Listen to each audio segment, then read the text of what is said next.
Hello everybody, welcome to the Elite League with myself, Epidamnos, and joining me is Danog. This is actually going to be our final cast, but of course more Dota for you to come, folks. We're coming in, I think this is day 4. It is indeed day 4 of the Elite League. And we have ourselves some cracking series to show you. We got ourselves the first game, which is going to be Heroic versus Azure. Then followed by Team Spirit versus OG, and then the final one, that being Team Falcons versus TGUXIG. Yeah, so that's what, 4 or 5 teams that we haven't covered so far? You and I, at least. I mean, they've obviously been playing a lot of Dota so far, as we can see the schedule for today. Like you mentioned, first 3, that's you and me, and then, of course, we get to see just a couple more series to be rounding out this, I want to say the second last day before we get to third last day before potential tiebreakers coming through. So there's still a lot of Dota to come. Like you said, for this round robin stage, it is day number 4. We also had 5 days of Swiss stage prior to that with what was it, Heroic and OG, at least in terms of the teams that we're covering that were part of that. And we talk about all of those results that are on the board as well. We're starting to see a little bit of separation, but the big surprise, Epi, would have to be Team Spirit sitting down there 1-7 at the bottom of Group A, right? Yeah, really big surprise. I mean, no one saw this coming until ever so recently, where they weren't having much luck here at the moment. I think it was especially within the Dream League qualifiers for Eastern Europe, where they were actually, they were knocked out. And they weren't able to qualify, so they wouldn't be going to the Dream League. And it seems like they're not having a good time here either. So something is definitely up with Team Spirit. Not sure what though, but they need to sort it out. Again, like I said, with what happened with Liquid, they had a bit of a down period where I don't know what it is about them in some tournaments, but it just didn't seem to mesh with them.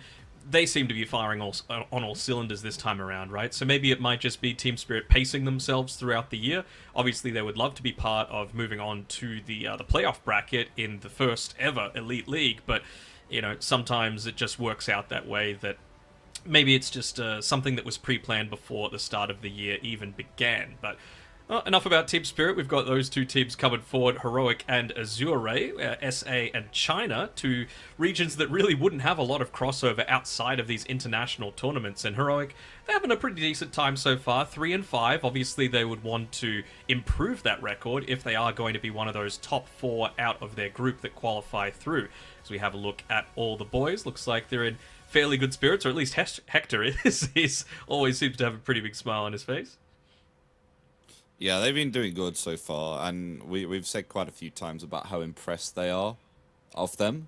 And, of course, they are actually able just to take themselves into this second stage here by defeating Talon Esports. We can't forget that, getting themselves a 2-1 within the Swiss stage. And so far, yeah, they've been having themselves a meh time, but they're not doing bad, are they? They're doing still pretty okay with, you know, they won themselves one best of 2, they drawn 1, but then they have lost 2. So I'd say it's pretty even.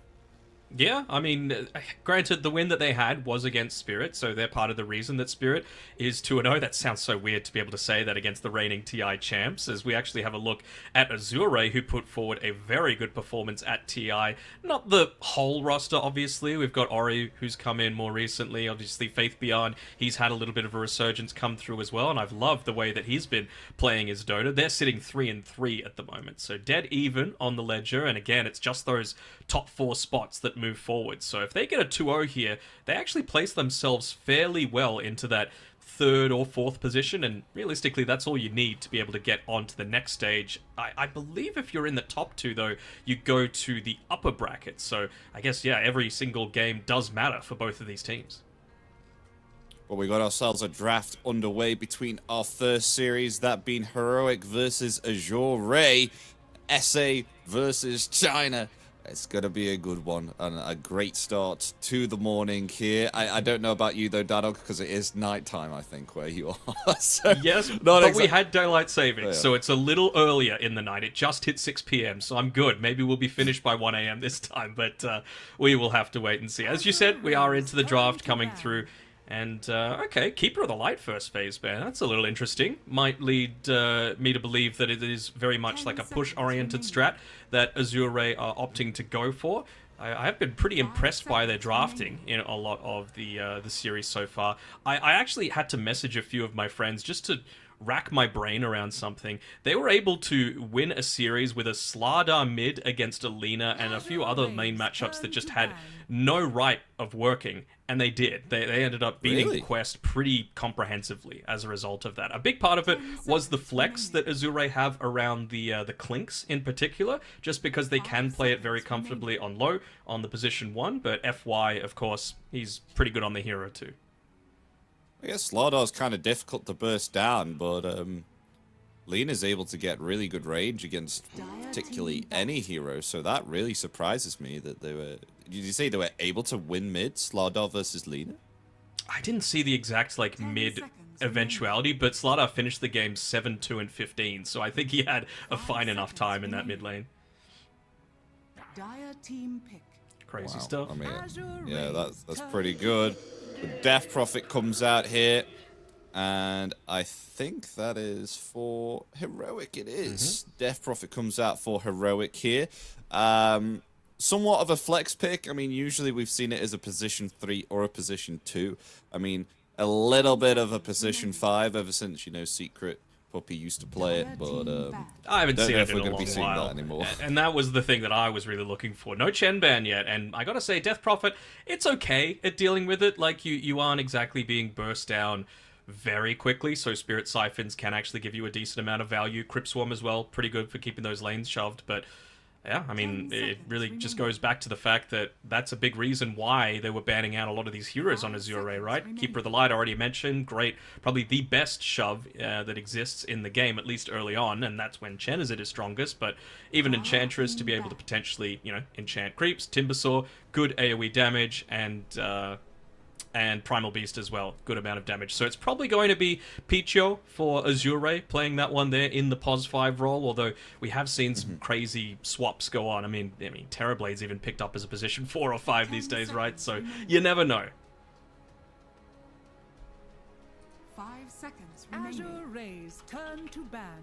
So what's banned out now? They ban out Clinks, interestingly, here on Heroic. Is Clinks a hero that Azure Raid like to pick up here? Because we don't usually see that ban more often, unless possibly they are heroes that are comfortable for the opposing team. Do they play Clinks? Yeah, it's good flex between both low and FY, right? Like, it just gives your draft a little bit more of that questionability, I guess. You don't know 100% how it's all going to go down. It means that if Heroic were kind of trying to go this push style as well, that let's say they go a Beastmaster, for example, you can put Clinks on the pos 1 because he's just going to be able to Dark Pact it every single time, right? It makes it unable to go for a bit more of this push style Beastmaster that a lot of teams have succeeded with. What they have done is that with the Chen, they pick up the Kunkka first, and that's really been the key center point of a lot of Heroic's responses to Chen drafts, is just having this Kunkka for all of that AoE cleave. That is whether it's on Devi Lama, who we see there, or if Analog's the one that's more likely to play it. So we still don't know where this Death Prophet is. No. Wonder what they're going to go. I really don't think it's going to be a support DP. I think you need to be as strong as possible with all of your push. Tusk, it doesn't exactly have the greatest push. However, it gives you save for the X-Mark boat combination. It gives you good way to be able to just combo together, double stun into potentially damage to kill a lot of these heroes before they get off a lot of their either spells or items. So Mech, Hand of God, even just boat to allow Kunkka to live that little bit longer. So I like the Tusk. I think it's pretty good. And it's Schofield who plays it, right? We've seen him quite a bit on Tusk. Yep. Do like me a Schofield Tusk.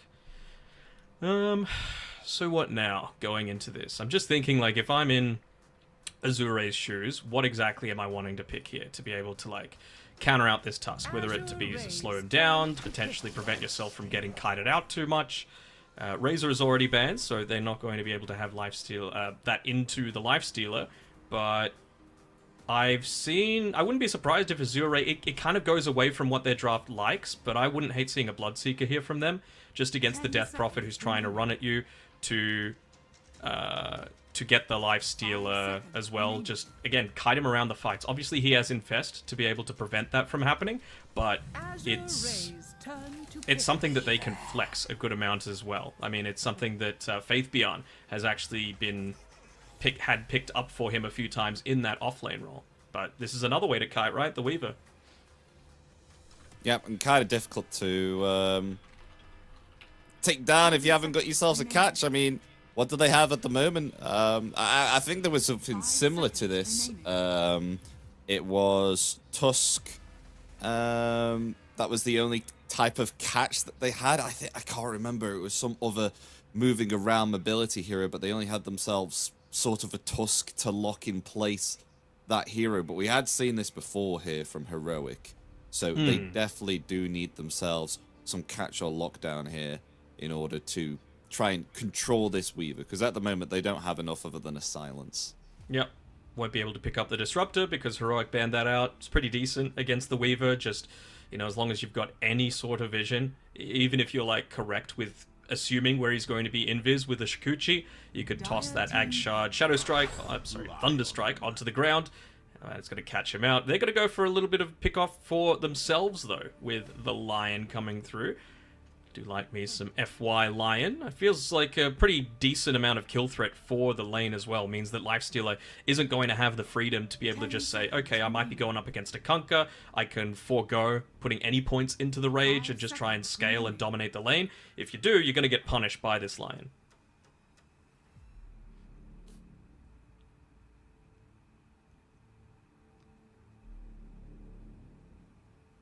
What will Heroic respond with in return?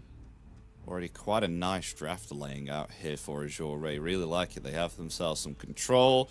They have themselves some damage dealers. I mean, especially teamfight control as well with the Torrent Storm.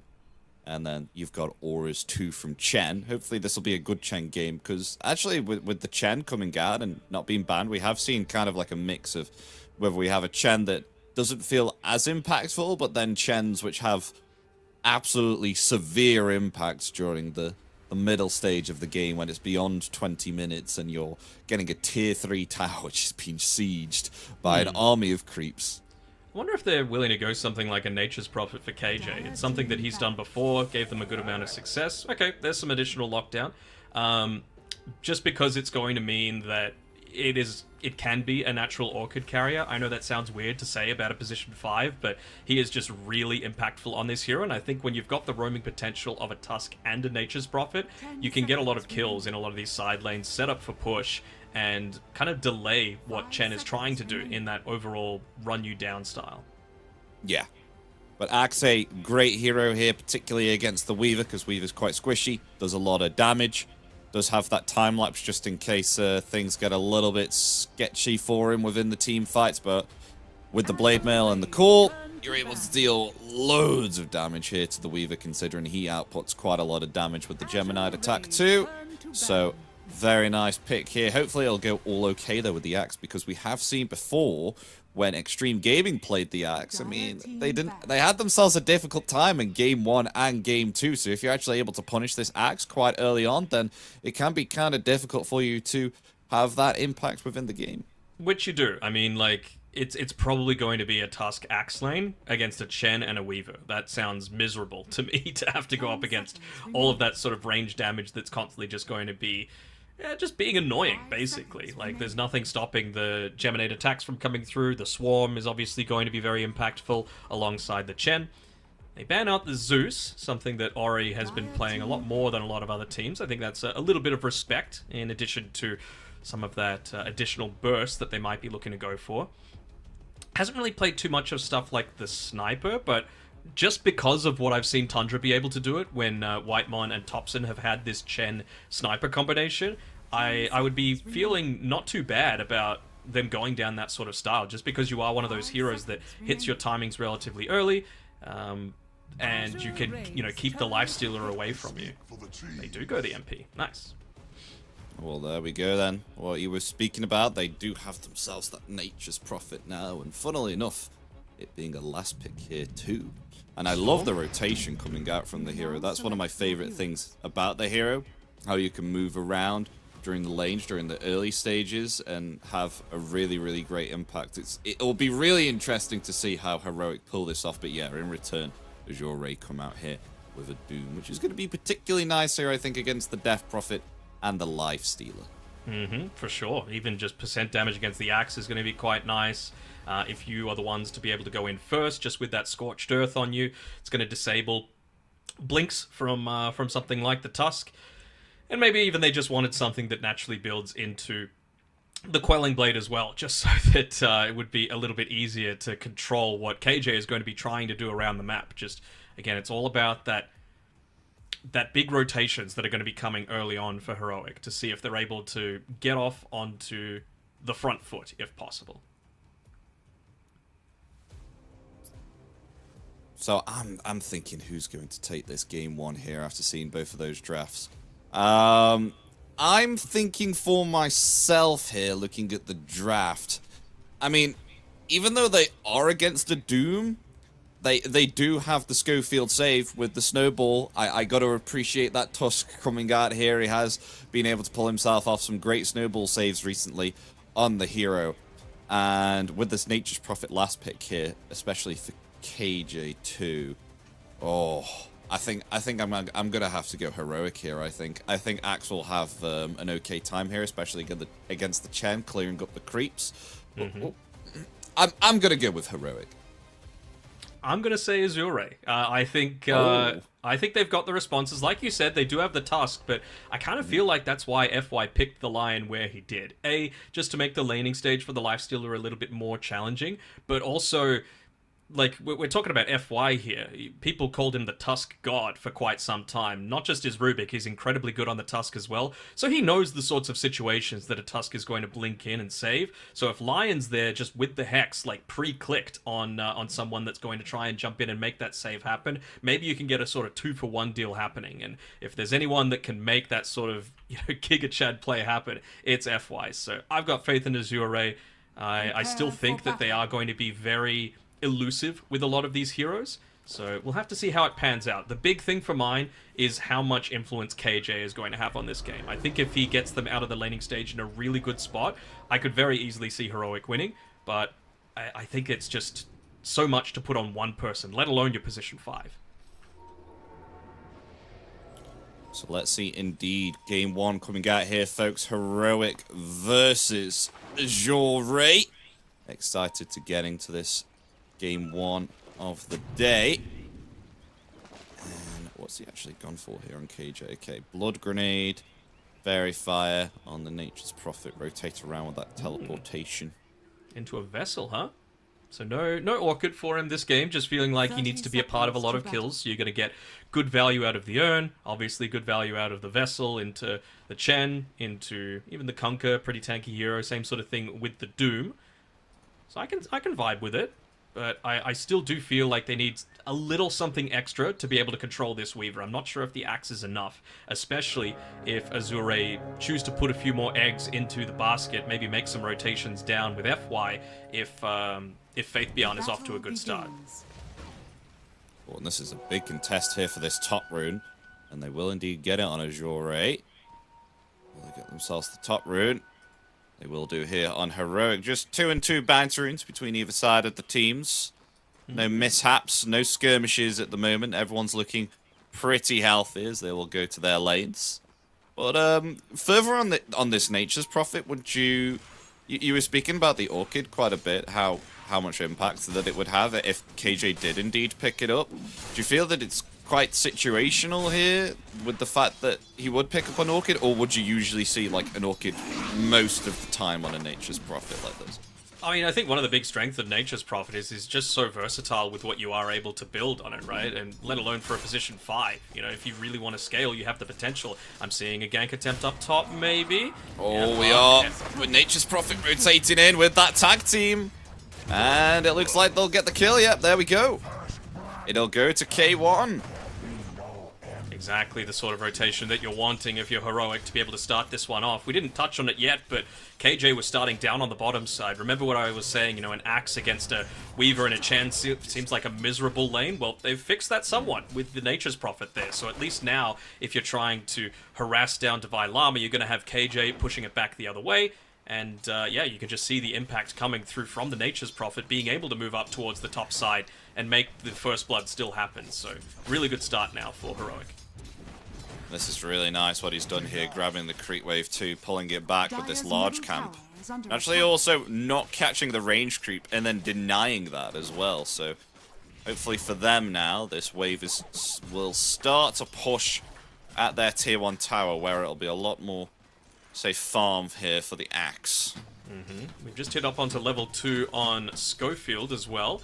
Looks like he's trying to make a pull happen, but F-White trying to prevent that. But now you've got the teleport up in another 5 seconds, so I wonder if they're going to look to go for another play, especially now that the wave up top is quite heavily pushed in.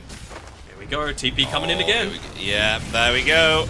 They're going to go for FY with that tag team. Snowball coming in, helps find the kill. Schofield getting lower and lower, but he's actually able to get back and heal up with a Fairy Fire, and they get themselves a double kill here. That's a killing spree already at 2 minutes for K1 here. It is, and that was pretty much instantly as that teleportation came off cooldown, right? So 75 seconds, one of the longest spells that you could possibly have on cooldown at level 1, and he's still able to make that happen. So yeah, like you said, killing spree, 600 net worth lead coming out here for K1. Very, very nice start. Oh, even making stacks at the same time. This is why, you know, most of the time you say, what's that, a last pick in a draft or a position 5?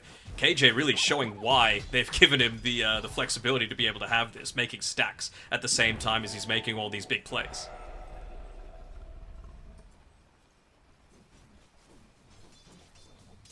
I really wonder what else you can do here on FY other than to try and stop this Nature's Prophet from jumping upon you. I mean, nice harass here on Schofield on the top lane. Forces out the snowball.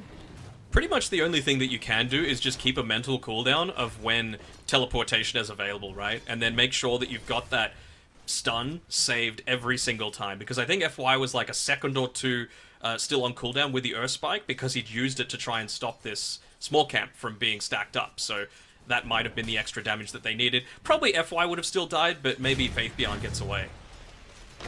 I hear a TP. Oh gosh, and here it goes once again. Snowball coming in, the blood grenade committed onto FY. Will they dive underneath this tower? Yes, they will. They'll get themselves 1 kill, maybe perhaps 2 kills here. Look at the damage here from the tag team. Look at that, and they're going to dive the tier 1. And a dominating spree for K1 this top lane. Oh my gosh, it's a bloodbath. It is indeed. At least in exchange, Lote was able to get the kill onto Divine Llama, diving past the tier 1 tower to be able to make that happen. Gets stunned up by the Centaur. But you got to give something up for that sort of exchange, right? And the fact that Divine Llama, with all of this, is still even with the other side of the map, I think you're very happy with that, right? And quite intriguing here too to look at the item build here for Axe, because when we were watching XXS play the Axe, he went something a little bit different. I think he was going like double braces with phase boots here. Divine Llama, he's doing something that you see quite a lot within the pubs here, so just rushing that Vanguard as soon as possible. He's almost there though, about 400 gold remaining. Maybe just feeling like with the amount of rotations that KJ is making towards this top side of the map, he just needs something that's going to enable him to take these stacks, right? I really can't praise KJ enough, right? Like, he's made another couple of stacks here inside of the Ancient Camp area. He's almost finished up his urn, and immediately, as soon as it comes off cooldown, he's making a rotation up top. They just can't lane into this. But yeah, Divine Llama doesn't really want to lane at this point, right? Like, he knows that he's going to be vulnerable to dying if KJ keeps making these sorts of rotations, but you've got a very small window to be able to... Oh, hold on. Oh, the call! Actually doesn't do a lot though, does it? Divine Llama. One more physical attack is needed to take him out. Will they dive with the Shikuchi? They will indeed. They get the kill. Maybe perhaps onto KJ there too. He is going to attempt it. TB just about to get out before Blue is able to get a final physical attack there upon the Weaver. But nonetheless, nice tower dive. One career sniped by Pichu. Yeah. We'll yoink away the Watcher. We'll also give a bit of information about all of these stacks that have been built up, and you got to imagine Ori, he's considering making a bit of a move to be able to take that. He's level 5, 3 points in the Tidebringer. Might just be waiting for his level 6. First he needs to defend that mid lane though. Got a few heroes coming in here mid with the siege creep as well. Just want to try and get as much damage onto this tower as they can before the Kunkka's able to respond. Radiant's middle tower is under attack. I like how they're definitely abusing their power though here on Azure Ray on this bottom lane, especially with the fact that this Nature's Prophet is away, so trying to lay pressure into this Axe as best they can, but Schofield is actually rotated bottom, leaving K1 on his own on the lifesteal. I mean, he's been having a great time as a team. We've said this before in previous drafts. Faith Beyond's net worth, dude. Yeah. He's doubling it, 2 levels ahead as well, so I can understand why. You're not worried about Doom hitting level 6 and dying, right? So K1 is just going to be solo laning up here. He's one of those carries that can just sustain if he has himself a good time, isn't he? He's pretty alright. At least they didn't get their wisdom runes stolen away. Rotate? No, never mind. Every time I see that Nature's Prophet TP. Divine Llama, that taunt didn't hit onto either of these heroes, but all the additional armor, plus the Vanguard, preventing him from dying. Yeah, he's a tanky boy now with this Vanguard. That's really going to help against these physical attacks. Maybe just going for one more stack. I mean, the thing that I'm cautious of is... Well, FY actually making the rotation down would make anyone cautious. He's so individually skilled on that Lion. But while Chen has relatively low armor, I think that's when you need to say, okay, I have the space to be able to move away and take up some of these stacks. The scouting, though, being done by these annoying little Chen creeps, interrupting things. He'll claim one of them. FY. Oh, he's getting lower. They've still got information. They're pinging the Banisher. They're saying, this guy is giving us all the information we want. Heroic are coming in to try and save this with Tusk and the Death Prophet. Ori knows, though. Unless they're going for Ori. Still pretty tanky. Oh, Divine Llama found and taken out here within this triangle. They've committed the exorcism. They really want Ori here, chasing him maybe perhaps underneath this tier 1 tower. I mean, the rest of Azure Ray are going to respond, though, and attempt to turn it around, maybe. There we have the Earth Spike and the Hex 2. On nice Schofield, the X marks is there, though he does have himself a snowball. Gonna commit that. I'm not sure what I was saying nice stun for to a neutral creep that just happened to stun up to a Azure, but you know what, sometimes the neutrals feel a little bit of bias towards one of the teams. Dire's middle tower. Yeah, and here we go. Now they're going to work as a team here on Heroic to try and take down these stacks because just Nice look protection. at the contest pressure here from Azure. They're coming in from all sides here. They really want to contest these stacks. As here we go, Ori coming in. The boat is ready. They may have caught themselves Schofield, who's attempting to flee. Snowball is ready if he wants to turn it around. Going to try and flee underneath this tier 1 tower. But look at this. They're going to die for him anyway. Underneath, the Snowball is there. Rotation coming out from K1-2. The boat comes in. It won't connect onto anyone.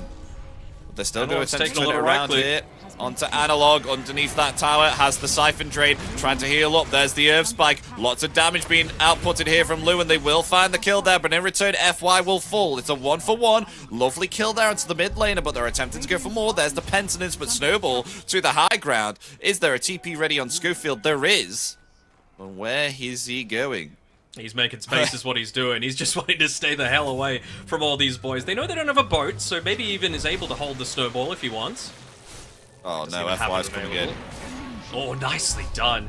Just to be able to give them that little bit of extra time. They did it inside of the ancient camp area, just blocking off the stairs with that and the Sprout, but still wastes another 20 or so seconds. They should be able to get a D-ward off here, though. There was no reason for him to be able to snowball up to that high ground, and yeah, there we go. Yeah. Pete Choke ends up claiming it. Also gets him his level 6 off the back of the experience, so I think they're going to be pretty keen to just keep the fight going. Although, Divine Llama with that Vanguard, with the extra armor from the Berserker's Call, and even KJ helping out a little bit, will make sure that at least if another fight happens in this area, they're not going to lose this stack. It's taken them 3 minutes to finally get this stack, which usually is around about 30 seconds. They recognized it very effectively on Azure and made sure to force them to expend a lot of resources into the defense.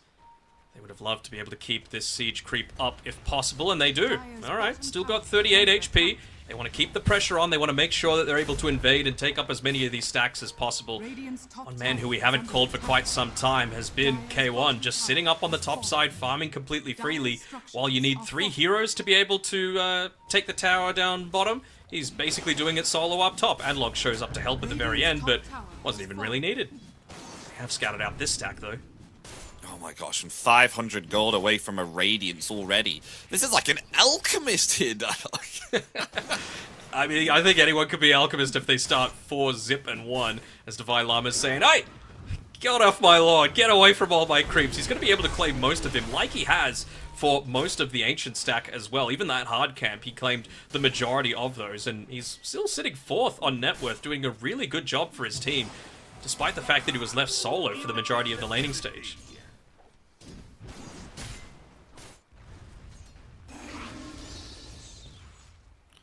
How's that middle tower's health looking at? I'm just looking when Exorcism, they still do have it, but obviously, of course, only level 1, so not as impactful with the amount of spirits that you have upon utilizing it, but nonetheless, they have been chipping slowly at this middle tower. I think they group up together here and maybe perhaps get themselves a pick-off with Schofield here, then a possibility of opening up a path to take this middle tier 1.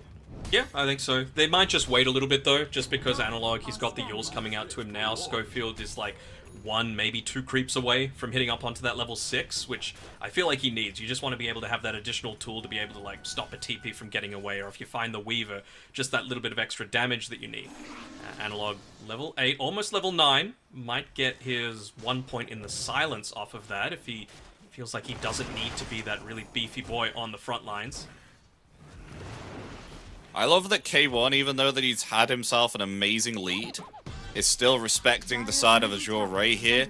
Really understands that if he does stay on this lane, even though that he's had himself a great time, he can get destroyed by this Lion and the Doom, because they do have the Doom ultimate ready. But he is actually making his way very close to the lane. Has to be careful here on K1. Yeah, but he knows he's got Divide behind, and they go for a pretty early smoke here. He's invested inside of the Axe. This could be a big call. KJ starting it all out. There we go, that's the right target. They want to take out FY straight away. The Hand of God is there. The Culling Blade comes down. They're trying to attempt to go for the Doom now. Where are the eye shots? There they are. They lock in place the Doom, who's going to try and attempt to TP, but they don't have themselves a cancel. Yes, they do, with the Yules picked up there from Analog. There's the Walrus Punch, and goodbye, Doom. Alright, another heavy rotation by Heroic to be able to make that happen. They get 2. 1 support, 1 core. They didn't really end up using anything, though, on Azure. And Low, the whole time, he was just sitting here in this mid lane, pushing it out, just doing the job of basically the Chen army without really needing too much of Picho's involvement. And they're only going to get stronger, right? Like, the mech is just 200 or so gold away. Yeah, slowly catching up, though, the Weaver. I mean, especially with this Maelstrom now. Start accelerating and farming. Speaking of farm, we just saw Ori there, farming a double ancient stack here on the Conquer. How are his items at the moment? Blade Mail. Blade Mail. Oh, it doesn't look nice, because usually we see, like, a Blade Mail. What was the fastest time we saw Blade Mail on Ags? Was it, like, 16 minutes here on a Conquer?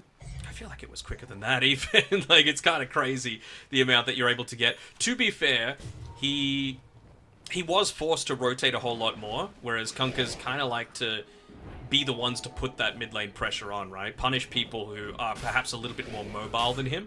So I think it's generally okay, just because of how the rest of them have been able to recover their net worth. Even Faithbeyond, with his Veil of Discord, will be able to contribute pretty heavily to these next few fights, right? Remember, it's a spell damage advantage, not magic damage, so even something like the Tidebringer is going to be buffed up as well. Yeah. Actually looking to move down bot here with an Observer Ward that was placed down when they were stealing away that ancient stack. So Picho, once this pick onto Divine Llama, breaks the blink. Oh my gosh, that damage! Not escaping that. Help there from the Penitence. Your favorite ability, Dano? I don't know, Clinch is pretty good. But I know you go on about it and say that it's pretty broken. Yep. Anything that just allows, like, from a 5 to give that much of an attack steroid to the rest of his team is kind of nuts. You know, like, most of the time you need Solar Crest or drums or something like that, but no. Just one hero. Oh, hold on. Analog with the Haste Druid looking to try and die for someone. Love to pick up the Chen to be able to start things rotating in. Oh, they locked in place Ori there. With the Sprout, as now they'll attempt to go for his life here. The Hand of God is there in return, but the boat won't come in time. Be able to find the kill, but in return, they turn it back around there with a Doom, trying to find K1. K1 getting lower and lower. They will find the kill onto KG2. Turning it around here on Azure. They want to try and find themselves more, though FY will fall there from the damage of the Spirits. And Davai Lama blinking in. He didn't get himself the call, though, but they have locked in place Lou, but a lovely time lapse there. The snowball will not take effect. And will they still attempt to turn it around there onto Azure? Has themselves the Gleipnir. Finds the kill there onto Schofield as they want to try and attempt to go for more here. They could get themselves a team wipe. Davai Lama going to full. They want to get more. This Gleipnir is off cooldown in 6 more seconds, but they will not dive the tier 2. They will find themselves 4 here. What I think that was 2 kills on Azure. Sure. I mean, I would imagine that they would have expected at least something like that to come, but I don't think they were expecting to lose quite as many on Heroic in exchange, right? Just the Haste Druid plus the Exorcism, they were able to run down everyone. They picked off the Conquer to be able to start things off, but that damage overall just coming out from low was insane. 4.5k, 5 different Jacuchis, 2 Gleipnirs, nearly even a third that he was able to get off just because of exactly what we were talking about in the draft, right? He's so hard to focus down. Speaking about the Gleipnir, look at that. Able to find Analog here again. There is no fleeing from this, yeah. Mega kill here for Lou. It's hard to run from it, and it's hard to catch him as well. Like, it puts so much pressure onto Divine Llama. What's the Schofield progress on his Blink Dagger? Alright, he's close. 70 gold away on the Tusk to be able to have that additional layer of lockdown. Wonder if he's going to go into a little bit of extra stats for himself now at this stage. Looks like Dragonlance is pretty much finished up for him. And are they going to be able to rush into Roshan here? Okay, quite like it. Got some minus armor coming very shortly with the Swarm.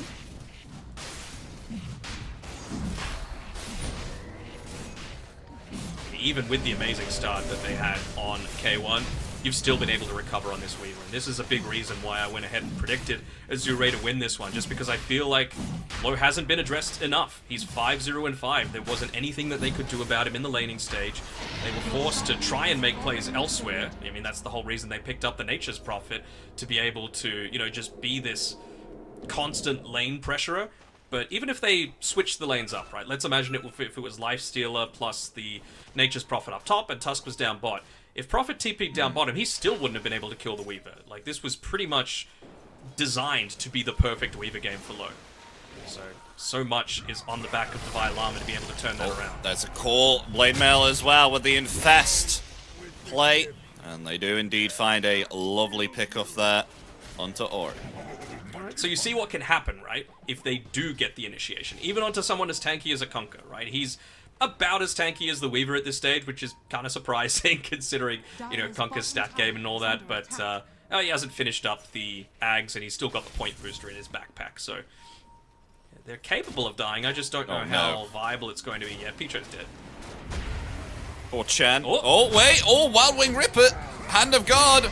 Diving the tier 2. Oh, at least they find the kill, but now Luke going to respond here with the Gleipnir. Caught themselves Divine Llama and the Centaur Stomp as well. From the grave. Gets the kill there onto Divine Llama. And a Doom placed there upon Analog before he fell. Oh, went for the lucky torrent. Wasn't able to land it. Gleipnir up in 1 second, though. Wonder if Ori wants to be able to try and go this into the DP. Maybe she'll be feeling excessively confident because of that exorcism. Also a nice Heaven's Halberd pick up as well, really just reducing a lot of this damage that that at least the Weaver has for this point in time.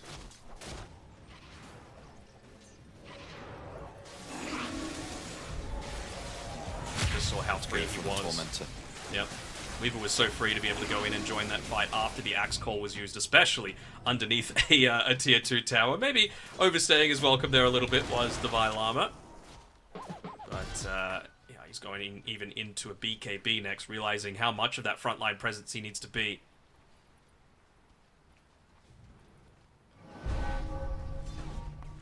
Love the heals coming out here, though, from Pichu. Yep. The Guardian Greaves too, and the Hand of God. All he needs now is a Holy Locket, but he's going Pipe of Insight here next on the Chen. Sure. Radiance Burn, not going to be impactful.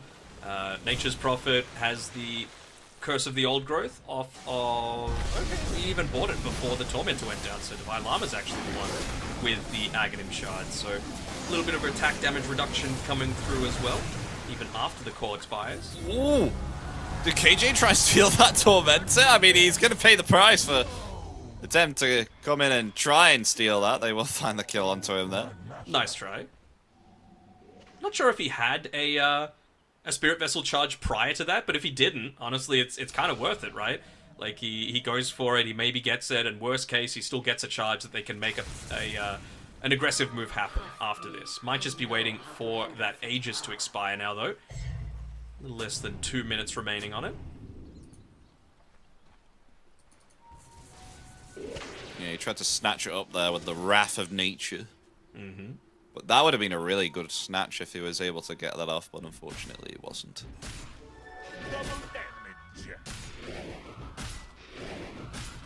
I don't know if it's just me, but whenever I know that the enemy team is like invading super heavily and going for the Tormentor, I love going for those like big snatches or a big team fight win, just because you know they're going to be pretty weak, especially at this stage of the game, right? The Tormentor is so powerful against what you're able to dish up at that stage.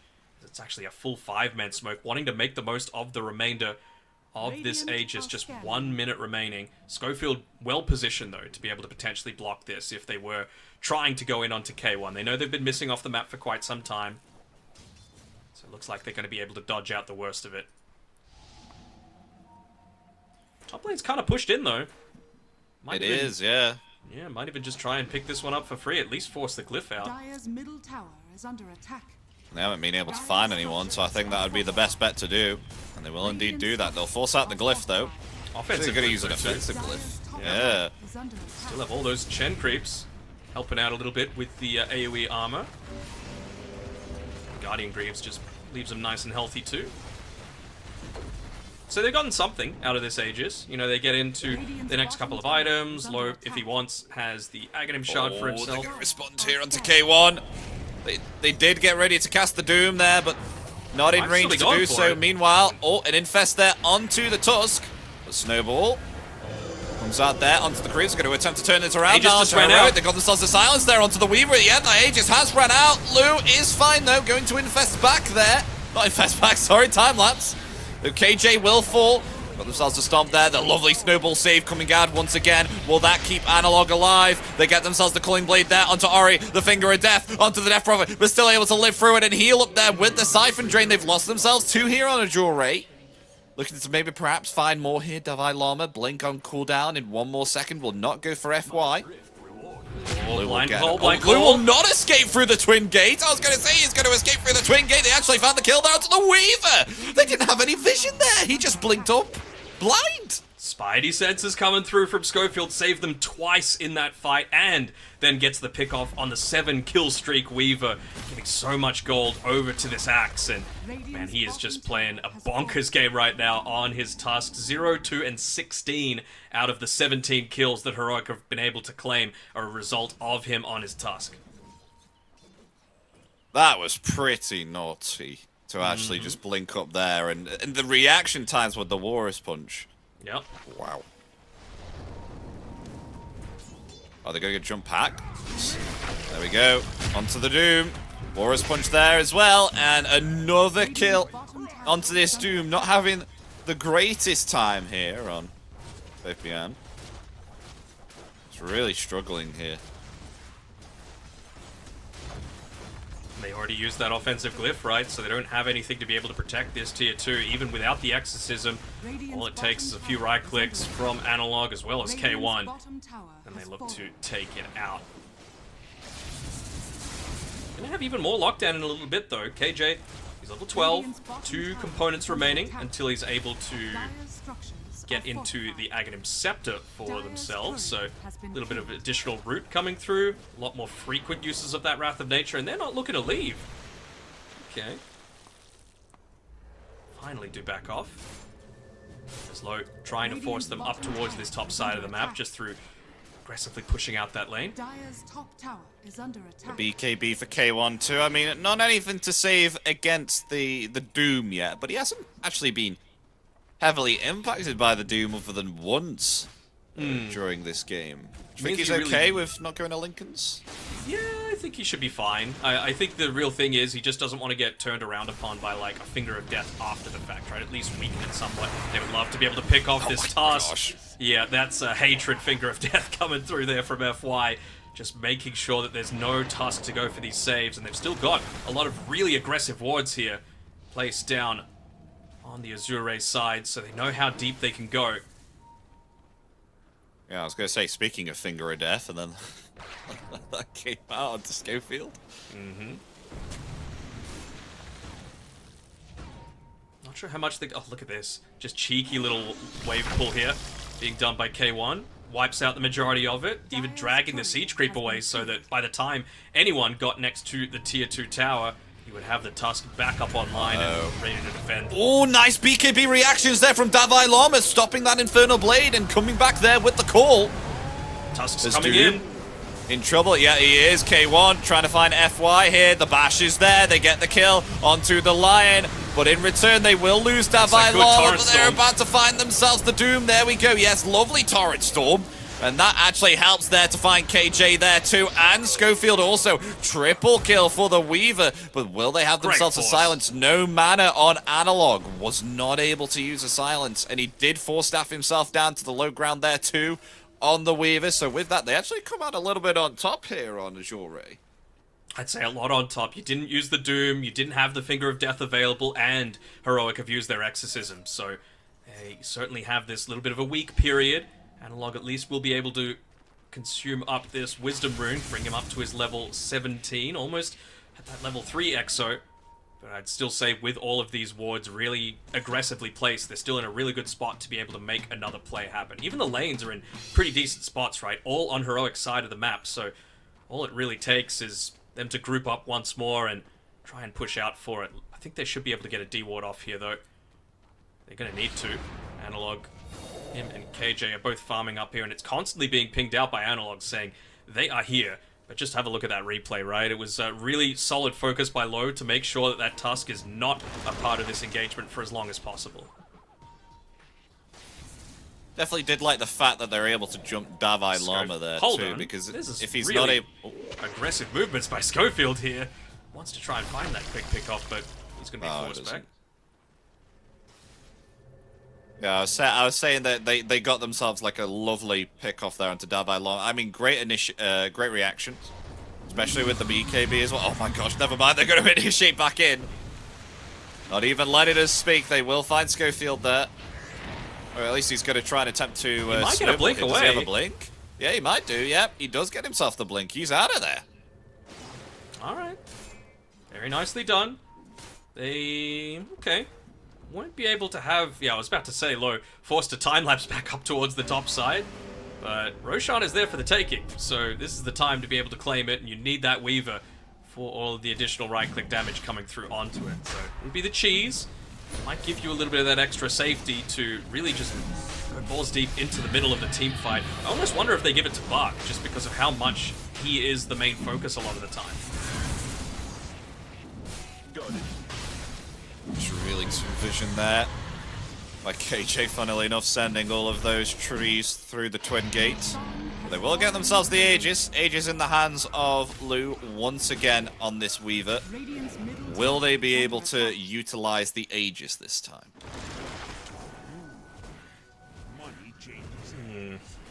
Wonder what's coming next for them. I'm just having a look at a few of the item progressions coming through. Nothing huge coming in the next little few minutes, right, for Azure.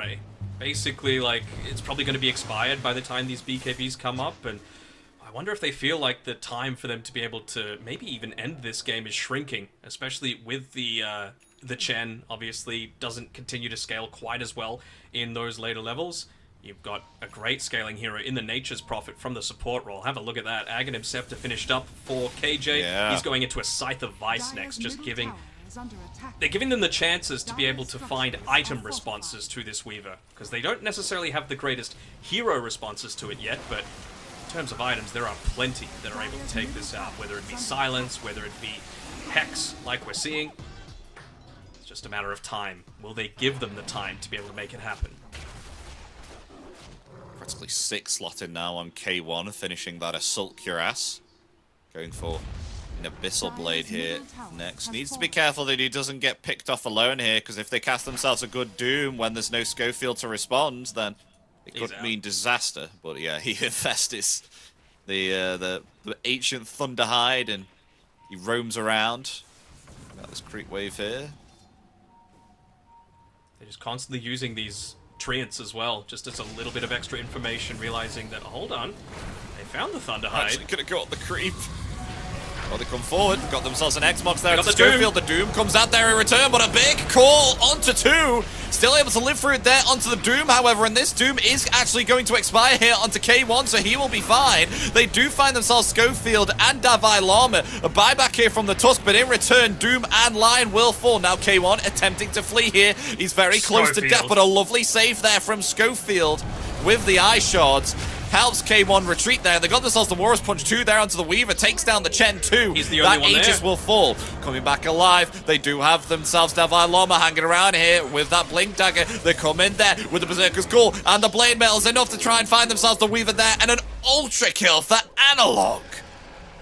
Yeah, they're able to turn it around, and Ori retreats still with the cheese available. I feel like maybe his positioning was a little bit too defensive, considering that, you know, he's so hard to kill, right? You don't want to go on this Kunkka unless you're 100 to 0ing him, because he's got the Blade Mail, he's got the cheese, he's got the Bloodstone, he's got the boat available for himself, but they were just able to run down Bark, and then suddenly you don't have that Shiva's Guard aura. You don't have that additional stun coming out from the Doom either, and it's pretty easy for them to just be able to swarm over them with that Exorcism moving on forward. And Analog, speaking of Shiva's Guards, he's only 50 gold away from his, and we're going to try and close the map a little bit that Azure have to be able to play around with. Nice Wrath of Nature there. Davai Llama still okay. They actually force out a Glyph here. I mean, they could actually move top and take the tier 2 with Weaver still being down for 20. Radiant's top tower is under This clears the attack. creep wave though, with that glyph up on the top side. But yeah, like you were saying, Treant's doing a little bit of work against it. If you really wanted to, you could do a similar sort of thing just with the rest of your heroes. And KJ, again, another one of the benefit of this Nature's Prophet is that you could just fix lanes very easily and still join in with the rest of your team.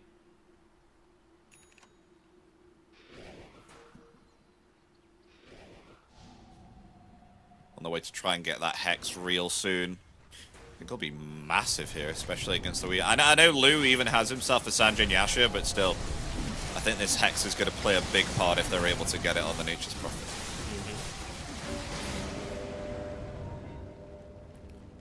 Shard there for Doom.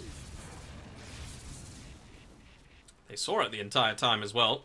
This Observer Ward sees the fact that all of Azure Ray are here, so Schofield has to be very cautious considering he bought back in that previous engagement. So did Devi Lama. So you really cannot afford to just be too aggressively positioned. You'd be, what, off the deck for about 70, 75 seconds at this point of the game, so that'll be enough with a Chen draft, with a Kunkka still with that cheese, and of course a Weaver without the means to be able to control him, without a Tusk, without an Axe, and without that Scythe of Vice quite yet ready on KJ. They can just keep moving on forward. This is an Abyssal Blade coming in now for K1 via the Courier. It is indeed, the recipe's there. Extra lockdown now for the Lifestealer. Interestingly, still hasn't gotten the Shard yet. Does have it in the quick buy now, finally. The open wounds. I think this is a very good ability. I'm quite surprised that K1 hasn't actually gone for it here. But I understand he is against a Weaver, and Weaver can just Shikuchi away if it is placed upon him. It must just feel like that's his role, right? If you do lock down the Weaver with the Axe, with the Tusk, K1 needs to be the one to kill him, essentially, is what they're thinking. As he gets pulled back inside the base, and the Doom lands! Oh, the Doom finger! The boat there will save the Lifestealer for some time. Activates the BKB there nicely throughout the Doom. He will be okay. The Infest is there. Oh, a misplay there from Devi Lama. Did use the Berserker's Call. Might have been the Scorched Earth that just ticked onto him. Meant that they weren't able to continue chasing, cancel the blink. But still, forces the Doom out, forces out a Finger of Death. I'd say I'd be pretty happy with that outcome.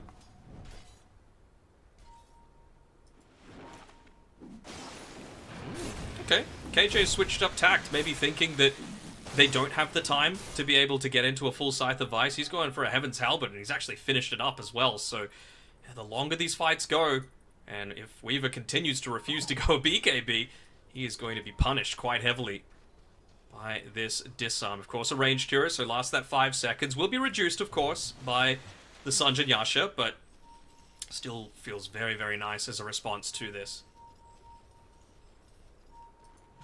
So what do you think you would go next here on KJ now that he's decided to go the Halberd instead of the Scythe? Is there any other items that you can think of? I'm still on board with a Scythe of Ice, right? Like, it's not just for the Weaver. Like, if you take out Kunkka before the boat happens, or if you take out the Doom before he pops the BKB, that feels just as impactful in my eyes.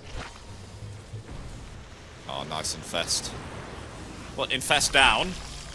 Just for that little play. Down for 50 seconds. As the BKB has to be committed there early. Oh my gosh, look at all those Weaver attacks. How many was that? 6? Radiant are scanning. Yeah, kind of nuts if he's able to get the Shikuchi through on him with the Aghanim Shard. Low. He's still not going to BKB. Obviously, against the Call, doesn't do anything. Against the Tusk, doesn't really do much of anything. Against the Exorcism, doesn't do much of anything. But I think you just need to make sure that you're not being locked down in a lot of these fights, right? He can't use a time lapse just because he gets rooted by the Axe's Aghanim Scepter ultimate, for example. That was an AC that just got shut down there for the Chen. Okay. Would have left them much tankier.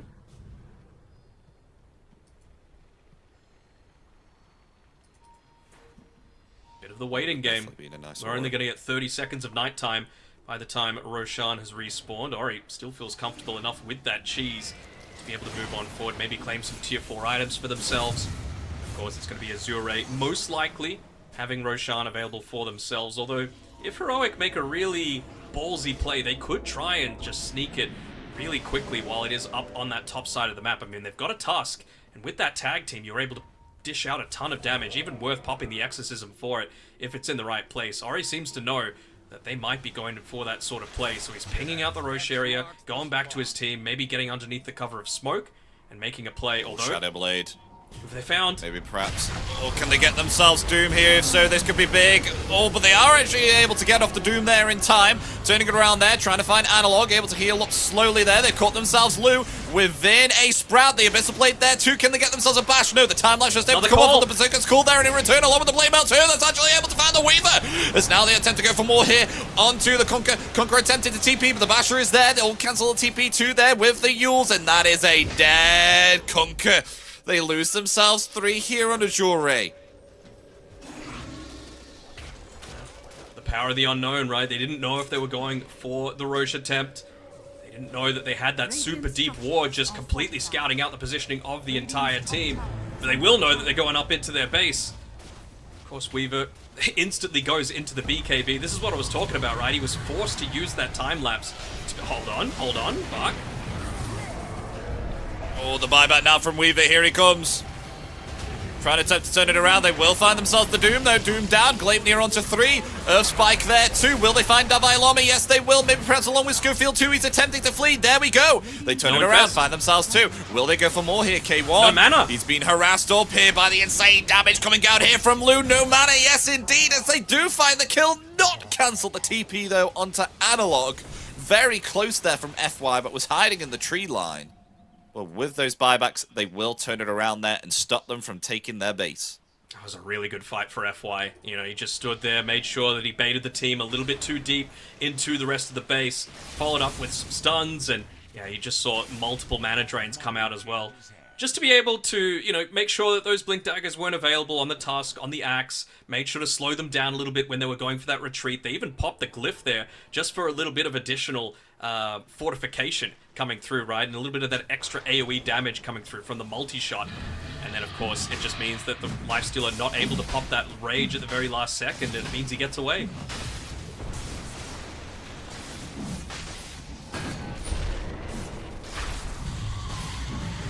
There we go, they're going to get themselves another Aegis for Lu. Will definitely be needing that, especially considering that he used the buyback.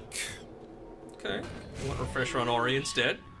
There's a lot of value. He's got more on-use items, I suppose, but Double Doom is still Double Doom, no matter which way you slice it.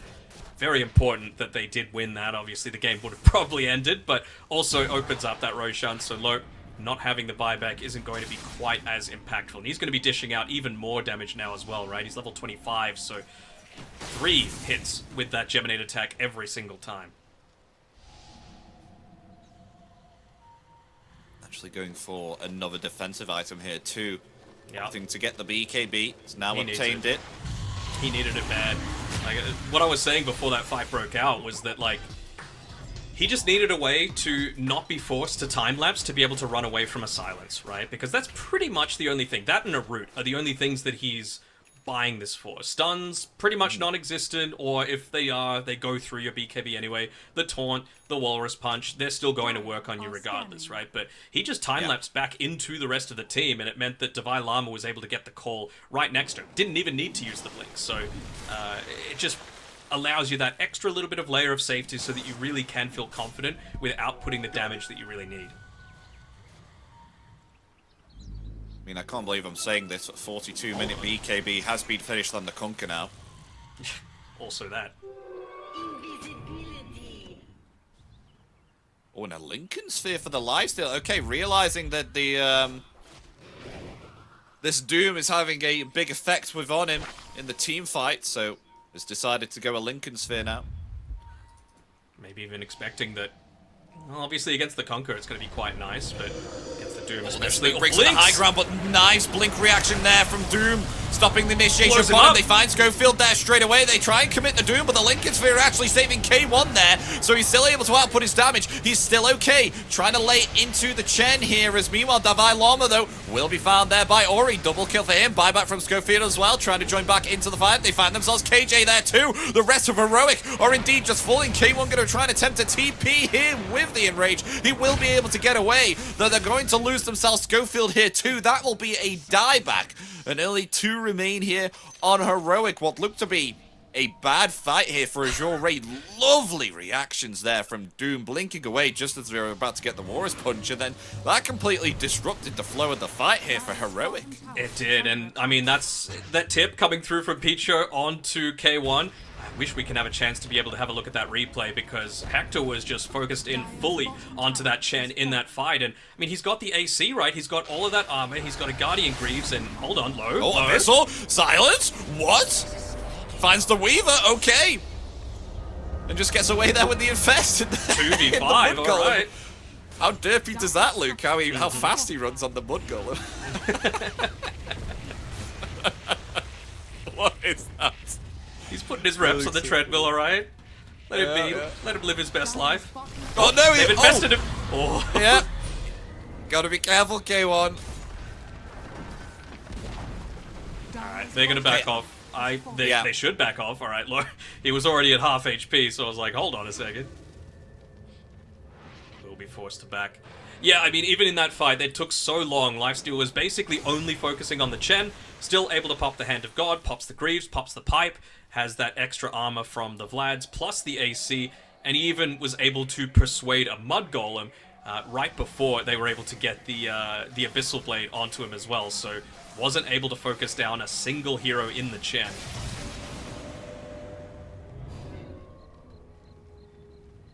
Yeah, definitely think that K1 should not be chasing the Chen. Is there really any value for chasing the Chen? I don't think so, right? It's a lot of auras, man. That Vlad's is providing a lot of lifesteal and extra damage through to Azure, but I can understand why now he might be a little bit more hesitant to be going for that sort of thing. Feels to me like FY is the one that you want to be going for. I think he might have an Aeon Disc finished up, though. So this is going to be really nice, at least until Lifestealer is able to get into that Nullifier that he's got queued up next. It's all about those relative timings, right?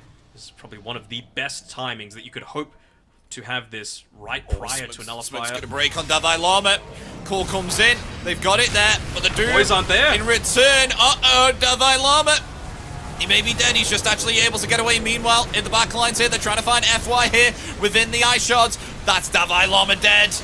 There's maybe perhaps Schofield here too there with the Doom. Yes, they've lost themselves 2 here onto Heroic. Make that free. KJ getting lower and lower, attempting to TP away. He will not get away. Only 2 remains here on Heroic. They're going to try and lay into Analog here with the Infernal Blade. There's a lovely Trickster's Cloak there, but attempting to turn it around. K1 has to use that Agent TP along with Analog too. Will he get away? Just about. That was very close there on the Death Prophet.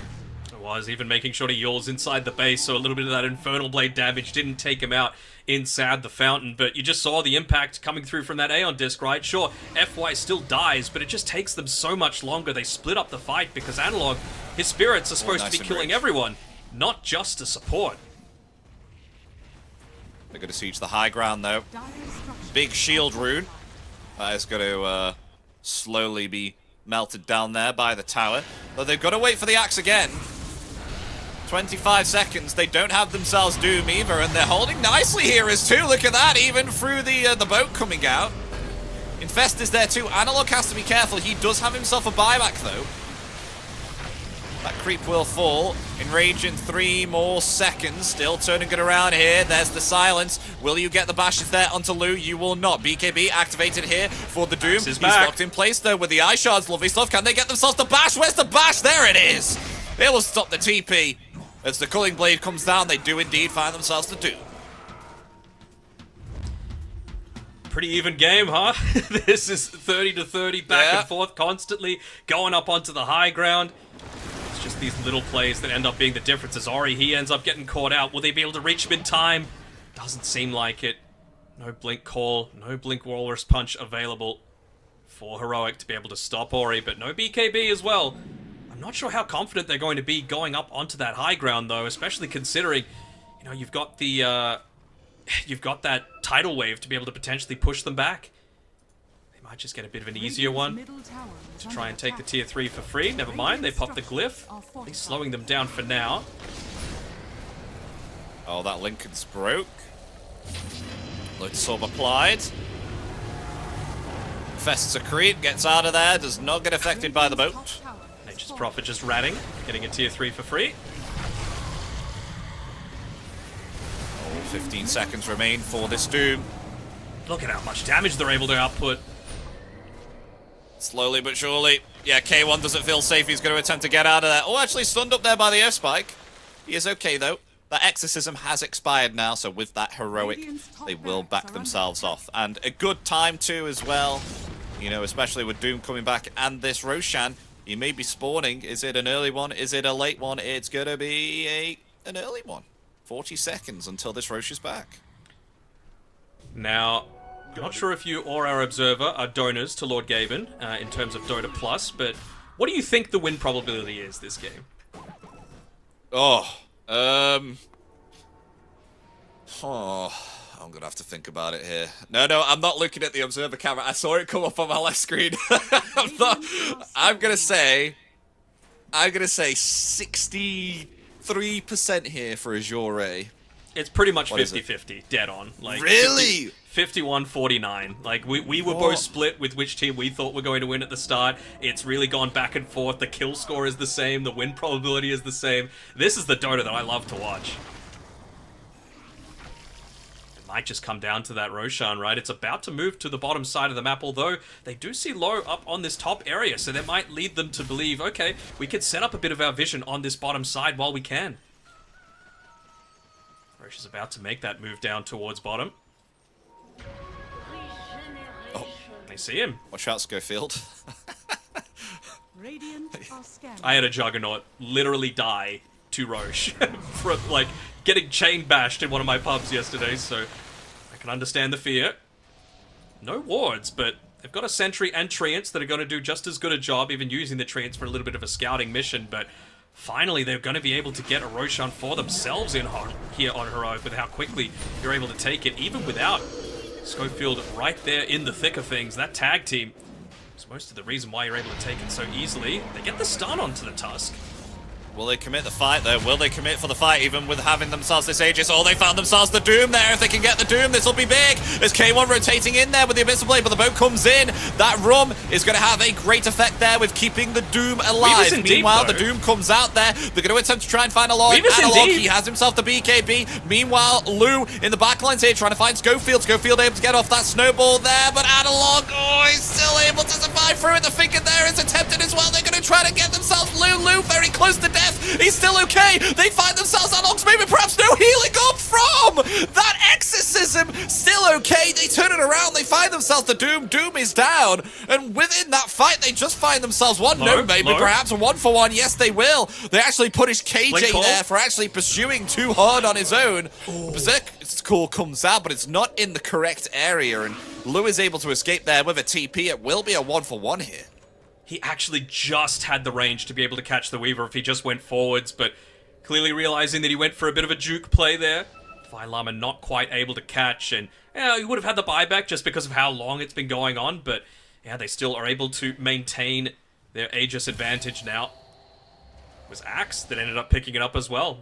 Divine Llama realizing how more killable he is, I suppose. He is the biggest danger to this Weaver at this stage of the game. You can build Lincolns, you can build whatever, but as long as you've got that AoE call coming through, it's just going to be so much more challenging to be able to avoid.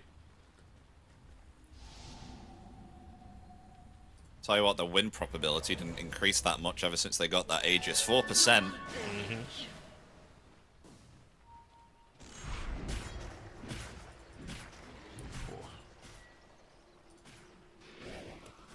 I don't want to jinx it, Epi. We getting tier 5s? 52 minutes. Can they push with Aegis? I mean, let me have a look at the buybacks. Buybacks for Weaver, buybacks for Doom, buybacks for FY. You know what? I'm going to say yes. I think we are getting tier 5s, especially if they have the South Side. We've seen how impactful buybacks are between both teams, so I'm definitely going to say yes. Something that I'm sure they're going to be kicking themselves a little bit about on Heroic is that Analog used the refresher from that Roshan and Exoed again immediately. He wanted to go for that additional chase, but Azure were just able to retreat fast enough that it wasn't actually a factor. Oh, okay. So a little bit of counter on counter on counter here. Schofield, he's got the BKB as well now, so the AoE Doom coming out from Bark isn't going to impact him as long as he pops that BKB before he's inside of it there. Might change, though, if he's got the Doom applying mute in terms of the order that you have to lay it all down. It's so hard to say, right? Like, in terms of if you want mute or if you want applying break. I mean, a lifestealer who's broken feels pretty useless, to be honest, right? So much of what you have is passive.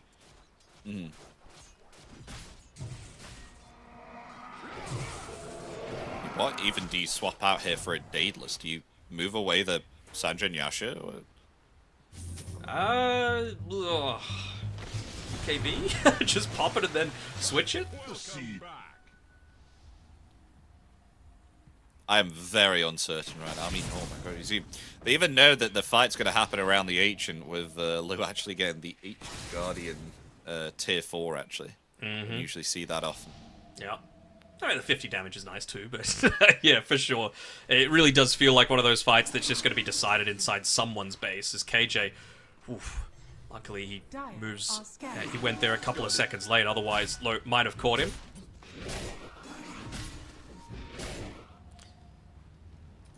Practically everyone Heroic have a BKB now? I saw 4 popped in that fight that they lost previously, but yeah, looks like it. BKB squad. There should be an informational video now just showing, you know, the importance of BKBs for those who don't like to buy BKBs that are Sorry. You know, anti-BKBs. I'm just looking at Chen. He's buying a Bloodthorn. Oh, I thought he was going to buy a BKB then for a second. No. I'd say BKB's more normal than a freaking Bloodthorn on a Chen.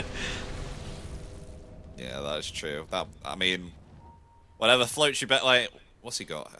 Level 25 talent. Hand of God applies a strong dispel. Yeah, it's pretty good. 200. Which one would you go for, actually? I don't think I've ever seen a Chen 25 before. Strong dispel for sure. Like, if you're just getting called, dispel it off, right? Yeah. I mean, for that matter, I don't think I've ever seen a Bloodthorn on Chen, so this is... also, yes. New technology. I know 33, when he stood in for OG, like, a few years ago, he did offlane Chen, and it was very fun to watch. So, I mean, this basically feels like an offlane Chen. I mean, he's got the farm of what Faith Beyond Divine Llama and Ori have. My gosh. They're just... Oh, we're definitely coming in for 60 minutes, Dano. You remember when I told you that there was only around about 4 buybacks? Look at the buyback status now. Almost everyone. That's what I love Almost to see. everyone. Except the Bloodthorn Chen. He's the furthest away. It's okay. He's unkillable. We saw that one fight with K1 there where he was fine.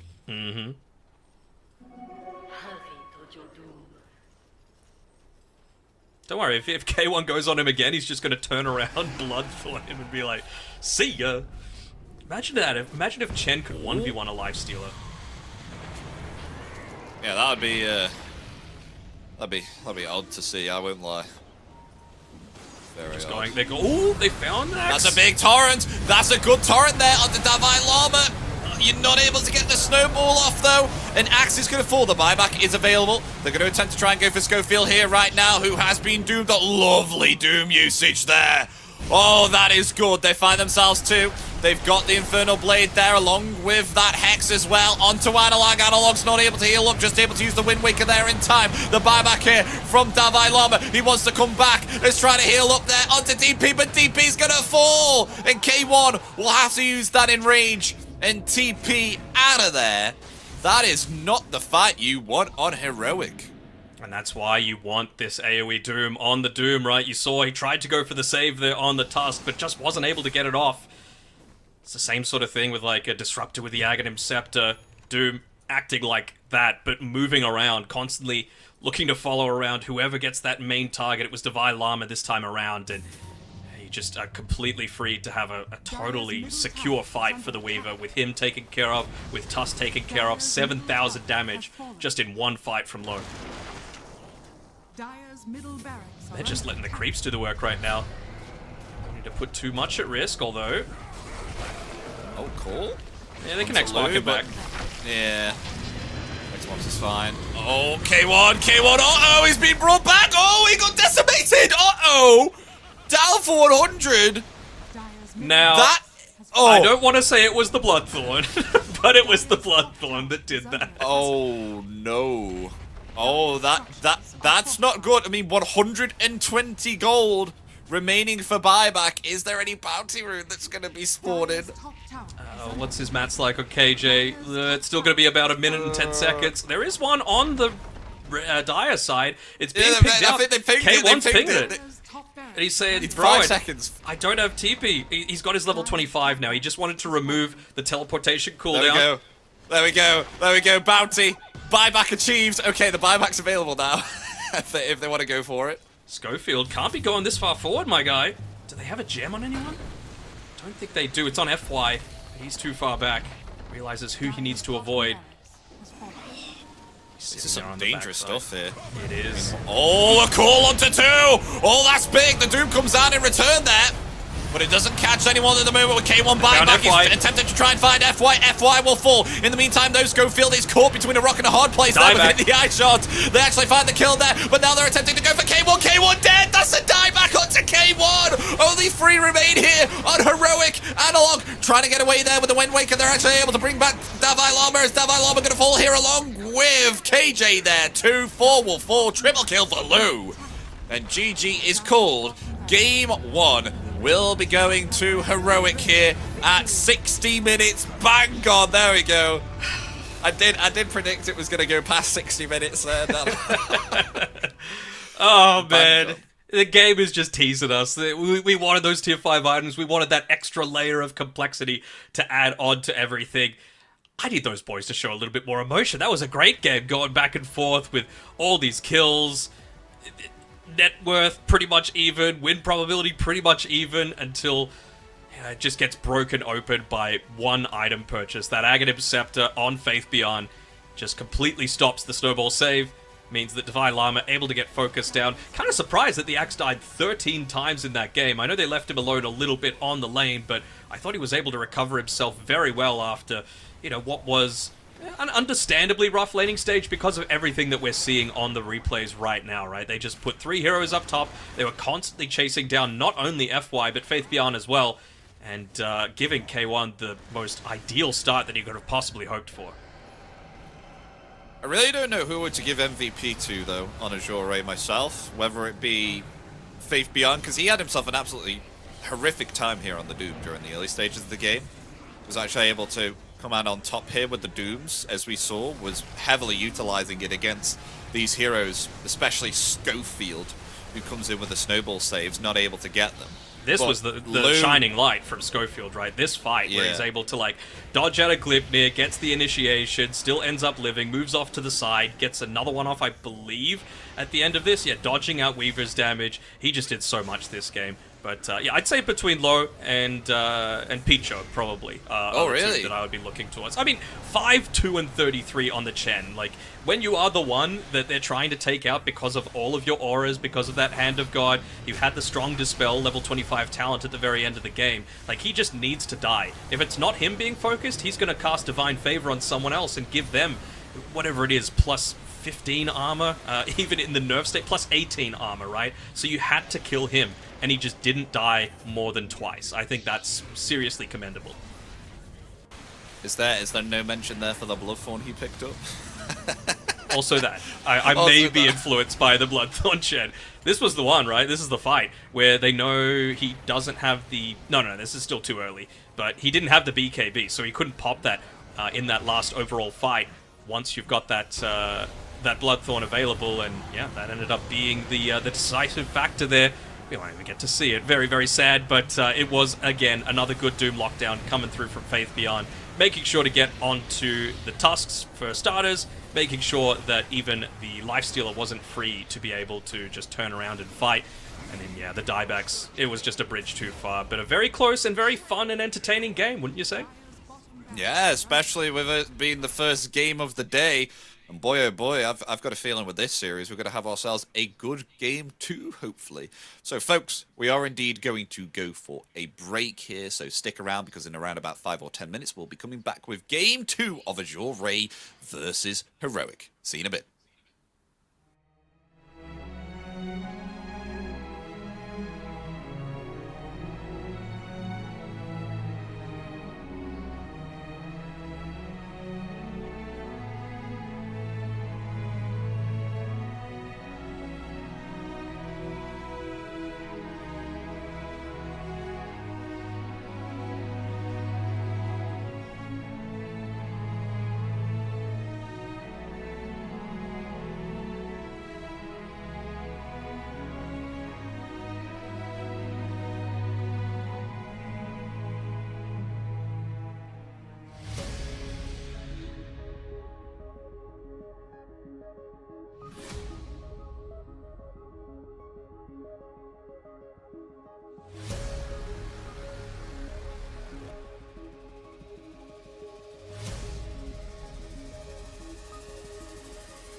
Hello everybody, welcome back to the Elite League with myself and Danog. We're coming back from Game 1 out of the best of 2 between Azure Ray and of course Heroic. And Azure Ray able to just take themselves Game 1 here. That was an absolute bloodbath that we witnessed in that Game 1, wasn't it, Danog?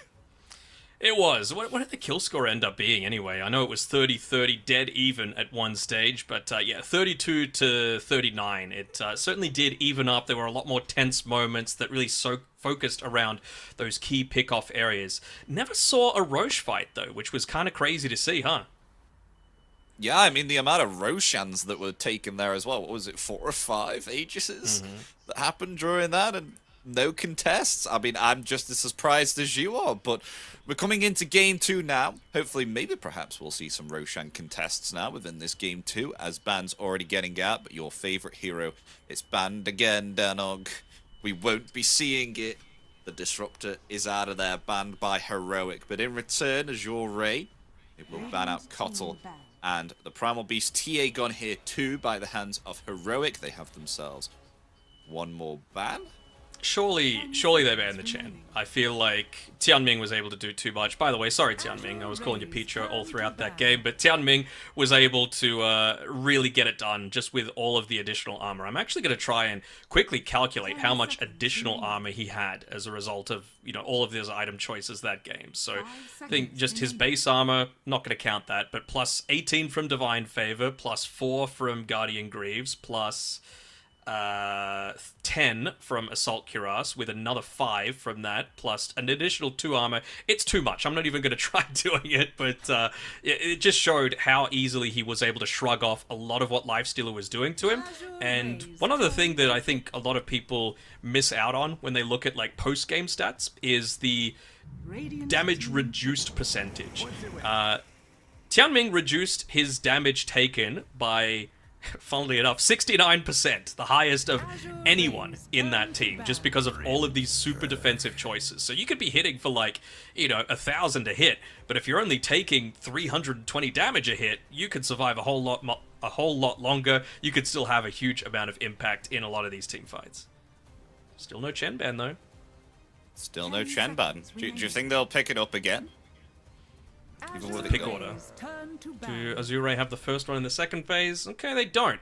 I'm not sure. Just because I feel like Heroic is the one team that is constantly trying to make teams pick the Chen, right? Because they feel like they can counter it. That time, obviously not. Maybe they feel comfortable enough to be able to let it through if they've got a little bit more of that like mixed damage or perhaps some pure damage to be able to take him out on the backlines. Something like a Grimstroke is a decent start, just because if you've got this big Chen army, of course, the Stroke of Fate feels really good against that, and you can just toss any hero there into the middle of it, and with the Ink Swell, as long as you've got the Ag Shard, they're going to get a nice heal out of it as well.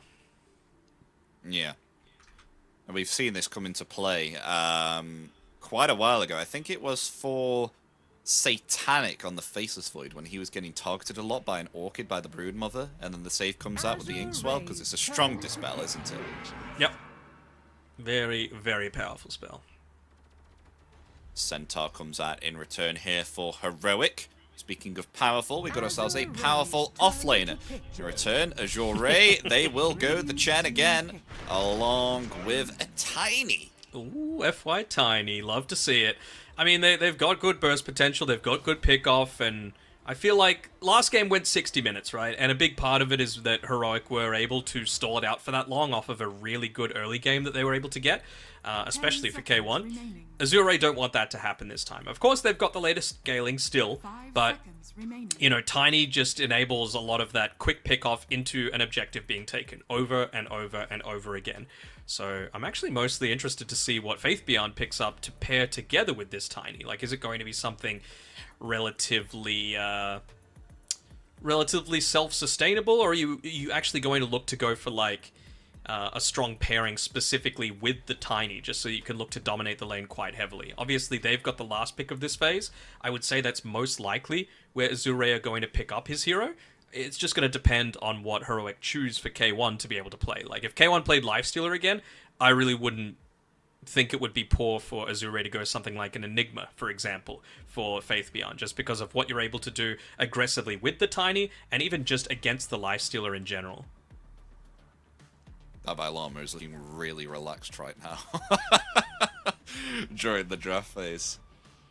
Can't be tense all the time. It's exhausting. It's exhausting casting these games. Imagine how much it would be playing them.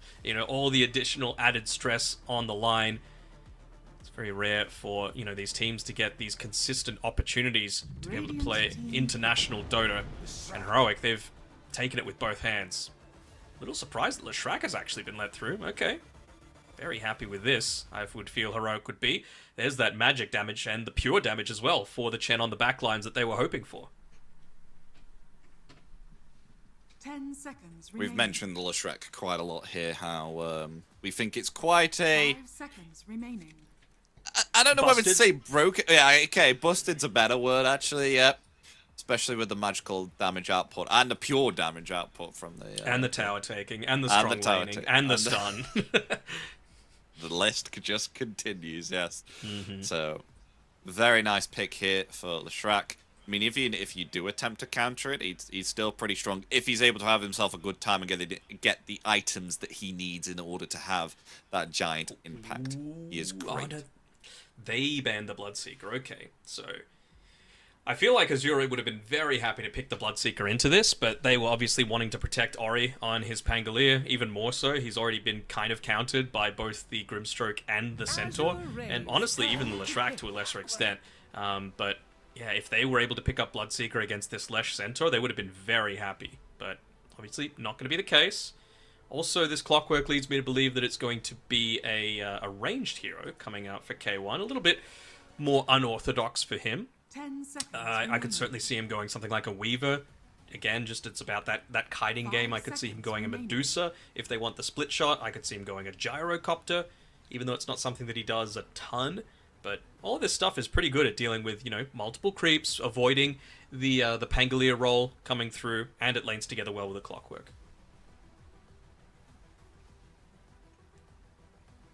So, what, 100% for sure a range carry here for K1? Not 100%. I mean, Schofield can play the clock, and KJ can just be on the Grimstroke as well. I think that's fine. I personally just like 5 Clockwork, because I feel like it's not something that you necessarily get a ton done with initial items. Like, sure, the Ags feels really nice, but I think there's a lot of really strong ranged heroes this patch, like, in the carry position, whether it be Luna, Morphling, Razor, Medusa's, not there so much, but Weaver, definitely.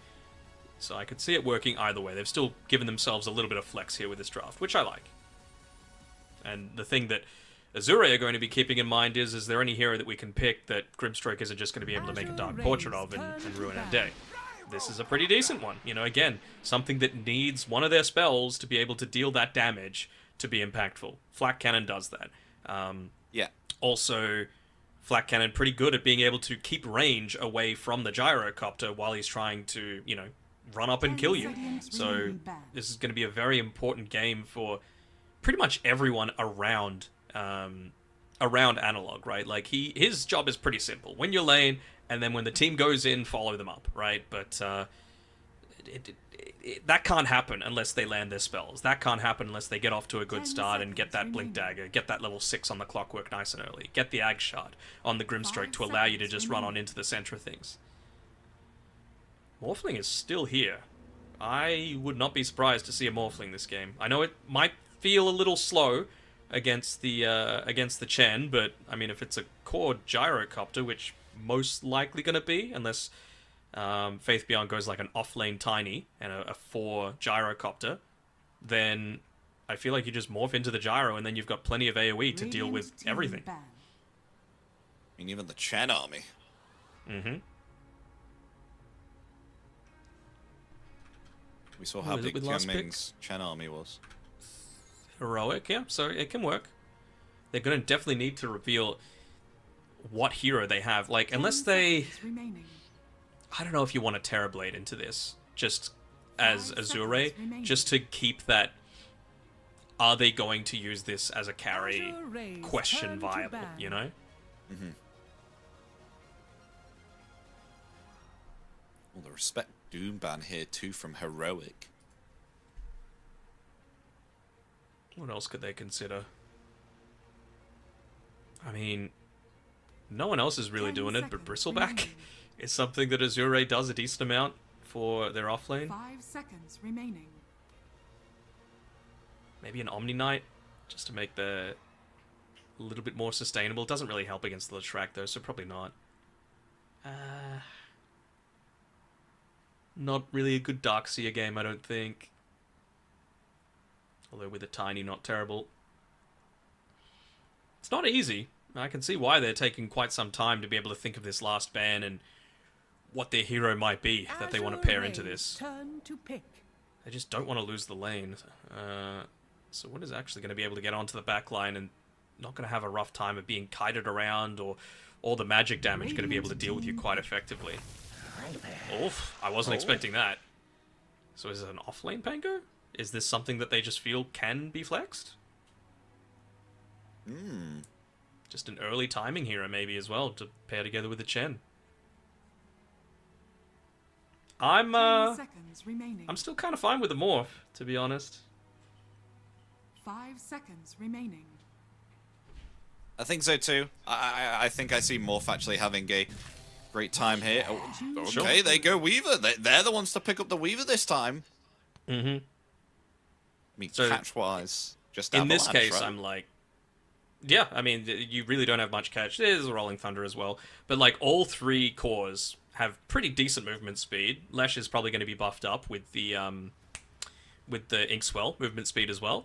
And you can dodge out a lot, right? You just run away from Viper, who is very much a stand and right-click style. You can dodge the Rolling Thunder with either Stampede or, you know, Shikuchi or whatever it is. Okay, they're still having Schofield play the Clockwork, so you're not going to have that ranged melee hero pairing, but it does also mean that you now have a stun for this lane with the Weaver and the Grimstroke, right? Just toss the Inkswell onto the Weaver, can run on in, get an extra stun, and maybe look to try and burst down Bach in particular, which I think level 2 is going to be the big timing that they're looking for here, right? Like, Viper is weak early, so you need to try and punish that as much as possible. Doesn't he spike, though, at around about level 3, maybe, when he has level 2 poison attacks?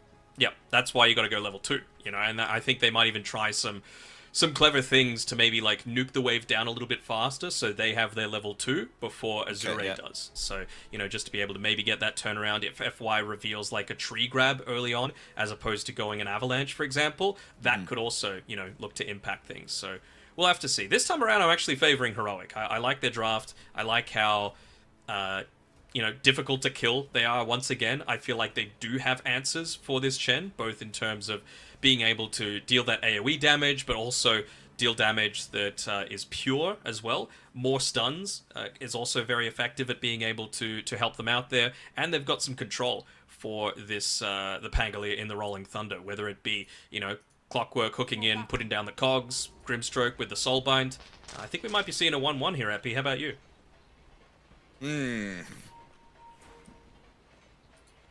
I think I'm gonna have to agree with you here. I know we said we had ourselves some differences in terms of who we thought would be winning game 1 here, but I'm gonna have to agree with you here on game 2. I think that Heroic look pretty nice here with the picks that they've got up here, and I especially like how they don't have a lot of catch here for the Weaver, like similar to that of what happened within game 1 as well when Azure had themselves the Weaver here too. Look at this, really just trying to find that quick pick off, maybe place down a ward really early on. Again, it's all about making sure that you've got that nice start to the game, right? You want to try and hit on to that level 2 as quickly as possible for K1 and KJ. That is indeed if they end up laning together. We saw it was a bit of a lane switch last time around, so you know, they might still just choose to go the Clockwork paired together with this Weaver, but I'm not sure if Clockwork would be able to do all that much against the Viper and the Tiny. Speaking of KJ, might be in a bit of danger here. Oh, he is dead. With the Penitence cast upon him. Ooh, who's going to get the Bounty Rune though first? K1 rotates in with the Shikuchi. So it's a 2-2 Bounty Runes, but First blood will go to the Chen. FY doing a quick check if there is a rune up, a ward up on the high ground. He will be correct with his assumption. They might even... Oh, there we go. They've been able to finally find it. So, again, nice little bit of experience bonus, and that's not what you were really wanting here when you've got this Weaver Grimstroke lane. So, FY already a quarter of the way into level 2. Has to be very careful that he doesn't get tossed back once again, and he didn't get baited out by going for that level 1 tree grab. Yeah, make sure to have something that would be a little bit more impactful in terms of making sure that Bach gets off to a nice start. Yeah.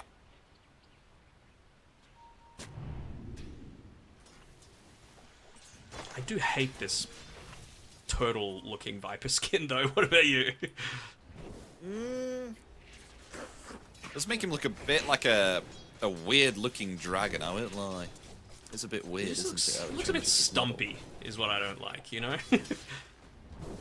I think of, like, big flowing wings when I think Viper. Maybe not flowing, but at least more obvious wings. This is just like... It's like a baby turtle, you know? Cosmetic game is not on then for you. No, definitely not. Alright, here we go. They've hit their level 2. Maybe they could try and bait out a Shikuchi from K1 just to force it to be on cooldown. There we go. Ends up getting it. So 12 seconds. Won't have the toss for it. Up top, not too much happening, right? They're just looking to try and influence a few of these lanes. Obviously, you don't feel safe to be able to walk up into this lane for Schofield, so I'm not expecting too many battery assault plays coming from him. Like, this is the sort of lane where you might actually put a few more points into the rocket flare just to be able to have that AoE damage for starters, but also just to be able to, you know, not die in the lane itself. Yeah.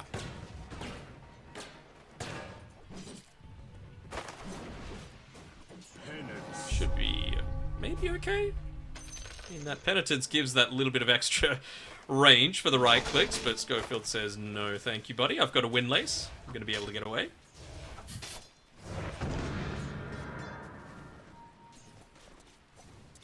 We got ourselves level 3 now.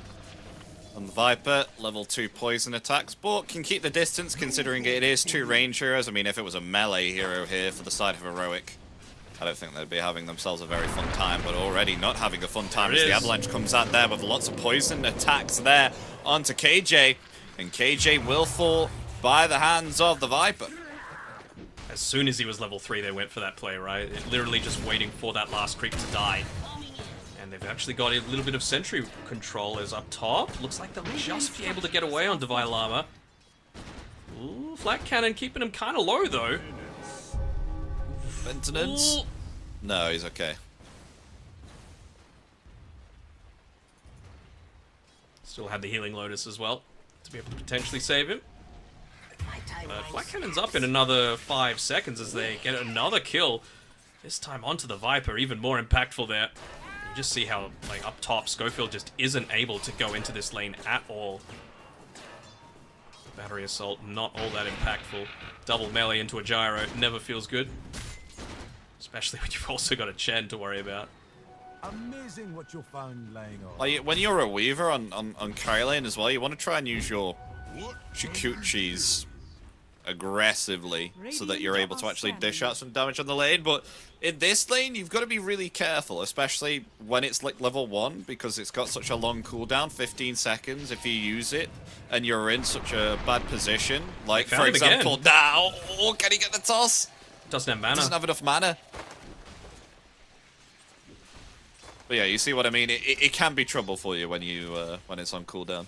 Yeah, that's why I was stressing that level 2 timing so heavily, right? And why that first blood onto the Grimstroke actually meant a lot. It meant that you had that earlier level 2 on the Tiny. It meant that you didn't have the level 2 advantage on Heroic. And I mean, something as small as that can snowball into so much more. This is something that you just cannot let a Viper get off to a good start, because it's really dangerous to be able to move forward. Like, he can't go into this lane with how FY has positioned it, right? Like, that Sentry Ward is covering the complete wave. Just seeing K1 there. Radiant courier has been killed. And his courier gets sniped as well from FY. And they see him too. They know Shikuchi's still got a couple of seconds. Avalanche, the poison attacks too. He's okay, but no regen. Schofield's even rotated down here, bottom 2. I'm in your debt. They need to fix this somehow. They need a kill onto Bark if possible, but FY just had a clarity delivered to him. They'll end up getting rid of it, but it's still one Avatos combo that they'll have. He is just getting no farm in this lane right now.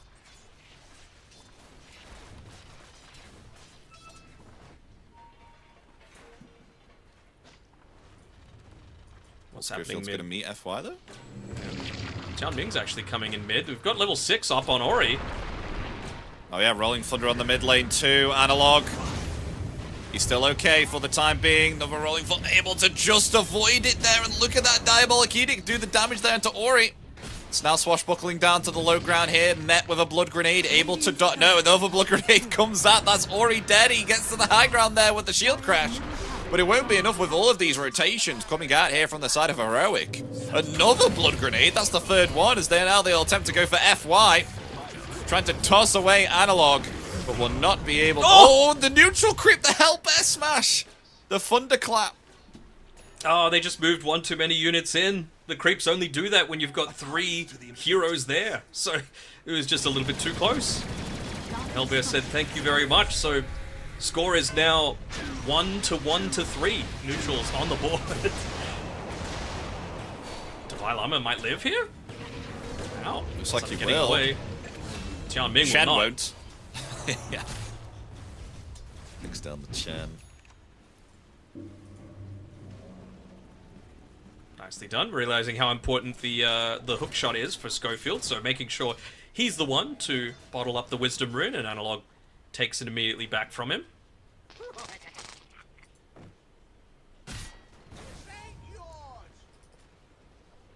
Remember what I said about Viper being that relatively immobile hero, right? So Viper's just watching all this stuff happen around mid, around top, and he's like, great, I'm just going to sit here and farm. You know, he's going to become like a turret, basically. Go into a Dragon Lance, go into more stuff that's just going to enable him to stand and right-click.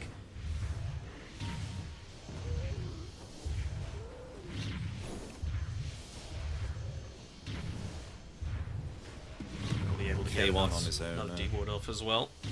Yeah, but still, he's last on net worth in all of the cores, right? And that's not what you went for this last overall Weaver pick for Heroic, right?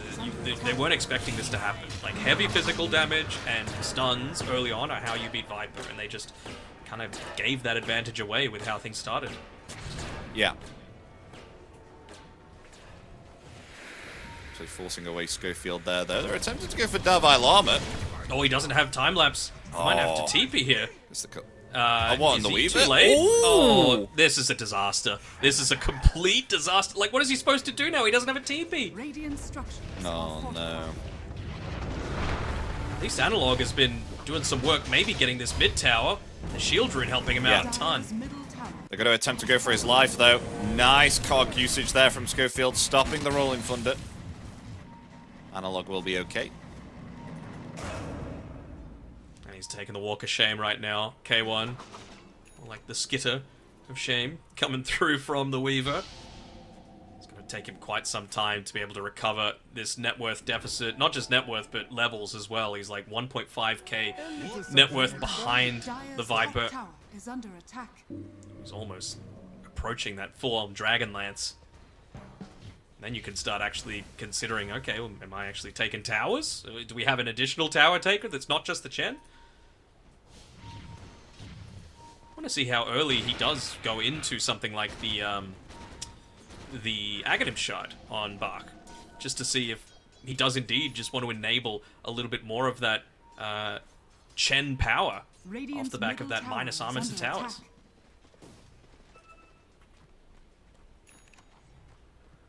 I like the Blade Mail rush, though, from Davai Lama, just in case they ever did decide to jump him. He always has that to try and push them back. And, oh, meanwhile, action happening on the mid lane. Easy kill there into Ori, along with that Stampede there, too. Was able to get off the Phantom's Embrace there nicely. And the damage was enough there from Analog, but Chen denying the haste rune here on the river with the Wild Wing. very important. I mean, you don't want to give a Leshrac a haste rune for free. That would go some way towards... I mean, imagine if he has that, right? There's nothing that a Viper has to be able to run away from that. You don't need to pop your Split Earth early on into the piece. You've got a Clockwork to be able to, like, just walk up into him. And even with as farmed as Buck is, he would die to a Leshrac haste rune rotation. Oh, Avalanche toss! That's a dead Weaver again! Oh no, but the Dust too was not expecting that there on K1. He just came out of the trees. So he ended up using the Dust. It was Tiny this time. Previously, it was Buck that bought it, that got them that kill previously, that was enabling them to use the Viper Strike. And he's... I wonder if he steps forward a little bit. No, he's going to be the one taking the damage from this tower, realizing that, hey, I've got a Dragon Lance, and you don't have a tier 1 tower, with Chen making basically zero involvement in that as well. Like, he is playing such a good lane here. And he just hasn't moved. Buck will not move until he's got this Hurricane Pike, I don't think. This poor Weaver. This is not where you want to be as a Weaver. Usually you're dominating, aren't you, during these stages of the game? That's where you want to be as a Weaver. I mean, how far is K1 away from, like, a Maelstrom or something? He's still, like... A while. Oh. Might be going to Dragonlance first, which I don't know if there is, like, a correct choice even at this stage. He just needs to find a free kill or something to be able to bring him back into this one, because it's been rough, and now he doesn't even have a tier 1 tower to be able to play around. Power rune, which way is it going to go? Schofield has the hook shot available. Right now though, he's on the run. That's low. Really early rotation coming through here from the Gyrocopter. Level 4 battery assault. Look at all the Chen creeps hanging out behind this tower. Tianming wants to be able to go for just a quick little pick off here. Maybe even wants them to die just so that he gets the double shard hurl boulder. Radiant's middle tower is under attack.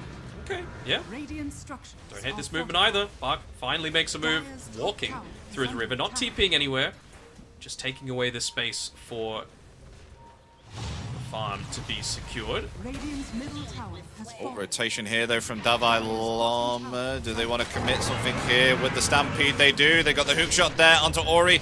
Able to swashbuckle, but it's been silenced there. Found and taken out. Alright, It's Phantom's Embrace. Feels pretty good, doesn't it? Just having that Phantom's Embrace. This isn't the sort of game that they feel like Chen has had too much of an impact. So you don't really need too many points in the Stroke of Fate, right? It's much more important just to be able to lock down these other heroes, Pango especially. Because, you know, 3 points in the Phantom's Embrace, you're only 1 point away on the Grimstroke, really puts the game much more heavily in your favor. So it feels like Heroic... They're waiting for 15 minutes, right? Because you're probably going to have that first big item for K1. He's been able to take out the top tower, which is a big benefit to them. And they just want to make sure that they can play around Analog and KJ here with that Aghanim Shard right at the 15-minute mark if they can get it. That's why they're giving him all this farm on the lane.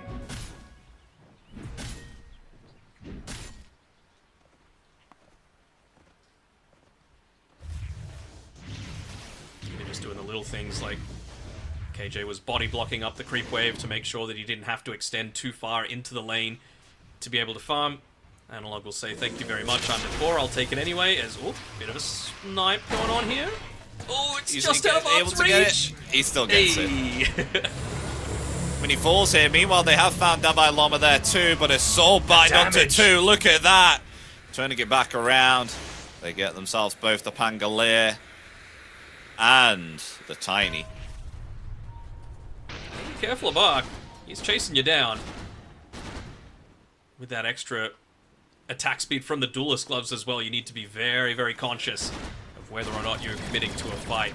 It was a good soulbind. It did kind of seem like they were trying to run in different directions, though. You know, not really viable to be able to go for that one, as, yeah, soulbind just perfectly linking. Ori moves left.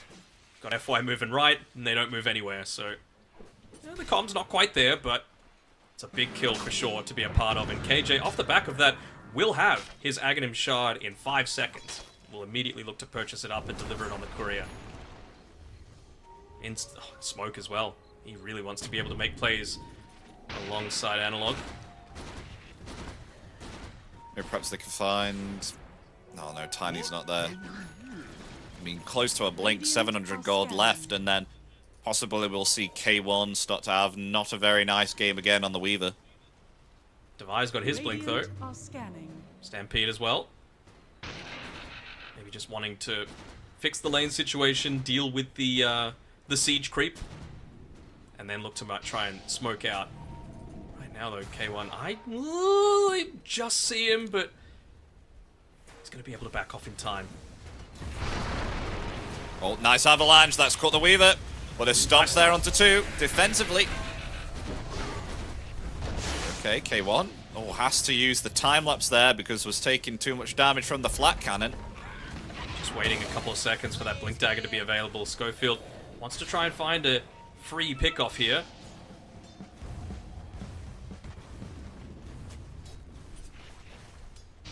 Still protected, their observer ward in the lane. How do you go into this? It really feels like they're in two minds here. Analog's been under the cover of smoke for the past, like, 20 seconds, but they haven't found anyone. Oh, or he has been found, though, dewarding. He actually is able to shield crash out of the cogs. Yep. As meanwhile, they find the Weaver again with that homing missile. Now the Rolling Thunder's coming in. There's no hookshot to be able to stop it either. There we go, don't get too close with the Soulbind there. Yep, Ori will just back himself off, though. A lot of damage being done there by the cooldown in return, yeah. Big hoof stop. Oh, the Inkswell there too. What? Heroic. Turning it around there. I've never seen such an impactful lightning storm in my life. That's the lightning storm and the Inkswell. It just exploded, dealing so much damage. I mean, it was soaking it up constantly, right? There were about 3-4 heroes in that small little area, and I mean, Analog, he reaps the benefits. Triple kill for him, 6-0 and 4. Oh my god, look at the gold increase as well for him. That one fight gave him 1,200 gold. And 1,000 gold for Davai Lama. Yeah, now he's got the Bloodstone finished up. He's got a Blink Dagger, very, very close to being picked up as well. Ark at least has the Hurricane Pike finished up now, but I mean, you're still going to have Analog just looking to have that Inkswell and blink onto the back lines. Try and just stand in the middle and deal with it, but will be susceptible to the Viper Strike though. Still does go through the debuff immunity, so it'll be slowing him down a decent amount. Might get another freebie or two here from Analog. They're turning. They are with the Rolling Thunder. Nice stomp there, though, in return. They'll attempt to try and turn it around here with the Soulbind too. Onto the Viper and the Gyro, who's also rotated in here. Schofield getting very low. They turn it back around here with the Viper Strike, but will still find the kill onto the Viper. But in return, Centaur will fall along with the Leshrac there too. So Analog gets taken down, and that's a lot of gold coming back there for the Gyro, who gets himself 760 gold. Radiant's middle tower is under attack. This is why you're so afraid of FY in general, not even just on his Tiny, but his Tiny is next level. Just being able to disrupt the fight initially, back off, make sure you've got that blink off cooldown once again, and then he moves on forward, gets the double avalanche, tosses them back into the middle of the call down. Just assists on assists really start to rack up when you've got someone like this. Radiant's bottom tower is under attack. And this has all been without that key farming item in the Aghanim Scepter for Lo. So now he's been able to pick that one up. Going into a BKB just so that he can withstand some of these hoof stomps and a little bit of the Leshrac damage as well. I was also wondering, like, what Bark was wanting to go. Does he feel like he's being controlled a little bit too easily? Maybe so, but he feels like he's got the potential to be able to withstand it if he goes an Eternal Shroud, maybe relying on the rest of his team, some of the auras that are starting to be built up as well. I mean, Tianming, he's obviously got the Hand of God, he's got the auras from all of his units, he's got the mech, he's even going to be buffing up the team a little bit with the Grove Bow on the Chen, and then he's going straight into the Vlads afterwards, so this is the exact sort of thing that a Viper just wants to, again, just stand and fight. That's all he wants. This is not a chase game. They just want to take fights on their terms, find that quick pickoff with FY on his Tiny, and use that to transition into hitting some towers. Once he's got this Eternal Shroud, I feel like he'll be able to sustain in the fights a lot more, because A lot of magical damage is being outputted upon him here more than anything else. I mean, the only physical damage here is Weaver. I mean, even he has a Maelstrom here, which does some magical damage. Mm-hmm. That is most of the output here. They're actually going to go for the Roshan, though. With K1 rotating in here with the Swarm. Sure. I like it. Analog is able to deal all that pure damage to be able to help out as well. Dire are scanning. They do get a scan, but they won't be in time here to contest. And with that, Heroic will get themselves the Aegis. There we go. Aegis in the hands of Analog, but a nice item pickup here too for Azure Ray and Agnims for Ori here on the Pangolier. Not quite yet level 15, really wants to have that to just get a little bit of extra duration on the Rolling Thunder, so maybe you get another shield crash out of it. I would have loved for that Tormentor to give Tianming the Aghanim Shard, just to maybe beef them up even further, right? Get the extra, is it 10-15% HP from the Ancient Granite Golem, for example. Because they know that Heroic are feeling relatively strong right now as they run into Schofield. Attempts to TP away. Homing missile connects. He won't TP out. He gets the kill.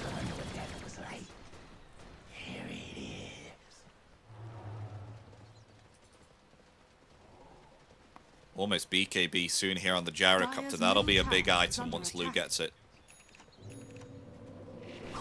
Mark is actually going to be so tanky to magic damage.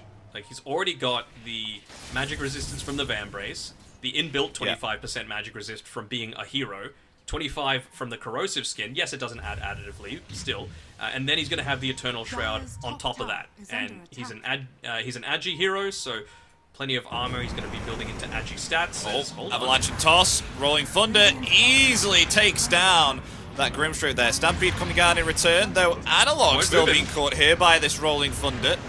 It's now Ori trying to flee here. He will be okay. They commit the Hand of God. That Stomp will not connect. Is now back. Force-staffing himself forward there, trying to find the poison attacks here into Davai Lama, being slowed down slowly but surely. Hookshot, though, in return. They're going to cut up this fight and try and turn it around with a counter-initiation as they attempt to try and find back. They will do so there indeed, as they'll attempt to go for more. FY will fall there from the Diabolic Edict. As Ori still trying to get away here with the Swashbuckle. He's still okay. But they will find the Chen there too. That's 3 down on Azure Ray. Be careful low, though. Maybe feeling confident fighting underneath their Observer Ward that KJ placed down quite some time ago, but another fight just going in favor of Heroic. It's so hard for them to be able to take out this Leshrac, who actually had a regen rune bottled as well, so even though he barely gets away from that fight, still out there with the Aegis for 2.5 minutes, on his way towards the BKB, full HP and mana, dealing a little bit of damage to this top tower.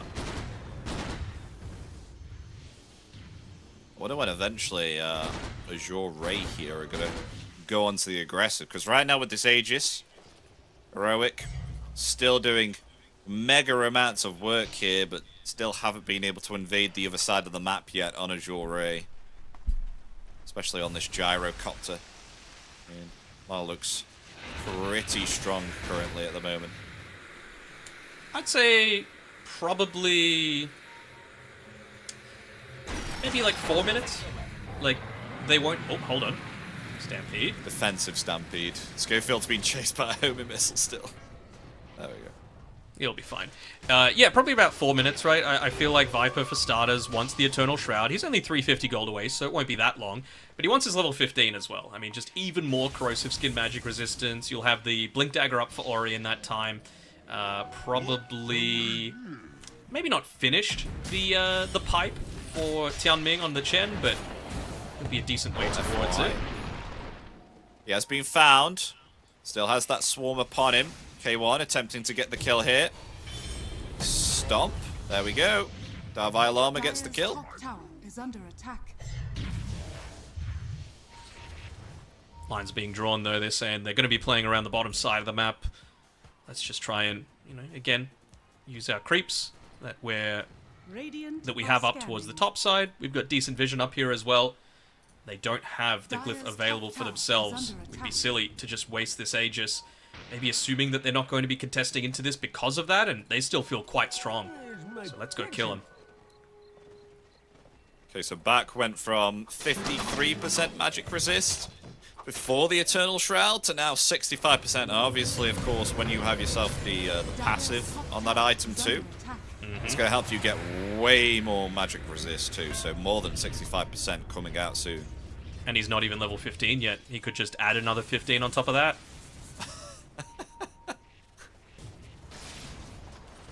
I mean, last game was the Qian Ming show, right? Basically not taking any physical damage. Well, might be different. He just has 3 seconds. The Rolling Thunder, though, 2, is being stopped here by the 1. Soul Binds. Though, just still gone. laying in the poison attacks there onto Analog. Analog healing up here from the Bloodstone. They will find FY. Analog slowly falling. He finally will be found, taken out there. It's a 1-for-1. And Davai Lama attempting to TP. He will get out. Ori was just off the mark there with the swashbuckle, or rather the shield crash, making the swashbuckle come out with the Aghanim Scepter. I think the difference that fight was they just had much greater vision on Azure to be able to play around with, right? They could guarantee that Lowe's flat cannon shots were hitting onto multiple heroes just because of that high ground ward. So yeah, I feel like if you're going to make that sort of play with the Aegis, you've got to make sure you've got a vision advantage as well on Heroic so that you can make the most of it so that you're not overextending like what just happened. Yeah.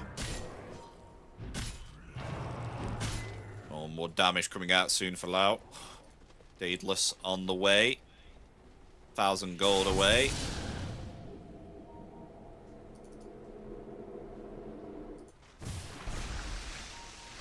Just trying to see what's even going to come next for Heroic, because it feels like they had their time where they had a potential advantage with this Aegis. They weren't able to connect a smoke onto it, and then they maybe just forgot the timing on the smoke. They overstayed. I'm not sure what, but it doesn't really feel like they're getting into anything big soon. You know, like Analog, his BKB is going to be pretty significant, but you've still got a lot of this right-click damage coming in from Buck. You've still got a lot of this damage coming in from all sources on Azure's heroes. It's not just magic that they're having to deal with. And I'm just seeing some of these other item timings that Azure have to be able to play around with. Feels a little more significant, right? Like you've got now the Aghanim Shard on the Pango, so he can be even more of that frontline presence. He's not going to be quite as squishy. Yeah. And probably in like one creep, Buck's going to be level 15. Radiant's bottom tower is under attack. Tell you what, K1 has done a nice job in slowly coming back here. Is at a pretty okay level here, level 19, actually keeping up with XP in terms of the gyrocopter. We remember that Lau had himself an amazing time. Oh yeah, Rolling Thunder coming out. Schofield, oh no! Oh, he's bouncing in the cogs. Oh, it actually means Schofield's death. It's a dead a dead clockwork. So similar. Says you're locked in here with me. They see K1 farming. They want to try and force him to use perhaps the time lapse back into the rest of the team, but he was able to get out right. K1, he's still there. Hold on. Hold on, I'm just watching FY. I'll see the vision. Avalanche. Not able to get the toss though because the Dust of Appearance was not placed upon him. So K1 is fine. So yeah, without any right clicks taken from the Viper, 72% magic resist, without Eternal Shroud buff, 3k HP, 57% physical resistance. Remember, those Wraith Bands are buffed up now as well, since it is past the 25-minute mark, so an additional, oh, I don't even know how much armor. What was it? Probably about 5, when you consider the additional agility that you're getting as well.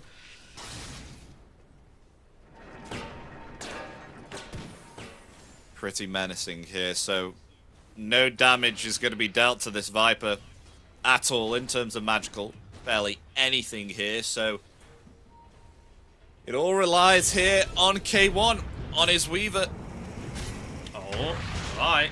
He gets going on. Rolling Thunder, he does. Stampede, maybe? Avalanche, toss. Where's the follow-up damage, though? Okay, here it is. Here comes the homing missile, and here's back as well. Ambushing from the other side. Homing missile, and bonk. Ooh. Divide. Okay, there we go. He is found. Blink Dagger comes in with the shield crash. Ori gets himself a killing spree. And it's a long Roshan here before it comes back alive. 1 minute and 40 remaining until the Roshan spawns back. Dire's middle tower Might be able to just take a tier 2 for free though, right? Similar to what we saw happen at top tier 2 They know the glyph isn't available, so just look to rally behind Buck. Once again, he is the one that you just want to be standing near.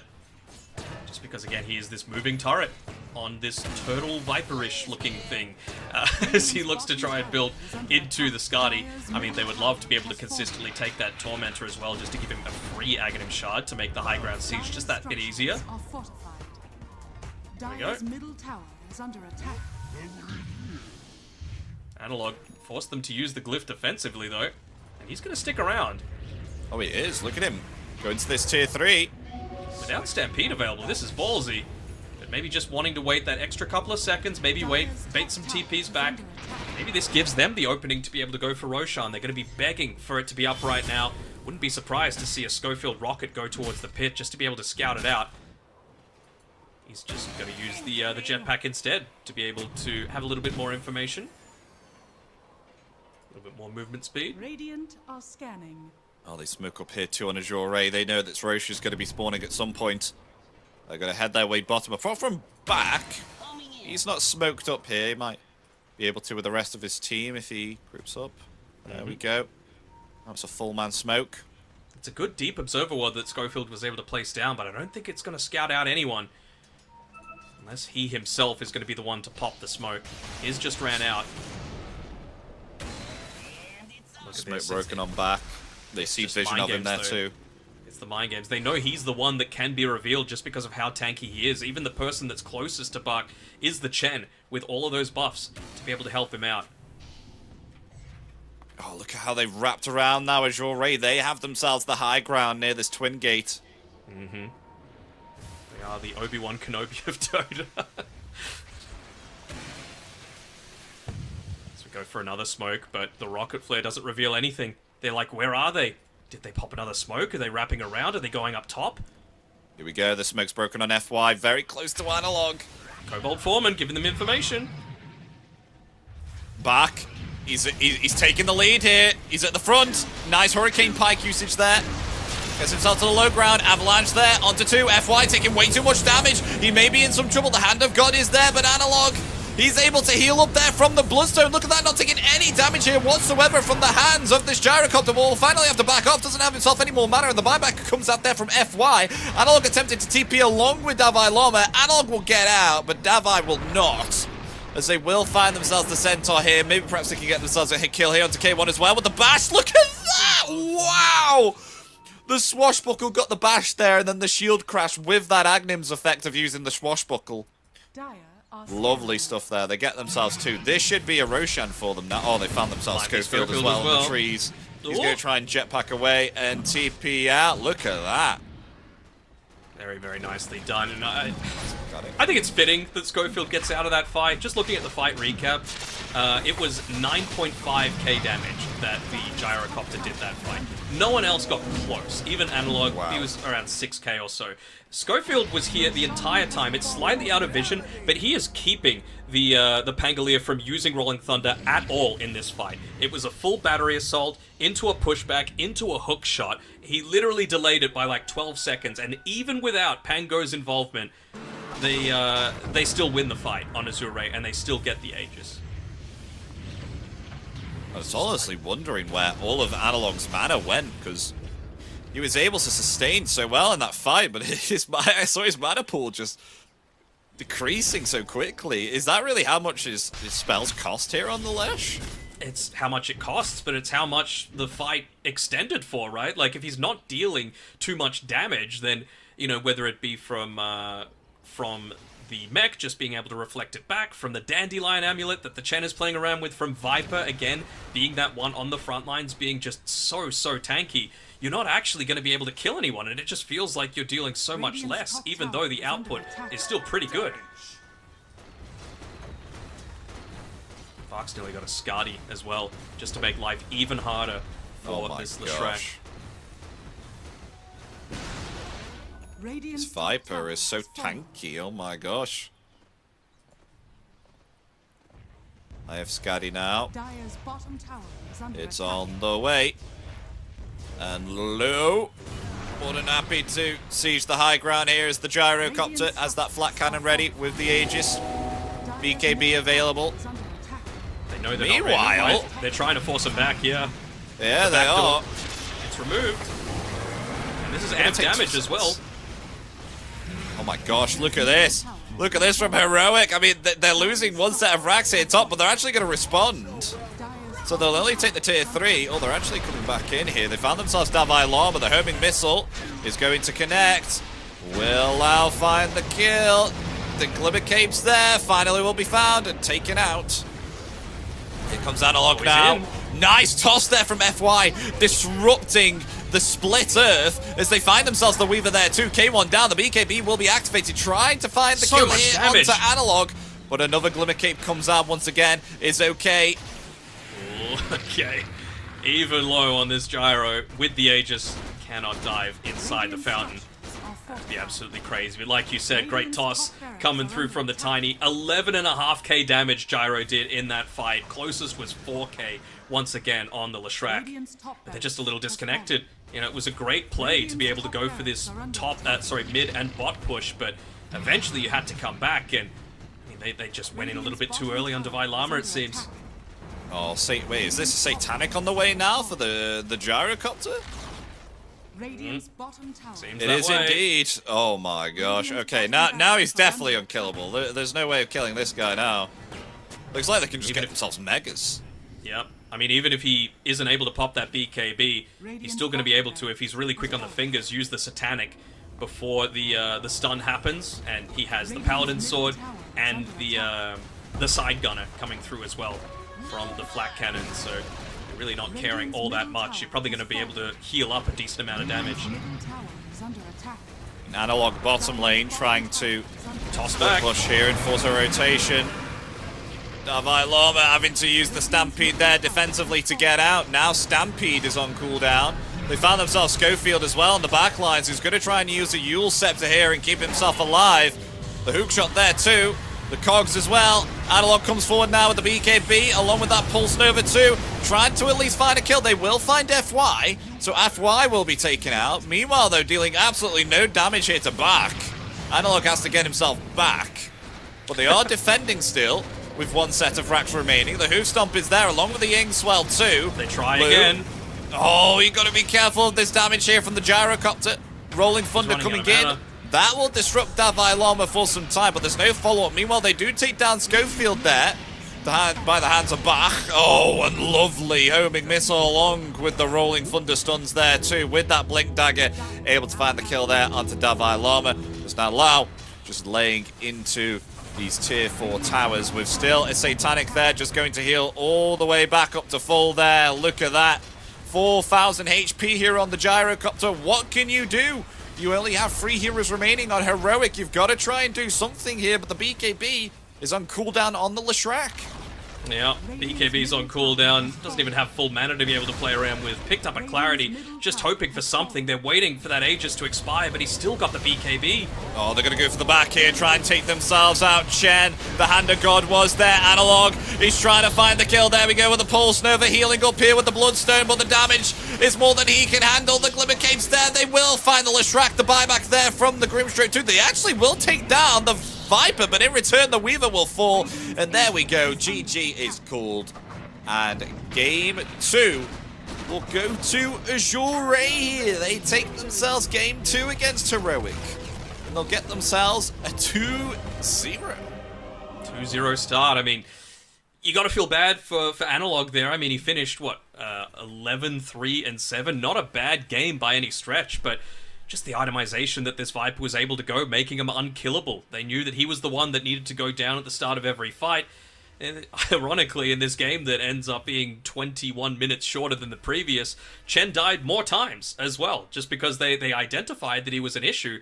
You can identify it all you want. You actually have to go ahead and kill the man. And yeah, they still found that it was a little bit too much of a struggle. Wasn't able to resist quite as much of the damage coming through. It really does feel like it was just this gigantic snowball that came ever since the laning stage, right? It might sound a little extreme to call it that, but I think they were expecting this Weaver Grimstroke lane to go far, far better than it did. K1 was just a little bit too far behind and couldn't match the damage output that Low had. 54.7k damage Low did on his gyrocopter relative to the 22 on the Weaver. I just wanted to highlight about that lane as well. Like, we thought even, we even thought that maybe perhaps, you know, Heroic were going to be able to take themselves game 2, but they had an absolute awful time here on the bottom. I mean, this Weaver and Tiny, we were saying in the draft, like, oh, they only have themselves, you know, Tiny and Pangolier with Rolling Thunder that will be able to catch the Weaver. This is trouble for them, but they were able to make it work with just Avalanche without a blink, and just the element of surprise here from FY catching K1 every time with the Avalanche. Look at Bach in that team fight. His HP was literally not moving, despite being in the middle of a Leshrac, a double edge on yourself. You had the Stroke of Fate, you had the Inkswell.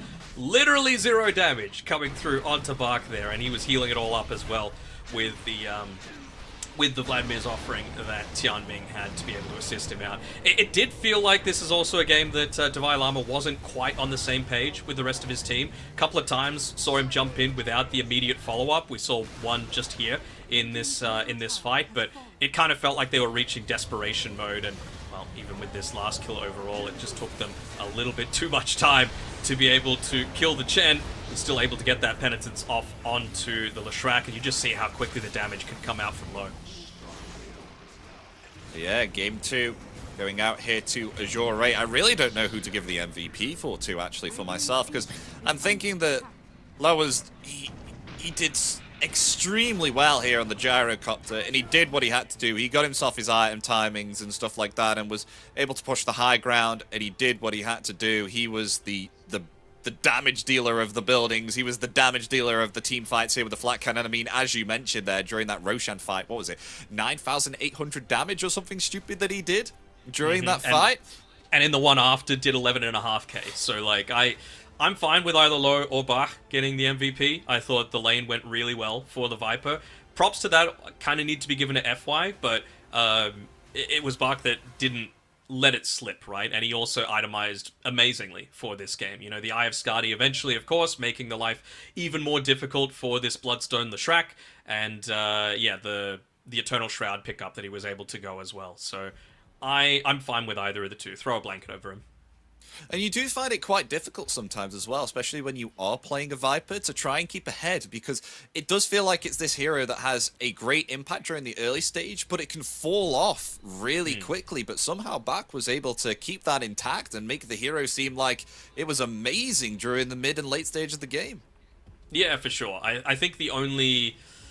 You can catch up, but it needs to be like a mid-Viper going an early-ish Aghanim Scepter, and with like Boots of Travel and Manta style. Like, you can actually farm a lot of the map, kind of be like Naga Siren-ish if you go down that sort of route. Obviously, that wasn't his role this game, though, right? His role was just to be beefy boy, stand on the front lines, be hard to kill, be the main focus, be the one revealing a lot of the time. We saw that even in the lead-up to that Roshan fight. So, yeah, big props to Bach, big props to Low, big props to all of Azure, who are now, I believe, a 5-3 game score, and I think Heroic now slipped down to 3-7.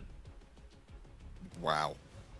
I mean, they have been trying their best, though, Heroic, but let's have a look at the round-robin stage of what is currently looking like at the moment. So, yeah, 5-3, 3-7. You're bang on, Danog, there, with just being 7th place, just above Team Spirit here on Heroic. I think on the other stream as well, Aurora in their series must have gone 1-1, I want to say, or maybe it's halfway through, actually, because kind of played 9 games, right? You have to have, you know, 1-1... game of the series. I don't know. Maths is hard for me. But anyway, it's a big win for Azure, especially with how hotly contested it is in these top 4 positions in Group A in particular. Yeah, so at the moment, how many series do all the teams have left? I mean, I think it is a mix, isn't it? Some teams have actually played a lot more than others here, but we're coming to the closing stages right now. And are there any teams in particular that stand out? We're 2/3 through, I want to say. 2/3 through. Yeah, so there's still time to be able to come back. I got to say, though, the team that does not have a lot of time, does not have many additional chances, is Team Spirit. And I believe they're the team that we're covering next. They're going to be facing up against OG. Team Spirit currently sitting, as you saw on that graph, 1-7, and OG 3-3. So OG really not that far out of it. They've played fewer series than... I think everyone except maybe Extreme Gaming. So they've got plenty of chances to be able to come back. They've got plenty of opportunities to impress. But going up against the current reigning TI champions is certainly no easy feat. Even with Spirit having a bit of a down month, I would say. Yeah, I mean, we do have to hand it to them, though. I mean, even though that they are having themselves a rough time here, they have gone against some tough opponents here within Group A. I mean, Heroic, I know Heroic just got a 2-0 handed to them by Azure, but I feel like they are a very strong SA team, and they have proven themselves moving through the Swiss stages. They went up against Entity and G2IG as well, which they are, you know, top of the standings almost, along with like Team Falcons too, who are just below G2IG. So maybe perhaps they'll have a much better time with OG, but we'll see. What do you think, Dano? Do you think it'll be a 1-1, or do you think possibly a 2-0? Kind of depends what we see from Seb, I think. But we'll have plenty of time to talk about that. We got to let the players get ready, get into the draft. There is unfortunately no interview for this winning series, but that does mean that we might be able to get to the next game a little bit quicker. So make sure you stay tuned. We're going to go to a quick break, and we will be back in just a few minutes. Make sure you stick around.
Hello everybody, welcome back to the Elite League with myself and Danog. We're coming back for a second series of Dota. If you are just tuning in, we had ourselves the first series of the day, and that was Azure versus Heroic, where Azure were able to take themselves a 2-0, and boy oh boy, we had ourselves a lot of fun there within game one of that series. But now we're coming in for series two, that being OG versus Team Spirit here, which I think there's some excitement for this one, to see how Team Spirit, if they'll be able to come back after a tough time at the moment at the bottom of the table, see if they can try and find something here, or will OG be able to take this comfortably. It's something to look out for. It is something to look out for. I mean, we've seen a lot of chat about both of these teams, and for good reason, right? They're two mammoth organizations, 4 TIs between them. It's a lot to have to live up to in terms of expectations, but as we have a look at Team Spirit there, not too many changes, right? This is a stable roster. The only exception between TI Win 1 and TI Win 2, of course, was Toronto Tokyo, now the Pos 5 on BetBoom, but Lyle has really come into his own. I thought he was nearly the MVP of their Riyadh win as well, which also I think needs to be added to some of the calculations for the greatest team of all time. Looks like they're all in good spirits, though. Smiles coming from all around, and yeah, I'm not really sure what it is that's holding them back a little bit. I mean, I just mentioned Lyle. For him in particular, I feel like he might have gone a little bit away from his traditional hero pool. You know, I think he's still an amazing puck player. I think he's an amazing conker player. He's getting them banned out a little bit against him, but yeah, I just think he's not quite the same as when he was really playing at his peak. Speaking of teams that have changed around a lot, though, how about this OG roster, Epi? Oh man, I mean, I do like it, and not to be a little bit biased, but it has a British player in it. I know he's been there for quite a while, Ari, as the position 4 for OG here. I mean, they've been performing well at the moment, OG, and they've got to have some respect right now, especially with Seb still being in as the position 5. Boy oh boy, he has been with this team throughout and throughout, and I'm sure everyone understands that on the stream as well. Maybe perhaps some of you are watching because he is playing still within OG, but an excited one nonetheless. I'm intrigued to see how both of these teams will do here, and just to highlight from what you mentioned about the LoL picks as well, we'll see if he does get himself off some of the heroes that he did used to play in the past, or hopefully OG don't ban them, and we'll see ourselves some pretty good games between the two. We'll see what Seb plays as well, because I think one of the areas that, you know, OG fans are very passionate, right? They either are really on board, backing their boys, or very heavy with criticism, feeling like they no more than a 2-time TI champion and a multiple major winning coach as well. But I gotta say, Seb does look a lot better in my eyes when he's playing the normal style, you know, position 5s, whether it be like an Io or a Bane or a Crystal Maiden. I think maybe the experiments with... He hasn't really played that much of the Wind Ranger and the Monkey King that he did when he stood in for OG previously, but we've seen an Alchemist and a Brewmaster tried. Brewmaster I can understand a little bit more, because maybe they just wanted to flex that one over to the offlane for Whisper to play, but yeah, I just want to see some normal Pos 5 heroes, because I think Seb, he's super capable on those.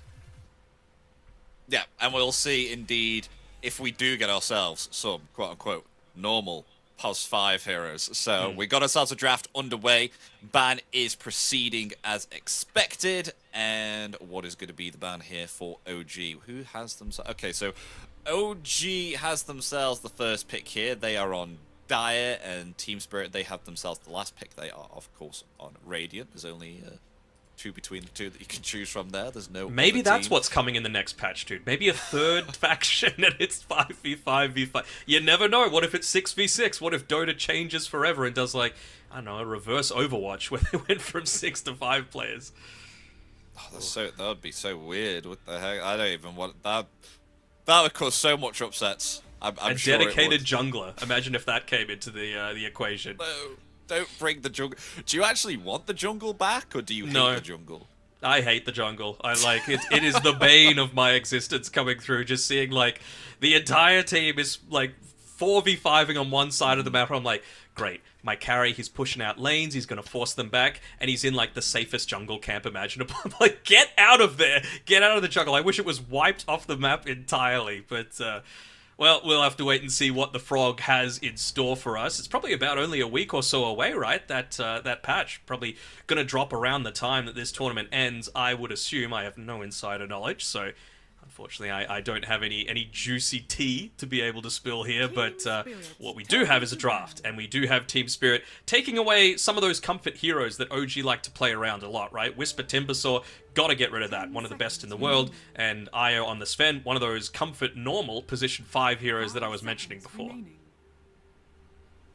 Yeah, and can't forget the Chen. We've seen a few teams that have not respected the Chen, and when it comes out, the Chen reaps havoc.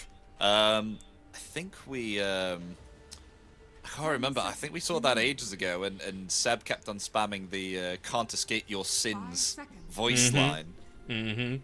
For He sure. was actually able to get the Chen. Yep. I mean, I think a hero that I would be totally fine with Seb picking up is something like the Enchantress, right? Solid position 5, you fulfill a lot in terms of, like, lane domination, gives some tower taking potential, gives a lot of vision just through scouting with your neutral creep, and you also have that scaling potential that Seb, as a greedier position 5, does like to go for in general. But they're just going to go for the Bane. I like it. He's sticking with what works, and I think that's the important thing for him. I think Tomato's performances have actually been pretty good all throughout this tournament as well. Yeah, the quote normal support, and I do like the Bane pickup quite a lot here.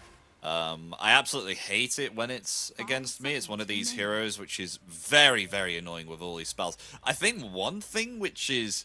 I don't know if you agree with me here, which I think is a little bit broken, is the fact that all of his spells are single targets. So even if you were able to get yourselves a Lincoln's, you're just able to break it with, like, one of your spells and then just cast the grip. And Enfeeble has huge cast range as well, so you're basically going to be able to break that every single time. We'll see what he goes. I'm not expecting Enfeeble from Seb before level, like, 8, just because I think it is one really good value point, but you just want to, again, dominate the lane, and we're in for a treat. Collapse Magnus, most likely, going to be coming out here for Team Spirit. Just give him something a little different.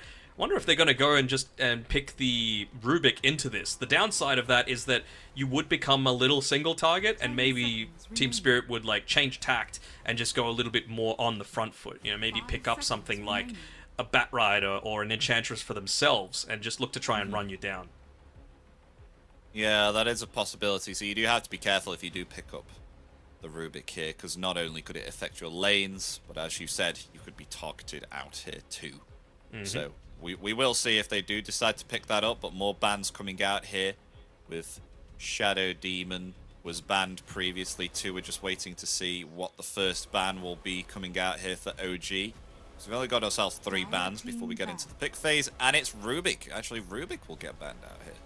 Okay, I mean, it's decent spells to steal, as well as just, we've seen Lift into Skewer just be incredibly effective in the laning stage as well. Mira's super capable of playing it. I think it's actually the heroes that he's been playing most throughout this this tournament so far, as well as the past qualifiers for other ones. So I can see why they wanted to get rid of it. In terms of what they might look to pick for Mira now instead, I mean, I wouldn't hate something like a Tiny, I wouldn't hate a Techies, I wouldn't hate a Clockwork, I wouldn't hate a Tusk, just more stuff that's going to make Bane's life a little bit more challenging. But maybe they want to save that until at least like a couple of extra picks into the draft. Maybe they'll pick up Miposhka's hero instead, just something that they feel is going to be able to address this Bane. I mean, that's why they got rid of the Shadow Demon, right? You don't want to commit a Fiend's Grip and then just have Disruption completely save. Yeah, that would be annoying. That would be so troublesome. Yeah. But Miposhka can just go something like, I don't know, Avenge or something like that. Just swap someone back, so even if they are still gripped, they're gripped in a non-killable range. Also would double up on just having a lot more of this reposition, right? You've already got the Magnus, just get Avenge. I mean, I would just pick Bat Rider, just because I think it's a busted hero. So, it surprisingly hasn't been banned just yet, but they go the Mira Tiny. Most likely Mira Tiny. Could still be Lyle. They're valuing some flex here. Yeah, so don't know for sure whether this could be Tiny position 4 or position 3, because we have seen that Collapse does like to play the Plays a Tiny. little. but he also plays the Magnus. Mm-hmm. So it could even be LOL. Yep. That matter. Oh, there it is. There it is. There's your busted hero. Backrider comes out here for OG. I'm on board with it, right? Like, you're just going to be able to make a lot of space around the map, have the potential to scale late game. Don't give the enemy team one of these, you know, I mean, it would have been triple reposition, right? Now they've only got double, the Tiny and the Magnus, to be able to play around with. 5 seconds. I guess, like, Bane really shouldn't ever be in a situation where you're going to get caught out with a tossback. I also wonder, remember I mentioned that Bane probably won't put any points into the Enfeeble at until level 8? Maybe you do now, just because, like, if you cast that onto the Tiny, for example, the cast range reduction is actually pretty significant, and maybe you don't get, like, the range to actually be able to toss back someone into the Magnus, you know? And then if you don't have Enfeeble up on the Tiny, then just play around your Brain Sap, manipulate the creep wave. You'll have to see. Yeah, many possibilities you could level then on Seb, so it'll be intriguing to see what his build will be like during the laning stage. But 30 seconds remain for the side of OG, really eating into that reserve time at the moment to see what they want to reveal with this Batrider too. Most likely going to be an off lane unless they flex something else here, which we won't know for sure where it's going. Whisper can play the Batrider, is the thing. So you have that also in their potential book. So I quite like this. You know, something that I was thinking, what can they build that wants to go into like a Spirit Vessel that also doesn't reveal their potential flex for this offlane / position 4 with the Batrider. So Invoker can work quite well. Probably going to be more of an Exort style, considering you can look to set up for it with stuff like the Nightmare and the Lasso. So I can see it working for BZM. I love the control that they have on Invoker too. I mean, Ice Wall and Tornado, such an annoying disruption here, but we usually see quite a lot a Quas Wex here, Invoker. I don't think I've yet to see a Exhort Invoker within like the pro stage at the moment, even though the Invoker's quite an unconditional hero. Oh, an Oracle Pangolier coming out instantaneously here for Team Spirit. I don't think we see too much Invoker, period, in the pro scene, to be honest, right? That's what I mean, yeah. It's either like you go 4 points Exort just to make sure that you're getting the double Forge Spirits when they come out, if they feel like that's a little bit more of the priority, or they go, like you said, the Quas Wex. But I do feel like they've got a lot of good setups for Sunstrike, is the reason that I'm talking about that. I mentioned the Shadow Demon being removed. Well, now they've got a Batrider as well. They know regardless of how they flex this Batrider, whether it be position 3 or position 4, Oracle is still going to be amazing in that lane against it. So I'm totally on board with it, with the Fate's Edict being able to potentially turn this one. Now the ban stage comes out. Intriguingly, OG will actually ban the AM out here, and AM's not particularly good against the Naga side. Would it just be to kind of counteract the other heroes here on OG? Maybe, yeah, they might just not want something that's going to be able to dive in onto the backlines, because when I saw these first 3 heroes that OG had picked up, I was like, oh man, like kind of similar mentality to what I was talking about if they did go Bane Rubik, right? Is that incredibly squish, not too much that you can do. So something like an anti-mage that's able to jump in, deal with a lot of that magic damage that's being output. I mean, honestly, even from the Naga, right? Yes, the ensnare kind of sucks, and yes, you can split up the map and AM isn't able to deal with it all that well, but in terms of like just magic damage that you're able to avoid, it would have been not too bad. So maybe they're just going to look to get rid of something else that's able to buy a blink, get it onto the backlines, be a little bit more difficult to deal with. We saw the Weaver, for example. I could see Weaver being a potential option. I could see Faceless Void being an option if it's still in the pool. Never mind. Spirit have already banned it out. What else is for consideration? Just like Maelstrom builders, so they wouldn't be considering a POS 1 Wind Ranger, would they? It's not really something that they do all that much for Tomato. TA not against a Naga. I'm on board with like a Gyrocopter or a Weaver, personally. Dire team back. Maybe even a Morphling. What do you think about a troll here for Team Spirit? Yeah, but I feel like you can kite him pretty well with these With heroes. lasso and grit. Yeah, more so just like even stuff like Flame Break, right? remaining. Keeping him away from people. Even stuff like Nightmare, stopping him in position. Even, you know, Ensnare, remaining. for example. I feel like it's just a little bit too challenging. Dire Yeah, team actually hit. seeing that there, you've got Ice Wall too, so... Yeah, I can understand that. They Team actually ban out Spirit's Sven here on turn to OG. pick. They'll pick themselves up Mars. Even more control, more reason to not pick the troll here now. That just kind of shuts down what I was suggesting. Mm-hmm. Yep, pretty much. So maybe they do go the Morphling, right? You want something that's able to hit some relatively 10 seconds early remaining. timings, something that's able to, you know, if you morph into the Naga Siren, feels pretty 5 decent. seconds You remaining. can waveform out of the arena, so you don't necessarily need to worry about BKB, because it's not the greatest BKB game, right, against a Lasso and a Fiend's Grip, but something that builds a Lincoln Sphere naturally feels not too bad. Yeah, and Yatoro is a vivid enjoyer of the Morphling. So actually, with that suggestion, I wouldn't be surprised actually if he did pick it up. I'm starting to see the real benefits here of the Morphling. Oh, and it's a Juggernaut. I mean, another hero that can move out of the arena. It is. I wonder how much this is because Yatoro is the biggest Ame fanboy of all time, and in our first series that we cast of Extreme Gaming, their first, he picked it twice. So, you know, how much of it is just going to be him, you know, once again continuing the bromance that he has for Ame. But yes, it is good against the Mars. You can build into something like, you know, Mjolnir to be able to deal with the Naga Siren illusions a little bit. And you can dodge out a little bit of the damage that Invoker especially is able to output. You're not going to be susceptible to that Ice Wall, and you know, even a Swift Blink plus Omni Slash doesn't feel too bad. So I could see it. I'm just not really sold on Juggernaut as a hero in general.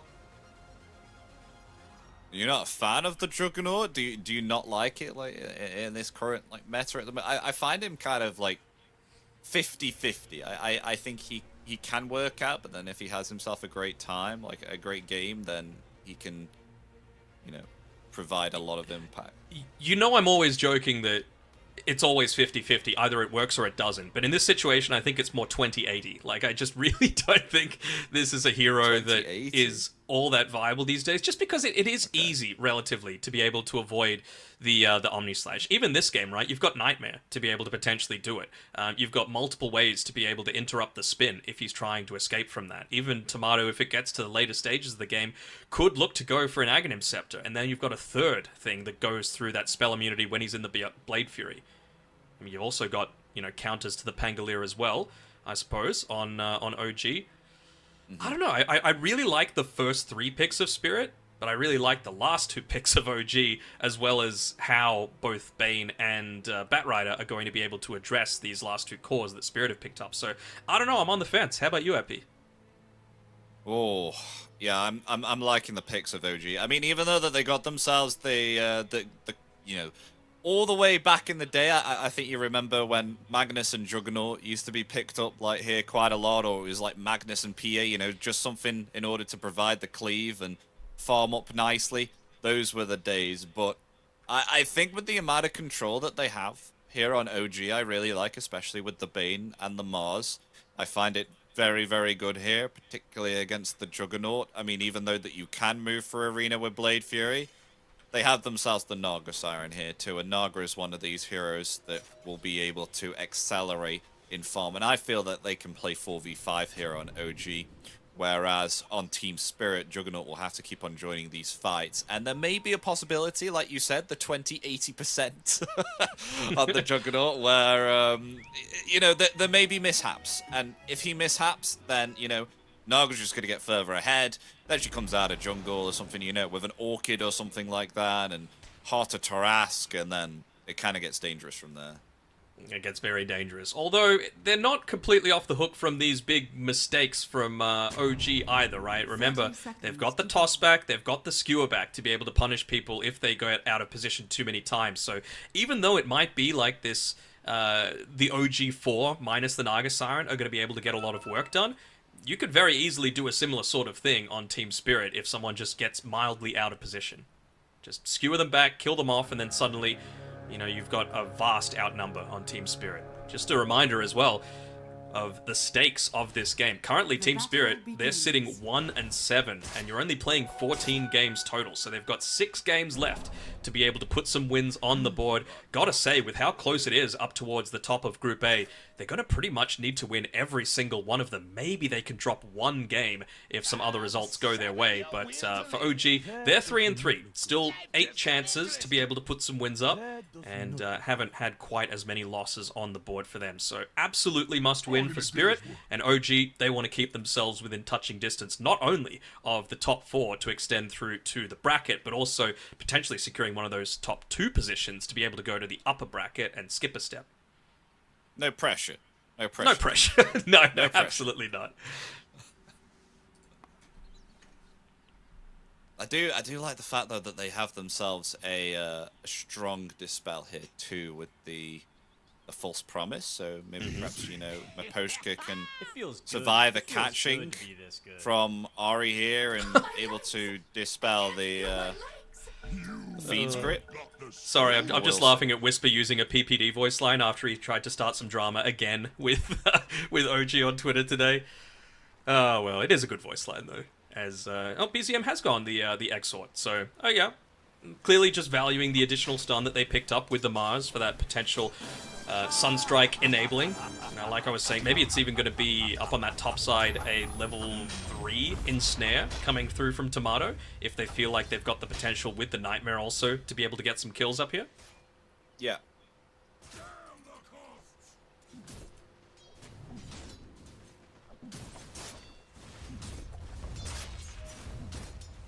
Oh no.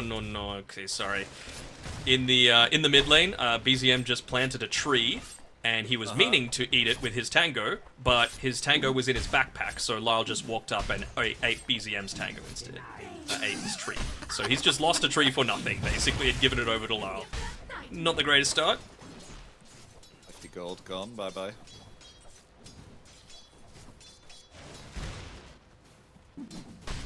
It's actually so sad. I'm also just keeping an eye out for BZM just in terms of when Lyle is looking to use the shield crash. If he's able to be really quick on the fingers and use the cold snap as he's mid-air to be able to stop the actual damage absorption coming out from the shield crash, that could be an opportunity for some big plays. Wasn't able to do it that first time. With what I mentioned about the whole Juggernaut and Magnus combo with like leveling quite a bit of Empower here, do you think we should see Collapse actually go quite a bit of points into Shockwave here, or do you think he should go more into Empower? I think he's still undecided, at least for the very start of the game. It's going to depend on if you get a few of these kills to be able to start things off, as Yatoro, a little bit of miss micro there, ends up feeding 75 gold over to Ari from his healing ward.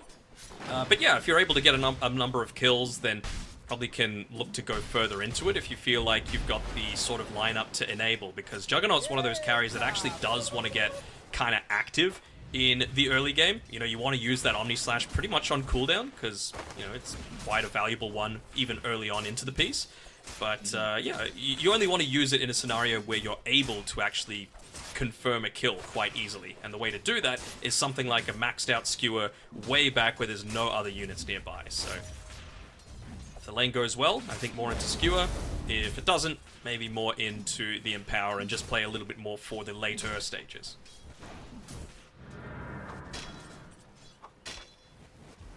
Radiant's courier has been killed. Oh no. The God's God's Rebuke killed the courier. Mm-hmm. Up top, what's happening here? Looks like we might be getting a fight just about to start. Oh, Avalanche onto 2. Blood Grenade committed to Timado. He's okay.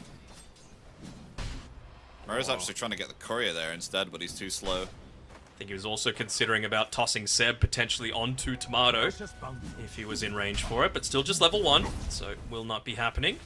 Even dodging out the shockwave up top was Tomato, so he's all the way back at full. 2 points into shockwave now. Plenty of stats here on Ari, so might be happy enough to be able to go for a little bit of a deeper move, continue to be on the front foot with this harass. It is going up against Maposhka, who's level 3 though, and you know, we talked last game as Mira. He's okay. No, body block the illusion. No, the illusion gets him. Tomato gets first blood. All right, nicely done. Doesn't work with a Sunstrike, but I think you're very happy to give your Naga Siren that sort of start. Of course, So that means from the Sunstrike that this is Exalt Invoker? Yep, for sure. Maybe he'll switch it up once he gets level 8. All you really want is those 4 points in the Quas, 4 points in the Exort, because you can summon 2 Forge Spirits when you get to that point, and then maybe he feels like they'll need a little bit more control beyond that.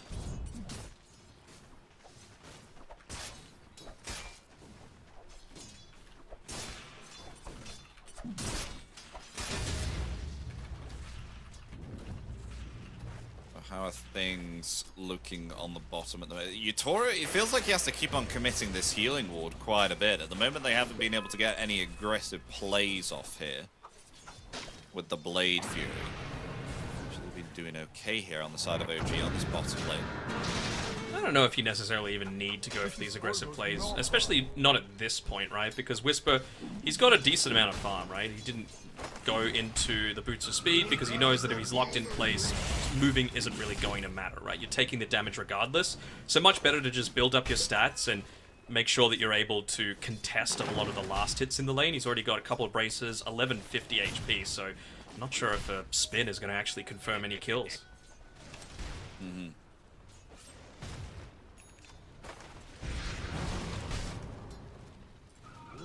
Did go Enfeeble level 1 on Seb. So I like this. 30% cast range reduction at all levels, and Tomato. Oh, Avalanche. No illusions. The toss is there. Tomato. Shockwave in 3 more seconds. That should be enough to get the kill. There it is. They get the kill once again on the Naga Siren, but the Sunstrike from BZM gets the kill in return. So at least gets a vengeance kill.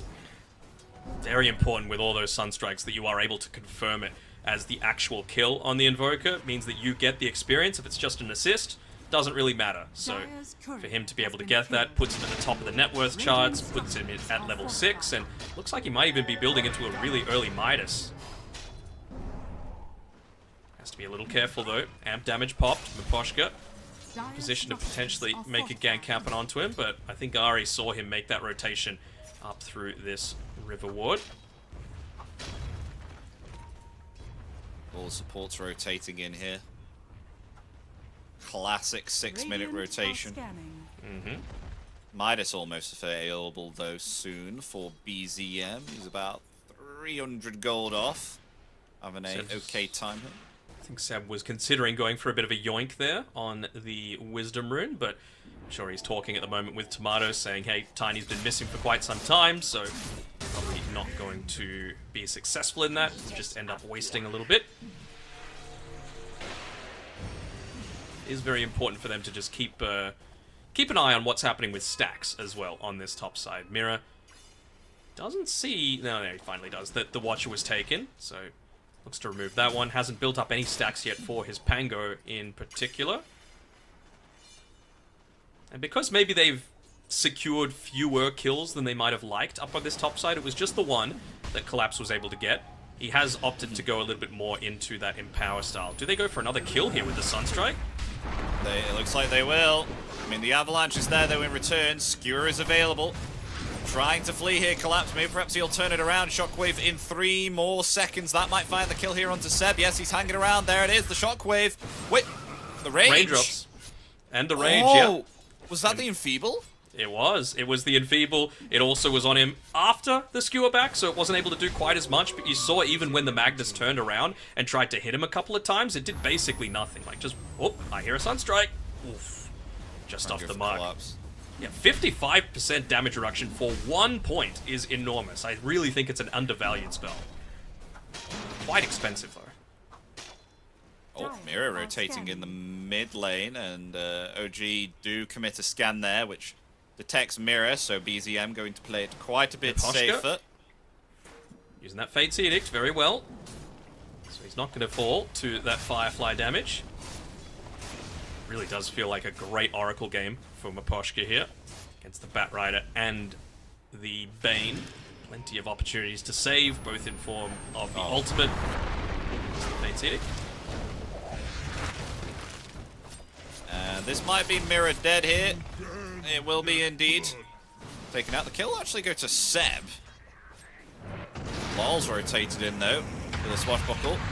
Rolling Thunder comes in just in time before that Song of the Siren came off, but Tomato is pretty much at full HP, but so he's just going to go for the kill here onto Seb. He's used instead. all his spells, Try and though. find some stacks here too.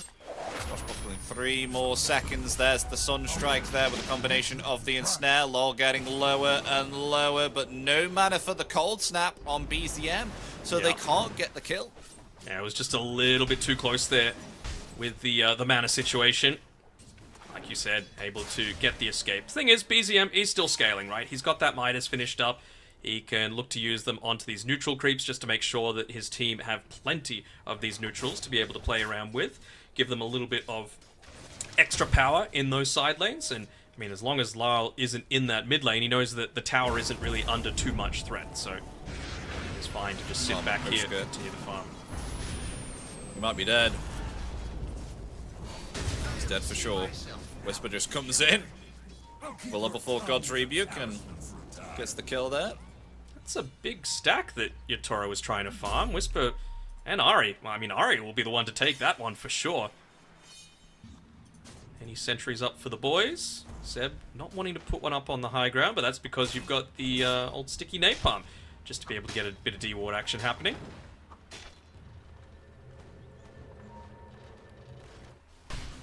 So a pretty good start for OG, considering they've got a Midas Invoker and they've got the Naga Siren.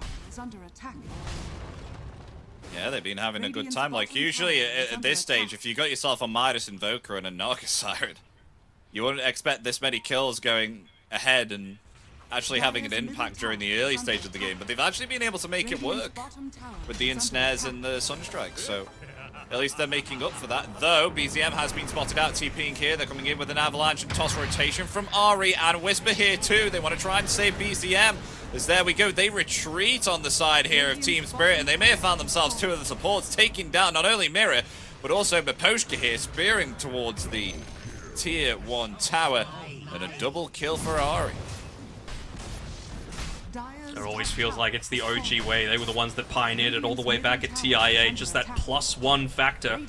You see why I really like Seb on these more traditional styles of position 5, especially the Bane, just because he's able to find that additional 1. The Nightmare, the Fiend's Grip into the Spear back, just giving him that additional little bit of a power boost to be able to get that 2 for 0 trade.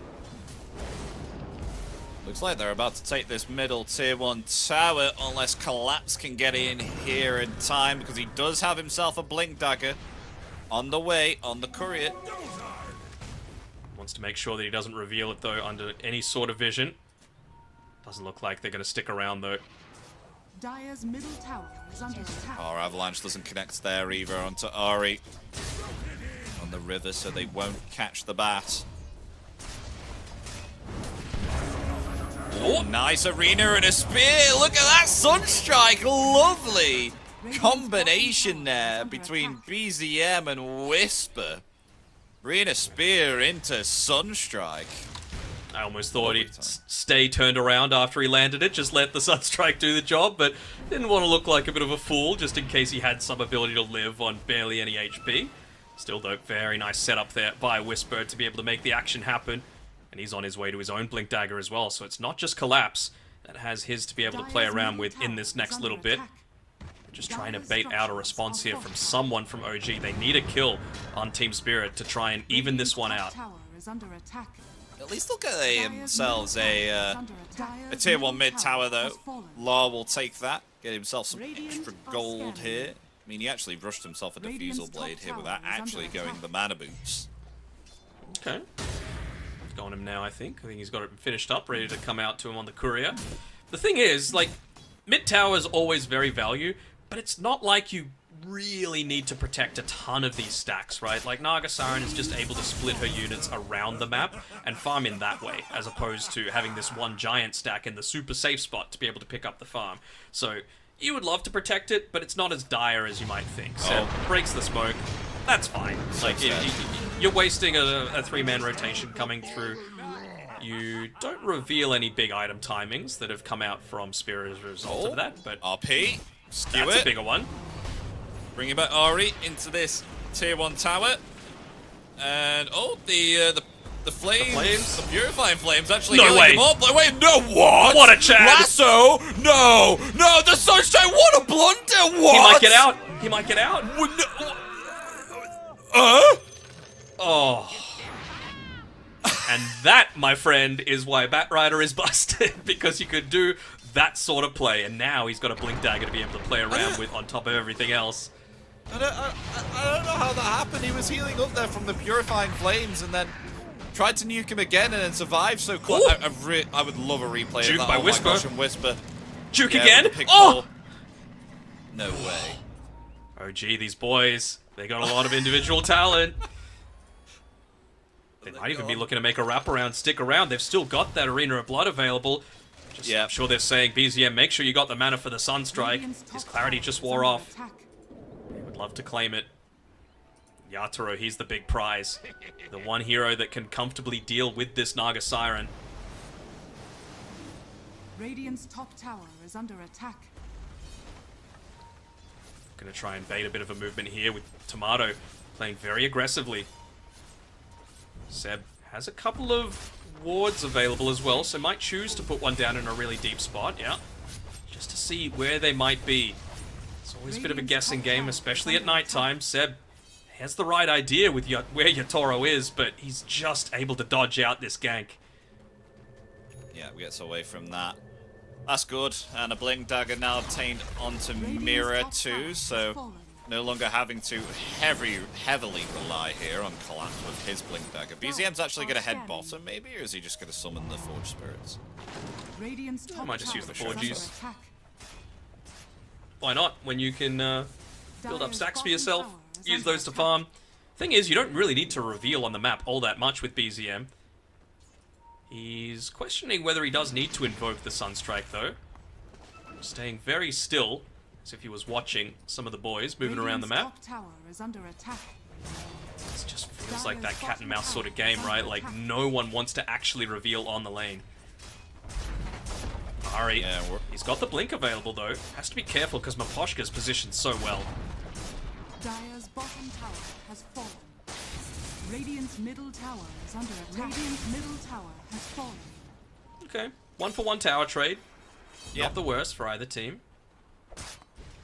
And a Orchid almost finished here too on Tomato here. I mean, got himself an okay time. Oh, meanwhile, catching themselves Whisper here on the Mars, but is he able to survive? There's a toss there too. Swashbuckle claims the life of the Mars. So, committing the RP there for that kill, but at least they get themselves something out of it here on Spirit.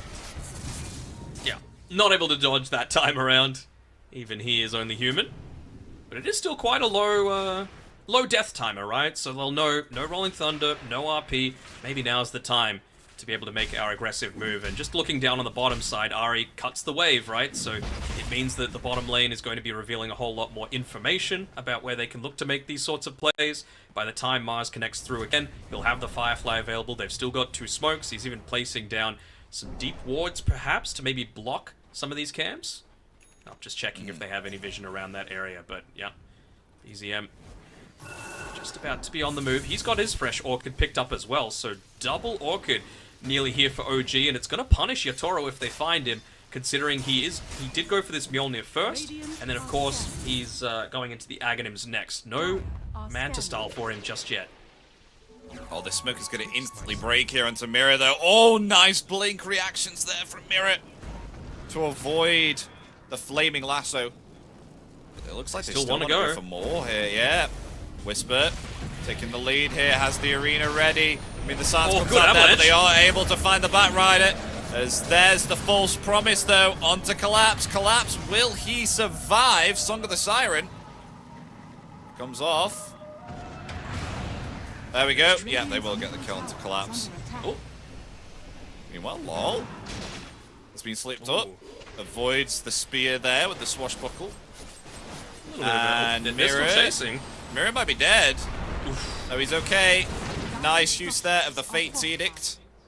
Stopping the magical damage from that initial end of the Orchid.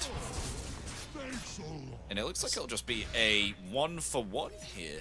Yeah, both teams still kind of wanting to fight, especially Team Spirit feeling very comfortable without these big ultimates available. Avalanche and toss onto the Vayne. Vayne dead, lasso there, but in return the Omni Slash will come out. They'll get 2 kills here in return for the Oracle for Team Spirit. Now they'll attempt to try and find Tomato. Yatoro has to be very careful here, backing himself up, but an Avalanche and toss there from Mirror.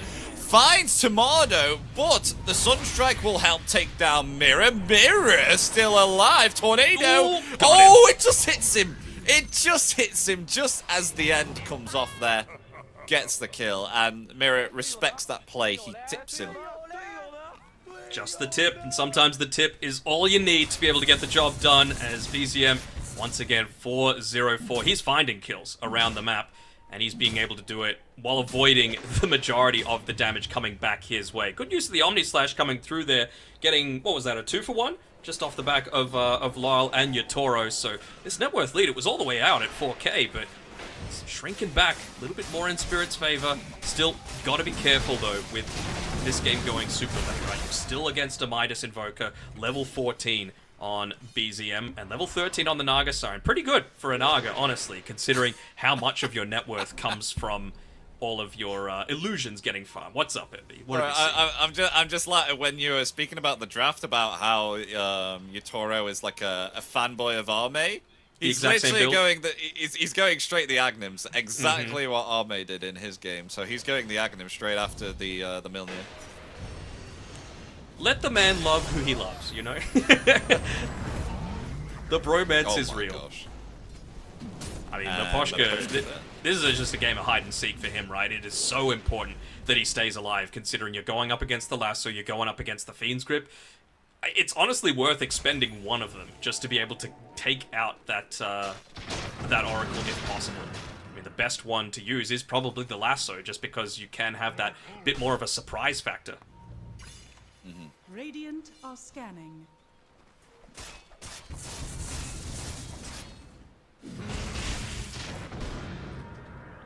I mean, I have to say though, Yatoro's doing okay compared to the Naga Siren, especially with getting that kill early on. They're actually going to see the real Tomato here.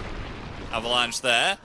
Toss back, but Whisper rotating in here with an Arena and a Spit. Nice dodge with the Yules. Will he blink away? Yes, he will. Mirror. Very nicely done there, avoiding the Arena.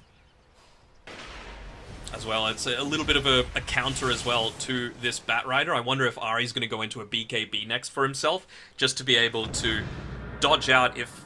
You don't even need to use the Blink Avalanche Toss, right? You just need to blink in Yules, potentially the Batrider, and it might leave him in a vulnerable situation once he comes down. Lasso doesn't last all that long, 2.75 seconds, at least until he's level 18. Pretty much the duration of that Yules. They go for a smoke off the back of able to withstand the early OG pressure. Maybe they're dead even across all roles, huh? Well, this smoke's gonna break as he's trying to go through the... Oh, not able to get him. That was so close, that skewer. That was literally a 0.1 of a second. With that, though, they should be able to put down a little bit of vision up on this high ground. That sentry should see the obs, and yeah, it's being pinged out to Lyle. And you can just see the big movement coming through from OG. They want to make sure that they're not going too early with Tomato through the gate, though. Radiant's top He's tower coming. is under attack. I don't think they see him yet. Oh, he's TP'd anyway. Yeah, they're coming back. Siren's RP available. is indeed ready. Is under attack. You can use the Forge Spirits for a little bit of info. You need to take care of this Roche. Oh, there's the Avalanche there. All tossing back. Whisper's in the Roche pit. The Arena's out. As they do find themselves Yatoro there with thanks to the spear. The Roshan slowly falling. Who will get the Aegis? It's going to be Tomato. As OG come into this Roshan, snatching up the Aegis. Tomato's still perfectly fine here. They're going to try and find a kill onto Lol. He does have himself the swashbuckle in one more second, but there's the Orchid silencing him up once again. As they find themselves the Pangolier along with the Tiny 2. Not only do they get themselves an Aegis, but they get themselves 3 kills here onto OG. Yeah, it wasn't the greatest tossback by Mira, I gotta say. You know, clearly Yatoro wasn't ready to be able to fight just yet. He was still in Roche taking mode. It was so low, only about 300 or so HP, and he just tosses a Magnus right, sorry, not a Magnus, a Mars right on top of him. Able to drop the arena, get the spear back, and then all it needs is that damage coming through, secured by Seb, to be able to finish the job. Oh no, they found themselves Collapse as well. Collapse is just deleted there. Bloodthorn available now on Tomato, so has that extra damage output. Not looking great. I mean, there was a glimmer of hope here for Team Spirit to possibly take this game 1, but now that has just shut down. I mean, have a look at the graph. I mean, the XP graph. I know it's very small between the two teams, but just look at the slope. It's absolutely huge. That's pretty big, and it's only going to get bigger, excuse me. Midas giving you more and more value as this game goes on, and BZM was able to pick it up damn early. He's even going into a Scythe of Vice as well. So I mentioned the weaknesses of going this build on the Juggernaut, not having the Manta style, not having the abilities to be able to, you know, break the Orchid, break the Bloodthorn. Well, it's going to be even more challenging if you don't even have an option to react to something. It just puts even more pressure onto Maposhka, who I kind of feel like he needs to go a Blink Dagger and just be like one screen away from the rest of his team in the trees. What I find ironic is you said this Juggernaut hero right now is a 2080, and funnily enough, the win prob is 2080. Decided, yeah, the win probability is 2080. I don't think that was too much on the Jug. Like, anyone caught out of that position would have died. But I'll appreciate the props, you know, any time I can get it. I think that was just probably worst case scenario fight, right? The RP doesn't land onto anything significant. The tossback is when Roshan's just about to die. You end up getting your carry killed, who the vast majority of the net worth on your team is onto. Just was a number of errors back to back, basically, from Team Spirit. Uncharacteristic as well. This is still a very, very good team. Ari, he's on the hunt for Yatoro. He might find him. Already forcing the spin out. That means he can't Omnislav if he's able to find him. Oh, they got themselves the lasso. The spear's ready. But he's getting healed up there by that healing one. Never mind, the silences all come out, and that's what you said about the Manta style. You need something to purge these silences, or else you're in for some trouble. And Yatoro meets exactly that fate, and he's now opting to go the Manta style next item here on the Juggernaut. He was probably dead regardless, to be honest. But yeah, true. You know, it was a good play by Ari to be able to find it. But again, it's why I was so surprised that the Bat Rider lasted all the way until the 4th pick of the draft. Like, this is first ban material alongside Chen in my eyes. But just letting OG have it. Ari showing that he is, you know, doing your country proud, Epi. You know what I was doing before this? I was having a look at... I think mine... Hold on, there might be a fight that it's about to break out. Screw my boring story. Radiant's bottom tower is under attack. I mean, you can tell. Wait, never mind. They get themselves Maposhka there with the silence. That should be a kill onto the Oracle there indeed. And they got themselves the Fiend script too onto Collapse. So that is 2 down instantaneously here. 2 down on Team Spirit. OG, that's an opening for them now. They've still got themselves this Aegis on the Naga. So, though it is going to expire in about 30 seconds. They are looking to try and find more Whisper. Combing the tree line here to try and find something. You may spot Mirror. Arena ready. We've also got Lasso available on R8. Ooh, found Mirror. There we go. Avalanche and Toss with the Swish Slash. That's a quick succession kill. There's Yatoro attempting to TP out here with the Blade Fury, but Mirror will attempt to do the same thing, but he doesn't have himself Blade Fury, so he'll be found and taken out. At least they get a 1-for-1 there, and the Aegis has expired now on Tomato too. Okay, so they haven't been able to go up onto the high ground. Most of the time, though, first Aegis isn't for that purpose, right? Maybe if you've got a Chen or, you know, just an incredible amount of units at that time, a Lycan, a Beastmaster with Helm of the Overlord. Not for this sort of game. Like, Yatoro still needs a little bit of time. He needs to cook. Let him cook. It seems like they feel like they need to go now. No Fiend's Grip, no Arena. Yatoro is right there. He has the song available. And Yatoro was still short of that Manta Star. That's why he was so quick to be able to pop the Blade Fury and even the Healing Ward, despite being at 100% HP.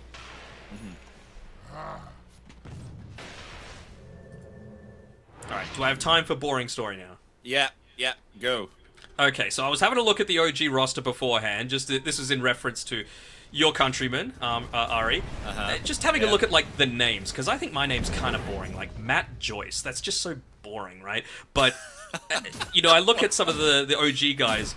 Bozidar Bogdanov for BZM, Adrian Cespedes Dobles for Whisper, and then Ari's just Matthew Walker. What is it about Matthews that we're just such boring names? Even your name's more interesting than mine. Is it? I don't think so. It's pretty plain, to be honest. A little bit more. On the scale, you're maybe a 3 if I'm a 1. Radiant's top tower is under attack. Although, ooh, I mean, the sleep stopped the spear, but nonetheless, they get the kill. All right, Instant pings as well from Ari. He's calling the shots right now, saying, I've still got my lasso, guys. I've still got my gem. They have no way of getting any sort of vision, or even just getting outside of their base. This 13k net worth lead is really coming to cook. The lucky side for Team Spirit is that you do have the buyback here on the Oracle. Worst case scenario, and Ari just feels like his team is a little bit too far behind him to be able to convert with a kill, even if he landed that Blink Lasso onto somebody.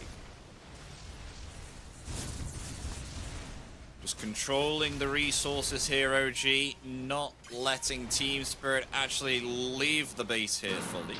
Though they still do have to be careful sieging the high ground here. I mean, especially if they do get themselves an Aegis again, because they do have themselves RP with a Horn Toss. Tomato was in a little bit of dangerous territory if they realized that was the real one. Potentially in position for a Blink RP on Collapse. He's gone into the Aghanim Scepter as well, by the way. We haven't mentioned Collapse for quite some time, and that's because he's only got 3 kill involvements. But that Blink Horn Toss is that great equalizer, right? If they don't go up onto that high ground, then they're not going to win the game, and maybe you have the potential to scale with this cleave coming through. With the Manta that is now finally finished up for Yatoro, he's looking to get into a Butterfly. He's looking to get into the MKB. He's looking to avoid a lot of this damage coming through the other way. But if you go prematurely, then, of course, Horn Toss back next to a tier 4 with the Skewer, and then suddenly the game once again blows wide open. They're pinging out Roche, though. BZM scouted it out. And, I mean, with Nagasaran, you can either bring the real one, or you can just use illusions for the majority of the purpose. And, of course, they've got their own catch, right? They've still got Ari, they've still got this Bat Rider. He's even got the Psychic Headband as well, so is capable of lassoing the Pangolier very comfortably, even inside that Rolling Thunder. And they will melt this Roshan to a crisp here with that Bloodthorn. They will take that easy peasy. So Aegis on Tomato. Once again, wait. You picked yourself up a Roshan banner. Yeah, that's it, Tomato. That's it. That's the right item you needed. He's just valuing the banner. Let him value the banner. He just picked it up. He was like, wait a minute, I didn't hear my character say immortality. Oh, I didn't pick it up. Mm-hmm. It's going to be a lot of chaos in these fights. Chaos Meteors. 2 additional ones now. That BZM is level 20. It's very easy for them to... Like, look at Seb. He's even just baiting this bottom lane. No one's revealing on the map right now. And he just wants to be able to find that quick pick-off under the cover of the smoke. Will someone take the bait? I mean, I think they just need to play together. Spirit have the right idea. And now that also gives them an additional way to be able to potentially shove out these lanes, delay the game a little bit further with the additional shockwave. Oh, is Tiny going to be caught here? Nope, we'll get the D-Ward. He's okay. Still sieging the high ground, though. Oh, lands with the spear? Poshka still sitting in the back, though, with the false promise ready in case things do go sideways. And the Blink Dagger queued up. He just needs to stay, again, as far away as he can. Even Yatoro, like, most of the time you would love to just use your Manta Illusions to maybe shove out a little bit of these other lanes. It's only 20 seconds, but gives you at least a moment of safety. He can't even walk one step outside of those stairs. No, they're just locked in here at the moment. There's no escape unless they want to lose someone, and unless OG bat themselves off. Well, someone needs to deal with these other lanes, right? You can see Lyle moved up top to do it. You can see Collapse is moving mid to do it. You've not only got those Naga Illusions, but also the Forge Spirits as well, doing a good job of just helping them out a little bit. They see BZM here on this top side, though, so maybe they feel comfortable enough to be able to go out. Thing is, though, Sunstrike is still global, right? So he's got to be able to influence this next team fight if you get the jump. Toro actually breaking the smoke there, using the Swift Slash on the Naga Illusion, and well, they just send more, and they go in. Oh, that's a big catch. Maposhka. As meanwhile, they do actually find BZM there. Okay. It's a big kill streak. Onto Mira as well. He's going into a Lotus Orb. Gives him a lot of gold towards it as well. That'll be a nice pickup for them. Bide some time now. I'm going to give my boy Maposhka the benefit of the doubt. That was a little bit of base there. Just putting himself out to think that maybe they weren't going for that sort of play. BZM was farming underneath a place that they hadn't checked for an Observer Ward as well. The only reason that he really died. Yeah, he's just pinged it now, thinking that it's on this cliff near the outpost, but no, it's actually the other cliff. Bit of a freebie there. And honestly, since they've had the gem, this Observer Ward in the mid lane has been there the entire time that they've had this gem up on Ahri, and they just haven't been able to find it. Ahri's been trolling the tree line instead. Nearly ready to hit up into his level 18 as well, so you're going to have an extra... Oh, hold on. Oh, here we go. Lasso. Quick fingers. But it's dispelled instantaneously there triple. by the False Bros. Oh, lovely Euls there from Whisper. Stops the skewer back. However, they have been able to find themselves. Ahri Tomato slowly falling here from the Omni Slash of Yatoro. Still have the RP. Coming back alive now.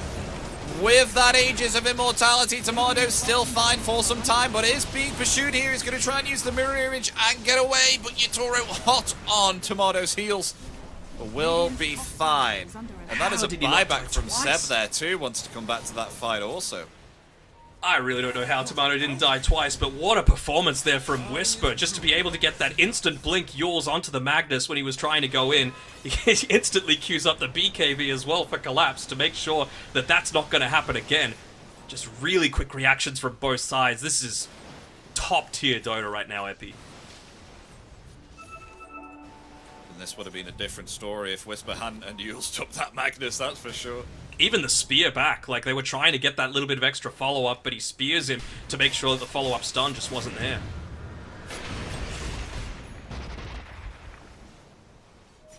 And with that, a bunch of OG's wards have started to expire. They don't have the Aegis advantage anymore, they don't have the vision advantage, they have a little bit of a look here onto Mira, but he's actually gone away from that Lotus Orb and picked up a Wind Waker. Although, Lasso onto Oracle again. Big pick-off, but where's the follow-up damage? There it is with the illusions. They've got themselves the Grip 2 onto Collapse, but now it's being cancelled there by the Rolling Thunder. The Song of the Siren is not enough to protect Seb there as the Rolling Thunder deals the damage. Tomato's still hanging around here, but they don't have themselves the Omni Slash. It is on cooldown and not a lot of mana remains on the Juggernaut. Nonetheless, they will bat themselves off, both teams here. Not wanted to commit yet. It's been a while since we've seen an RP. I'm just constantly looking at Collapse to be able to make that big game-changing play. He nearly did it at that bottom lane, and that's the only reason OG didn't stick around after that, despite picking off the one hero that's able to potentially save from their own aggressive attempts.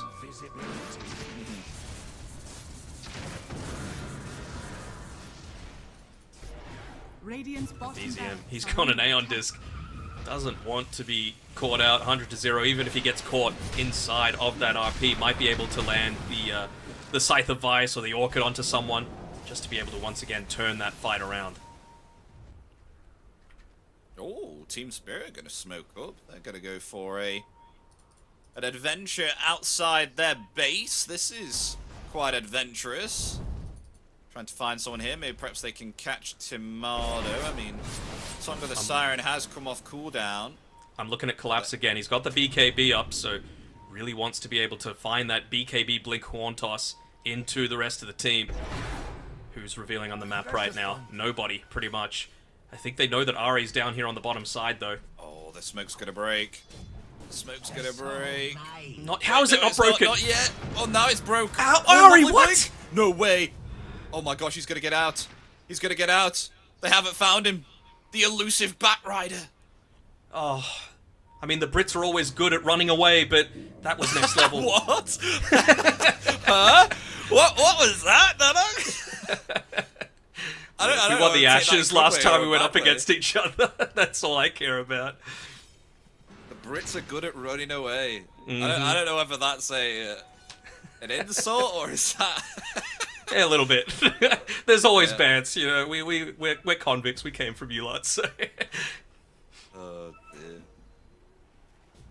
Although Seb... Oh, how has he not my been found? God. He Now is he's been found. Yeah, there we go. Now he'll be found. Under attack. Taken out. I'm sure he's like, why the hell are they here? The wave isn't here. There's no way that they can push. What are they doing? They're actually moving bottom. Miro has to be careful. He is on his own. TP is available. Oh, the Sunstray scouts him out. He is going to use his Wind Waker and attempt to flee, but that Song of the Siren will catch him. If they can find him. Find him. Yeah. Yeah, they found him. Yeah, that's a dead Tiny.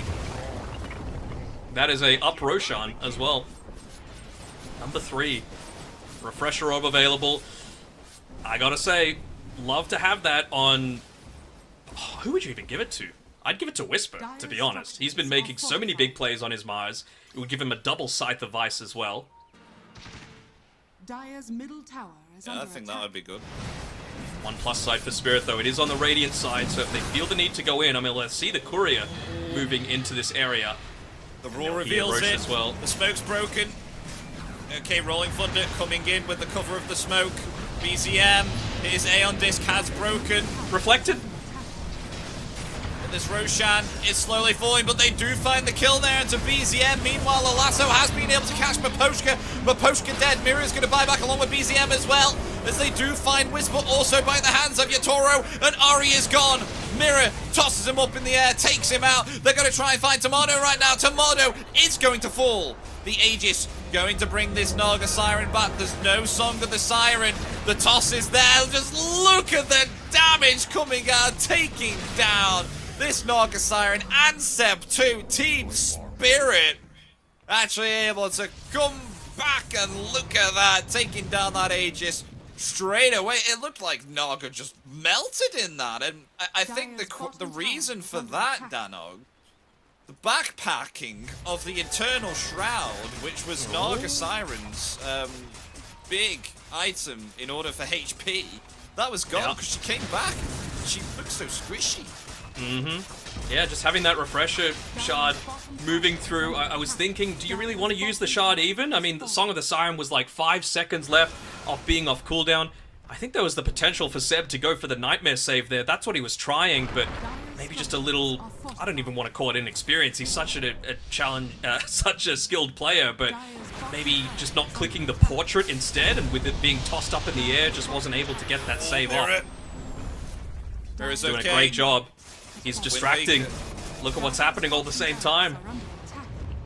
Yeah, they're taking the base. They actually smoke up though and get themselves away. Oh no, wait. They're fake coming back? back around. He had himself Seb. the ninja's gear. Sorry, that wasn't a smoke, but you know. Ooh, they found Seb! Nice use there from Whisper, but it still finds Seb, who is deleted. Down for a minute though. found the BZM mag. rotating in right now with a Hex. Wink that collapse. He's still okay, even in this arena. Meanwhile, they've caught themselves a lasso He's still there alive. onto Mirror, bringing him underneath the tier 4s. Where's the follow-up damage onto this Tiny? He's going to use the Wind Waker again, but he's caught by a tornado. This man is just flying in the air time and time again. The Swift Slash is there, however. Whisper is dead. Mirror, the false promise is upon him. Will he survive? They've got RP. Collapse. Oh, the BKB has expired. Mirror Toss back. ball with the toss when he's so low. He will Out of break mana, though. VA on disc once again. Meanwhile, Collapse is surviving still. The Sunstrike will just miss, but look at that. The Omnislash comes out there onto Tomato. Tomato dead! Along with Ari there too. Oh, they could just finish this game. No buyback available on the Naga Siren. I mean, Seb's back in 10 seconds with a grip, but this is a 4v3 situation. Now he's got to maybe force something out here. Got to wait for Seb to at least get back. RP's available. Rolling Thunder is going to come in. Yatoro is just going to hit into the Ancient here. Can they defend this right now? The lasso is there. Onto the... Oh, wait, RP, that's a little bit of a blunder. He didn't hit anyone there. Ari's still okay. Never mind, the Swift Slash comes out. And Seb, he's been rooted in place there by that Fortune Zen, but Yatoro trying to hit into this Ancient. Seb will be found taken out. Look at that Team Spirit. Turn this game around and get themselves game 1. What a game. What a game, and what a big sigh of relief for the Team Spirit boys. Like you said, for a big part of that game, it was 20% win probability or less for them, but all it takes is one of those big team fights where you finally find that pick-off onto everyone that's controlling. I really don't think Whisper had too many steps wrong that game. You know, his arenas were always on point, his spears always on point. It's just that he obviously wasn't the one to confirm a lot of the kills. I don't really think that matters either. BZM did a ton of damage, but at the end of the day, it was just the control coming out from Mira. He had one big misstep inside of that previous Roche attempt, but that one, he just kept them entirely under control. Onto the use of the smoke. Lane didn't go the greatest either, as we see that first blood being getting off, but that's what makes Team Spirit such a good team, right? You can never count them out. I think a very valuable lesson here as well. Do you think maybe perhaps the game would have gone differently if... Oh gosh, I remember this, just healing up from the Purifying Flames. That was so dumb. But do you think this game could have gone differently if, you know, Naga Siren, Tomato, was able to actually save buyback for that fight? Because... Oh, I don't know. They were feeling pretty strong on Yatoro, and they still hadn't used the RP, right? Collapse had whiffed it in that fight, just because he still didn't even need to. Even with the Naga Siren dying with that Aegis of Immortality, so I think, what can you even say about that game? It just came down to some clutch coming through from both teams, to be honest. They didn't really do too much wrong, either of them, but that's the level of Dota that we're watching here. I did find it very funny, though, at the end of the game, though, where Collapse, he was spamming the RP and cancelling it at the same time through that Song of the Siren, saying, yeah, she's setting up, but once this Song of the Siren ends, you're going to get RP'd if you get too close. Yeah. I think the big one was Tomato just actually joining this fight after he gets the Aegis, right? Like, his team was dead. You'd used all of your ultimates except for the Fiend's Grip, and you just see here how quickly he melts. I think, yeah, Seb there is trying to go for the Nightmare. Maybe if he clicks on the Naga Siren's portrait at the top of the screen rather than the actual hero himself, maybe he gets it off and you dodge out a little bit of that damage. But like you said, as long as he doesn't have the Eternal Shroud equipped, I think he still probably just dies a second or two later. So that was some kind of game. A different sort of game that we've watched a big comeback for Team Spirit to be able to get. And like we said, they need pretty much every single one of their games to be a win to even stand a chance of qualifying. It's still not even guaranteed if they do end up getting that sort of record. Yeah, Juggernaut carry is pretty scary from what we've seen, the late stage of the game. I mean, especially with Swift Slash. Like, the Omni Slashes were early saved here for the Naga Siren, and Swift Slashes were able to actually just one-shot the supports here. I mean, especially Ari on the Batrider too. Absolutely nuts. Mm-hmm.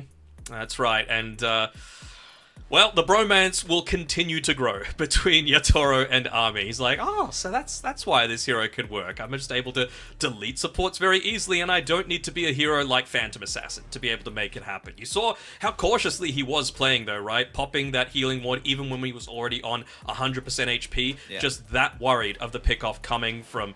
I mean, whether it be Whisper, whether it be RA, whether it be Seb with that Fiend's Grip, I really don't think OG put too many steps wrong, but you only need to make one or two, and a team like Team Spirit is going to capitalize. So that's Game 1, Epi. Game 1 going the way of Team Spirit, who are now 2 and 7, I think, their game score, and OG 3 and 4. So we'll see which team is going to be able to add to theirs when we get into game 2. We have to go to a quick break, though, before we get to that stage. So stick around, 5 to 10 minutes. We will be right back.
Hello everybody, welcome back to the Elite League with myself, Epidamnos, and Danog. We've just had ourselves Game 1 out of this best of 2 between OG and Team Spirit. It looked like OG were on the path to victory, but all of a sudden, Team Spirit put a fork in the road and were able to stop that from happening, and actually were able to clean up OG in quite a few team fights here. And were actually able to get themselves the victory, which took us by surprise, that's for sure. What did you think, Danog, of that game? Surprise is the right word to use. I don't think I've seen too many quicker swings than that happen, just off the back of one fight. And they didn't even win the Roche fight, right? I guess they kind of did if the other heroes were, dying while Tomato was taking the Aegis, but it went from that to game ending in just 3 minutes off the back of some really good performances from Spirit. At the end of the day, it really just felt like they were terrified in going up against the Spirit high ground, right? Like, Spirit... Lyle did a great job to be able to extend the game out with his Pangolier. I felt like every single Rolling Thunder was on point as well. He was very rarely getting caught out by Seb with the Fiend's Grip there. Even just some of his itemization, right? The Lotus Orb means that neither Seb nor Ari can make the initiation onto him to stop him from rolling around a lot of these team fights. So I think big props need to be given to him, but it's just that high ground fear factor, right? You can be 18k net worth lead up, but as long as you're going up against a Magnus and a Tiny, it's just become such a scary prospect. Well, let's see if they get those heroes again, because the second draft is underway, folks. As we've got ourselves Team Spirit, who will actually have themselves first pick here. And Magnus is the first hero that is banned from OG. So that really does speak some volumes here. They do not want Collapse to get this Magnus again, even though that they had an amazing game with Whisper. I had to hand it to him there. The Yule Scepters were amazing at stopping him from actually bringing people back with these skewers. But yes, Magnus is banned, and they've actually banned out Nargasiren as well too. So they don't want to play it, but they don't want to give it to Team Spirit here either. I can see why. I think they just want to make... I think they have confidence in their draft and their playing ability. They just don't want to get cheesed out by something going high ground. And yeah, there you go. You get the Magnus is gone, the Tiny is gone. I'd be surprised if Spirit didn't pick up the Batrider for themselves, because I feel like, we saw that great 2v1 play that Ari made. I don't think he made too many steps wrong that game. So I don't think Team Spirit will allow OG to have that and have pretty much the only way to be able to, once again, cheese the high ground outside of something like a Mars. What will they go, though? OG opened up with the Bane last time, I think, really just wanting Seb to get his hero, so maybe they're going to do a similar sort of thing. For Spirit, I feel like they can go a little bit more into this flex, just because they are a roster that's played together for a little bit longer, they know how each other work, they probably have a little bit more in terms of that flexibleness, flexibility. So if they wanted to go something like, the Mars, the Tiny, I think Tiny especially is something that they value, but of course, it's already banned. Oh, okay. They take away the IO from OG. First pick, IO. Most of the times we see this, it's either paired together with a Leshrac or a Marcy these days. Those are the main two that we're looking to see. And, well, OG won't be able to get rid of both of them, so it's just a matter of what do you pick up here. I don't think you pick a Marcy just on her own on OG, but maybe they value a little bit of that flex. I wouldn't hate to see them just go a Leshrac. Team Spirit's turn to battle. Okay. It's a Doom. It's another response, right? OG can play this on either Ari or Whisper very comfortably. Means that you're not really as worried about the healing component coming from the IO. I'm fine with this too. Maybe they look to ban out something like a Grimstroke, just for that classic combination, double Doom, but also just the increased movement speed for the Scorched Earth plus the Inkswell. Can feel quite nice for the laning stage.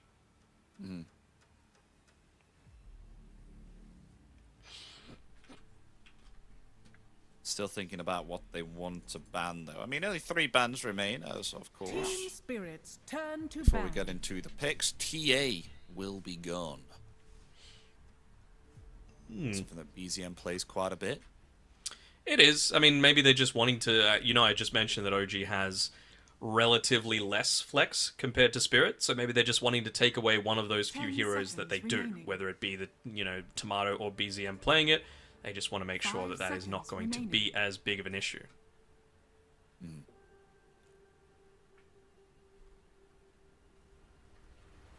Two more bans, right? I mean, really eating into the reserve time to think about what OG would like to pick up in this second draft stage for the picks. I'd personally get rid of the Grim or the Bat Rider, one of the two. Like, it just feels like, imagine if you let them have both, for example. Like, if Seb's able to play Grimstroke and Ari's able to have Bat Rider again, I feel like this IO just has a even more miserable time than it's already going to have against the Doom. So I think you kind of have to take that away from them, and maybe they're just considering, okay, well, we're not going to be life-stealing all that much, so, no, healing, rather, all that much, so what are other heroes that we can pick together with this IO that still take advantage of the other stuff, like, you know, the increased movement speed, the increased attack speed, for example. Pango. Which do you think is, which needs more ban potential? Is it Grimstroke? Or do you think Grimstroke's the one that you ban the most out of those that you mentioned? 5 seconds remaining. I still think Bat Rider's busted, so I'd still get rid of that. I mean, on top of the fact of all the things that it's strong at out on the map, you would also have that tool for if Spirit are trying to high ground you, right? And you can, you know, drag away from an IO, for example. That feels pretty good to be able to have as well. So I can see either one working. Bat Rider probably a little bit more flexible than the Grim. Both are good this game, though, honestly. So what do you do into a Doom? That's a good question. I don't want to see a Rubik come out for Spirit, just because I feel like IO Rubik does literally nothing for a very, very long portion of the game. These days, most of the time, we see the IO paired together, at least in the lane, in the safe lane, as opposed to, you know, that position 4 that's able to help them out. Just in terms of, like, you know, remember those days where we got, like, an IO Mars combination or an IO Slardar, for example? It just felt nice to be able to have that extra attack speed, that constant sustain means that you're able to still scale into the later stages, and, you know, IO, not too bad of a hero at being able to build up stacks, depending on where the lane equilibrium was, right? It's a little bit of a shorter trip back to the important stacks. And, okay, Disruptor as well.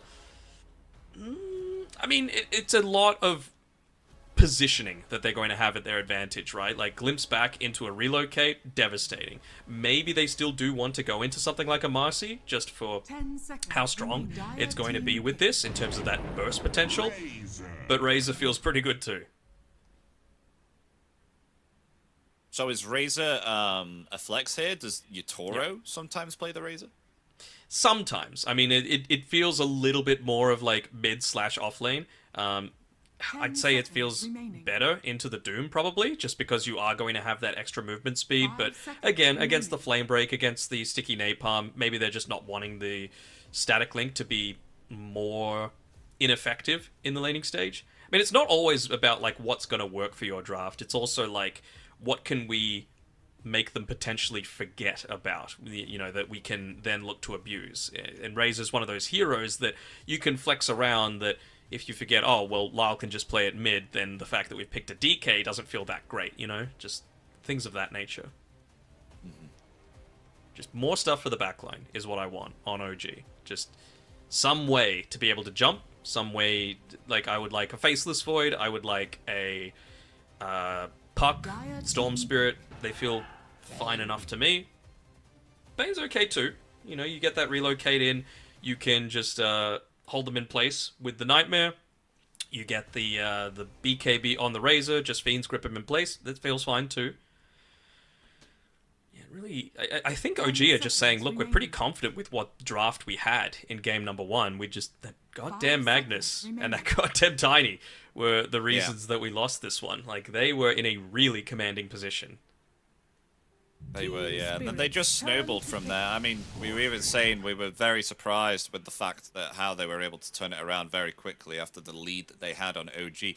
They will put themselves up Morphling, though, and this is a hero that Yatoro plays and understands and knows quite a lot. So maybe perhaps they'll come out with a very 10 nice pick seconds here in remaining. order to counteract the Morphling, which should be 5 played seconds here remaining. by the hands of Tomato. Team spirits turn Is this to an battle. OD game? Anti-mage. Oh, okay. AM, an old counter to Morphling.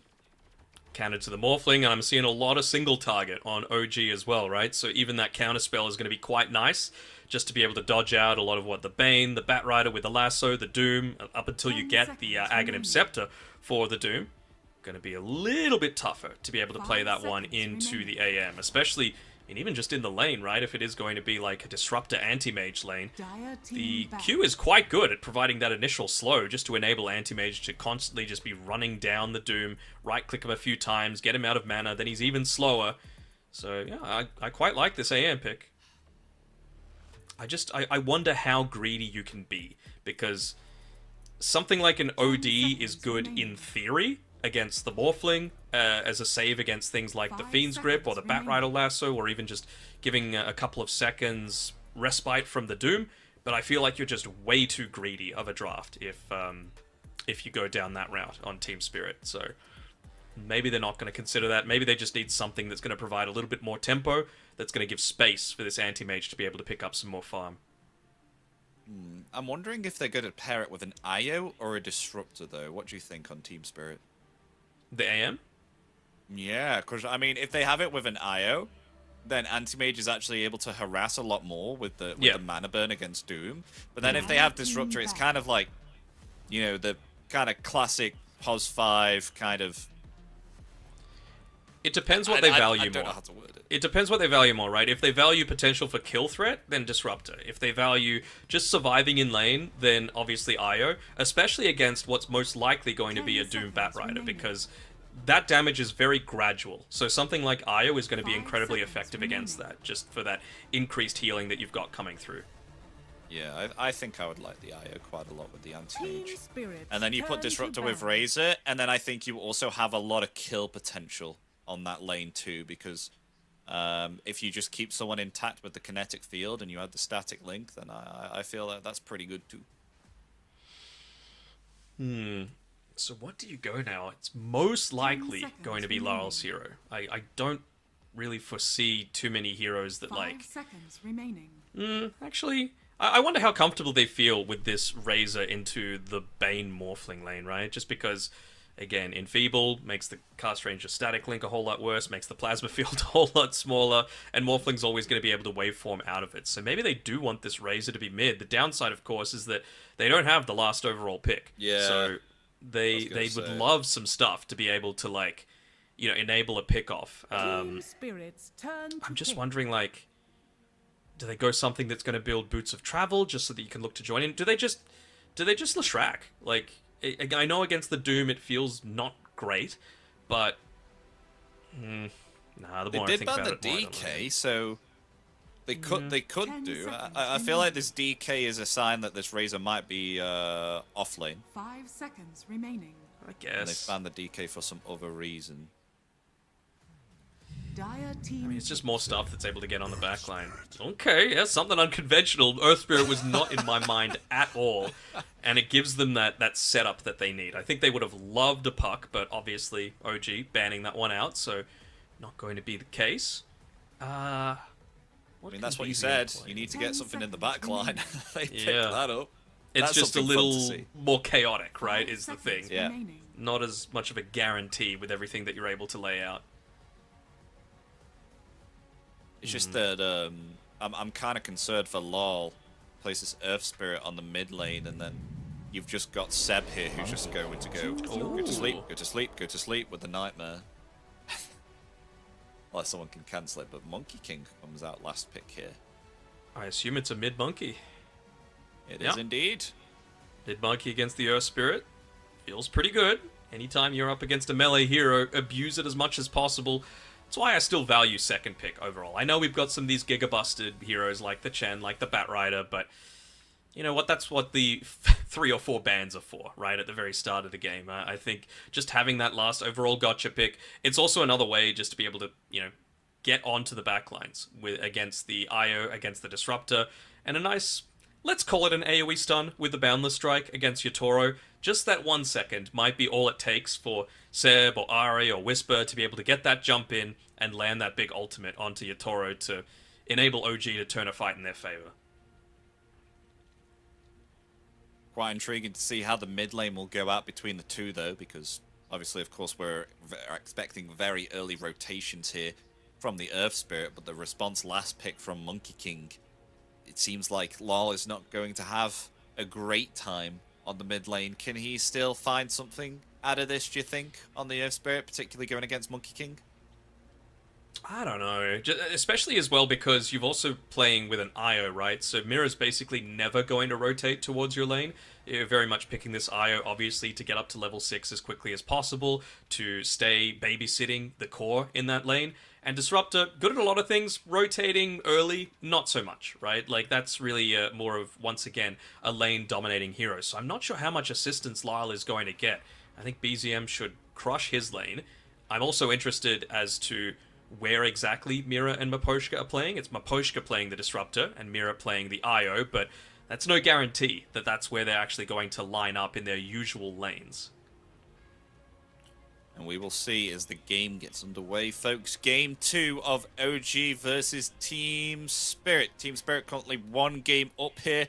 If they get themselves another victory, it is definitely going to help them throughout the rest of these stages because, as we said, they definitely need a lot of wins on their belt right now in order to survive and move on into the playoffs here, because it's only 8 teams that are going to further qualify into the playoffs here. 4 from Group A, 4 from Group B. As OG trying a bit of an early movement here. They'll run into Yatoro. Didn't panic skill anything yet on him. Would hate to have to go the blink this early on, but doesn't look like that will be the case. And Mira even enabling that. You know, I mentioned the Disruptor feeling like a little bit more of that kill threat that I was talking about, but an IO with that movement speed plus already a blood grenade picked up by Mira. Obviously, it makes trading effective, but oh, lol! Just kick Seb into the collapses here. What?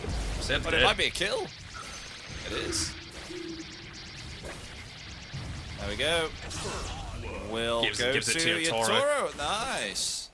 Still hasn't leveled anything on this anti-mage. Just wanting to leave it until the very last second until they can guarantee another kill. Alright. You know, I mentioned how Lyle did a huge portion of keeping Spirit in that game. He might have just set them off on the front foot to a 2-0 victory. And you were bang on here too, Danog. Just, you were saying about Mira and Miposhka, just because they've chosen these heroes does not mean that their lanes could be potentially swapped around, and you were right. Mira is going to be teamed up here with Yatoro on this bottom lane. Yeah, so clearly they just want to try and out-sustain this gradual damage lane that they've got. Last time they did it with a Oracle, obviously great against the Batrider, and not as amazing against the Mars that Whisper was playing last time, but Doom as well with that Scorched Earth. You can even just see the item build that Mira is going for on his IO as well. Double Bracer, so good for a hero like IO just to have a little bit more of that passive health regen helping out Yatoro.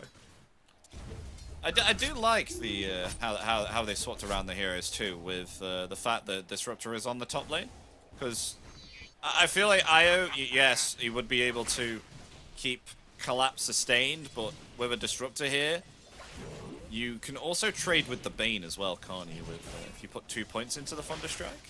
It depends, right? Because Bane's got the Brain Sap, so he's pretty much always going to be fine in terms of his own HP pool. The thing it does enable is maybe you get a little bit more aggressive onto Tomato, force him to go a point in the waveform, because even if you're like casting it reasonably well, there's the potential for you to get glimpsed back still into a static Look at lane. this bottom. Ari slowed down here by that mana break. Has to be careful of not leaving the lane for too long, especially if Mira is the one to get the kill. Don't want it to feel wasted, that Yatoro rotation. Whisper doing his best to... I mean, I think OG realized that this is not the greatest lane for them to be playing around. So, again, what do? If it's a bad lane, you don't lane. And that's exactly what Whisper's trying to do. Pulling this wave Mira has no stun, so there's no way for him to be able to stop it. He also body blocked up the small camp, and in the meantime, Ari was able to get a bit of a creep wave pull off. So, on to Seb on the top with the glimpse. Needs one more hit with the static link. We'll find it. Collapse gets the kill. And Miposhka survives on 75 HP with having a trade there between Dire's Tomato. courier has been killed. alright, he'll be happy with that. Not too much mana, though, to be able to make plays with. Is he going to go for a cheeky glimpse play, though? If Seb reveals on the lane, looks like he's a little bit more focused on taking out this... Hold on. Hasn't seen the ward. Maybe just feeling like Collapse is in danger. He'll be fine, though. Oh. They're just bouncing this back and forth. Collapse might be dead, though. Oh, nice glimpse. But Collapse will still fall nonetheless. I think Tomato tried to dodge that with the waveform there, but wasn't able to. Also, just by pushing the wave out a little bit means that they were able to secure that Lotus rune, healing Lotus, there you go, for Tomato. Lotus rune, is that a new item?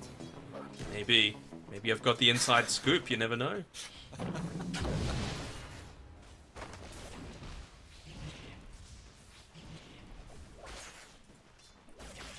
Starting to feel like an insider now. That you're saying the patch is coming soon. Lotus rune.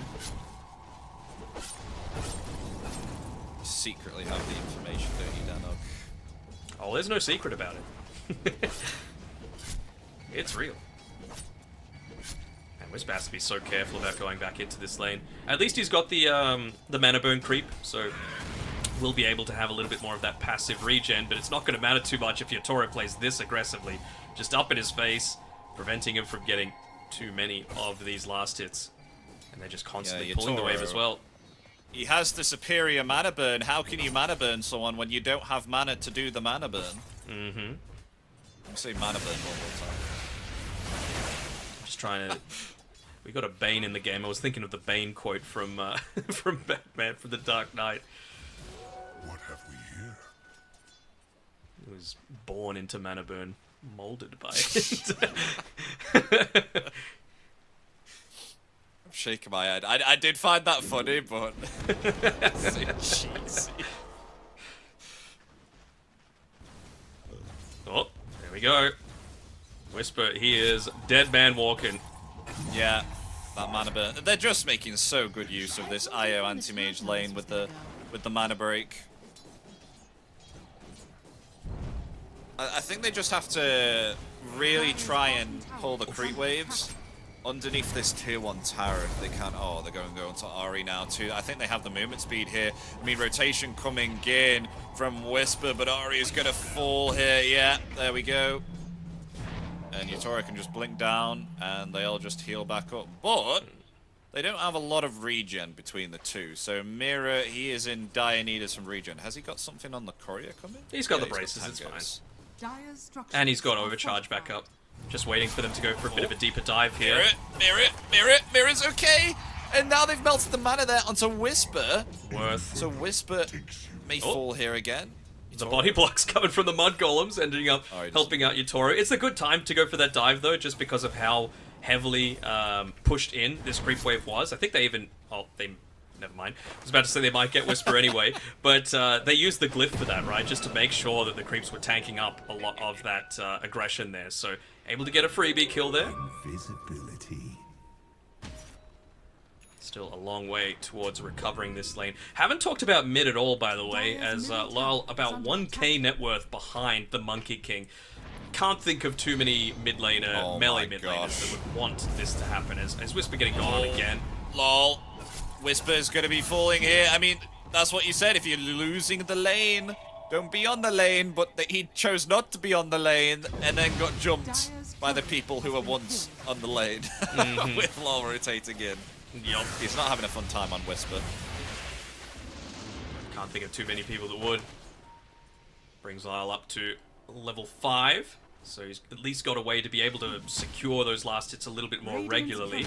BZM actually making a rotation up towards this top side. I think he wants to try and yoink away this Wisdom. Seb's gonna get the Wisdom rune. And Maposhka going to fall here? Yes, indeed. Maposhka will fall. Collapse in trouble. He's on his own. Unless Lol wants to rotate in and try and do something to save this. Oh, they're going to dive the tier 2 tower. It looks like they are. Lol, he doesn't have himself any mana, though. Yep, that's the thing, right? He TP'd in, and then he just didn't have any mana to be able to make plays with. So, a little bit of a wasted TP. Got Whisper again. Oh, they cut the tree, too. Is that with a tango? Not sure. That was some valuable time that Lyle could have just been sitting in that mid lane, picking up a little bit of this farm, pushing the lane into the tower, but instead, we just have BZM picking up a kill, securing that wisdom rune for the team. At least Mira was able to yoink it away, though, on the OG side, so... Oh no, Whisper dead again, Whisper dead again! Oh, he's just found. They have themselves an observer ward there, so had the vision. Just jumping upon him, killing spree for Yatoro. Meanwhile, Magnetize coming out here from Lol, wants to try and find the kill down to Seb, but Seb is okay with thanks to the magic one. Maposhka getting stunned up there by the Balor Strike, but the kinetic field, is it enough to save Maposhka? Looks like it is okay. Lol still laying in the damage there with the Magnetize. Look at the Magnetize keep on going. Collapse rotating in now with Mirror here too. They do find the kill down to BZM and maybe perhaps Ari too. He's going to try and get himself away. He doesn't have himself any mana here. There's no TP. It is still going. But he doesn't have himself any more stone remnants. Doesn't need him. Can't continue. I want to see the overall damage done by that. That seemed insane. It lasted for like 20 odd seconds as, yeah, 1700 damage being done there. Batrider, the support Batrider, by the way, basically ended up matching it up, but Lyle just even being involved in those kills means so much for him in terms of the assist gold that he was able to claim.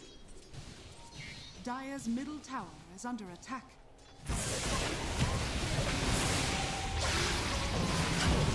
Mirror still fine, attempting to flee. Oh no, looks like he's found. Yeah, there we go.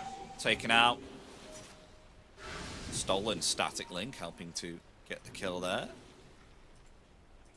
Still on the hunt for Collapse, but can't stick around for too much longer. They're really not wanting to give Lyle any room to breathe at all. Maybe he feels like he needs to get a little bit more active, put another point into the rolling boulder instead of maxing out the boulder smash ever since he picked up that fresh Urn of Shadows. So would love to be able to just get a little bit more active, play around that 4-second rolling boulder cooldown if possible. Taking a lot of damage there to the creeps. Eee. Net worth's looking good on Yatoro too, I should expect so, being 303. Whisper's just like, let me drag the wave, bro. I'm not coming to the lane, just let me lane onto the tower. Mira's also got his level 6, by the way, so they can look to make a move any time that they want. Now with those 4 points in the rolling boulder, that might be the trigger for Lyle to do so. Seems like he just wants to deal with the easy-to-kill creeps in the lane first, then make a move to join the rest of the boys. Doesn't seem like they're ready though. Maybe still waiting for the static storm on Maposhka. Starting to build up some additional stacks for Yatoro to be farming. I mean, he's only on the way, huh? About 1,000 gold, 900. This is not a naked Battle Fury by any stretch. Power Treads and Orb of Corrosion already completed. Very nicely done here. Having a great time on Yatoro. How's BZM doing though? On the way to be getting himself a Orchid on the Monkey King.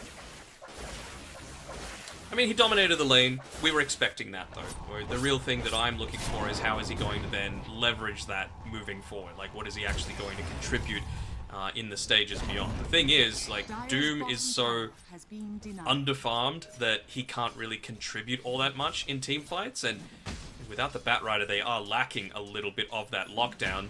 But speaking of, Ari finally making that move down towards the bottom side with BZM, to be able to potentially get a pick off here. I think they might know something's up. There's no reason for Whisper to be playing this aggressively on the lane, unless they were making a rotation. You see him though. Oh, no Blink Dagger on Ari still. There we go, that's a good position. They've got lasso. They commit the lasso there onto the IO. The Doom there too. As Mirror will fall. Meanwhile, rotations coming out from 2. Lol here. Attempted to try and find He's the getting Morphling. glimpsed. Where's Oh, the maybe not. glimpse? Where's the glimpse? You're not able to get it. Not in range. I really want that it there on Miposhka. He put that second point in the Thunderstrike instead of the glimpse, so meant that he wasn't able to have that range to be able to catch up Morphling on the escape. That would have been huge if they're able to pick off Tomato in exchange for a rotation that was all OG. Just trying to put themselves back in this game. Might have been able to turn that one around, but Yatoro, really nothing stopping him moving forward. He ended up getting, I want to say, a solo kill at the end of the day, at least solo experience. He's already up to level 9 on this side lane that's basically been sharing it with an IO this entire time. And with the Battle Fury, of course, as well, he's just going to be able to accelerate that even further. And LOL and BZM are level 9 too, so that just highlights how much of a good time he's been having. Just immediately looking to TP and farm as quickly as possible. I think he realizes that without the Doom available, he's pretty much unkillable. You know, like Mira, he's backing him up, he's got the great healing Lotus to be able to play around with. You just want to influence a lot of these other lanes that Lyle might be having a little bit of difficulty with. At least for this next little bit, until he gets into the Blade Mail, right? At least he's finished up the Spirit Vessel on the Earth Spirit. Dire's top tower is under attack. And hold on, Tomato. They're trying to get an immediate Static Storm while he's full agi. Oh. Doesn't get it. I don't know if he saw that, though. I think he was already mid-wave form on the escape, so they might be able to still hang around that top side, hug the tree line, and then just get that quick jump onto him. I think he might have saw a glimpse of them since it's daytime. Very I clever. feel like he would have. Very clever with a disruptor. Got a glimpse. We'll see. He's still full agi. Ooh, glimpse. Nope. Ooh, ooh, ooh, ooh. Radiant's bottom Oh, there it is! Oh, lovely stuff from Miposhka and Collapse. That's all you need. It's a little bit of that counter. I mean, it means that you need to go an earlier BKB, and I'm not sure if he had it queued up previously, but he damn sure does now on the Morphling, making sure that he's not going to be the one getting caught out here. Meanwhile, LOL is going to be slept up there by the Fiend's grip, though. Seb is going to fall. They're going to try and get a lasso and bring LOL back into this Wukong's command. He will fall, but he'll kick BZM out of the Wukong's command. The glimpse there will cancel the TP. But Collapse getting lower and lower. They have to be careful. There's Tomato rotating in now with the waveform, though. Collapse finds the kill, gets a double kill, but is taken down there by Tomato. Now trying to find Miposhka. Very nice use of the Morph as well. Getting into it on the Disruptor. Keeps vision of him inside the tree line. He even glimpsed back Anti-Mage in the middle of that fight, just so that Yatoro wasn't able to influence the rest of the fight with his farm that he's been able to pick up. Not that it would have done all that much, right? He's got the Battle Fury. He's on his way towards the Yasha, but he doesn't have it quite yet. As Oh my gosh, he just waveformed into an Anti-Mage. I don't think he saw that. He just wanted to clear the wave. No, I don't think he saw that at all. Oh boy, that is not what you want. That is the last thing that you want to be waveforming into. Oh, no bueno. Not good. He needs to make a decision of what he wants to do. It seems like the Lincoln Sphere is the choice, but even then, just losing some of that unreliable gold, considering he's been so farm-centric. There we go, he should at least be able to pick up the ultimate orb now. Oh, they found Seb. Boulder smash. Slowed down heavily. Sleeps there. Oh, nice little play there from LOL. Allowing Collapse to keep the static link upon the Bane. Gets the kill. Radiant's middle tower is under We do have a little bit of a stack for Tomato to be playing around with here. So a nice way to maybe feel a little bit safer with that freshly picked up ultimate orb. It is such an ultra defensive build, isn't it? Like going Lincolns into the BKB. My real question is like, where is the damage going to come from? You know, Orchid to Anti-Mage. Doom though placed onto LOL. LOL's not able to do anything. They call the lasso there onto Miposhka too. Seb getting lower and lower here by the hands of Collapse, and Yatoro is perfectly fine here, but he's being silenced up again here by BZM with that Orchid. He's able to get away. He will be relocated out. But with that, look at that. Team Spirit. They lose themselves 3 here, possibly 4. They're waiting for the IO. The Orchid is ready. They're just going to get a free kill here. Yeah. Turns out the damage comes from Whisper, just existing in a team fight with that Radiance after having a horrible time in the laning stage. He's already second on net worth on this Doom. I mean, they just couldn't kill him. I don't know how, but they couldn't kill him. Even Collapse with a really long static link onto the Doom. Doom really doesn't care about his right-click damage all that much. I mean, this was literally 0 to hero situation, how he was having a horrible time, and now he deals the most damage in the team fight.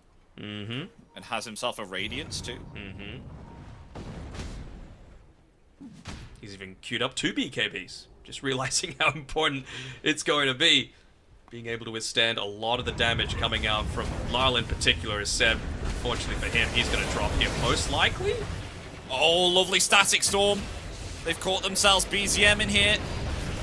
Oh, not able to get off the rolling boulder, but the glimpse back. BZM is actually just healing up here with the Jingu Mastery, but will be kicked by LOL.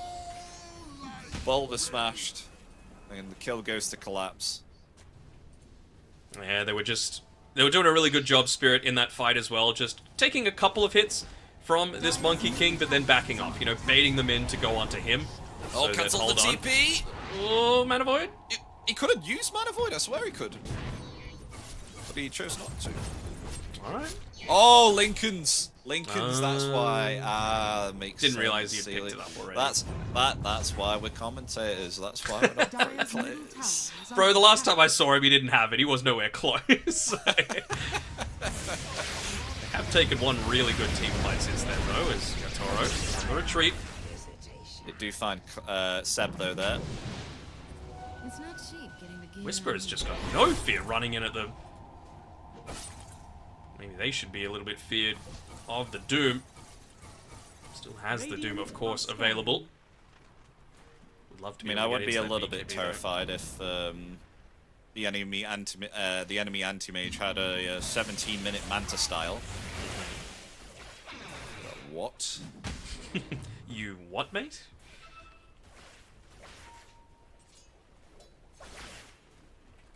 So I think Tomato needs to go a butterfly here. Yeah, I can see that. He's gone BKB with the Lincolns, but then is now trying to get Talisman of Evasion. Just anything to stop this anti-mage from outputting damage. BKB to stop the mana burn. You've got Lincolns to stop the jump upon him.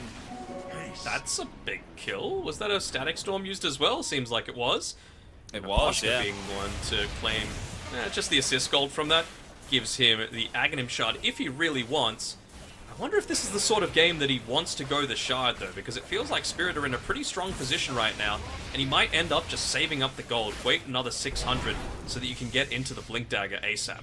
I know Shard is an amazing Shard, but against a Morphling, who, if he's full Agimorphed, is in a lot of trouble, maybe you do want to just get that little bit greedier. Ooh, Mapushka! Oh no, Mapushka! Well, he gets the Shard. He gets that for helping out. Team Spirit have died so many times to Tormentors, it's insane. You know what, the supports say worth, because I'm the one that gets the item at the end of the day, so if my carry's going to take time out of his farming pattern, then I may as well help him out a little bit. A Diffusal Blade. Yeah. Maybe feeling like they're being kited around a little bit too easily as well. Not only having that double mana burn, but just enable Collapse a little bit further as well. Yeah, pretty good. Maposhka got lucky as well. Tier 2 item, Philosopher's Stone. So not only can he get into that Blink Dagger relatively quickly now, but it also makes the progression into the Aghanim Scepter just that much more viable. And that's exactly what you want against all these BKBs. Basically 4k wasted net worth if you're able to get a great Blink Ag Static Storm onto people.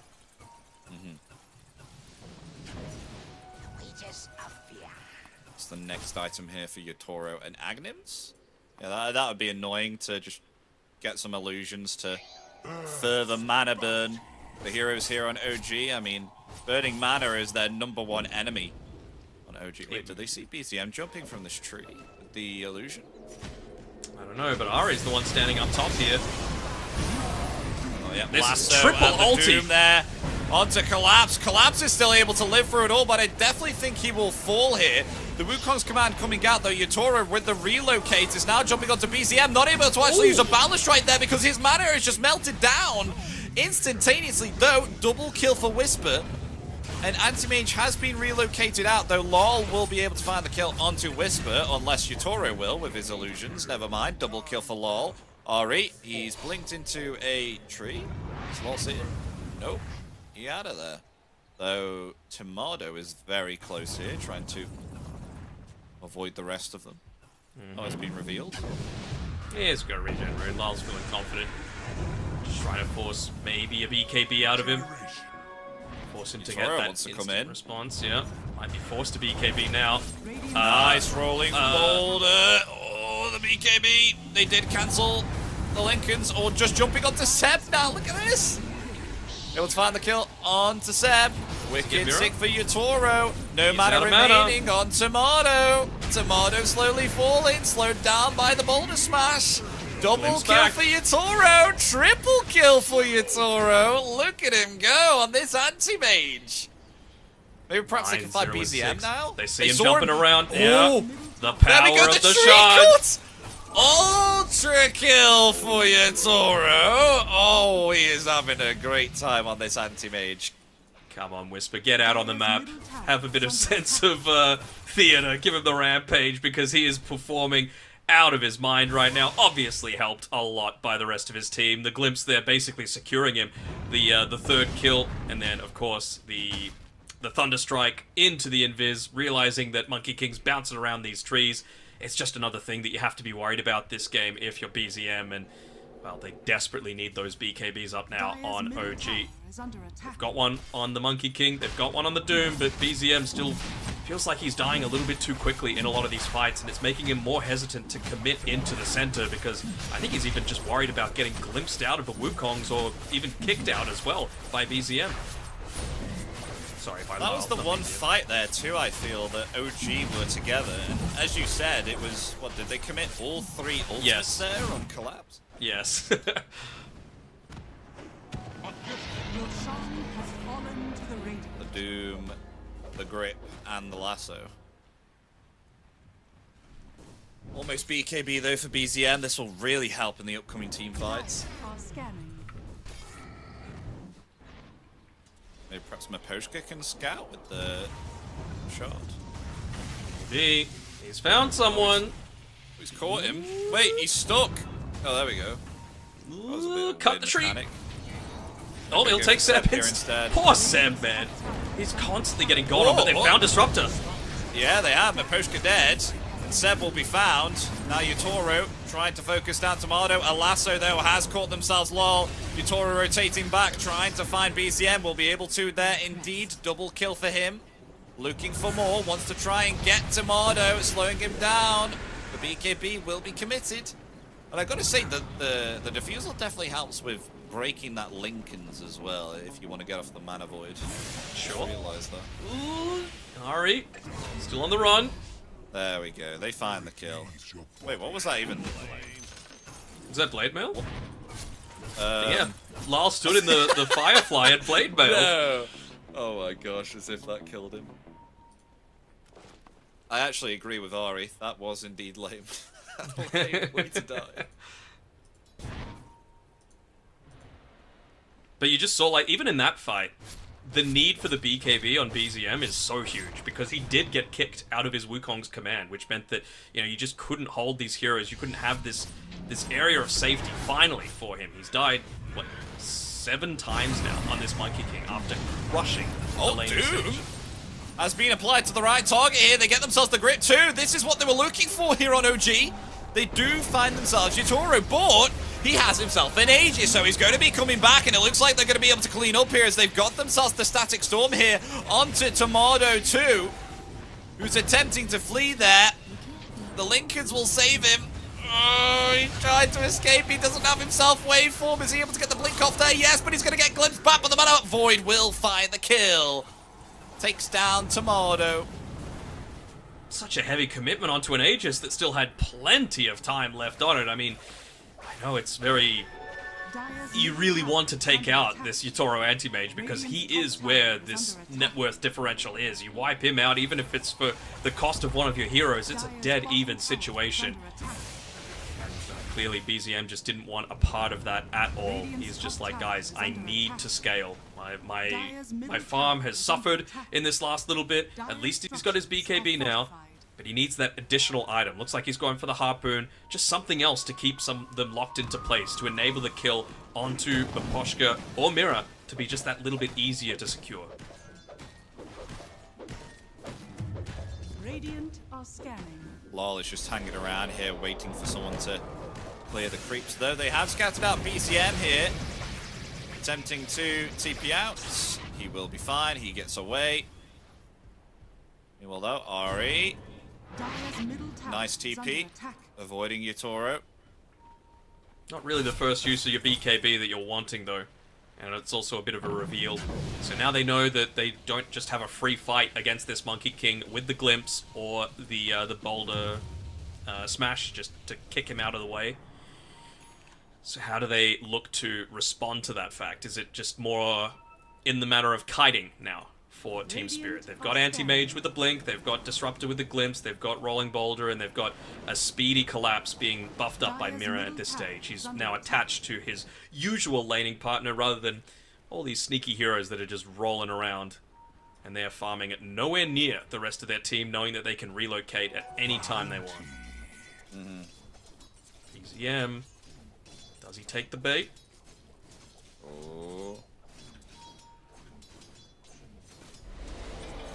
Oh, he's gonna jump, he's gonna jump, they're gonna try and catch him now, there we go, lovely kinetic field, silencing him up, that's a kill there onto BZM. Yatoro is doing great work here on the anti-mage. He's actually just gonna go through the twin gate now, maybe perhaps he can find Ari here too. Oh yeah, he's been scouted out there by that Thunderstrike from the Disruptor. Nowhere to run within this kinetic field. Collapse will just get the kill here instead. Oh, and they found themselves Seb. Puts him to sleep there with Counterspell. Yeah. 12 deaths for the bait. I really feel bad for the guy. I really do. Like, it's just... It feels like there's nowhere that he's allowed to go on this map. He's not able to move anywhere. A big part of that, of course, is Mira just with a lot of these super deep wards. Miposhka was even able to drop one down inside of the OG base that's still yet to be scouted out. Dire's middle tower has fallen.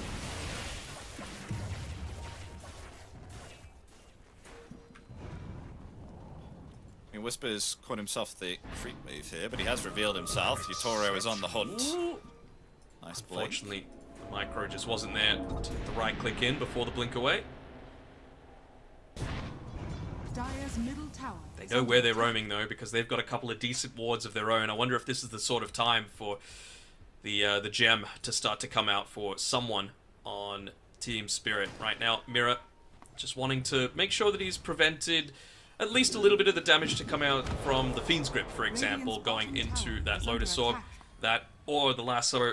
Not so much the Doom. That still feel like it's going to be just as devastating, but it was so important just to enable Collapse to continuously run at the rest of your team. Collapse going for his own security item in the Lincoln Sphere.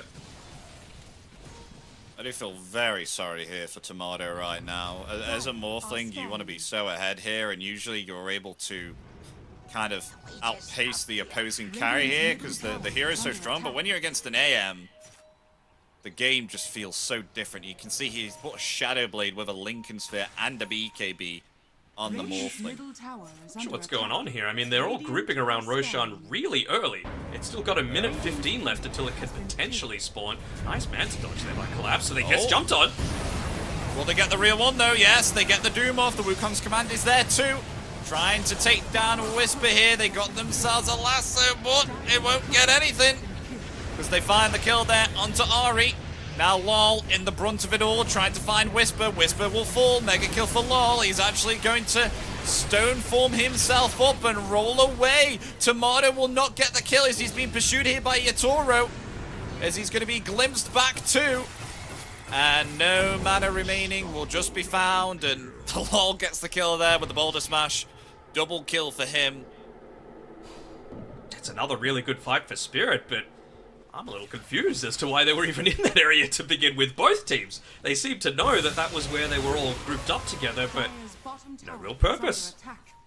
Alright, well, Spirit will gladly take that 4-for-0 trade and continue the push on forward. It's with a siege creep, double wave coming through as well, as we see the sad banana make his little trek around the map. And, well, he Dire's might have top found tower Lyle. has fallen. Dire's bottom Doesn't want to tower use Oh, Boundless into the no. blade mail. Oh, nice dodges from BZM. Oh, wow. How long can very you well dodge, played. though? He's about to get glimpsed back. Yeah, he will be found. There we go. Oh, and Ari found too. Yeah.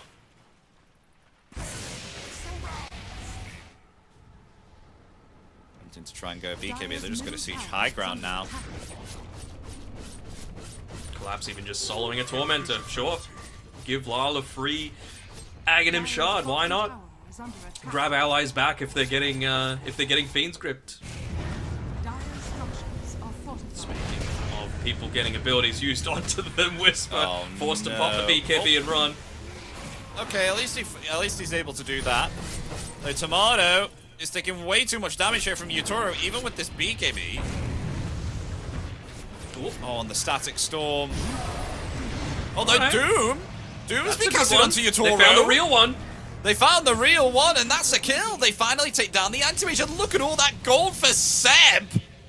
Oh my god, 1,400 gold? That's a lot. That's a lot to of go for gold. more. Dire's middle tower is under attack. Koshka just on the run. Looks like he should be able to get away. Surely they don't think that they can turn this one around, do they? Double Bounce straight Boundless. onto two. Nice kill. Nice boulder smash though. In return, Collapse is there. Lasso onto LOL 2. The Wukong's command. BZM trying to live through it all there, but the damage from the Collapse is way too much. Miposhka trying to TP. He will be found there by Ari. Gets himself to the high ground there with the Firefly. As LOL trying to find him now with the rolling boulder. Whisper is hanging around here though with the Radiance, but he doesn't have himself a BKB. He has to be careful though. Tomato rotating in now with the Shadow Blade. Wants to try and find himself the kill there. Onto Collapse has been silenced up, so he's not able to use that static link. Though the sleep is there in return, will now use that onto Mirror.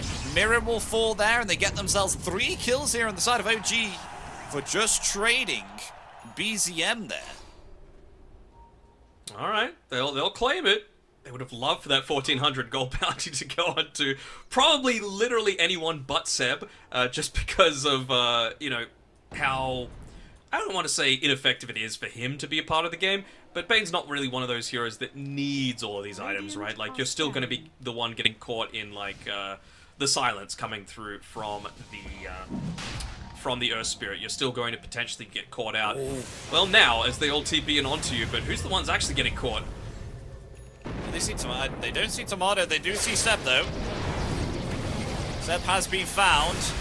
And they got the silence there onto Yutoro, but he is not having a care in the world. They found BZM there too. Double kill.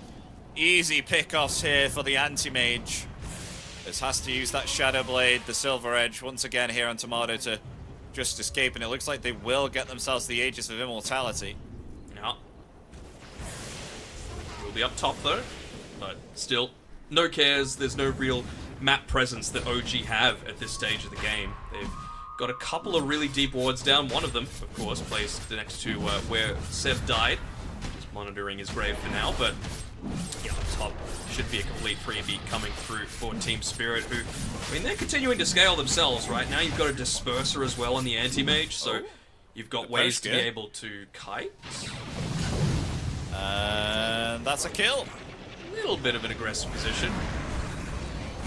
And they find another. Okay. Enough the supports. I mean, at least they get themselves the Aegis, though. Aegis on Yutoro. We saw how difficult it was to actually take down this Anti-Mage last time. It's only if he's alone. I don't think they'll make that mistake again. This might just be a free kill onto the Batrider. It is. With that Agnes. Radiant's middle tower is under attack. Well, at least they forced the BKB out of Tomato, so it's already down to 6 seconds for this Morphling. Not really going to be too happy about that, but the benefits of the Philosopher's Stone have paid. It's level 17.5, but more importantly, the Aghanim Scepter for the Disruptor. So now you have a way to be able to just quickly drop that one down, no attribute shift, no nothing, to be able to save you outside of maybe a nightmare for a couple of seconds. Oh, and they see Tomato farming on the lane, but he has used his Silver Edge. He's going to get himself back. He's trying to get himself a Butterfly here too. I'm pretty sure they pinged the fact that this area was warded as well, just because of how where Miposhka was when he died. Oh, he's going to wait for this camp. He's going to wait for this camp. Maybe they can get him because they have an Observer Ward there. Oh, this is a dead Tomato. Dead Tomato. Dead Morphling. He will be found. Meanwhile, though, they have got themselves a grip onto Law, but there was no follow-up damage, and looks like Seb is just going to die here too. Trying to flee. It will be found. Collapse gets the kill. Can't flee with that static link on you, unfortunately. They also know where Whisper is. He just took back that Watcher. Has to be very careful not to walk into the Thunderstrike as well, lest he be vulnerable to getting glimpsed back. They could just get themselves a bottom set of racks. I mean, no buyback available on the Morphling. Down for a minute here. The rest of OG are out of their base, so they do have a glyph. They do. Team Spirit have an Aegis, and also a level 25, yeah. So that Mana Void is going to be a whole lot more frequent, and now a difficult game for the Morphling is just going to become even more so, right? Like, how do you join these fights without a BKB when you've got 20 seconds? You can get Mana Void off twice in a single team fight with just how survivable Team Spirit are. They're just trying to kite out these BKBs at this state, and well, they're doing a pretty good job at it. We do have a refresher, though. BZM has been glimpsed back. Attempting to try and turn it around here. The Wukong's command is out there. Lasso. Can Ari... Oh. Let's get himself the lasso. As BZM will be found here. Collapse, not a care in the world. Just sitting in this Wukong's command.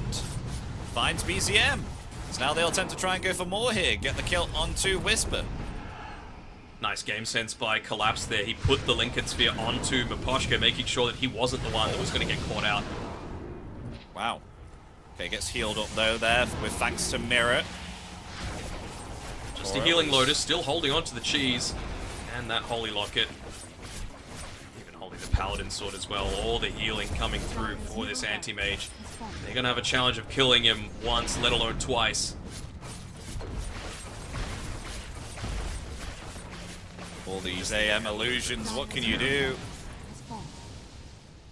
Tried slowly walking forward, but it was underneath the vision. Seb just trying to reduce a little bit of that attack damage as well. Just gets dispelled off with the Disperser. What do you do? Okay, they found one. Oh, it's got the IO, that's big. We can get the IO, this is going to be great. I mean, he eats the cheese. They have themselves another Doom ready to apply. They will apply it onto LOL. And the grip there onto Yutoro too. Tomato. Oh, the glimpse cancels. He's relocating back in his mirror. He is indeed. Miposhka's still alive, trying to find Whisper here. Yutoro is. He has been slept up there by the hands of Seb, and BZM is going to be killed within his own Wukong's command once again by Collapse. It's just got so much minus armor, right? Like, from the Eye of the Storm, he's also gone the... and there we go. Whisper gone. In return, though, Miposhka will be found, and Tomato gets out of there with the Silver Edge. Seb's found too. Nowhere to run, nowhere to flee. Found by Collapse, and LOL gets the kill. A monster kill for him. Seb's going to buy back here too. I mean, there's only 3. I don't think there's much that they can do. I think this is game here, Dano. I think it might be. They just have to sit back and watch. I mean, no ultimates up except for the lasso. Waiting for the Aegis to expire, which it does, but he switches in a Lincoln, so you got to jump in 1 second, otherwise it's going to be available. Hitting the Ancient. Actually just going for the kills here instead. They're going to Fountain Dive. They bring back Ari. Out of the Fountain. Get the kill. Now Yutoro diving the Fountain for Seb. Better luck next time. At least he's still, you know, up sport. He's still using the voice lines and stuff. BZM going to jump in there with the Primal Spring. Can they really find a kill here onto Yutoro? He's literally unkillable. They can't damage him at all. Tomato trying to find the kill onto Lol, but he is way too tacky. 4,500 HP, not finding the kill. And he actually kicks Maposhka into the fountain there. Funny stuff. GG is called, and game 2 will be going to Team Spirit here. They take themselves a 2-0 victory here, this best of 2.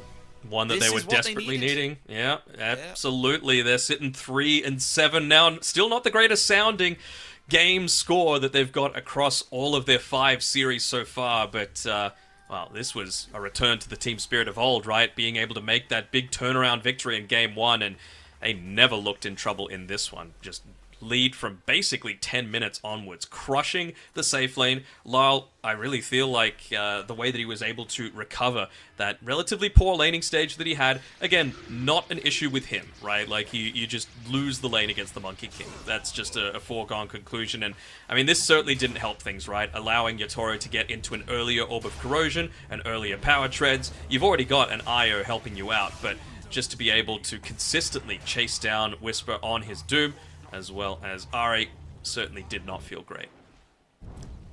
Definitely MVP, I feel, should be given to Yatoro here on the anti-mage. He was able to utilize his mana burn so early on the lane, and as you saw there, you know, the Doom practically did not have a lane. I mean, Whisper had to kind of grab the creep wave and move it around kind of behind this tier 1 tower, but he still didn't let that happen and moved around here with Mirror on the IO and was still dealing damage here to this offlane. It was just able to farm up massively here and just have an insane impact in this game. So I really, really have to give the MVP here to him. Yeah, I don't think anyone would question a 26-1-12 performance from an anti-mage that crushed the lane as well. You just saw there the triple ultimate on Collapse, and they still need to commit so much more heavily after the fact, and I mean, it just leaves the backline completely exposed. That was another overwhelming teamfight victory going for Team Spirit. And again, there was a kick outside of the Wukong's command. Once again, backline exposed. You're able to just rush him on down. Just felt like there wasn't really any moment of breathing room here for OG all throughout this game. I wonder if OG could do anything there to change that, though. It seemed really difficult for them at this stage. I mean, the anti-mage last pick too, it was hard to try and go up against that when you have yourself a Morphling. Like we said, it was the old anti-mage counter towards a Morphling. I mean, Morphling hates one thing most of all, and that is his mana being burnt. And as you can tell here, Tomato did not have himself the greatest of time here against the anti-mage. We saw that in the game. And I gotta say, Collapse was a monster here too. I mean, BZM tried to take him out like multiple times and was just able to sit within the Wukong's command and not have a care in the world. Helps when you're able to drain all the Monkey King's damage. Helps when you went the level 15 talent to reduce the armor for every second in the static link, plus the Eye of the Storm, plus the fact that he had a Satanic and also the Lincolns and an IO buffing him up as well. So pretty understandable for Collapse.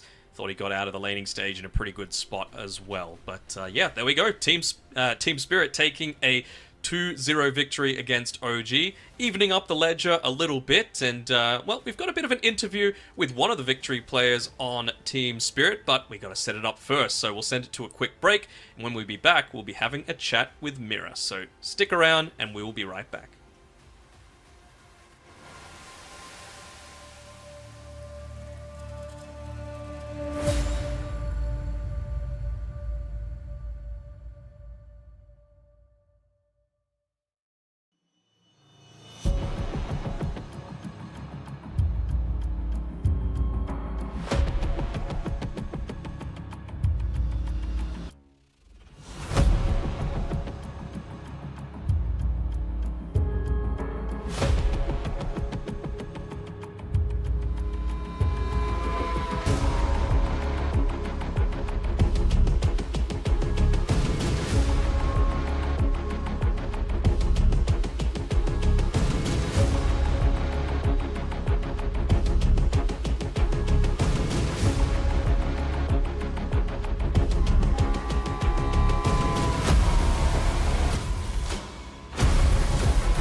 Hello everybody, welcome back to the Elite League. We are just concluding what has happened within that Series 2 of Team Spirit versus OG. And to conclude and help us break down what happened during that series, we got ourselves an interview with Mirror coming in. Hi Mirror, can you hear us? Hello, yeah, hello. Hi Mirror, congratulations there on that victory. I think it's something that you guys were definitely looking for here at 2-0. You guys have been having a little bit of a rough time here within this stage of the Elite League, but now you've got yourselves a 2-0 victory here against OG. How are you guys feeling going throughout the rest of this round robin stage? Finally, I don't know, like finally we won, because like every game we had like a lead, and we were playing from the first tempo, but like every game we just threw away, and now finally we finished our games and managed to get some points. I mean, like it's rough, but it's not that bad, because we know that we can play better. We just need like a bit more discipline. And these games and like series versus OG show that we can do it. We just need to fix our small like things with team play and discipline to finish the game properly and not fit. Cool. Like you said, you were in the lead in a lot of your games leading up to this. Do you feel like was one of the changes that you implemented picking up some of these heroes that are able to, I guess, punish a little bit more effectively, like punish bad moves from the other team, like Tiny, the Magnus with repositioning, like Disruptor with Glimpse, Relocate, that sort of thing? Punish, you mean what? You mean like heroes, or just like moves on map by OG? Yeah, moves on the map. Like, it felt like, for example, in Game 1, OG were in a good position. They were ahead. But you were able to get, like, you know, you tossed back a bunch of very good targets and were able to force people to commit onto you. Collapse nearly got some great skewers back into the rest of the team. And then in Game 2, there was a lot of, like, glimpses happening. So was it more effective at punishing, you think, that was a big part of your win? I guess so, but like also the laning stage were very good for us, both games I think. But first game we just like got some unlucky moment on Roshan. We were super ready to take a fight. We saw them coming, and I tossed Mars on Jack, and we had the plans that we'll just kill him in 1 second because he had Axe, but Roshan just bash my Jack, and Mars like managed to use her spear and arena like on my carry and kill him. That's why they get some chances to still leave this game. I think the game was over on that point on minute 20, but this just delayed our win like for 10 more minutes. And like game 2, I think we had Wisp and Disruptor, and they should play like really careful on the map, because we can punish like every their mistake on macro, and they should be super careful. And I think like our draft was just so much better this game. And I think like our like powerful side is to see like enemy mistakes and punish them, and we need like some heroes like Tiny these to like reposition them and make them just like run away like after first pick off, because they cannot help their heroes. Yeah, that was pretty effective. Cool. Well, it's working out really well for you, at least in this series. Hopefully you could take it forward. I think you've got 2 more series to play, so for your sake, I always love seeing you guys play Dota, so hopefully you have best of luck moving forward. But thank you very much for joining us, Mira. Always a pleasure to be able to have a chat with you. Thank you. Bye. Thank you, Mirror. And a 2-0 victory for those just joining into the stream. Just to conclude, Team Spirit were able to get themselves that victory against OG. And that is going to help them climb up in the tables at the moment, because currently they are at the bottom of the table. Are they still at the bottom, Danog, even with that 2-0 victory? They're equal bottom, so I think Heroic with that 2-0 loss that we had earlier in the day, they're now equal. So equal 7th, let's say. OG are 3 and 5, so they just haven't played 2 extra games beforehand. There's 2 options for a loss, 2 options for a win as well, though. So Yeah, they were able to punish a few of those bad movements that even Spirit had in that game 1 where Spirit ended up being victorious, but you can just see here how close it is across both of these groups, and we'll maybe see the top 2 in Group A start to separate a little bit, because that's the series that we've got coming up next. The pack leaders, let's call them. G2IG taking on Team Falcons is our 3rd series for the day. So that's going to be really exciting to see how these two juggernauts are going to be going up against each other. Team Falcons, the team that everyone seems to want to beat, everyone wants to copy their way of playing. And honestly, G2IG, they have had a bit of a resurgence. I mean, looking at their players, I thought when this roster was formed, they would be unstoppable. But for whatever reason, the results just didn't come. Now that they're here, now that they're performing, and now that they're qualifying to a lot more events, I'm really excited to see what these boys are able to do, because they are stacked with talent from top to bottom. But we'll have to go to a quick break while the players get into the lobby, while you guys have a quick break to get a quick drink or snack, and we'll be back in just a few minutes for that 3rd series of the day, so stick around.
Hello everybody, welcome back to the Elite League with myself, Epidamnos, and Danog. We're coming in for the final series that me and Danog will be casting, and boy oh boy, we get to end it on a great one, Danog. As you said, two juggernauts head-to-head against each other. It's Falcons versus IG.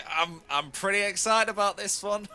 You should be, because they have been looking incredibly strong across all of their games, right? Even making wins happen that I think they have absolutely no right to. You know, like a Slaughter somehow working in a lot of different situations. I love seeing a little bit of extra variability in a lot of these drafts as well, just to be able to get on to a slightly different meta. You know, I love seeing these late picks that somehow are able to still make work, like we saw with the Anti-Mage in that game. So we'll have to see who comes out on top, because G2IG, like I was saying before the break, they haven't really impressed yet. In most recent qualifiers, yes, absolutely. They looked very, very strong. They are now moving on forward to a bunch of different events as a result of that.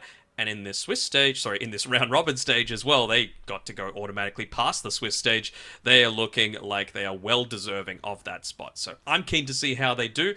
And I'm a little bit biased as well, because X-Nova, he is one of my favorite players in the world. So we'll see what the man is able to do. He's got a big test though, right, coming up against Team Falcons.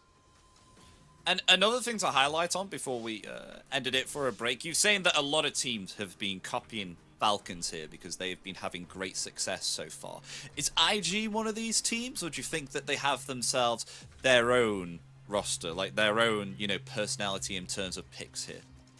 I think they have their own personality, to be honest. Like, they pick a few things that not too many other people do. Obviously, Falcons do a lot of the same, more focused around, I would say, Skitter, with his sort of style. Like, they picked a Wraith King for one of their earlier wins. They're still picking the Sven a little bit. Mid Bat Rider on Melreen is something that he looks to go to a fair amount. And, I mean, you talk about innovation, you think of Amar, right? Like, he is one of those people that kind of sets the meta for offlane, and I cannot think of a too much better meta for a player whose hero pool includes the heroes like Mars, Timbersaw, Razor, Doom. Like, this is the sort of stuff that, you know, people dream of. Like a patch pretty much perfectly set for themselves. As there we go, we look at those boys on G2IG, and I mean, you look at those names, these are superstars within the Chinese region. Oh yeah, like Monet, Nothing to Say, Baboka. Oh boy, I remember these names so well. I can't tell you how excited I am for this series. I think it's going to be absolutely amazing. Like, if one team has a completely different, you know, like thoughts of how Dota is meant to be played compared to another team, and these thoughts are just going to both clash with different picks. Oh my god, it's going to be so good. It's exactly like how we saw. What was it? Extreme? I can't remember. It was Arme, obviously, of course, picking the Juggernaut up, which we don't usually see in West Europe. Like that carry is very an unconventional kind of hero. Hopefully, we're going to see the same thing with these two teams coming together, and that is just what's going to be so exciting. Even throughout a draft stage, we're going to be excited. Yeah, for sure. As I was a little happy to be able to see Nothing to Say with his little cat ear headphones that he was looking to play around with as well, so that's always good to be able to see. I also saw Super sitting there in the coach spot as well, so it's a nice thing to be able to have one of these long-standing players within the Chinese scene still involved. Obviously, you've got Dogfights as well, who's one of the coaches on G2IG. He makes a lot of the important decisions as well, maybe a little bit more in like an analytical role as opposed to like a pure coaching role, but they're just really, really solid players and coaches that have been around for quite some time. So I'm keen to see what sort of influence they're going to have over these really skilled players for the here and now. And ladies and gentlemen, a draft is underway with Game 1 starting to take shape. And already, G2IG, they will ban out the Dragon Knight. That is going to be their first ban here. Team Falcons, on the other hand, they will ban out the Chen. They understand, you know, if this Chen is left in, then Chen can be an absolute monster. So that is gone. We will not be getting ourselves a Chen in this game. I mean, we saw the Tianming Chen VP, we like to call it, earlier today, where he was just unkillable with, I want to say, plus 40 armor or something ridiculous like that. But I can understand the reason behind the DK ban as well. This is one of those little unorthodox things that they like to do, run DK across pos 1, 2, and 3. Most people just stick to 2 and 3, but it's something, again, that Skitter with his tanky boy heroes does like to do. So, you know, we might even see a Chaos Knight come out from him, a hero that really isn't picked up all that much lately. I said he did the Wraith King. If it's the right game for it, he's certainly not shy to be able to make it happen. So Magnus and Batrider banned out too. We've seen a lot of Batrider games recently, along with Disruptor 2. He's been a prominent hero throughout as we've been progressing further into the Elite League. He will be banned out too, though 2 more bans are underway before we get into the first reveal picks for both teams here. And like I was saying before, for the Batrider, I think IG are just trying to make this as normal of a draft as possible, right? Like, yes, you've still got some good variability and flexibility, but just the fact that you can potentially be going up against a position 1 Dragon Knight or a position 2 Batrider, I think is something that G2IG just don't want to think about. They just want to say, all right, we're playing a game of Dota, we're not playing Falcons Dota. As the first pick, Razor coming out. We will see another Razor game once again. G2IG, they will first pick it here. Yeah, something that Nothing to Say picks quite a lot. It's something that JT, of course, is very comfortable with playing as well, but I like it. I like their level of flex, and I think it's perhaps a little bit too early to commit something that's like an immediate counter to it in the form of, you know, like a Bloodseeker, for example. I think this early into the draft, not necessarily what you're wanting to go for. Damn, Instead, that is a fancy chandelier. It is indeed. I don't know what that is. They play Dota with style. That's what that is. That's what happens when you win tournaments. You get to, you know, upgrade to a little bit more fancy digs. I'm not sure how public knowledge this is. I'm pretty sure it was pretty public. Back in like the old Valve Major system, I'm pretty sure like either the most recent TI/Major winners got like the premium suite. So wherever they were staying, it was like top notch as well. So, you know, maybe Falcons are just feeling like they missed a little bit of that opportunity, and they're going to kind of recoup that a little bit. I guess the only one that would know would be Crit, right? Because he was on OG back in those days. He was, yeah. Get themselves Pangolier, though, on Team Falcons. Starting to get some more bans coming out here. We've already banned the Primal Beast. Won't be getting that here on G2IG. Something that we've spoke about a little bit before, about how, you know, with the Pulverize, it can grab the Pangolier mid-Rolling Thunder. It does look a little bit funny how he's like, it looks like he's playing with a really large football or something like that. Slamming it into the ground, trying to make it pop. I do wonder if we'll get like a JT Meepo this game. I know against the Pango, obviously a little bit less likely, but just, again, one of those things that's a little bit more unorthodox to be able to come through. What else could we consider? JT's Magnus is pretty good, but it's banned out already. Okay, clearly respecting that. Axe, perhaps. Omni Knight. JT dominated on Lycan just yesterday, I believe. Could look to go into something like a Beastmaster if they feel like that's needed to be able to address this. Hold on. Bloodseeker banned up against the Razor, so does that lead us to believe that we might be seeing a Leshrac coming through, or are they just a little worried about their Pangolier and really just wanting to enable Melrine as much as possible?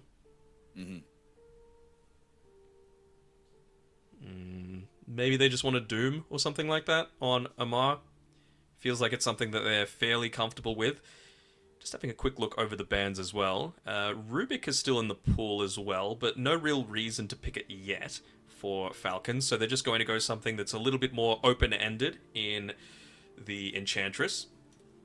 Crit's actually played a little bit of like Disruptor or Crystal Maiden in the position 4 role if the game suited, but this game, not so much. I think they just want a little bit more of that reliable control and that reliable damage for the Razor, right? And may as well just have something that's able to provide that slow at most stages of the game. For G2IG, we will be getting what's most likely going to be a Bobica Tusk.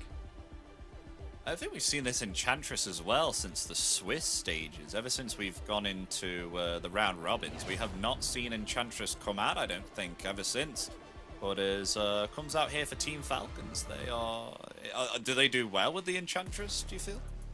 Yeah, they do. I mean, it's something that, again, it's their style of Dota, which is kind of similar to the old gaming gladiator style, right? Get that early lead and just choke the enemy out of the map as quickly as possible. Lots of focus on the lanes. Pango, pretty good hero to be able to do it. Also, pretty good hero to be able to counter out a potential mid-Razor that you're going up against, just because you are going to be able to break the static link quite easily. And then, of course, Enchantress, very strongly in the lane and has that scaling potential. For G2IG, this is probably more likely to be a 5 Techies and a 4 Tusk, just because that's generally how they like to lane this. And, you know, I've mentioned, like, one of Techie's few counters is the Enchantress, right? Just because of the range that you're able to get, the fact that you can have the Nature's Attendants to shrug off a lot of the damage, and if you chose to put, like, 1 point into the Impetus, feels pretty good. And with this Faceless Void pick, it's something that Skitter is very comfortable with, and it also protects them from the fact that if this Razor does get put into the offlane, they've got a little bit of a movement spell to be able to get away. So yeah, they do have themselves the Techies there with the Blast Off. That's something that you have to watch out for as the Faceless, but not any lockdown yet to stop him from just time walking away, and Hoodwink comes out here for Team Falcons too. Okay, a little bit of extra damage in, just more stuff to really annoy the Razor, basically make him not have too much of a game prior to that BKB for himself, and even then, that's going to be probably the main target that Faceless Void is trying to either catch in the Chrono if it means saving the rest of the team, or just time walk away from. You know, this is also a team that's pretty good at being able to kite out a lot of damage, so I'm sure for a team that's as experienced as Falcons is, with a coach like AUI as well, they're going to be able to just say, alright, well, he's hit his timings, dodge these fights, you know, save time walk for defense, use Swashbuckle defensively, use Scurry defensively, all these sorts of things. And they actually end up picking the Doom. Okay. Feeling like that lane that we saw in the previous game isn't going to happen again. No anti-mage this time around. It is a Faceless Void that you're going up against. And, I mean, it's pretty good lockdown, right? You were saying they were lacking some lockdown in order to just be able to stop Faceless Void from time walking it off. Well, Doom is pretty good at that, being able to stop a lot of that. And it doesn't really need anything in the form of items to be able to do it. I mean, you have some lockdown with Techies and Tusk. It's just that you need to guarantee that something's going to come after the fact. And yeah, Doom pretty quick at being able to close the space and, you know, get that Doom off to really enable Razor mostly. Yeah, so we'll see how on the hands of Skeeter he will decide to counteract this Doom here, whether he'll go something like a Lincoln Sphere or something, or a Sanjin Yasha. It's kind of a mix.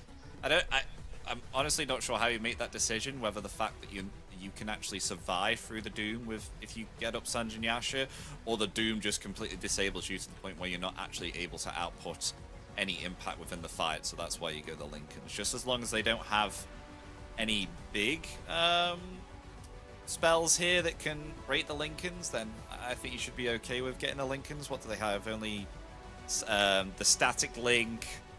Probably go into like at the moment? Yeah, but you can just go like 4-staff, or you can have a neutral creep like the Satyr Banisher on the Doom if you're not wanting to go into the War Stomp, like the Centaur War Stomp. Yeah. I'm just wondering what Monet wants to go here this game up against the Faceless Void. I'm sure he's going to be a little mindful of like some of the magic damage that has the potential to come out as the Hoodwink starts to scale. More likely to be crit playing this here. So something like a Terrorblade who might be able to survive a Chronosphere or save someone else that gets chronoed with the Sunder is a little bit more vulnerable to A, an Enchantress just enchanting a TB Illusion, B, the Maelstrom coming out from the Hoodwink, and I mean, honestly, even late game, we know how scary a Faceless Void can be, regardless of what hero you're playing it up against. So, I wonder... No, they wouldn't Wraith King into Falcons, would they? Because that's a pretty good counter to Faceless Void. I mean, you can chrono the enemy carry once, but the second time around, you really don't have quite so much, at least until you reach that Exodius status of having all 6 items, everything that you could possibly need to be able to end the game. Oh, it's going to be a TA. Okay, pretty good too. Something that Monet is very comfortable with. You can look to make a bunch of stacks as well from range with Tusk, with the Ice Shards. High-ish tempo as well, which I think is always going to be very important against Falcons. You can't let them just play their game and try and run you down. So what now would you look to pick up for most likely Amar for this last overall pick of the draft against a TA? I mean, he does Viper, but I feel like Viper into a TA can really go both ways, especially if you've got decent control, which you do with the techies, and ways to just harass out the Viper. Could they just... I wonder if they just, like, conquer or something like that, just for a little bit of control for the rest of the team? Maybe even... Tiny in the lane doesn't feel that great either. Timbersaw's banned. Razor's picked up by the other team. Underlord, okay, yeah. Don't really see that all that much lately, but a big portion of the damage coming out from G2IG is physical, so that Atrophy Aura is going to do a lot to be able to protect against that. Nice way to be able to get the refraction charges off as well with the Firestorm. Can set up for the rest of your team to have a little bit more impact in the game. And even just the Pit of Malice is a little bit of a counter, again, to the Razor pre-BKB is going to be quite impactful. And even the Tusk later on when he's trying to go for some of these snowball saves. And I know that Amar is comfortable on the Underlord pick, even though it's a very unconventional hero. So it's not something that they've just thought is good and they've picked into it. It's the fact that Amar is comfortable on this hero too, so that really does help and benefit the team. And I'm intrigued to see what we will build on this hero because, as we've said, it's unconventional. We don't usually see it, so...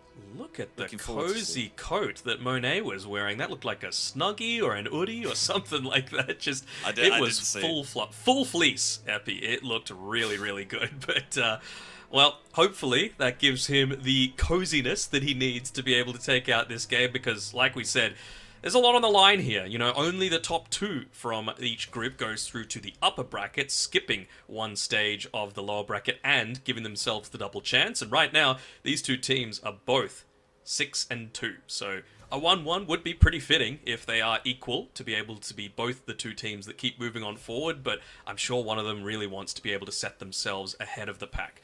I quite like this Team Falcons draft, personally, just because I feel like they've got a way to be able to answer the Templar Assassin. I feel like they've got good scaling on their supports. Not that G2IG don't, but more importantly, the one that's going to be creating the majority of the tempo, I would say, is nothing to say on this mid-Razor. Malrine, incredibly good on the Pangolier. It's one of his, 8 Grandmaster heroes, so, you can tell that he's very comfortable on it.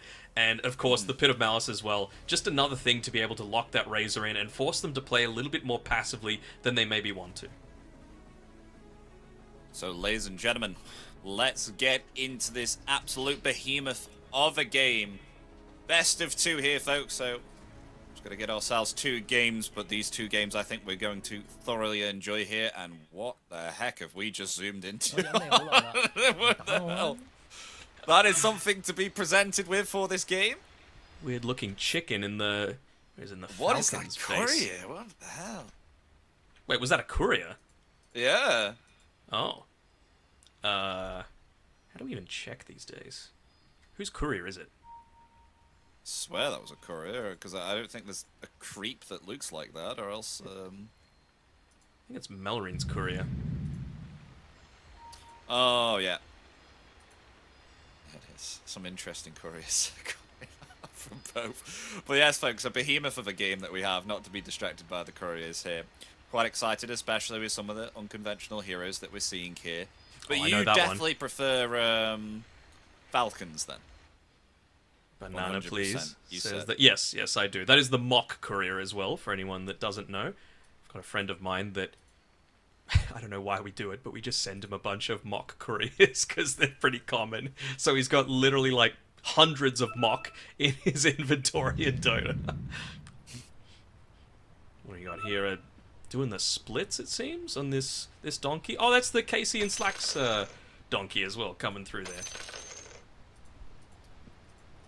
I still haven't... I'm still trying to think whether I agree with you or not, whether I prefer the Falcons draft or IG's draft. I'm still Still kind of 50-50 here.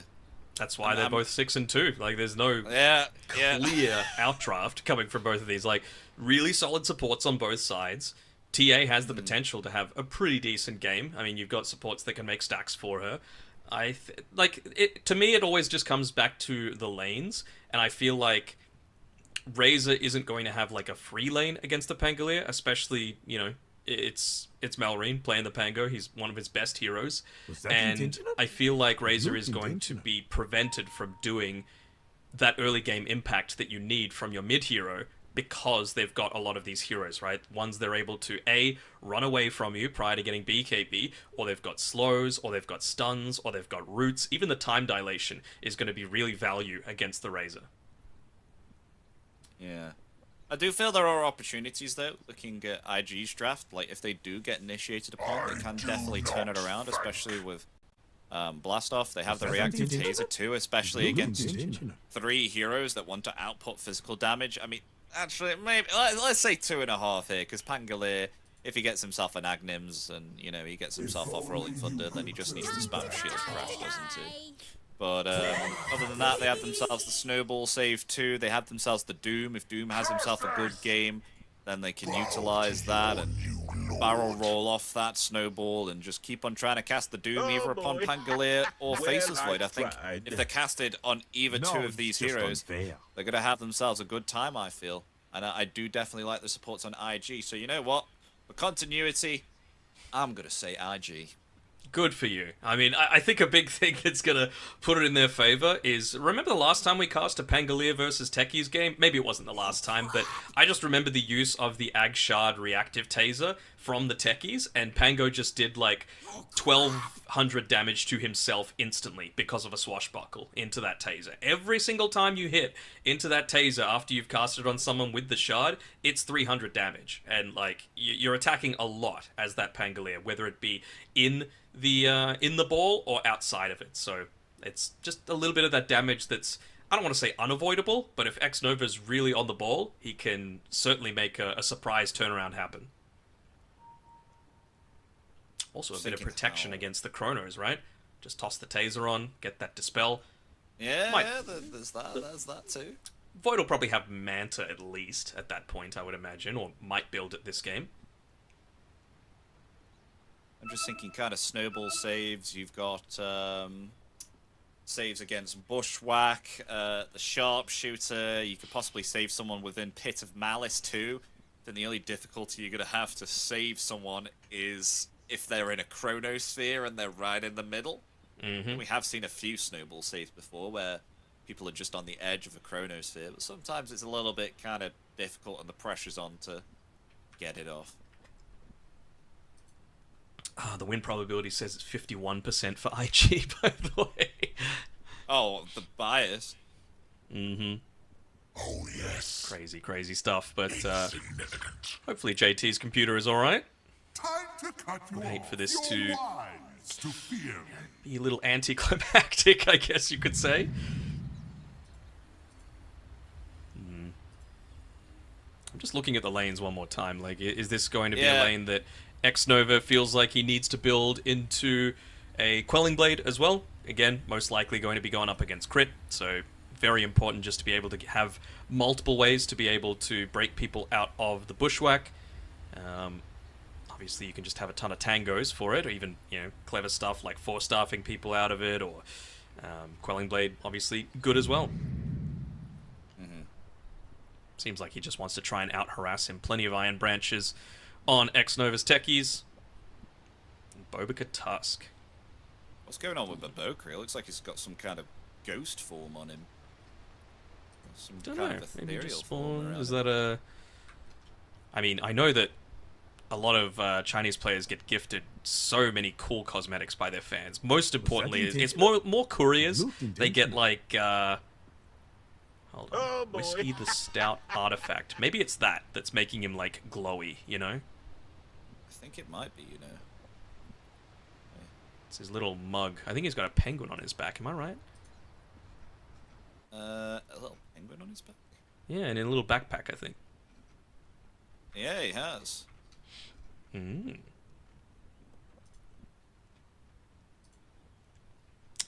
Man, I wish PA was back in the game. I just remember seeing Monet at, I want to say maybe ESL Malaysia a year or two ago.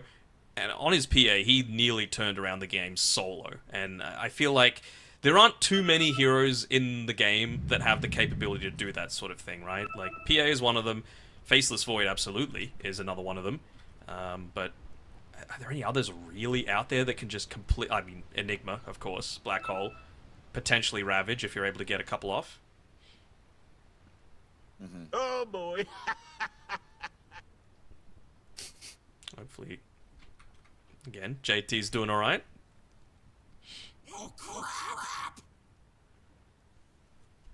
Silence covered through here. This is intense. Dear. Now, what do you remember? What was the Amar test when it came to heroes? Like what you're allowed to pick in a certain situation? I have no idea what that is, Melreen. I know what that last word is. I know what that last word is for sure. But was it you needed to be gold or above or master tier or above? Because if it's not gold, then he's kind of losing his own test by being the only hero being played that's below master tier right now. You're either Grandmaster on Skidder and Melreen, and Crit and Snake King are master tier at the moment, or Platinum. I think that's Platinum, actually.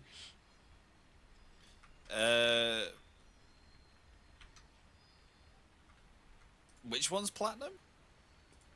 Whatever Crit and Snake King are. Master is like more of a circle. It's what Doom has. JT. Oh is yeah. Master. That's platinum. That's platinum. That's platinum. Man, he's gonna make me get out my phone and do Google Translate with camera, isn't he? Yes, that's it, Baboka. Talk to him back in a different language where they can't Oh no, Amar! He's changed the meta. Oh no! The cultures and the languages. Oh. I just want to see Crit bust out some Danish now, like some Malay perhaps to come through. I mean, nothing to say, just says English, not even a please. And there we go. That's sometimes the only language that you need in Dota. Right, so we've gone from, actual languages to special characters. Now let's crack out the hieroglyphs now. Hieroglyphs, the wingdings, maybe. What's that weird font that Windows does where you can just, speak in, and it's, really weird symbols, and I'm not on about Wingdings, that's what it is. It is Wingdings. It is Wingdings. I didn't know it was called Wingdings. Now you know. I think there's even a Wingdings 2 as well. Just a little bit more updated version. There's some boomer knowledge for you. I appreciate the boomer Hey! Oh, he's back! He's back just in time. Oh. Nice. It's just like my pubs before Gabe had implemented that 3-minute rule. They always seem to come back just at the very last second, 10 seconds before they were about to abandon, and it's just no MMR as a result of the game. And they're like, okay, guys, I'm back. I'm like, cool, we've lost all 3 lanes. What are you supposed to do now? Uh-oh. He's still getting Discord camera, or he's still Setting. eating Discord camera? Etting. I mean, that is... Pause time is over. Okay, well, thankfully it's only the 0-minute mark, and they will be able to micro him at least out to it. Yeah, just go from Bobica. Alright, clearly, it means a lot to both teams, not willing to give them any kind of advantage at all. JT didn't even end up buying any of his items, so they're not going to be able to send him out, even though, even if he could be microed to be nearby.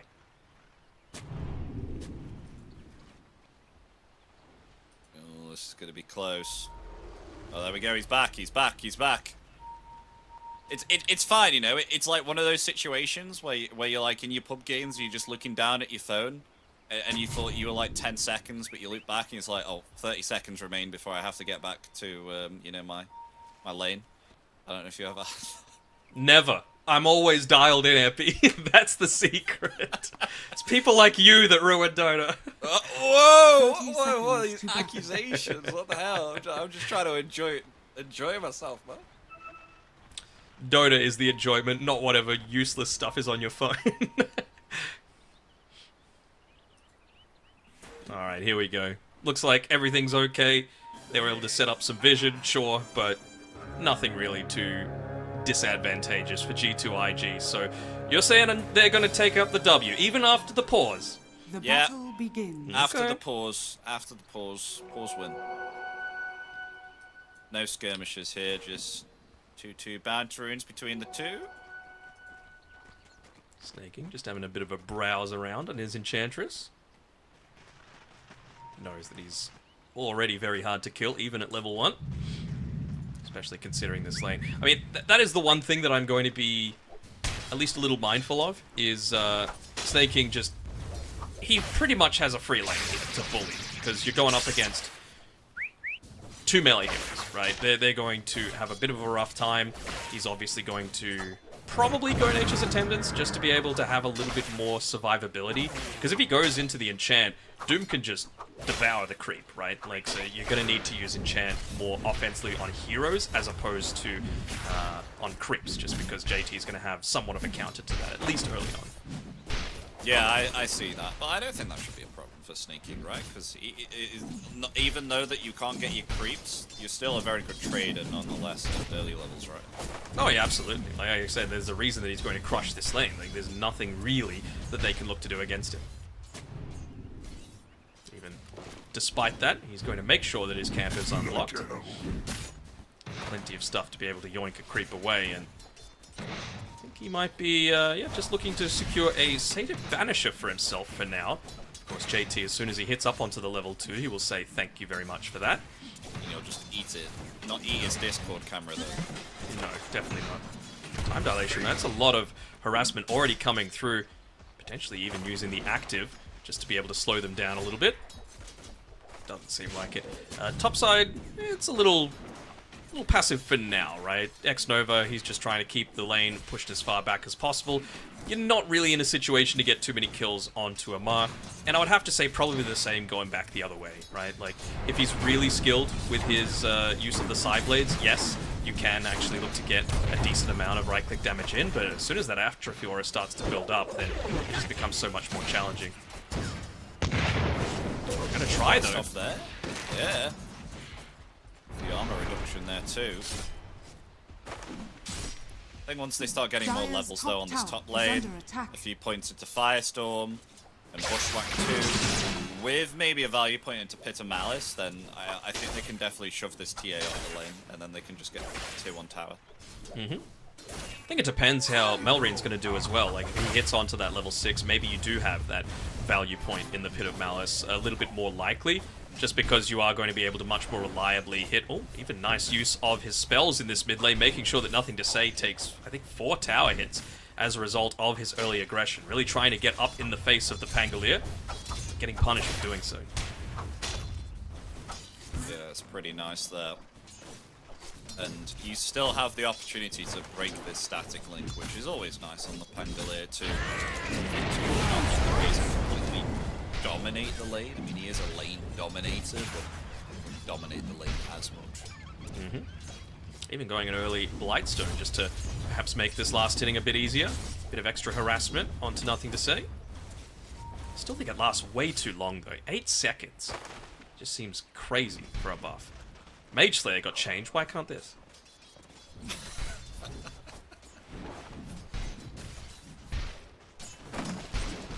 People don't tend to build the Mage Slayer as much anymore. It's kind of worn off a little bit. I mean, yeah, it's only 3-second duration instead of 6. I'd say that has a big part, Monet. Big damage on Monet. Oh. It was that Bushwhack and the Firestorm there. If only they had a Pit of Malice, level 4.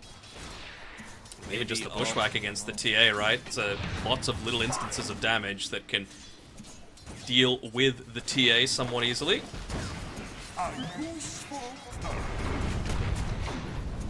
Even Amar is just looking to put himself up on the front lines, realizing that, I mean, they tried to kill him before. They got him low-ish, but it doesn't really matter if he gets low, if he's starting to build into a few more of these tanky items. Or he has the singular bracer, and I think he feels like that's going to be enough moving forward. Good little jukes coming out, though.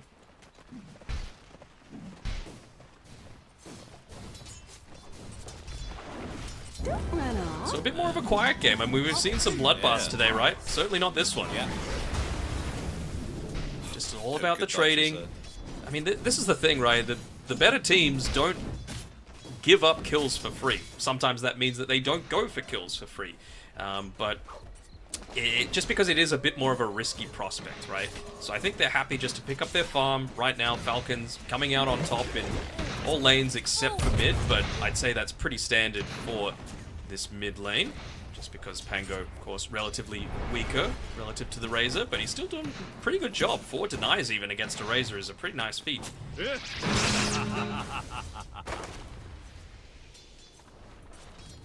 Sure, snaking, pushing the lane there. I think he did that a little bit by accident, trying to use the most out the Hellbear Smasher, but he clapped 2 of the range creeps. They are making a rotation up top, though. He's got the Ghost Creep, he's got the Enchant ready in 5 seconds. Actually going to try and go on to the TA here. Might be a little bit premature, though. Bushwhack, blast off. Actually helps Monet to potentially turn it around now with that refraction. What's heavily slowed here by that enchant. I'm snaking, but is still okay, even with Baboka rotating in there too. Healing Salve will be given to Monet to heal him up a little bit here, but it's still kind of semi-low. I just think they could have got that first blood, though, if they were just a little bit more hesitant. Just waited a couple of seconds for that enchant to be available for the Enchantress. Sure that TA wouldn't have been underneath the tower. Have a little bit of that extra regen. The Razor commits the Fairy Fire, able to move around the river there nicely and avoid one final Rolling Thunder, as I think that could have potentially been a kill, but if it stays, still okay. Boka's going for a bit of a yoink here. We can potentially steal away the Wisdom Rune. Might run into this courier on the way, but I think he knows that it's coming and only wanting to go at the very last second. But crit. Oh, that'll be. They'll take the courier. Oh no. Although has been found at first blood. Going to Monet here with a rotation of nothing to say, and the Wisdom Rune crit does get it. That rotation with the Arcane Rune on nothing to say, so realizes that going to be up a whole lot more easily, and yeah, any time that, I mean, that's the time to punish, right? When your support is forced to make that rotation away, either crit stays and Amar doesn't die, or crit doesn't stay and Bobica ends up stealing away the Wisdom Rune, right? There is no win in that situation for Falcons, so nice movement coming out there off the back of that power rune. Maybe a kill to crit though too in the river. Tag team is there, blast off, although the Bushwhack there in return. And X-Nova, will he fall here to the damage? Yes, he will. Snake King gets the kill. And look at that. Crit is completely fine, even after all of those spells dished upon him. Even getting a courier for their troubles, and Snake King, he's making a bit of a movement towards mid. Warpine Raider, very tanky creep for this 8-minute stage of the game, so maybe just wanting to bait out another rotation from nothing to say to one of the side lanes and then looking to punish accordingly, although looks like maybe he's a little bit more interested in top. Don't know if they know that X-Nova used the TP, because if they know that there's no save coming from this techies, it might lead them to feel a little bit more confident to go for an aggressive move. They're going to go for it anyway. Radiant's bottom tower is under attack. Dire's top tower He is pretty fast though with that wind lace and the storm surge. And meanwhile, Baboka slowed down underneath this tier 1. Lovely dodge there with the snowball, disrupts the Rolling Thunder, and he is okay. I mean, this might seem just like a little, like a slower game, less action, which it is, but like, they're doing a lot of really cool stuff right, you know? Like, Malrine just in the lane, his, the ways that he's moving around with the swashbuckle to be able to dodge out a lot of the damage. Bobica constantly getting the perfect snowballs off to be able to save themselves. Even just like the tiny little movements to the side to be able to prevent like a bushwhack. It's the intricacies this game, I think, that are setting it apart. And honestly, there is no difference between these two teams right now. They're both playing on a really high level. 10 minutes in, no bloodbath. 1-1 at the moment. Tower is under attack. Here we go, Skelly boys, they're up to 5. And they just continue pushing on forward. This Veil of Discord up on Amar, a lot harder to be able to kill him. And they finally start to open up the map a little bit, realizing that they don't really have the heroes to be able to defend that one. Oh, Wolverine has to be a little careful if X-Nova did decide to jump on in. He had vision of him on the retreat that entire time, but no one else to be able to confirm that kill.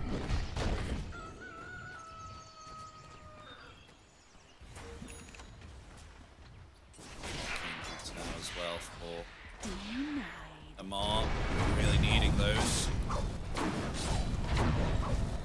Yes. Considering this fire sword costs 155 mana.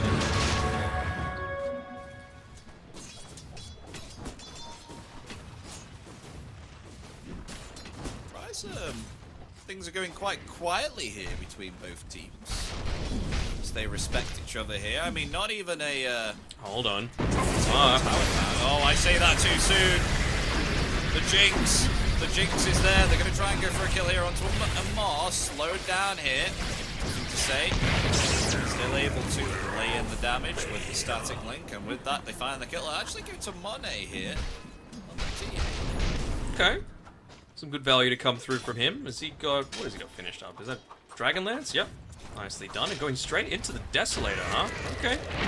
Maybe feeling like the rest of his team is going to be able to get a bit more on the front foot as they're going for a quick pick off onto Bobica, but he just keeps dodging out these bushwhacks so well. Dire's middle tower is under attack. This is the power of the Enchantress though, right? So much more pushing power that you've got for your team. Just playing around that 10-minute creep wave, using the Centaur Conqueror to soak up the majority of the tower hits, leaving the creep wave totally fine, protecting the siege creep as well. So there might not be a ton of kills that they're getting on Falcons right now, but they are taking away a lot of this map control. And playing with a Faceless Void, a Grandmaster one in Skitter, and he's already got his Maelstrom. Let's say one item towards Exodia.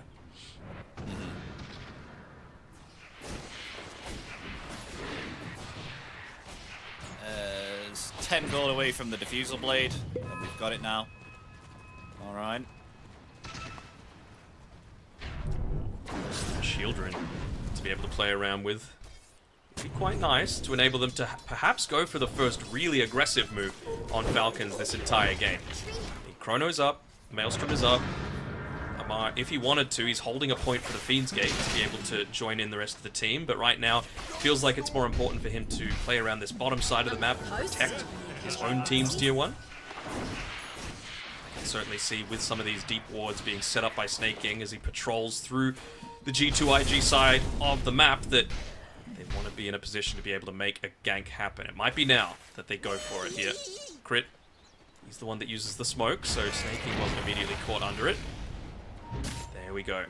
Moving on forward. Right behind them. See them though. They found nothing to say. Yeah, the bushwhack is there. Sharpshooter there too. And that should be a kill onto the Razor mid. It is indeed. Meanwhile though, Doom coming out here from JT. Wanted to try and chase the Enchantress, but way too fast. In. Snowball coming in, but Boca wants to try and get this Enchantress. But look at that, Snake King is completely fine, and they find JT here too, so that's 2 down. As they look for more, that Swashbuckle actually hitting X-Nova, attempting to flee here with the blast off. He will get away, but they come out on top here on Falcons. As look, they go to find another kill here. They see Boca. Might have been worth dropping the Chronosphere, to be honest, just to be able to prevent him from getting away. Maybe they feel like they don't need it. Go for a cheeky Ice Shards up to the high ground. Won't be able to make it. Dire's bottom tower is under attack. And they do all of this while, again, just laying down so much ward control that they've got right now. They even de-warded a couple of wards that G2IG had to be able to play around with while they were making those aggressive moves. Just having a look at the map, you've obviously got Snake King basically acting as a roaming one, but you know, the deep ward that he placed down there, that's what enabled them to go for that kill, realizing that, you know what, Doom's not in the area to be able to make that turnaround happen. He's starting to scale as well on Hoodwink. Going into the old Glipnir. Feels nice just to, again, just have something else to be able to lock this Razor into place before he's really ready to full-on commit to these fights. Of course, again, it's going to be a long road for Nothing to Say, getting that BKB up. Only the 1 death so far, and he's been part of both of the kills so far that IG have been able to pick up, but speaking of picking up, it feels like Falcons are about ready or business to pick up, with being able to find a few more kills, being able to take away some of this additional map control. You can see JT, he's even forced to run, hiding along the top side. Oh, he's been scouted out. There's the bushwhack and the sharpshooter. He is stuck between a rock and a hard place here right now as the rest of Falcons just attempt to find his life. They will get him. He's down for 30. And they know that without that Doom, there's nothing really that Skidder needs to be worried about. That's why he's farming so aggressively, cutting the wave behind the tower, just picking up his own farm and allowing the creeps to push into the tower, both dealing a little bit of damage and denying some valuable XP away. Snaking might die though. He will, yeah. Snowball coming in, attempting to try and heal up there, but the Nature's Attendant still actually living through it. Actually survives as they attempt to turn it around, and they might actually find nothing to say here. He will be found by the Swashbuckle. It's now attempting to get Monet here. They find Baboka. Monet has no mana, locked in place within the trees, and the Sharpshooter helps to take down the Templar Assassin, and look at that. Another 3 kills here on Falcons. It's just another one of those instances where he couldn't continue pushing forward with the static link on the Razor, right? He just is so susceptible to all the damage coming through. Magic damage from the shield crash, all the magic from the Firestorm, getting caught inside the Pit of Malice, Bushwhack, everything. Like, you need this BKB so badly on Nothing to Say, and he's just in no state to be able to pick it up anytime soon. I mean, that's the second time that they've attempted to go on to snaking here, and it hasn't worked out well for them. I mean, you saw in that middle fight, they committed the Doom on snaking, and now they've gone ahead and tried to chuck snaking again with the static link. I mean, who else can they go on here on Falcons in order for IG, to actually get themselves a good fight here? Because Dire's middle tower is they don't under want to go on the attack. Enchantress, do they? No, they don't. But I just think, like, even if they get the perfect target, let's say the Faceless Void, what's stopping him from just running away a lot of the time? Because they're not leaving Skidder in these vulnerable positions. And you've also got, like, the potential of a Dark Pact coming in to be able to protect beyond that. Like, I really feel like they need something to just prevent themselves from full-on being stopped when they're trying to just run at the team. Radiant's claim has been killed. I find Melrine, but Overkill is really aggressively placed, and there is no way that he was going to be able to take out the enemy mid laner solo, and didn't even delay anything so his team would be able to take Roshan. All the while, Amar and Skidder are just doing the job for Falcons. Really surprised that Skeeter has not been harassed here at all. He's had a great time here on the Faceless Void. As of this moment, already a Milner with 2 Wraith Banners, and he's about to get himself an Aegis at 17 minutes here on a Faceless Void. Roshan has fallen to the Radiant. Pretty dangerous to be going up against that sort of thing, even dangerous. So, I mean, now Amar probably going to be the one on the front lines. There's a few big timings yet to... Oh, no. I do not like Bobika queuing up a Midas. Radiant's bottom tower is under I mean, by the attack. time he has that, he could have bought a Blink Dagger, right? Is what is my mentality towards all of this. And I feel like that is so much more important than just getting a little bit of extra Dire's levels and, structures you know, are securing the later stages of the game, because with how well Falcons are playing, there's not going to be a later stage of the game. They've already got the Aegis, they've already got a net worth lead of 4k, they've already taken away all of your tier 1 towers and are hitting into multiple at once in both top and mid lane. Dire are scanning. Really needs a BKB here on Nothing to Say. Once he does get that, then maybe perhaps we'll see some sort of turnaround, but another thing you've got to watch out for is the Chronosphere. And we haven't seen that actually be committed yet, and Nope. yeah, Falcons are having themselves a superb time here. Bobika just, I mean, it's such a shame. Like, that's the cost of tossing out an Ice Shards, right? Is that you die. They know they've got vision there now at least, but so that's something. But you don't have a tier 2 tower, and it's 19 minutes, and you've still got Aegis, and you've still got Chronosphere, and you've still got all of your ultimates available on Falcons right now, and you still don't have that BKB or Nothing to Say. He's desperately trying to pick it up. Dire's top tower Look at is this, under they're already attack. pressuring tier 3. They force out a Glyph though. Structures are fortified. They're not going to Aggressive take Glyph. bait and TP away yet. A Blink is available now on the Templar Assassin. So can they use this nicely here? I mean, still no They're trying for a BKB pincer. yet on the Razor. They're trying for a pincer move, but you can't catch Skidder You would love to be able to find Melrine, but he's just in the safest spot of the whole map. Maybe if they catch them on the TP out, but you don't know. Big crit would be like a nice little consolation prize, but Yeah. okay, they commit for him. Committed. But they are going to respond here on Falcons. Coming through the Fiend's Gate. Here we go. Skeeter attempting to avenge crit. They will do so there indeed, and perhaps they'll get themselves JT2 caught in the pit of malice. No escape for him as they find 2 for dooming one of their supports. Relentless. I mean, it's all just making space for nothing to say, right? Like, now he gets an arcane rune for his troubles. He's going to be able to quickly try and shove out this mid lane as much as possible. Gets him within, what, a few hundred gold, at least, of being able to pick up that BKB and potentially go for the defense. The situation that they want is having that plus no Aegis to have to contend into. There's nothing to say, maybe trying to solo this Tormentor. Could look to do it. Razor, one of the few heroes that can, just looks for that minus armor to build up and then Dire's middle tower to turn is around under onto it. attack. Will be in position to be able to claim the Wisdom Rune Radiant's as well. bottom tower is under attack. Dire's top tower is under A attack. shard obtained now for the Templar Assassin too, so has silence with the Psychic traps. That's pretty good. And you did get the Techie's reactive taser shard. You got a little bit of that disarm potential. Still no Manta or anything like that on Skitter. It's going to be quite nice at preventing whoever he goes in onto. Tier 3 down at 21 minutes. They have to respond here. I mean, they have themselves the BKB and the Arcane Rune if they want to use it. Just got to be careful of the Chrono. I think they just have to give it up. You gotta try and shove out these other lanes as quickly as possible. JT's doing his best in mid, and Mone's actually pushed the creep wave bottom all the way up to a tier 3. It's a Malice. Enough to say it's okay. Midas online, guys. There we go, they'll just get there. Actually still hanging around here, they're smoked up. They want to go for nothing to say. There we go with the blink forward with the Rolling Thunder, just able to activate the BKB there, so won't be affected by the Bushwhack. Attempting to turn it around right now with the static link, but actually backs away as this BKB is going to expire. Supermoker in some trouble, caught there by the Pit of Malice, will fall, snaking on an unstoppable spree.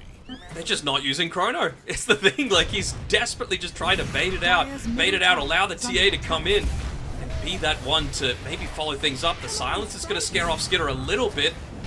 Love to be able to secure that Aegis, but still 15 seconds left on the timer. Yeah, they'll just let it slide. They don't want to kill him.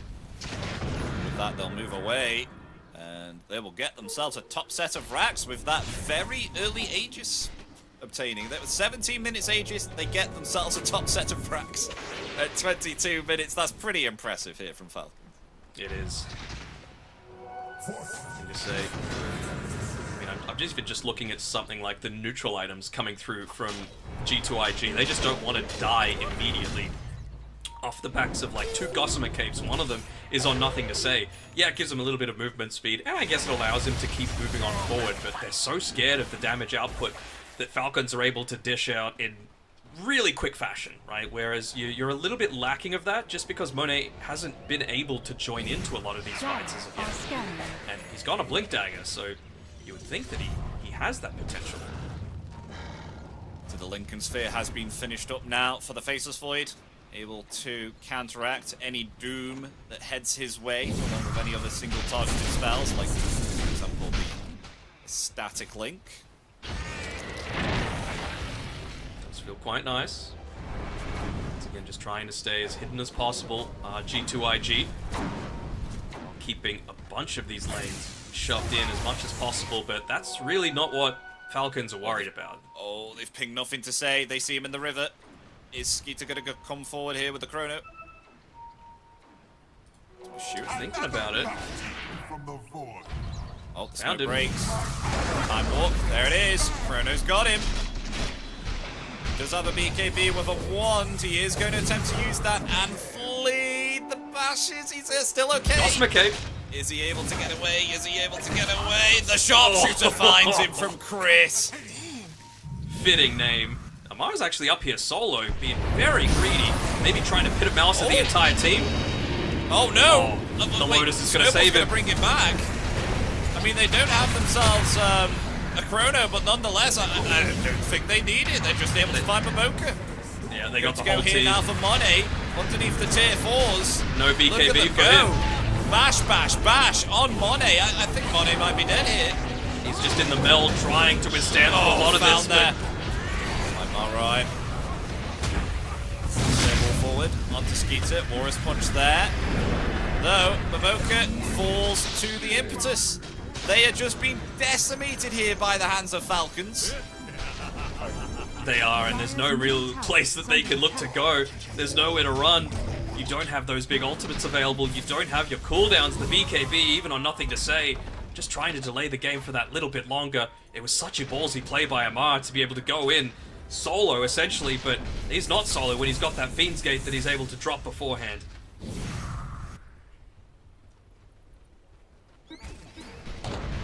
So what is the plan? G2IG right now, things seem dire, and that is no pun intended. Things are dire right now. I really don't know how they can come back and get into a situation where they come out on top, because they've even been trying to jump on the supports, for crying out loud, and they haven't been able to do just that. They haven't been able to get these kills. They attempted for a solo kill onto Amar, and then he just survives. He was completely fine. It's going to need them to somehow find Skitter to be able to come back into this game. They're just so concerned about that Chronosphere, specifically for enabling Nothing to Say, right? He's got the Lincolns, but the plus side is, JT, he's still holding on to the Purge, right? So as long as he jumps in, purges, and then instantly uses the Doom before a reaction can come from Skitter, they can kill him. I have no doubt that they can. They just can't enable that turnaround to be able to happen. And right now he's walking around underneath some TA traps, and they're instantly going to go for a smoke and maybe try and find him. So here we go. Such a long time, though. Smoke. Such a long time to maybe be able to get down to the bottom side of the map. They're playing a guessing game, essentially, and all the while that's happening, Topwave is pushing in. It makes this move seem a little bit more obvious. So maybe they just say, well, okay, if Faceless Void's down there, he can't be up here. Let's try and catch someone else. At least got a bit of high ground. Broken there. Onto Enchantress, snaking, attempting to TP. And will just get out. Meanwhile, though, they have doomed up Amar at the same time. So look at that. They will find themselves a kill onto the Underlord, but in comes Skitter. Chrono's up, by the way. There from Marine. And in return, they find X-Nova. This BKB is helping out Nothing to Say for some time, but he's been locked in place. Don't even need the comes chrono. out, turns it around, and Crit gets the kill. Oh, this. Ooh, if he wanted to, he could get a double chrono here onto both JT and Monet instead. Yep, he's ready. That high ground vision. Ready.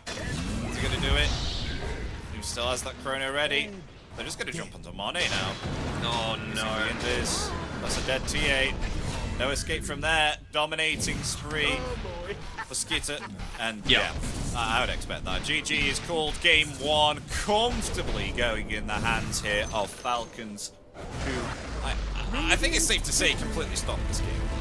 Yes, I would agree with that. I think laning stage was really even, and I think a little bit of credit needs to be given to G2IG for that, but literally none of their moves from the early mid-game onwards worked. Like, they just couldn't make any plays around this Razor, and you can see why they've gone for these heroes that have a good amount of mobility, right, or are incredibly tanky, and are able to have responses come in the meantime before you're able to actually, secure a lot of these kills. How many did they ended up getting 5 kills that game. 3 of them were onto Amar, and it just took so long for him to be able to be focused down, right? He took, I think, more than double the damage of anyone else on the rest of his team, and it just allowed them to make the moves that they wanted on Team Falcons, to be able to push other lanes, to be able to use this Enchantress to its fullest potential, and yeah, I mean, what are you supposed to do against a lineup like that? That Skitter only used 2 Chronospheres the entire game. One of them was a victory one at the very end. They were just constantly keeping them guessing,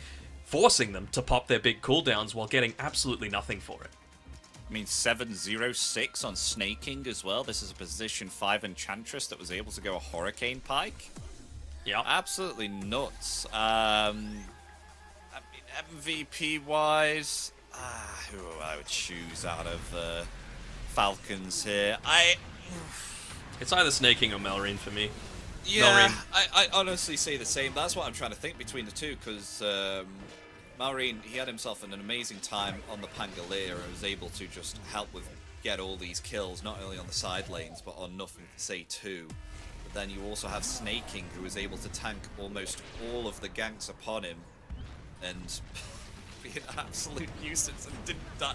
I'm sorry, I'm gonna have to give it to Snaking here. I mean, position, I know the cores get MVPs quite a lot here, but not dying once on a position 5 Enchantress, getting 706. And how much damage did Snaking deal? About 9,000 damage. And 4k to buildings as well on top of that. I mean, he was the early pressure that they were worried about. There is the one Chronosphere that was actually, you know, kind of needed this game coming through from Skidder. Yeah. And even the sharpshooter at the very end from Crit has to be commended somewhat as well. Yeah, I just had I remember seeing it on Malrine's Twitter. He posted, "Try to ban them all, European smiley face 3 times. Another level 30 hero, easy." So yeah, he has 1, 2, 3, 4, 5, 6, 7, 8 heroes that are Grandmaster and a bunch of other in Master, like 4 others at least, and that's all that we can see just on the front page of his Dota screen. So, man is talented, and clearly showing why this prestigious and experienced and incredibly strong Falcons roster chose to pick him up. And we thought this was going to be a behemoth of a game, but turns out it was going to be a stop at around about, when did this finish? About 25 minutes? 28 minutes. Yeah.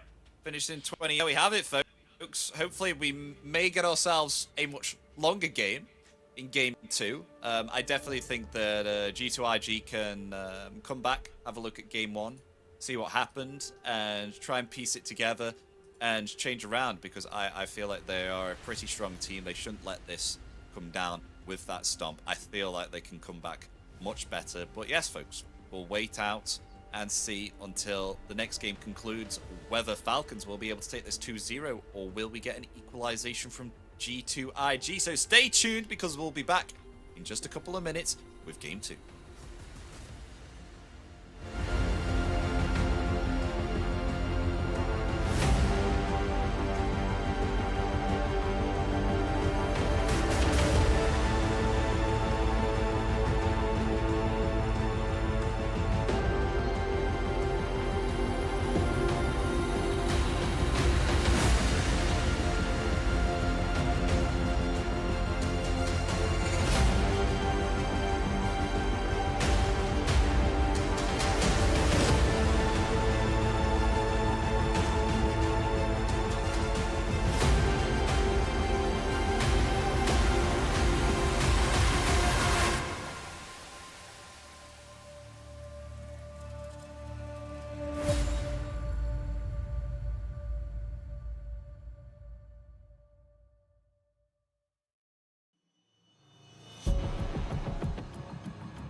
everybody, welcome back to the Elite League with myself, Epidamnos and Danog. We're coming in for Game 2 out of the best of 2 between, of course, a big one.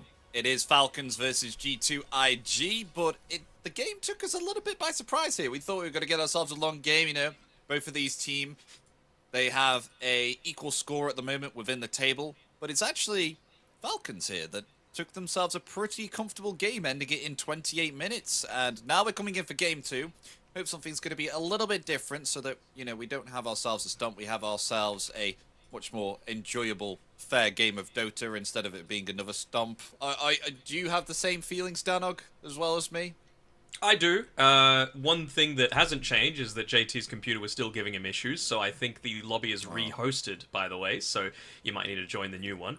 They joined 4v5, I think, so it's something that I hope as well is able to turn around. But that was a really clinical performance coming through from Falcons, though, right? Like, they didn't make a single misstep. It honestly even felt like their deaths were calculated in that, sure, Ahmad dies, but he baits in, like, the entire team for us to clean up in the meantime. So that's the sort of thing that I'm talking about. And it felt like they had more ability to punish this Razor, who it's kind of approaching Bloodseeker territory for mine, that it just can't do anything until it gets the BKB, especially against a lineup like that. And I really appreciate Skitter as well for how much he held his Chronosphere. He knew how valuable that was as, like, the last answer to a BKB'd Razor, so he just let the rest of the team slowly chip away at him until he was forced to use the BKB early, and then it just felt like it fell off in effectiveness.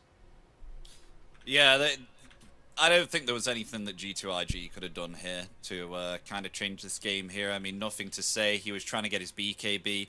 And usually when you have this BKB, that you can go on ahead, take a lot of brunt from all of the team here during the early stage of the game and come out on top. But he was just unable to output any damage here on this Razor. And especially with JT, with the Doom, he was able to get a Doom off a few times, but not on any important cause. I mean, I did see a Doom that happened once down against Skitter, but completely unfazed at all, was not touched. And the rest of the Dooms... That's why you need a Blink Dagger instead of a Midas on your Tusk, I think, is one of the things that... I don't know what Bobico was thinking with that. The game was not going to be lasting too much longer. Maybe it was just desperation trying to take out Snaking's Enchantress creep, just feeling like he needs to be the one that does it. But, yeah, I think there was a bit of a comedy of errors. Luckily, it seems like their spirits aren't too hindered. We can see big smiles still coming through from Bobico and X-Nova in particular. Yeah, it just felt like, unfortunately for Monet, and honestly even X-Nova, I thought his ward coverage was pretty good, his dewarding was incredibly good, and you also had plenty of these proximity mines to be able to protect the heroes, but it's just that they didn't ever really feel like they had the need to go into the jungle, right?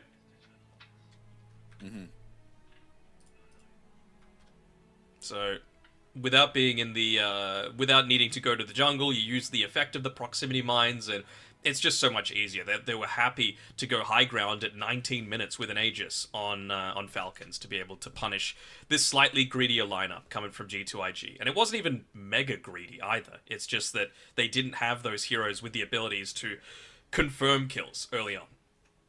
Yeah. But folks, we are going to give you some good news. We have got ourselves a draft for Game 2 as JT's PC problems have been fixed. We've got ourselves a lobby now, which is well underway, and the bans are starting to proceed as expected. So G2IG, they will ban themselves Dragon Knight once again. By the way, at the end of that first lobby that was hosted, Amar said, "Hey, we have no problem playing 4v5, but I feel like you guys would." So there was just a little bit of banter going on with the with that one. But yeah, we're rehosted. We're in. Like you said, there's no DK, also no Chen on Falcons. I like this. I think it is very worthwhile getting rid of the Enchantress as well, and it's going to be...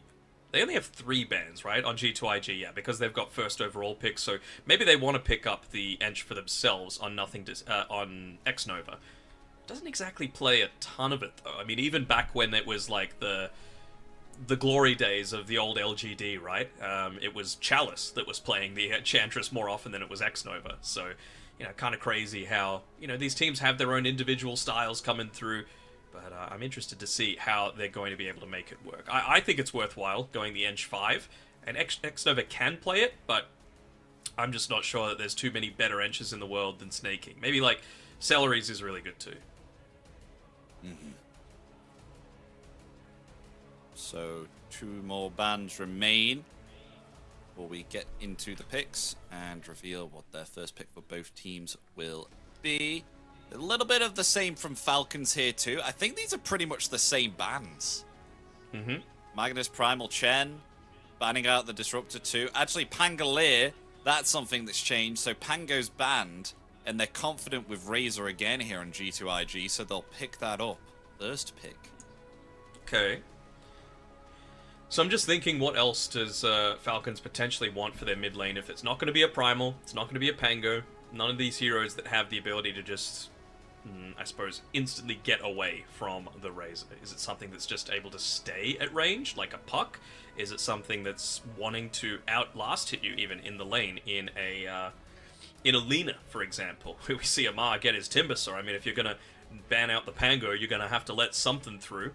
And I feel like Amar is going to be very happy, licking his lips at the opportunity. We've even seen like a sniper be played by Falcons with Melrain. I think they've played it 3 times so far in this tournament. 2 wins, 1 loss, I want to say. And even that against the Razor feels not too bad, right? Like, the build is to go into the concussive grenade earlier on than you might expect over the past few years. And, I mean, against the Razor, that feels pretty good, right? Not only do you get away, but you're also bumping hit away. You've also got the potential to go into a Hurricane Pike after you pick up your Ags Kanda. And yeah, in the lane, Shrapnel feels pretty good as a slowing tool as well. So I could see it working, especially if you've got a hero like Timbersaw who's going to be up in your face on the front lines.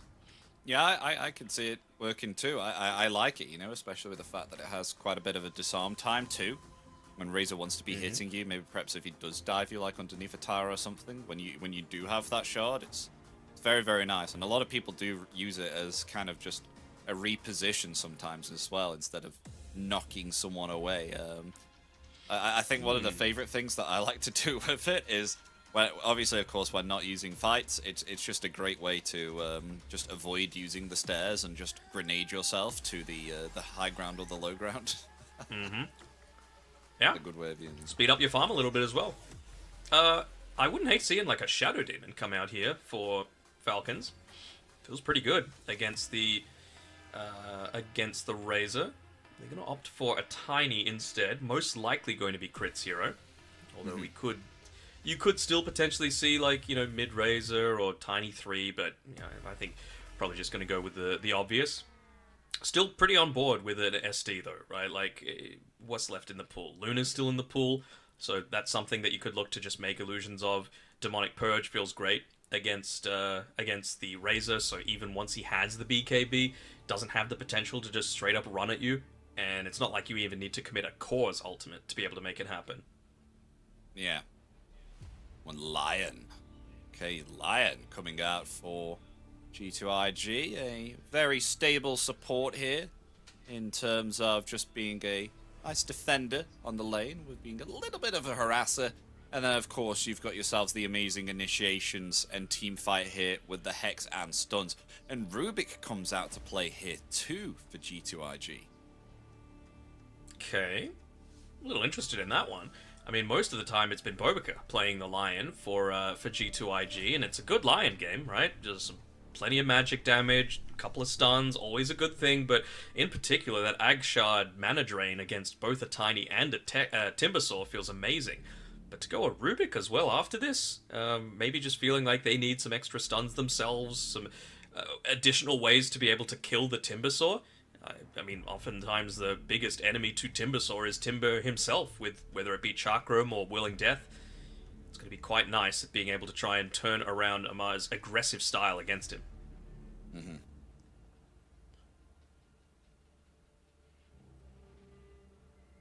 Wonder how much that means that they're just not going to...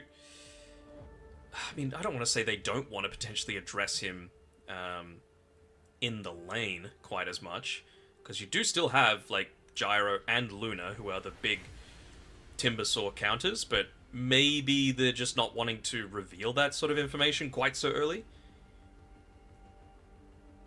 concerned of G2IG getting run over, though, if it is going to be like a 5 Rubik, for example, that they end up running for X-Nova. Oh, okay. Oh. This is some old school style. Chaos Knight for Skidder. Oh my gosh.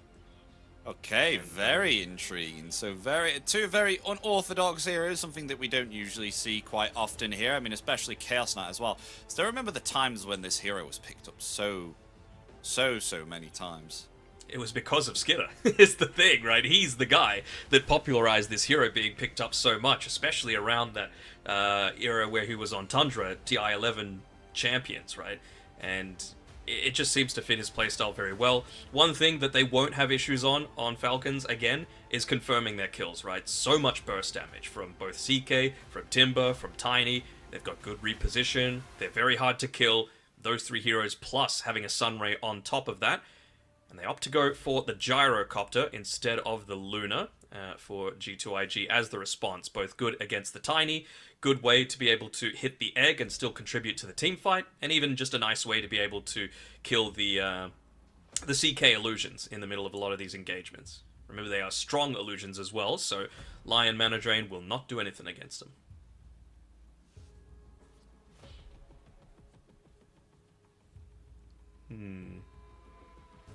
So what do you got?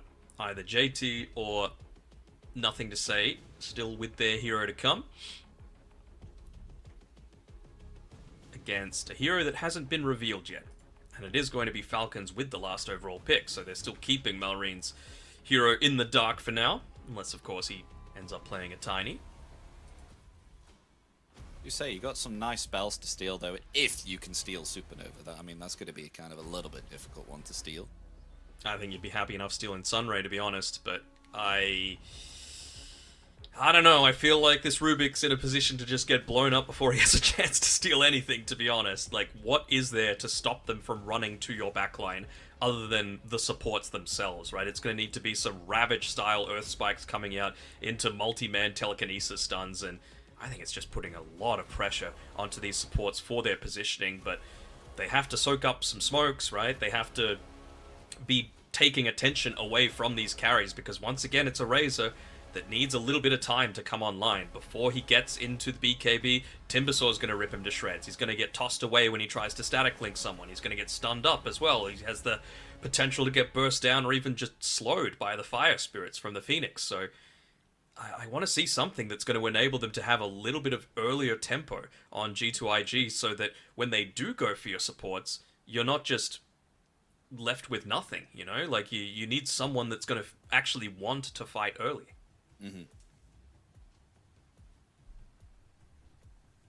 Omni Knight's one that does want to fight early. Also some additional pure damage, some AoE damage against the CK, but that's been removed. Could they look to go for maybe some reposition? I mean, Magnus is already gone, though. Mars, it's okay, but it doesn't feel amazing. Maybe some percent damage. Maybe they pick up Underlord for themselves. Oh, they ban Enigma, though. Okay. I mean, percent damage feels really good against this lineup, as well as AoE percent damage. And CK is very single target focused. Ooh. I don't know if they could. Like, illusion heroes are the weakness of Chaos Knight, basically. But maybe they feel like the Timbersaw is going to be able to do enough to deal with them. And again, remember, they do have last pick overall still to come on Falcons. So maybe Melreen goes something that's able to deal with them, like, I don't know, Leshrac or something like that. Mm-hmm. But if Monet opted to go something like a Naga Siren, good against CK, pretty good against Phoenix as well if you're able to get an early-ish Orchid, but I don't feel quite the same about these other two. That is a different option for sure. It is a lot of magic damage, and it is something that builds into the Spirit Vessel, so that percent damage is going to be a factor. I feel like we just go into a Lotus Orb, though, on the Phoenix, right? You just hope to get a shard from the Tormentor, Tranquils, Blast Wand, straight into that Lotus. Maybe a Veil, but I can see Amar even building that in his Timbersaw. What's going to surprise us here with a last pick? Only 10 seconds remaining for Team Falcons. to pick Puck. something up. You think it's going to be a puck? Yeah, I think so. They need some additional catch. Husker! Okay, well, this is another one of his Grandmaster heroes. So, clearly, Melvin feels very confident with this one. I just felt like they needed a tiny bit more catch, right? Like, tiny has it. But CK obviously going to need a little bit of time. And, yeah, I just thought just that Dream Call to be able to lock the Keeper of the Light into place just to allow the rest of the team to converge in. But maybe just feeling like the Aghanim Scepter on the Huskar with the taunt, once he lands it onto someone, is going to be enough to do it? I'm not sure. JT is going to need to splash his face or wake up or do something because the game is about to start. Nothing to say. He's got his game face on and his cat ears. And you know, there you go. You finally get a look at Monet with his very, very comfortable hoodie on. Oh, I missed it again. You gotta be on the lookout, man. I'm telling you, Monet wearing some drip, Whitemon eating food. Those are the big things that you always need to be looking for in the pregame. There was a guy in Western Europe Div 2 for a while that like would always be making tea as well during his pregame stuff that was going on. Wait, wasn't that? I think I do remember. Was that because the kitchen was right next to his like game station area? You know, where he had his PC. I think he had like a full tray, like he was brewing it literally next to him. So I don't know. You Europeans are weird, but what we do have is a game coming through from China and Falcons. I'm interested to see what the outcome of this one is. I want to see where Melrin's going with this Husker. I still think it would have been a pretty good puck game. Yeah, into the line and Rubik, it can be a little bit awkward, but nothing to say. I feel like he might have an okay time. Maybe I'm underestimating the magic resist that comes from the Husker Berserker's Blood. Yeah, I mean, don't shoot me down for this suggestion, but Eternal Shroud on Huskar? Is that a thing? Because we started to see this item start to come out quite a lot on multiple heroes now. People are starting to see that it not only gives you amazing magic resistance, but also it gives you incredible amounts of strength and HP. Is that something that you would maybe perhaps see Huskar build into? I guess. I mean, he already gets the extra max magic resist from the passive, right? He gets 25% from that. Plenty of extra strength regen. I don't know. I just feel like he's probably... Yeah, I know. He's no Viper. But I think he just needs to be a little bit more of that lockdown, personally. Like, I think he's going to be prioritizing maybe the Ags a little bit more heavily than something like that. Even like a Blink Dagger, perhaps, to be able to really just instantly jump on the backlines and deal with the supports and the Coddle, because there's some squish on G2IG right now, and they have a ton of damage on Falcons to be able to deal with it.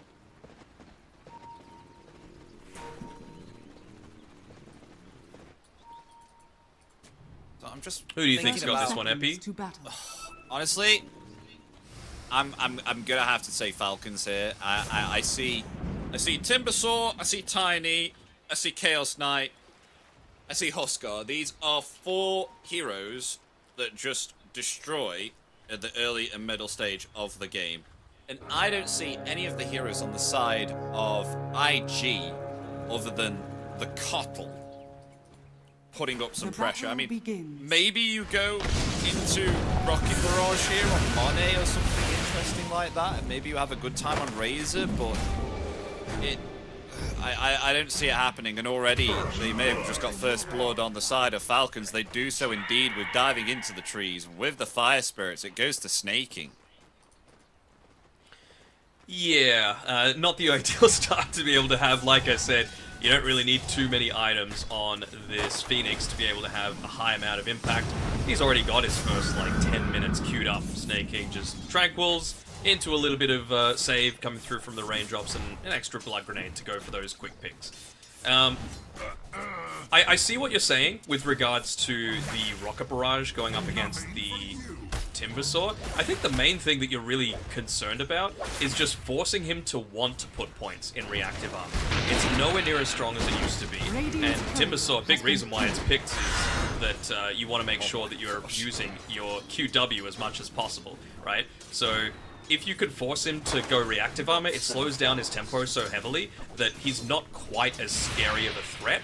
And when you consider all of this, sorry, I'm just watching Crit, he's got Tree Grab leveled up, not Toss, so X-Nova should be fine. When you consider all of these things, you want to make sure that you're just trying to bully away the Timber as much as you can. Like this? Like that. Like that. I mean, something really funny that I saw on lane as you were explaining that Crit just threw his tree into the courier. Sure. And it took out Mone's tangos there, so he actually has no tangos at the moment. Surprisingly, they're actually able to keep up the harass. Yeah. And that's the thing with the flak cannon, right? Especially against 2 melee heroes, you're always going to be able to come out on top there. Attack. Even be a little bit more selective about when you want to do your damage. As he levels up the rocket barrage here on Monet. Kind of solo here against Crit. Oh, there we go. Back. No willing death. Telekinesis back. There it is. Monet will take a lot of damage from that. Radiant's courier. Another courier with the tree.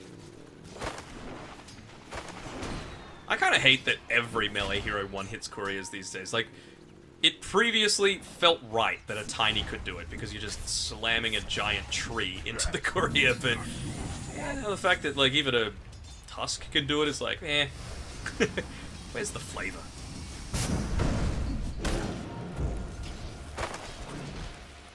Oh, things looking top though. Not a lot of CS for Skitter here on the CJ. They're actually pressuring very hard here on this lane, and they actually find themselves a kill here. On G2IG. And just having a quick look over at Skitter's mana pool as well. Seeing that you don't really have too much to play around with, obviously just wanting to keep that magic wand for his own safety, rather than save a sports. Snaking will be fine, you know, giving away a little bit of that unreliable gold, not the worst for a Phoenix. He's got all he needs to be able to start this game off.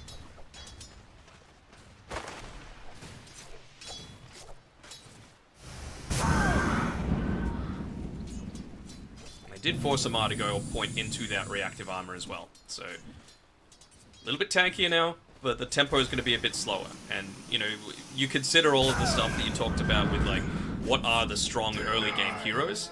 As long as you reduce the impact of that early game from the Timbersaw, then maybe you do get that little bit of extra time that you need for the Gyro and the Razor to really come into the game and feel strong.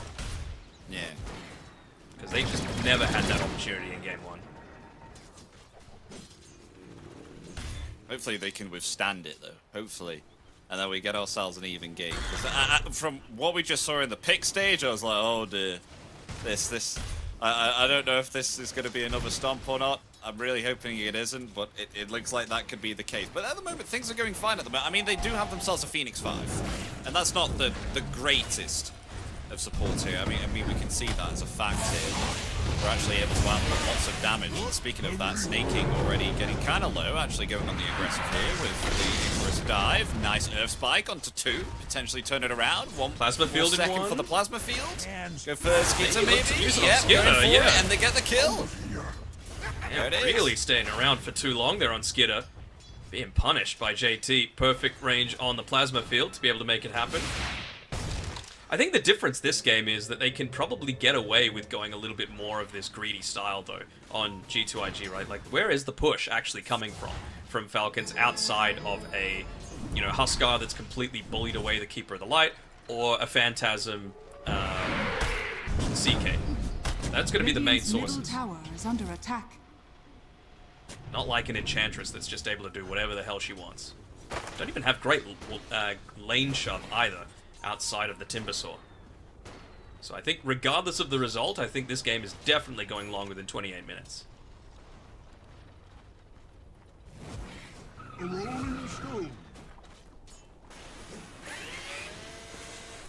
Actually found Crit here. Doesn't have TP either. Radiant's courier. I think JT's going to get dove on here too by Skitter. Actually able to heal up there with a magic stick. Or Snaking. Oh, nice timing. Radiant's bottom Very tower cool. is under attack. JT gets away briefly. No. TP all the way back to base. Boca just securing that Lotus for himself. very important just to enable your team to continuously be diving in. And you see a little bit of a difference here, right, from the build with the Razor. Just trying to get a bit more active. Wraithband, Falcon Blade, just more stuff that's going to enable him to maybe contest into this inevitable push forward that's coming through from Falcons. Yeah.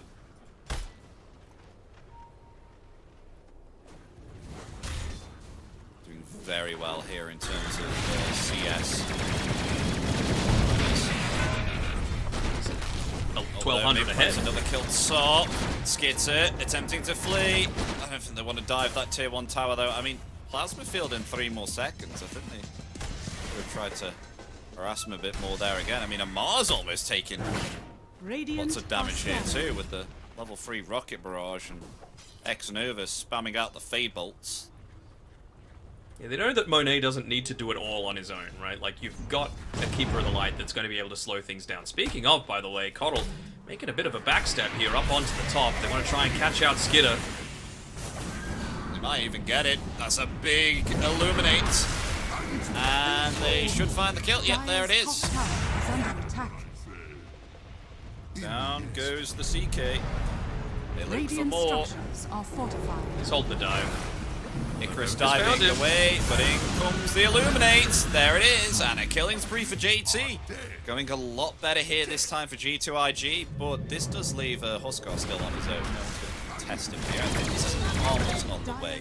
Damar falling on the bottom lane too, and that was from that Rocket Barrage and the Telekinesis with a level 3 Fade Bolt. Magical damage is just massively being outputted here on the side of G2IG. Still opting to go perhaps that little bit greedier build on Amar, just the 1 point in the reactive armor. We've seen a lot of teams and players go for 2 just to keep yourself that little bit tankier, make it a bit harder to be able to chase you down. Now they're going for crit. Oh, and he gets it there with the homing missile and the rocket barrage once again, but has to be careful. He's actually going to just TP away here instead, along with X-Nova too. Well, he's just like, okay, all right, whatever. I'll just go move back to my tower. Dire's middle tower. How'd you counter Huskar? With a TP. Oh yeah, until he gets that Aghanims, right? That's the thing that I keep trying to highlight. Like, he needs this, but he needs kills to be able to get him to that dangerous stage. Even just placing down that deep observer ward, trying to find the Keeper of the Light when he's looking to take a bunch of these stacks. It serves a dual purpose, right? Enables him to see if he can farm safely. He's been trying to steal away a few of these deeper camps. But also, it's all about finding that Coddle. Slow down the tempo that Nothing to Say is providing. Looks like up top is where they want to focus. Skitter still not quite yet. Level 6. Rain on him. Oh no, Baboka rotating around behind the trees. Fine, Skitter again. Look at that. Not having. Rubik. Oh gosh. There's action happening on the. Oh yeah. Okay. Radiant's middle tower is under attack. Getting the kill there. They may even find the Phoenix. Dire's top tower. Snake King be okay. Radiant's middle tower has fallen. Still though, get the tower. Very, very happy with that on Falcons. Despite a 7-2 kill score, net worth lead still in favor of them. Oh, rotating in though. Here we go. Activating that armlet. And gets the Vengeance kill there. Stops the killing spree. I mean, that's when you need to make sure that the kills can happen, right? Like, prior to the Spirit Vessel being available, which it is now, by the way, for Nothing to Say. Oh, they're going to go for a kill here onto Amar too. On the bottom lane, it is enough, but meanwhile, here comes the big behemoth. The stolen life break. I don't think it's enough. But look at that, able to live through it all. Never mind, the Fade Bolt. Taking down the Huskar. There we go, that's what they need, the nuke damage. Yeah, just waiting for those timings as much as possible, playing around that armlet as much as they can. Rush it straight into the BKB on the Huskar, making sure that there isn't that turnaround potential, that that Spirit Vessel isn't quite as strong. Still need to get a kill, though, on Nothing to Say to refill the charge. So who does he look to play around with? Is it Bobika, who thankfully is not going a minus this game? Rushing into the Blink Dagger. Much more sensible build for the Lion. You need a stun to be able to confirm a lot of these kills, right? Like, the heroes are starting to get a little tankier. I know it's only 11 minutes in, but you've already got, like, 1600 HP plus the inherent magic resistance on the Huskar. Timbersaw, 1600, Tiny, and CK both sitting at around 1400, so... It really puts a lot of pressure on G2IG to make a lot of these early kills happen. You're not getting kills without Spirit Vessel charges, so... Gotta find something easy.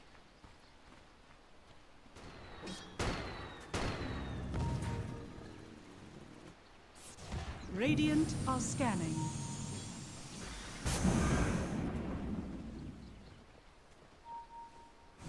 What is R going here?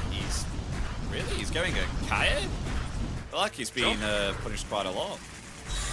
And he's okay with going. I mean, the reason that you picked this draft is that you wanted to be able to blow people up before they're able to respond, right? And yeah, so you get such a small window of being able to punish a Keeper of the Light, for example, before he's able to, you know, blinding light you or slow you down with a Solar Bind, or, you know, the rest of the team comes in with a stun.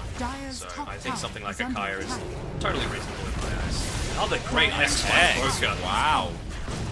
I mean, he's still going to be found here nonetheless. Took the tower before he died, though. He did. BKB on the way soon here for the Huskar. It's about 2/3 of the way there. Monet's down here solo, by the way. Seeing just one rotation coming from Snaking right now.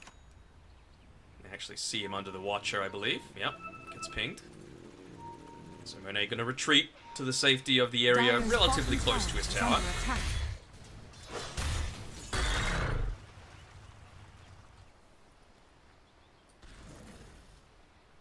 JT, he's going to Blade Mail, so they have a decent amount of unavoidable damage coming through on Falcons, right? Especially with the Timbersaw and the Huskar in particular. Just wants to be able to turn that around on him before he's able to get into that BKB. Helps him farm a little bit as well, if he is going to be a little bit more jungle-oriented.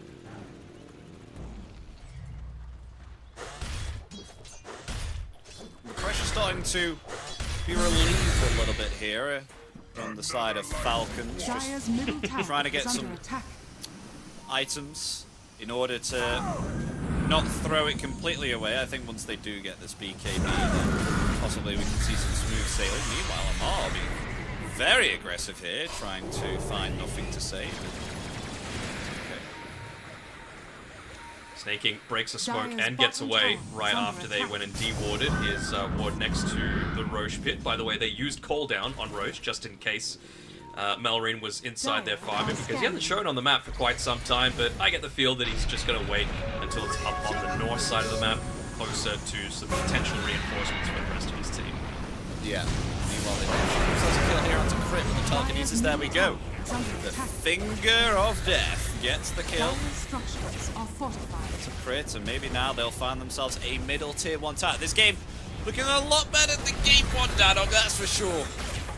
Yeah, again, it's all about that early pressure, right? That's where Falcons are at their strongest, and they just haven't drafted for it this time around. So maybe they just wanted to feel like they had a little bit of that additional flexibility. Right? Top tower A Timbersaw that's finally been let through in the draft is very tempting. I was about to say he had a lot rougher time in lane, but that hasn't exactly translated to the net worth chart. Amara is still sitting top 3 very easily.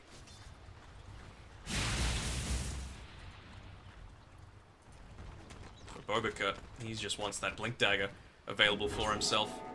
He's building stacks, so if someone was to take them in the next little bit, obviously going to give him that bit of a net worth boost that he needs.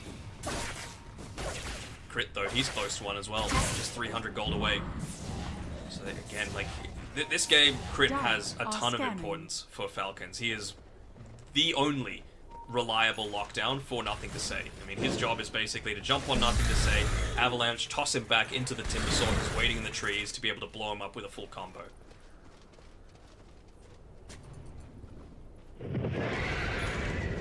So close to that, but I mean, we got ourselves a blink though as well on Baboka. He's calling that on the way to the courier.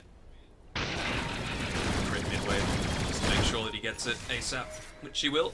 He doesn't have to buy a smoke or a sentry if he needed to, but will not feel the need. Radiant are scanning. There we go. Worker coming through from Melrine and Crit. Yeah, the Good BKB positioning is by ready. X-Nova though, up on this high ground, realizing that it's coming. Oh, and a counter initiation there with the Avalanche. X comes down in return though, but will be found by Skitter. Alright, actually gets the kill. It's very deep!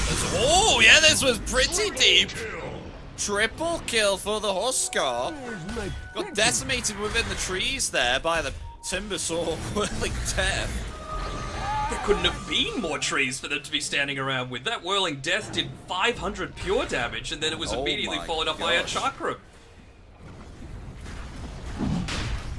Maybe just overestimating the amount of vision that they had. X-Nova had a really good ward up on that high ground, and yeah, quickly they just get completely blown up. Amari's pinging them out and saying thank you very much. With that, they go and get themselves the Roshan now, so Aegis in their hands now on the side of Falcons. Don't die. He's a Grandmaster. He's not going to die to Roshan. Roshan has fallen to the Dire. He's going that Blink Dagger that felt really suitable for him this game. Again, it's just they need more stuff to get on the back lines. After this, I feel like perhaps the Aghanim Scepter is the right choice for him. Ooh, Oh, look they'd at love this. to pick up Nothing to Say. Yeah, this could be good. They should be able to as well. Oh, he's gonna be It's just get moving caught so here, damn maybe. fast. Oh, that's a Little nice crit. TP. He would need to go for a guess, and Dire's bottom tower is under doesn't attack. guess right. They just get the tower for free as well with the creeps. Dire's All right, bottom tower nicely has done. Nothing to fallen. say. That was really nicely read by him, 100%. Like, if he went a different direction and just went back as you would do normally, he would have died. But he sensed something was up and he TP'd away. Basically calculating the time needed to be able to reach him after someone takes Roshan. And he was Dire's dead top on. tower is under attack. Radiant's They're bottom getting tower close to is Razor under though. attack. JT, is he going to come up to the high ground here? Never mind. No, Avalanche, he'll throw him up to the high ground. Crit will. As they get a free kill there onto the Razor. Not expecting that. Radiant's bottom tower has fallen. Radiant's middle Tower as well, is Nothing under to Say attack. doing his best to try and protect it. He just TP'd in here though, so he's going to need to get out immediately, and it looks like he will. Won't be able to catch him, but I think with the creeps alive, with the Aegis and Black King Bar still available for Melrine, he feels very comfortable to just keep on moving in. Take the tower, force the glyph at the very least. Radiant's bottom tower is under Just going to attack. take this tower. Tanking the tier 2 tower. Armlet toggling. Armlet toggling. Alt TP. Finger. Oh, he got him! I mean, that's what you get for being cocky there. Valorine. Radiant's bottom tower is under Both attack. It's just, value, for away. sure. Radiant's However- structures are fortified. It puts a lot of pressure now on, like, how do you actually kill Amar before he gets the BKB on now? I don't know. I mean, they found themselves X-Nova there. I mean, the Radiant's Hex comes bottom out tower is under in attack. return there from Baboka, but he may be found by Crit. Never Radiant's mind, the bottom Blink's on tower cooldown. has fallen. But they got themselves one kill off here on Falcons. A tier 2 tower 2. Would have loved more, but yeah, they'll take a tier 2 tower at this early stage of the game. Feels like that Aegis kind of did its job, right? You're not giving up this crazy high net worth Huskar on Melrine. Closing in on a Halberd. Okay, something a little bit different. Maybe punishing somewhat JT in his build. You know, that Blade Mail, Falcon Blade, before going the BKB. But by the time Radiant's he middle tower has is the, under attack. the Heaven's Halberd, he should be pretty close Dire's to being able top to finish it tower up is on the under Razor as attack. well. Wonder if he's going to start moving down towards his team's side of the map around the ancient camp to the left side area, just because he is capable of taking that Tormentor solo, and you would love to be able to get a free Aghanim shard on either of these supports at this stage of the game. Worker. It's going to be a while until he is able to withstand that kind of initiation coming through. Yeah, like I was saying, they have no trouble confirming kills. I don't know if he'll ever withstand that kind of initiation. That was Just needs an A on disc, bro. disgusting. Yeah, he needs an A on this for that one. I'm just thinking though about what you mentioned about as soon as we get the BKB here on JT. I think he should start to have like huge impact if he can get the static link here on the hospital. Then he can only deal the damage through the flaming spears. Oh gosh, and now they're going to jump on JT as I speak about it. He will fall here from the hands of Amar. Monet. He's still okay. He done quite a bit of damage there to Amar, but he did have himself the BKB, so it didn't take all that much. Meanwhile, they have found themselves printed in the trees. An avalanche onto 3. Skitter wants to try and find more coming forward here. Look at the chaos. 9 illusions. Finding Baboka and Monet on Amar as they want to go for nothing to say here. He will activate the BKB. Doesn't have a TP though, it's going to be worth nothing. He's running away as fast as he can. Radiant's top tower. But there's the blink, there's the stun, there's the pullback from the reality rift. Finding the kill on nothing to say as they find 4 on Radiant's top Falcons. tower. They might find a Tormentor as well. You'd love to be able to steal this one away from a Razor. Give it over to your Phoenix for free. Snaking has it queued up, but is under attack. freebie. Something else that Phoenix enables. Whatever. Still means that if Snaking went and goes and buys his, you've got a little bit sooner on your other cores as well. Of course, CK, very valuable one coming out from the Chaos Bolt. Causing an illusion to pop up, helps you with your farming potential. Passive lane shot. I guess they might have a tiny bit of issue taking some towers here as, hold on, we got a kill? Nope. So close. Snaking survives and Skitter just takes out the Lion. Oh, they're going to go for the other talents now. Sure. Snaking doesn't even need to be all that much in range for it. Just helps buff up the rest of the team, and there you go. Doesn't even need to buy the shard.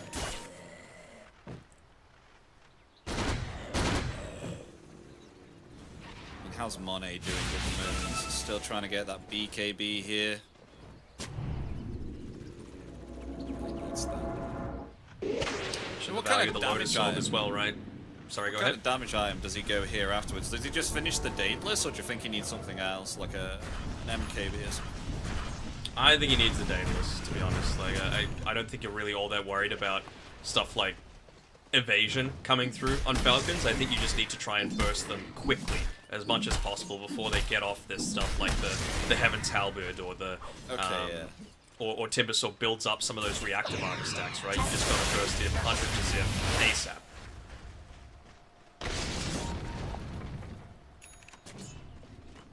Would love a bit of assistance to come through from his supports though. I like the fact that X-Nova looks like he's starting to build up into a Solar Crest just to be able to buff up both his Razor and Gyrocopter. Still need that harvest to be completed before he gets to that point. Attack. Yeah. Dire's top tower is under Falcons, they're realizing that, well, we can actually, once again, just go on the offensive. What have they got to stop us? We're incredibly tanky, we've got a huge amount of damage across all of our heroes. Everyone's got more than 2k HP, and poor Bobica is still sitting at 1100. They might find Monet, though, prior to getting BKB. No, they found him yet. Taking him out. Caught off guard there, as that's the gyro further down. That's gonna prolong that BKB timing. It was a really gutsy place to be able to farm, considering you just saw them take your tier 2 mid, and he still stuck around. Oh my gosh, Amar is practically soloing here. There's an avalanche there onto 2, with the toss as well. Tossing back X-Nova, X-Nova dead. As Crit just gets himself 4 staff to the low ground there. Question marks? How many question marks is that? Bottom tower is under attack. Well, he needs to realize that he's not playing up against Emo. These guys did nothing in terms of question marks. Oh, They're attempting to try and find a horse guard. Oh, they do get him! With the Finger of Death level 2 there. Nothing to say. Come on, give the question mark back. Oh, yeah, no, they should go back definitely and come back with the question marks.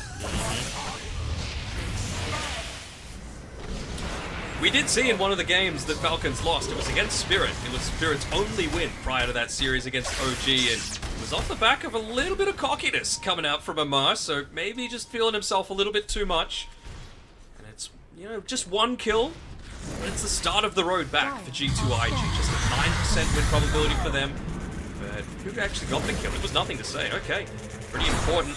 He will just be able to get away from that, and I think The avalanche. he's going to have an Octarine now, off the back of that.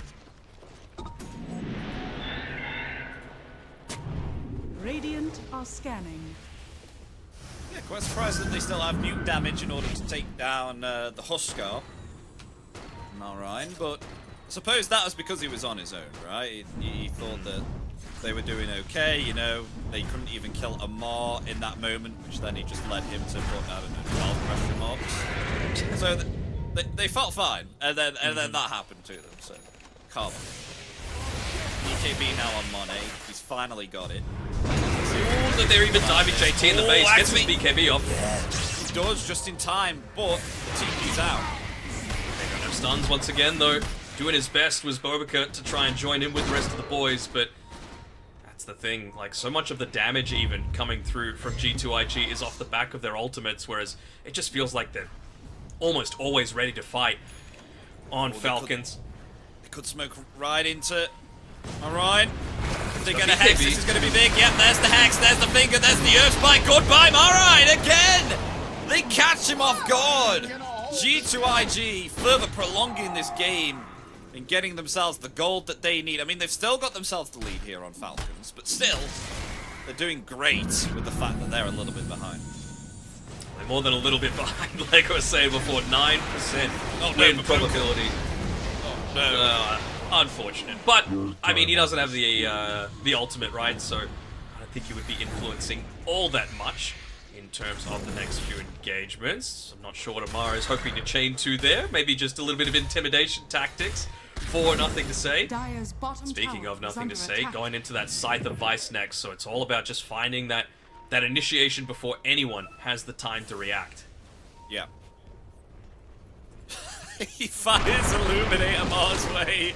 Just tell him, yeah, I know you're there, go away. You're not jumping me underneath this tier 2. But Lex Nova gets out too. All the He's been playing TP. pretty Radiant's well. bottom tower is under attack. There we go. That's what we want to see. Giving it back a little bit. And maybe now, do they have vision on this?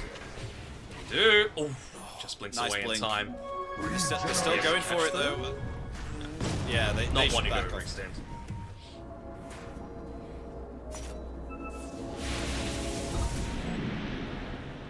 I think they just have to play defensively now, right? They don't see them.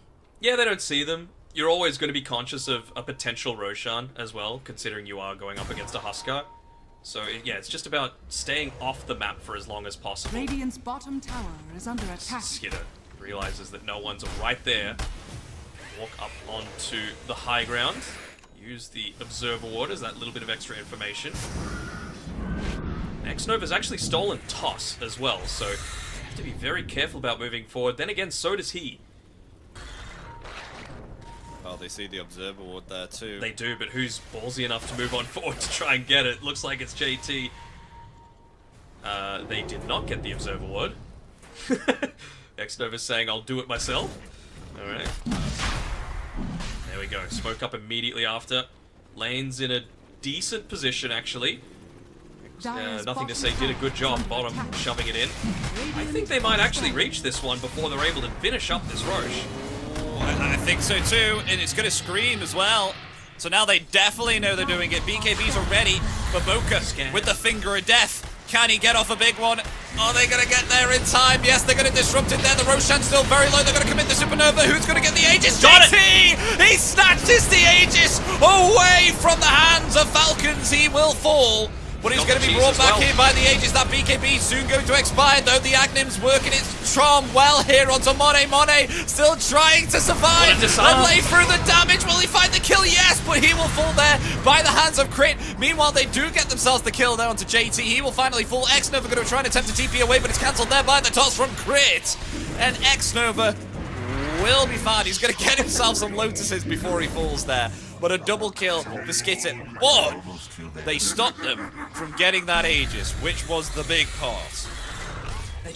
They ran out of juice, it seemed like, right? Like, you're so dependent on these ultimates and the BKB timings and everything to be able to get the initial burst in. I saw this attempt to go in. It was a really good move by JT just to get in the thick of things. He got the Hex off it as well onto Melring to make sure that he got that quick burst down. But even after this initial thing, I just see Amar moving over to the right-hand side. He waits. He waits until that BKB is gone, and then it's a simple task to be able to burst them down while Melring is just waiting out these big timings.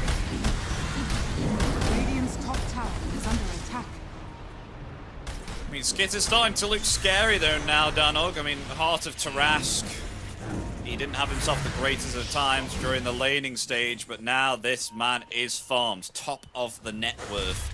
Scary as you can get on a CK, and he's bought himself the shard just now on the courier. It's heading his way. A little bit of vision advantage. You can toss it just to be able to, you know, poke up into that high ground as well. Phantasm Illusions, they don't tickle either, so that is going to be a nice way to be able to perhaps safely siege a little bit more strongly. Just nothing to say here, just cutting the weight of the tide, just pushing them from the sideline. But it's what he needs to do. They just need to force Falcons to make defensive moves for once. That is not the name of the game for them. They just want to keep moving forward. Yeah. Oh, Maboka. Careful. Very close. He's there yet. It's right there though, the second anyone reveals. Oh, he did reveal himself. Oh, here we go, Avalanche. There we go. Goodbye, Lion. He's down for 45. He will be back though. He has a buyback available. Oh, wow, and a big jump there from Skitter. Both the supports are down. They'll bat themselves off here on Falcons. Just try and reset. Yeah, there's a buyback there from Rubik. Nice timber chain. Such a troll.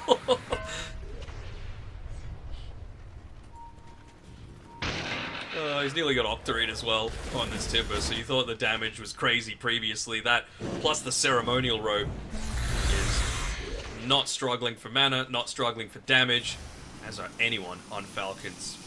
Those couple of kills as well. Snaking, he's up to level 18, so that Supernova Egg even harder to take out. He's almost got a Boots of Bearing as well. Looks like they're giving him a little bit of extra farm so that he can get into that.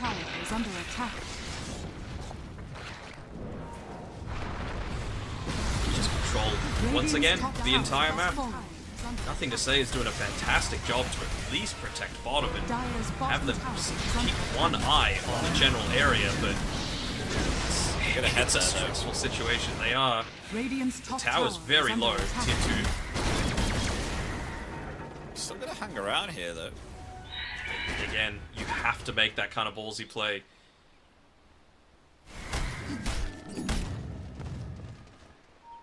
They're not going to win this one playing conservative. Without any vision. Yeah. The spider senses are so good. He's just, one eye is constantly looking at the minimap right now, just seeing where someone might be looking to reveal an Amar. He's going to say no thanks to that potential tier 2 tower take. He just TP's away, yeah. Monet, how's he doing? Trying to get a Satanic. I think if he gets a Satanic, then this could be big. They have to take the Tormentor, though, quickly, because they're very, very close. Crit ready with a Blink and an Avalanche, along with CK2. I think they might... Are they going to jump ahead me on the tier 3? I mean, that's where Melrim was pathing himself up. You've also got, yeah, the amp damage. Here we go. That Chaos Bolt coming in. Nothing to say. The cooldown coming into effect, though. Taking down that creep wave, but they found themselves the tier 3. The illusions. Snaking just keeping him perfectly healthy. He just needs to make sure that he's not standing in line with anyone. And that homing missile is not going to come back. Pops the Lincolns instead.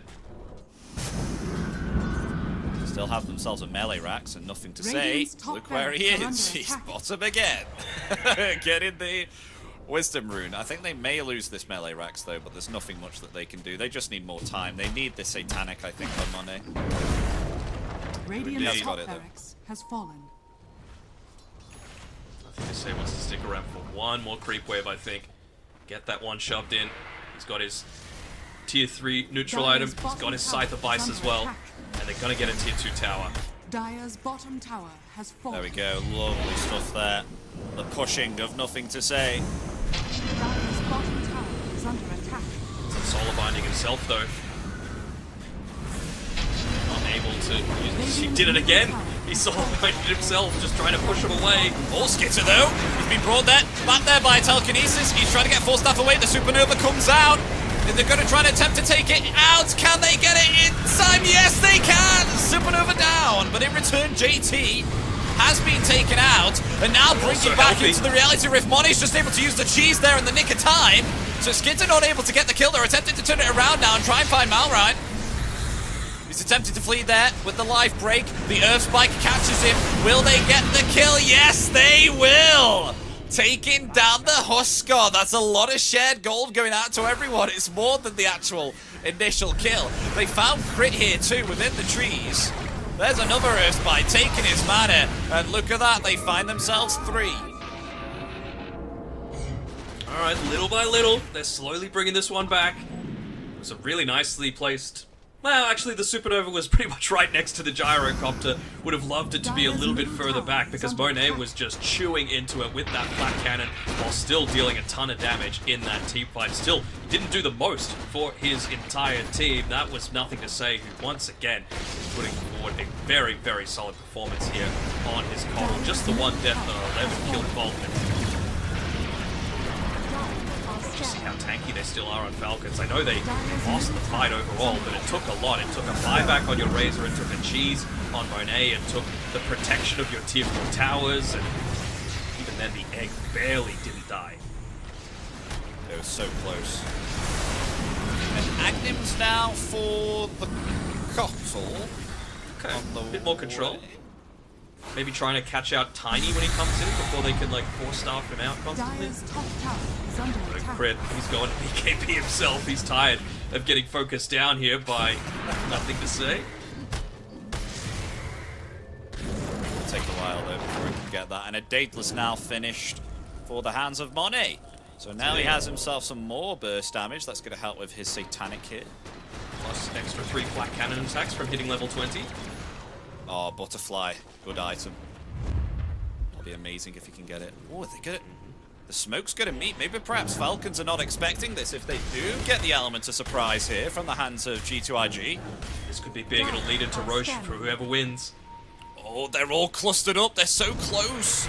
They see that illusion. They've just revealed themselves. There we go. X-Nova is still alive. He will finally fall as Monet is in trouble. He's trying to heal up there with the Satanic, but the damage is too much for him to handle. He will fall. 2 down here on the side of G2IG. They have to back themselves off because they found themselves Baboka as well. Baboka will fall. Only 2 remains. Possibly only 1 as they caught themselves. JT there too with the Timber Chain. Now it definitely looks to be GG. Nothing to say. Just trying to shove out lanes, man. That's all he could do at this stage. He's in mid right now, and they just didn't get the jump that they were wanting. I was waiting for Broker to maybe go for that blind jump in, but you're this far behind. It's such a scary prospect, and right before that fight starts as well, Snaking just lays down a couple of wards, giving them the vision advantage during the nighttime, and that's all it felt like they needed. They just were... They're so quick to make decisions on Falcons. That's what I love about them as a team, right? Amar, no hesitation. Crit, no hesitation. Just immediately in, and they know they've got each other's back. Radiant's bottom barracks are under attack. Radiant's bottom barracks. There we go. Mega creeps Now have mega creeps. for the hands of Falcons, as they will now lay into the 2-foot. Well, they have themselves no creeps. They have nothing to say. Nothing to say. Nothing to say. He's just doing it all. And they'll just say, oh, screw it, let's just go take Roshan. It's about to spawn bottom anyway. Do the safe thing. So they've got themselves one more chance here on G2IG. It's going to be so much harder though, with all those lanes constantly pushing in. You don't have illusions to keep the lanes sharp. You know? With the high five, we'll hex him up. And high five him! TP away! Nice. He's still having fun here, nothing to say. I wonder if Amar's going to go aside himself. Just like force the BKB to come out from nothing to say, or go a Wind Waker, or you know, something along those lines. It's just going to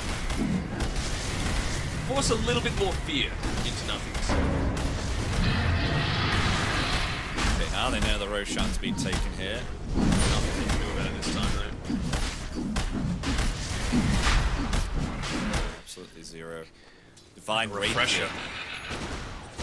Roshan has fallen. Dude, He wants still it, a he wants while. it. He doesn't have it.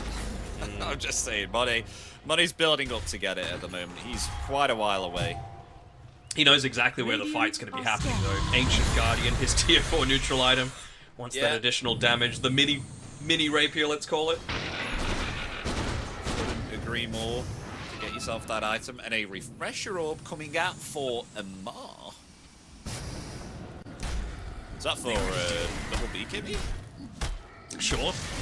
I mean, double BKB, double Havoc Hammer, it's just so much burst damage as well, right? That you have the potential to maybe output. You know, if someone's caught inside the trees, think of a double Echo Slam, but that with a Timber Saw. The Wheeling Death does that much at this stage.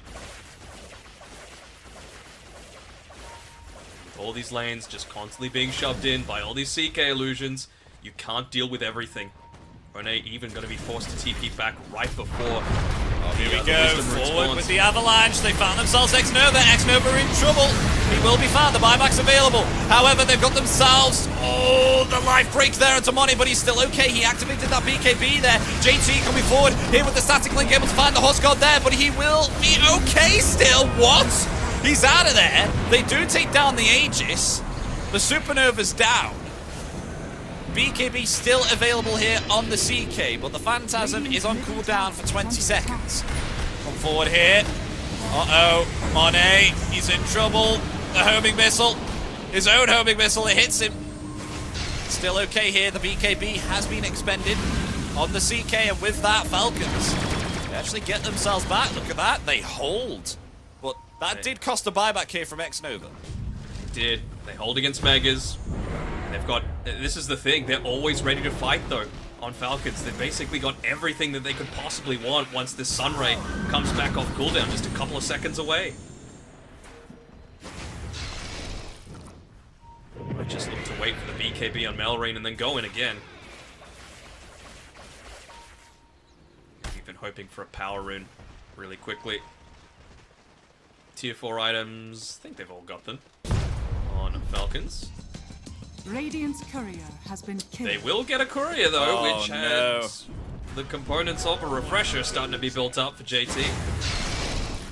Not really where you expect a Huskar to be, considering you're going up against Mega Creeps, and clearly they have the stronger time right now for Falcons. So understandable to put the courier there, but, well, just thinking on another level right now, are they?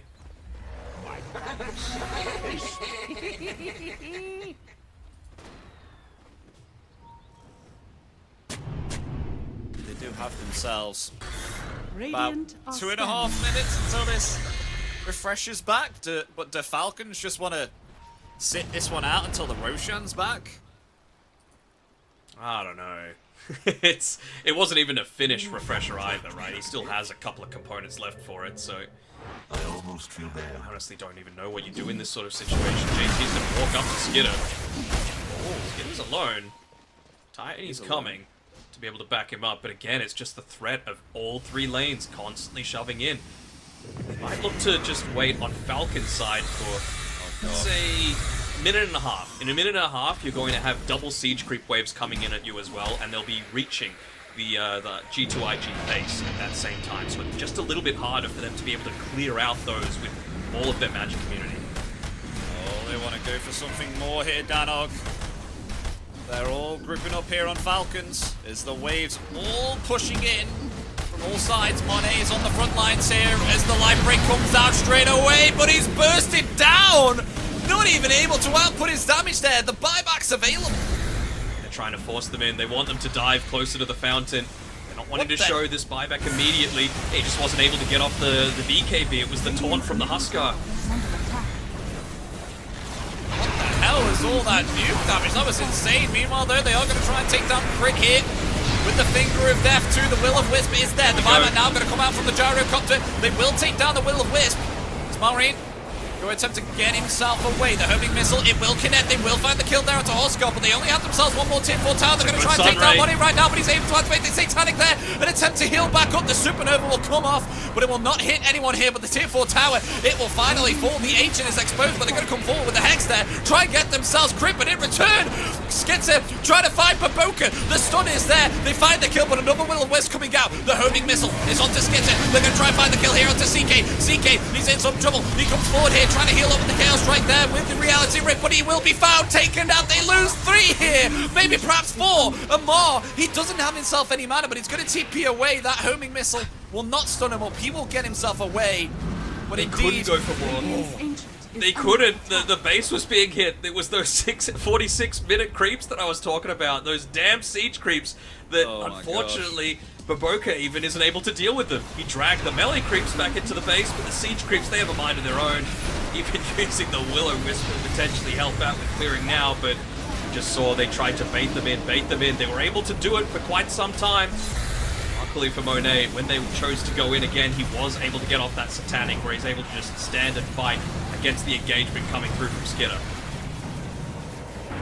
Divine Rapier, Danog is about to be bought here on the Gyrocopter. Here it comes. And we've got ourselves a refresher too on GT. Okay. I did say I really liked Monet with these potential Rapier turnaround games, and be able to have it. He's got it locked. I think he's just didn't want to reveal it on the courier. If you lock it, then the whole Rapier doesn't die and the courier gets sniped. No, now what? Somehow still in it, despite a... Well, it was a 0%. Hex onto Amar. Amar going to activate the BKB here. He's going to try and attempt to TP away, and they have no TP cancel. And that was a refresher orb used there onto JT to try and burst him down with a double Eye of the Storm. There was a lot of burst potential, but yeah, just not quite enough. They need that... I mean, does someone need to go a basher at some point? Like, it just feels so weird, but you have no other way to be able to interrupt these TPs. The only thing would be X-Nova stealing Lifebreak. That's it, and he still needs to go an Aghanim Scepter before that's actually going to work.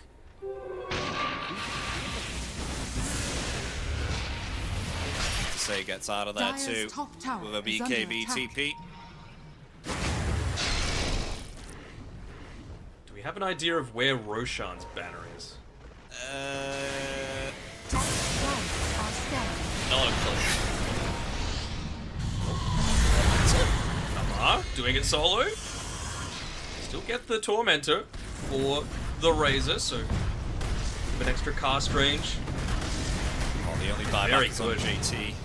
Yeah, they've been very good at being able to immediately force stuff, whoever it is, out of whoever gets static linked, right? So it's like they would love to have so many different items, but you just don't have the potential to farm it. The second you step out of the base, you're going to get picked off. All lanes pushing in, illusions helping it, even just buying the Aghanim's Blessing on Skidder so that you've got all different sorts of illusions coming in. This isn't a saving one, this is a pressure one. Radiant's Ancient is under attack. Oh, still trying to defend. I mean, when are they choosing the chance to dive here? Are they just waiting out the next Roshan? Would this be the best bet for Falcons here to close this one up? It's what I would do. I mean, let's think worst case scenario, right? Even if you lose the Roche fight 5-0, I don't think they have the damage to immediately push down your lanes and punish, because you're going to have abandoned the base for quite so long that you're going to need to defend, you're going to need to fix every single one of the lanes. They're just going to keep doing this illusion spam into the base whenever Skidder has Phantasm off cooldown, essentially. So by far the best thing for Falcons is just chill, get Roshan when it comes down bottom, get another free Aegis, get, what would that be? Still just the refresher, right? Oh, still the, yeah, the refresher. It feels very worth it at this stage.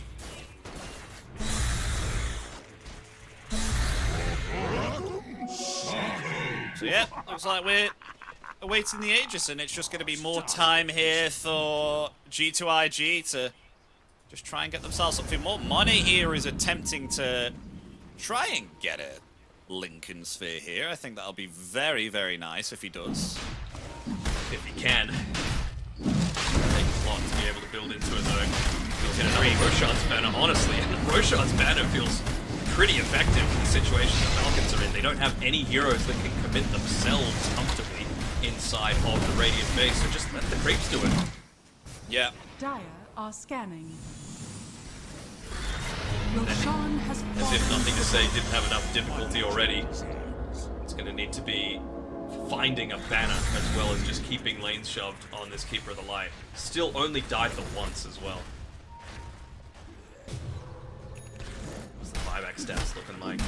Just Midas. Radiant are scanning.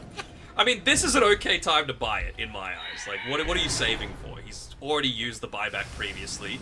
You want to be able to instantly explode, like, siege creeps, for example. And you've got a little bit of scaling to hopefully get into that level 25 eventually. Level 20 talent is pretty big, though.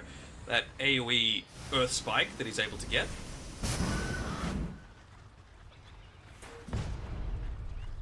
Is just standing so defensively right now. In a lot of these engagements, he's just all the way back inside of the fountain. Oh, look at that, he's got it. There we go. I mean, when the creeps come to you like this, I guess you can just, you know, get the gold that quickly. Again, my question is, though, when can you actually leave the base? I really don't know. Yeah, let's just get the Aegis and farm up more. What are we farming up for, guys? Tier 5 items. Oh, Agnims.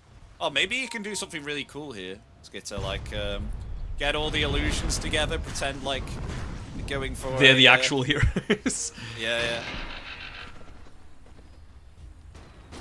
I think that's exactly what he's doing. Look, he's got himself Huskar, Tiny, Phoenix.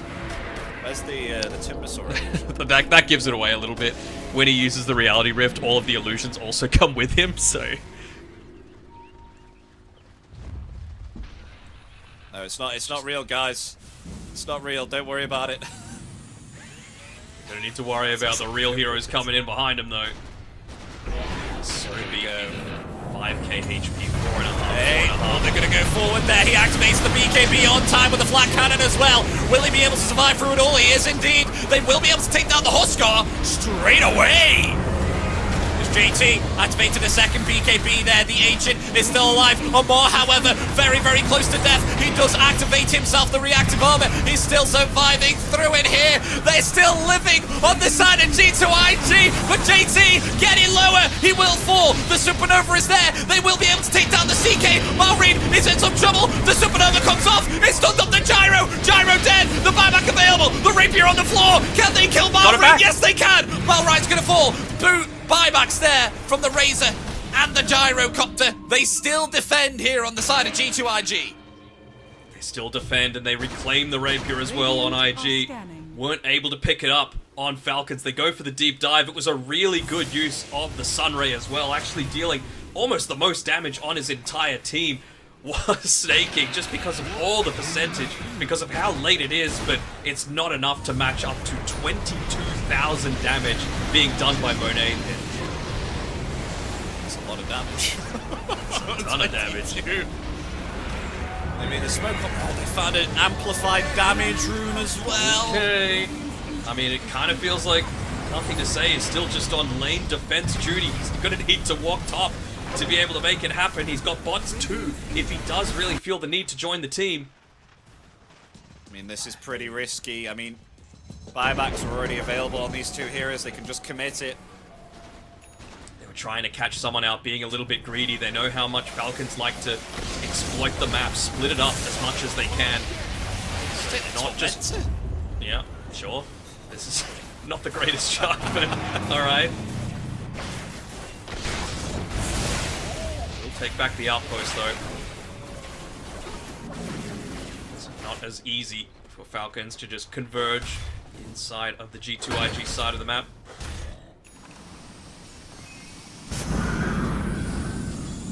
Even just buying a gem in the base was nothing to say. Realizing that it's going to leave him a little bit short of the buyback as well, but he has been so good at being able to dodge out a lot of this attention that Falcon's been running at him. one. Skitter's actually going... I do like this. Getting himself some evasion here to work against the damage from Gyro. I like it. It'll be cool if he can evade some of the attacks, because that's the most damage, right? 22,000 damage in one fight. Yep. Need to stop that. If there's ever any point to go into like a Radiance even, just for a little bit more of that evasion. Obviously the blind coming through from the Phoenix is also impactful. Oh, they're smoked up again. The Lincoln's break. BKB, lovely activation there from Monet. But that is a BKB down on the Gyro, and that is indeed big. It is. I mean, even just this homing missile coming in onto the Gyrocopter might make them feel comfortable to go in. To kill it off. Yeah, they're going for the agent here. They do have themselves the glyph. JT trying to find himself a target. The Supernova comes out. They've got themselves the life break there. 2 onto JT. JT down with no buyback available. So they take down the Will-O-Wisp. Gonna go into the agent right now. Monet, he's right at his fountain here. I don't think there's anything they can do. They do have themselves the glyph still if they want to commit it. Big Earth Spike there onto 2. The Will-O-Wisp coming out again. Monet in some trouble. Can he activate his Satanic there in time and try and heal up? He is actually going to force staff himself back to base. They still have themselves the glyph. The buyback here from Huskar 2. They're being very, very cautious here on G2IG. Can they get the kill here onto Skeeter? They will force staff him away. They're going to go for another kill once again on this ancient. Still have the glyph though. Positioning with the Will-O-Wisp.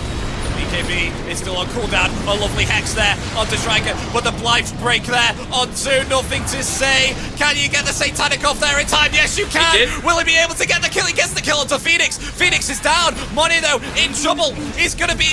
No, he found the kill. No way. The gunner gets the kill. That's the CK dead now. They want to go for more.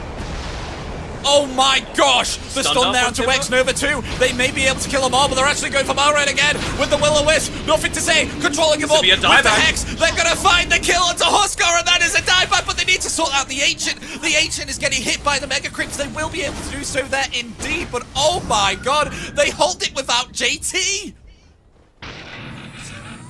How did they do it? I mean, it was just another bunch of great stuns coming through from the Lion. 23,500 damage being done that time around, plus the 18k coming through from nothing to say. Great saves by X-Nova as well, using that telekinesis shard to be able to bring people back, to be able to break the formation a little bit, keep him out of that melee range that Skitter has him in, so that he can't get burst down by the hundreds, it feels like, of illusions that they've got at their disposal on Falcons. I mean, what the heck do they do now? I mean, yeah, you've won the team fight, but where'd you go now? this is what you said, huh? Nothing to say has to be going on lane push duty, and then they're all going to be back apart from Huskar. Yeah. If they push it out enough, maybe at least it gives them time to get into those tier 5 items, but is that going to change things, or is that just going to give Falcons the extra little push that they need? Maybe it's going to be like multiple heroes going into the Book of the Dead, just keeping the swarm going. No Fallen Sky in the game anymore, so seeing any mass meteor hammers being dropped onto the IG base. Oh god, oh, they're delay snaking! Oh my gosh! So JT will fall once again, he's down, the Will-O-Wisp comes out. Nothing to say, has been hexed up, he's okay though. The BKB activated there by MR, has the reactive armor. They don't have themselves the Huskar though. It will be a 1-for-1 here. I would love to have that ongoing presence of JT. Just, he's not really there as a damage source anymore, right? He's there to reduce the damage for one, but also just with his, especially once he gets onto level 28, just having that extra -1 armor on the static link per second, plus the double Eye of the Storm, it's going to mean that Monet is going to be hitting even harder onto whatever target gets linked. Second Rapier queued up, speaking of Monet. Oh, here we go. Tier 5 items, Danog, is now available. What are we going to get? Pirate Harry. Oh, of course, of course. I mean, they want to keep their buybacks up, right? Like, that's actually a pretty important thing at this stage, considering how little gold they're getting from even clearing a lot of these mega creep waves. So I don't hate it this game. Book of Shadows for nothing to say. Magic Lamp for the Huskar, so that's really going to help. Give him extra HP. Wind Waker? That's not a tier 5 item, but that's a good item on the line. It is. Hold up. They're in the base, and not all of G2IG are yet. The TP just completes on the way back. Oh, Mirror Shield here, and a Lincoln Sphere for Monet? Okay. That's pretty good. I like it. The Book of Shadows as well, so just in case he's got absolutely nothing popped, nothing to say, has that save potential. Even a Force Boots as well. Feels like pretty good items to be able to protect this Gyrocopter, who, by the way, has buyback. Pirate Hat. 10 seconds. Another Pirate Hat, Skitter. 2 Pirate Hats. It's all, remember, it's all about, we don't know what choices he had, but they just need to make sure that they're bursting down whoever it is.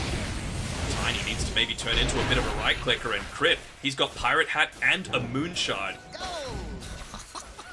500 damage on this Tiny. This is the sort of thing that maybe he goes for some kind of rat play. Yeah, I mean, the Glyph is back in about 30 seconds, so I think they can do something there.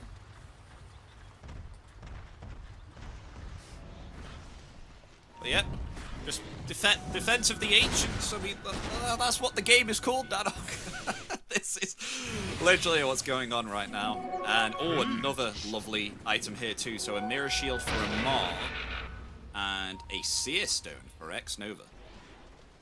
Snaking still hasn't decided what he's going to go on his. Coming out to him on the courier now. As, wouldn't you know it, Roshan up again. Roshan number 5, I think. Still just has that singular refresher shard. I'm sure they would love to be able to get a free Ag's Blessing, for example, for crit, but won't be so lucky. Looks like they'll just go Roshan and get the Aegis. The Aegis will be obtained. And who is it going into the hands of? Of course, it's the Huskar. He's always the one going in first. They're so flush for items right now that they're having to choose what to leave in the pit. Crit's just like, what can I actually drop for these observer ones?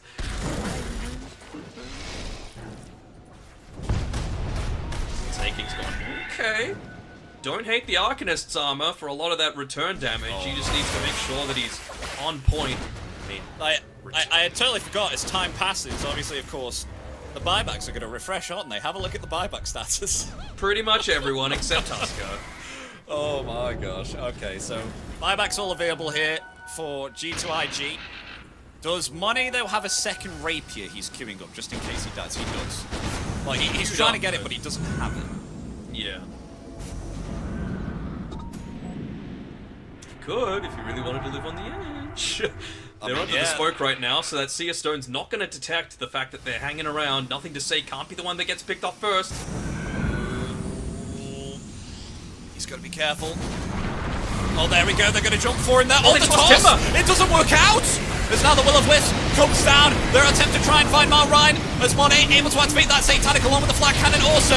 They're going to jump for him there with the life break. He has been used up, though, by Baboka as they come back forward. Look at that. They're able to find the Huskar on the buyback there from Crit. Crit wants to come back to the fight. The Agent's going to bring back Huskar alive as he attempts the life break there right now onto JT. But JT, what the hell? He's still living through it, and he's been saved there by X-Nova due to the telekinesis. And now Myron going to try and attempt to TP away. Is he able to get out? Yes, he is. But now they're attempting to go onto the CK. CK will fall. They defend once again on G2IG. This game, it just won't end.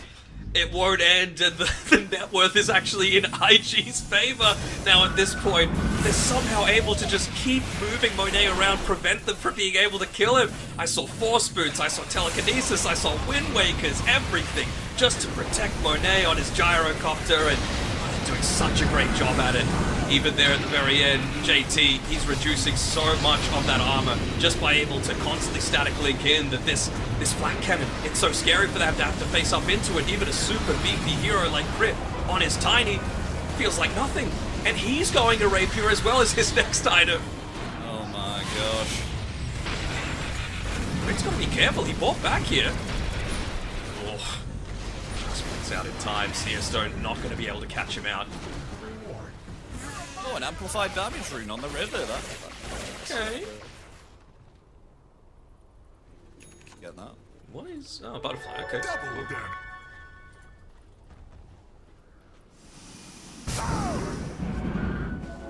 They've left the base, it feels, as a team for the first time in, what, 30 minutes? I want to say. It really has felt like it's been Falcons dominated for so long. Nothing to say. He's dealing with top. Most of the team dealing with bot. And JT with that freshly picked up butterfly. And the Force Boots and the BKB and the Satanic feel safe enough to be able to be that mid pusher. Attack speed is insane. Even dragging the creep wave. What is it on crit? There's a Pirate Hat and Moonshot. Attack speed Every 0.62 seconds. As a Tiny that's hitting for 500 with... Oh, hold on. They found! Oh, the Hex! The Hex onto Skitter! That is an amazing pick-off. That might force a buyback. What can they do with this? Can they see high ground? You always got to be careful about going up into the Tiny, though. You don't want to get tossed back so that even the whole team can't save you. I mean, the glyph is there. Monet. Oh, he is. He's going to get tossed back in, though he does have himself the BKB. He will be used up. The buyback there from CK. Monet. He's in trouble. Activating the Satanic. They're going to try and turn it around there with the Will of the Wisp.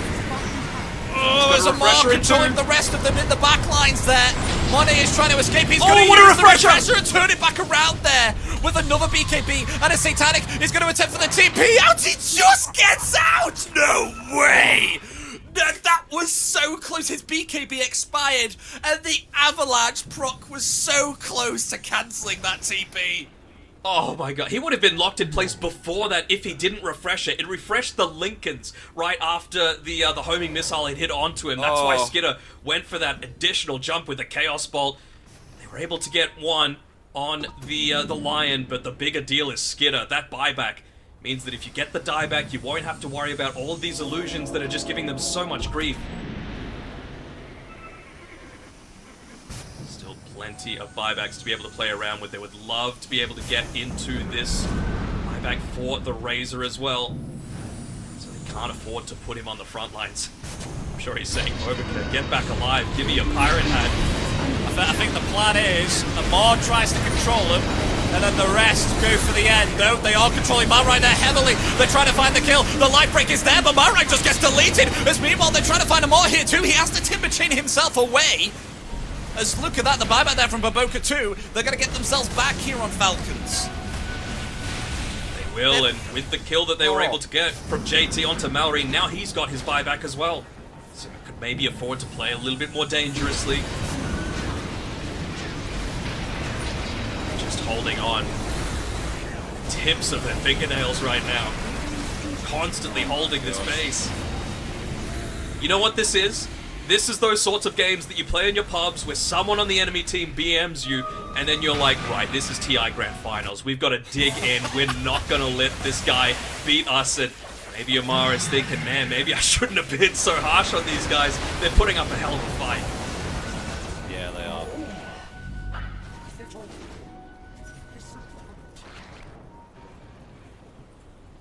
Dire's middle tower is under attack.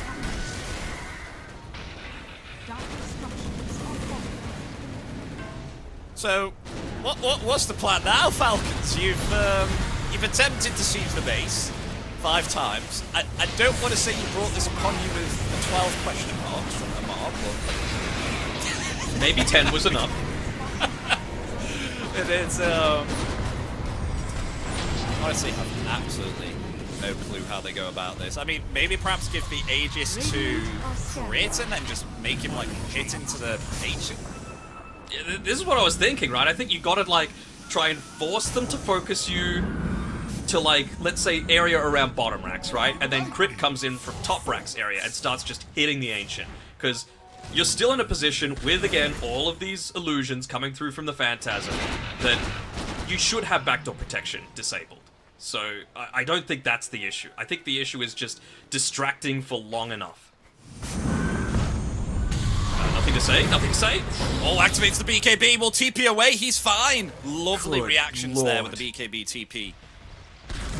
How does he keep doing it? It's just so hard for them to be able to catch. Radiant are scanning. Meanwhile, bottom. Oh, they come through the twin gate. Uh-oh. Malrang's trying to escape. He will. Through the twin gate. No way they're going to head through. No. That would be dangerous. No. Wait, what was their plan there? They're still hanging around. I mean, Prey? Roshan back in. Oh, no, the base, though. The base top. Yeah, well, nothing to say. Again, got bots too. Can join the boys whenever he wants. And actually, Monet is the one that comes back. Maybe they were praying for an instant Roche respawn, but it's not going to be there. This is that gem. That is... Oh, okay, so X-Nova's put a gem inside the Roche pit to see when it spawns. Okay. That's pretty fancy. So they just got a nullifier, right? Great against all of these, force staff saves or rather force boots saves that JT is trying to get on for them. I still feel like maybe you need a nullifier on G2IG a little bit as well, because you're going up against Wind Wakers, you're going up against force staffs, Aeon Disc now on Snake King. You've also got the reactive armor proc from Amar on his Aghanim Scepter, so all these things feel really valued to be removing if you can.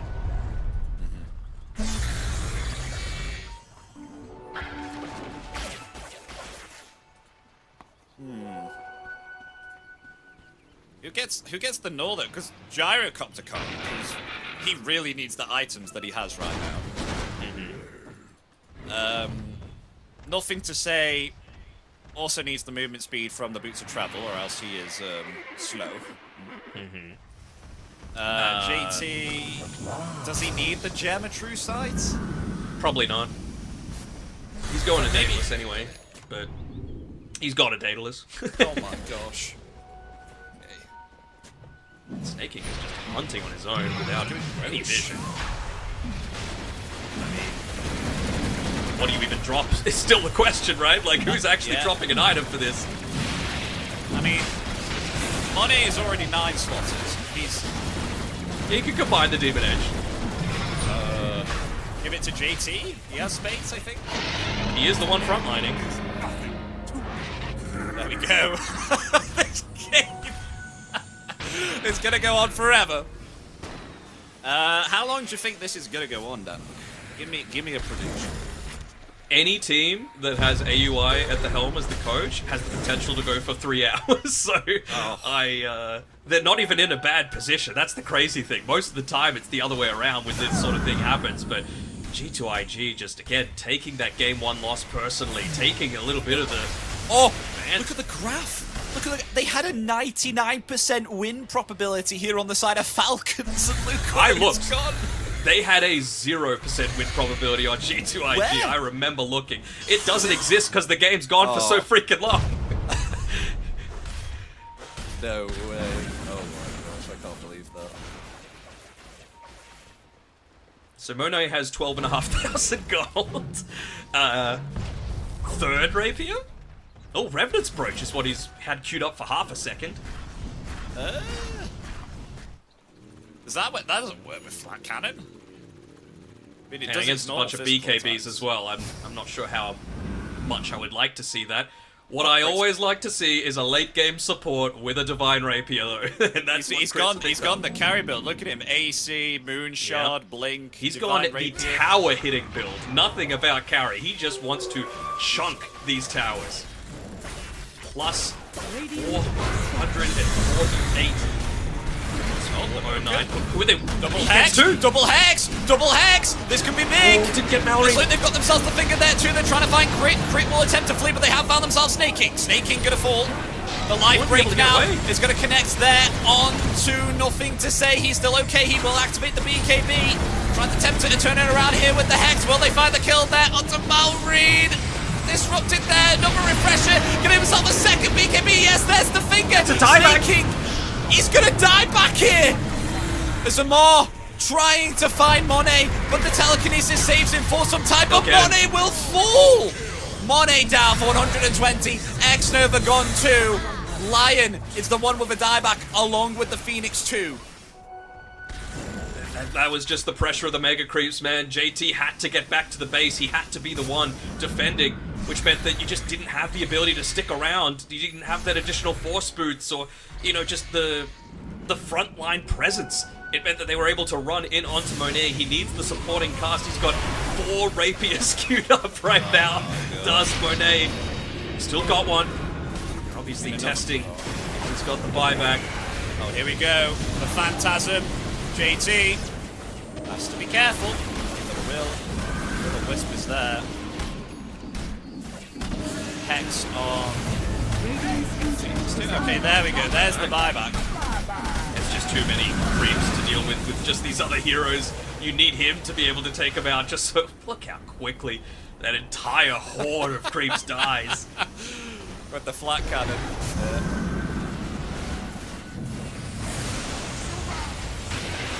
With this, the game now extends for another 10 minutes, folks. And look at the quick buy.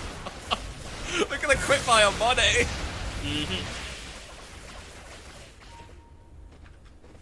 The man is literally going to buy Divine Rapiers and slot them in his freaking gun slot, which then he just fires out a Divine Rapier, shoots it.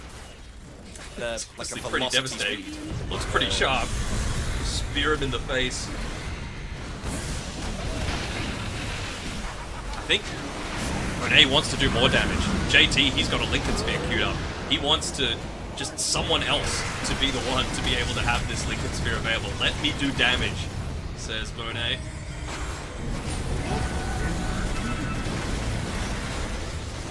So, looking at the buybacks, there is only 4 remaining because 6. Okay, 6. Oh my gosh, I can't count to 10. What the hell?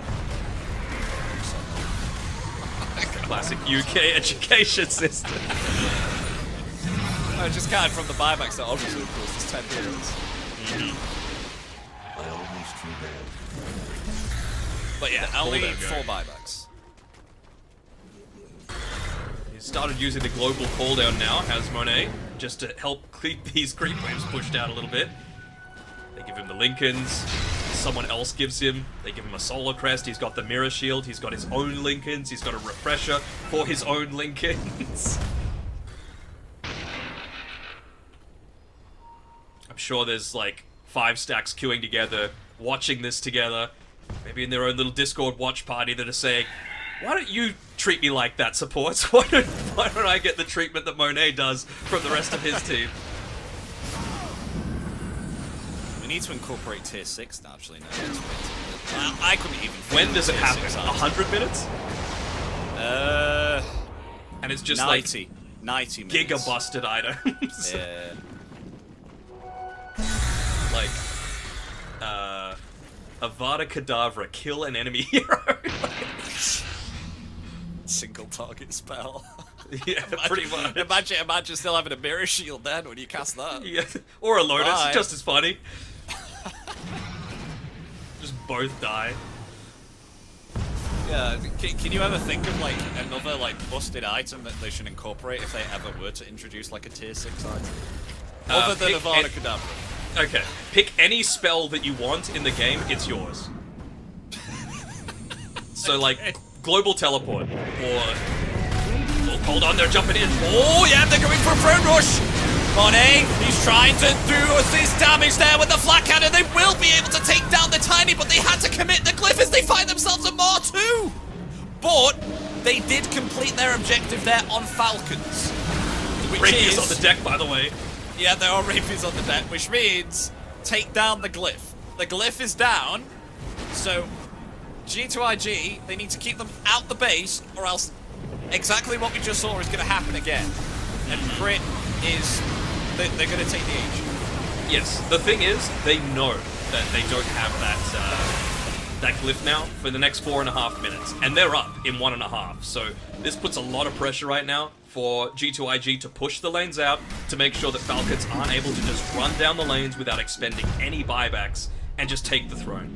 Crit's already got another Divine Rapier queued up for himself. He wants to be able to buy it immediately, even if he means not having the buyback for himself. it kind of comes to an all-in style of play in this next little bit. Snake King's pretty close to... It's pretty close to dying as well. His TP's away, though. It's okay.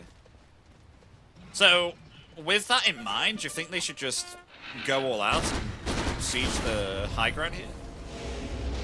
Because there's only 3 buybacks G2? remaining. Yeah, on G2. I mean, you still don't have a buyback on your gyro, which is the thing that you're worried about, you know? Dyer's bottom tower. I know, but you always gonna have be no glyph. Dyer's Sure. structures are Either to Falcons now. Yeah, I think it's now or never. I mean, at least they don't have the tiny, right? So they know that he's not going to get tossed back underneath tier 4s. Yeah, they're going to just Using- Phantasm. All down. Well, they actually bat themselves off, okay. Well, There you go. 1 tier 3 is down. Honestly, like, at this point, even through backdoor, they have the ability to just throw off the back of this if they don't have buybacks on Falcons, right? Like, Gyro has insane damage. If he wants to, and he could just, like, you know, complete the other Rapier and move out, I don't know, Refresher or something like that. It's just a matter of finding that right person. But here we go. All of Falcons is up. Another Rapier purchase for crit. Oh, here we They've go. still got 2.5 minutes left until they can use the glyph again, so they're just trying to get these lanes shoved out as quickly as possible without losing a hero that doesn't have buyback on Falcons. Right now, only 2 of them have it. The CK and the Timber Sword. Oh, wait, look at this TP in. I think they wanted to try and find nothing to say here. Trying to push out the wave. Ooh, No, he's been revealed. Lovely BKB. He's going to try and TP away. No, he's found. Too much damage from the Rapier. Oh, he's dead. 50 seconds. No. 50 oh seconds. My gosh. 50 seconds gotta for be buyback. Okay. Yeah. Oh, this one's going to be. They want to go for Very- a smoke again. They want to Oh try and my get in gosh. before that buyback's up. You've got a smoke coming out for crit. He wants to use it, and again, go for that wraparound play. He knows that he's a tiny. He hits these buildings like a beast. They can't let them Just do about it. That distraction. Nope. They can't let any creeps into the base, but again, you're going up against Megas, and your Mega Clearer is dead. Buybacks are available soon. Gyro's buyback's available in 1 more minute. There's the Hex. Okay, the Look at Crit. BKB's committed. Baboka in some trouble. Crit's He's going to going use around the the Wind Waker backside. there, but lots of damage being dealt there to Malray. But meanwhile, look at the Crit's backlines in. here. Crit's into the Ancient. Crit's into the Ancient. They need to stop him now. They need to stop him now. He's going to get it. There we go. Crit solo-handedly gets the game there with the Rapier. No! No, Not the GG easy from a mark. Come on. 83-minute game is, There we well, go. it's clear that was a fun-ass game to be able to end this series. It's a 2-0 victory for Falcons. I was probably expecting the 1-1 to come through, and look at that little smirk on Crit's face. He knows what he did. He knew that it was his job to be able to play that distraction play, and they played it to perfection, right? When it comes to that super late point, nothing to say. His buyback just came up as well, but yeah, the BKB was just long enough for them to be able to get the work done. I don't know if you saw that, but they all froze. It's like they all turned off their cameras and was like, right, I'm done with this game now. Let me close That's down my exactly what they PC." did. I wouldn't be surprised if they didn't, unless they got another series later today, play another game of Dota for the rest of the day, because they're like, oof, exhausting to cast must have been 10 times worse to play. Absolutely naughty game, though. Do you remember what time they got Megas on the side of Falcons? I want to say 40-ish minutes, maybe 45. And it extended they- for like twice that duration, essentially. So they pretty much like held Mega Creeps for about 40-45 minutes, which was absolutely nuts. But an amazing game to end on that was, wasn't it, Dono? Oh yeah, 176,000 damage from Monet, and honestly, even if it was just like 2 lanes of creeps and just a melee Rax left alive or something like that, that was very salvageable. Super creeps, nowhere near as hard to deal with, but yeah, Megas, it was just weight of numbers, essentially. Look at how strong they were, even just 21 minutes into this game. This seems like an eternity ago, where they were able to just, once again, ball down these lanes and get a 5-for-1 trade. Amazing stuff there. I mean, especially they knew how to end it there in the end. You know, come forward, try and create a distraction, then get the smoke play wrap around there, and you would have Amar in the back lines, but trying to protect Crit whilst Crit hit the Ancient. So they had an actual game plan of ending that there in the end. So I think they did have to dive and just die there with Crit in order to force that glyph, and they did just that, and it was superbly well played. But folks, that is the end. I don't even know if Falcons want to come in for an interview. We are going to confirm that, because that was an absolute bloodbath of a game. I would understand if they said no.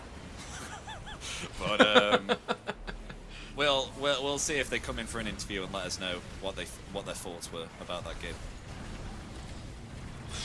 What can you even say about that sort of game, other than the ending? I think that's the only thing that they had a clear mission about, other than kill them, you know? Like, that was a very measured way of going about things. I mean, we can see right now, right, it's 45 minutes and they're already going into the base. That's where the initial buyback from Monet comes through.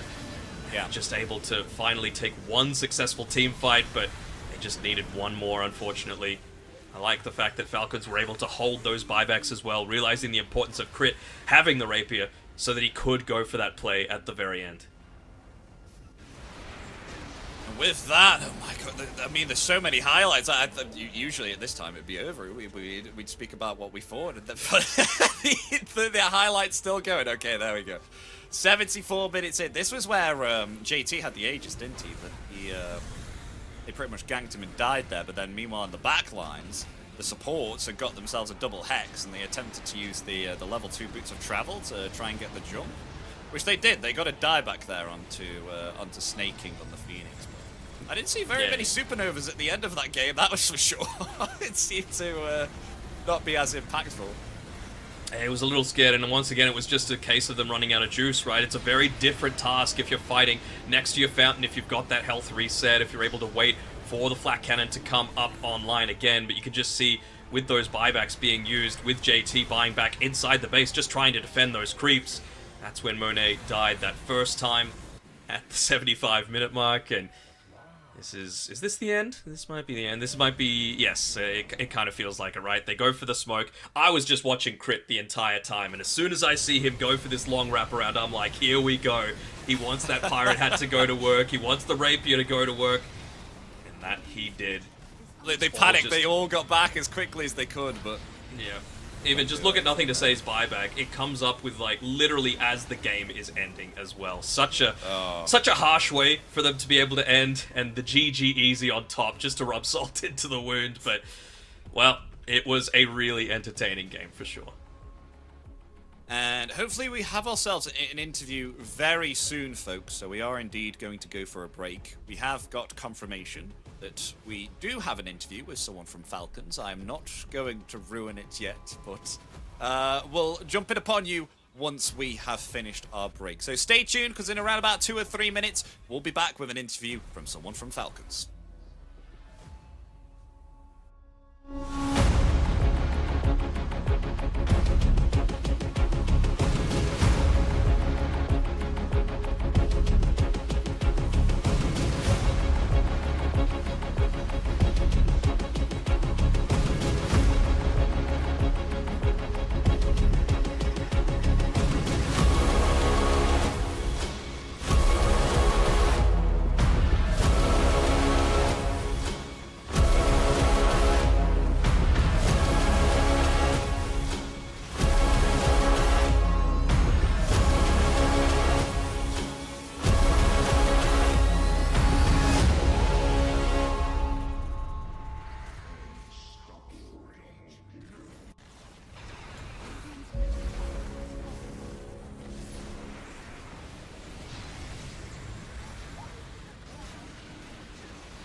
Hello, everybody. Welcome back after the short break. We are going to interview someone here from Falcons to help us conclude what the heck went on during that absolute 80-minute bloodbath. We have with us Crit, who's going to help us just show us what the hell happened going through his mind. Crit, congratulations on the 2-0 here, especially against the teams such as G2IG. You guys were pretty much drawn within the table, but you were able to take a 2-0 against them and gave us an amazing game 2. You were able to take game 1 pretty much by storm, but what happened in game 2 to make it go this long?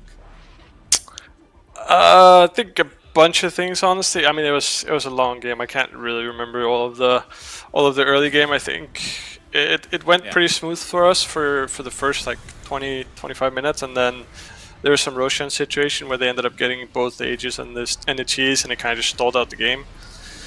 And then honestly, other than that, I don't really know. Like, just a bunch of random stuff in their base. You know, it's kind of hard to really, like, the game becomes a little bit clowny, but I think at some point we like picked ourselves up and kind of figured out how to win the game, which is the most important part. So it was some good practice for us. You don't get to play like 84-minute games every day, so it was good.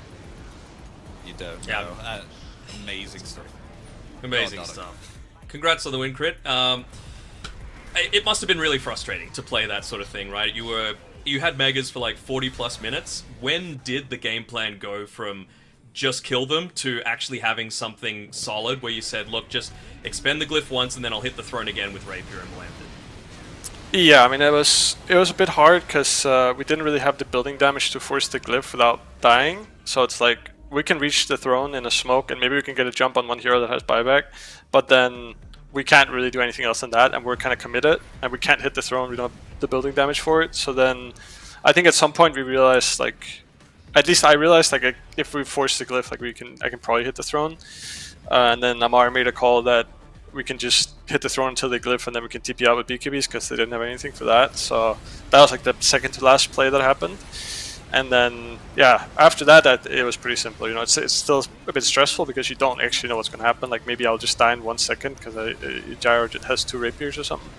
But once I got to the throne with BKB, it was pretty much done. So I think, yeah, it's kind of hard to think back on just because it's like all blending together. But I think it was never really, never really any stress of us like losing the game. But it's kind of like you have to think about how to win it still, and that's like the hard part because they could never really go and hit our buildings. So it's just like just takes a long time, you know. So I think the pirate hats, that was probably the biggest game changer because I got all my items just from 2 pirate hats, which is pretty lucky, and also the attack speed helps. So I think that was kind of where the plan got developed, you know, because before that it was hard. Like, we didn't really know how to end the game.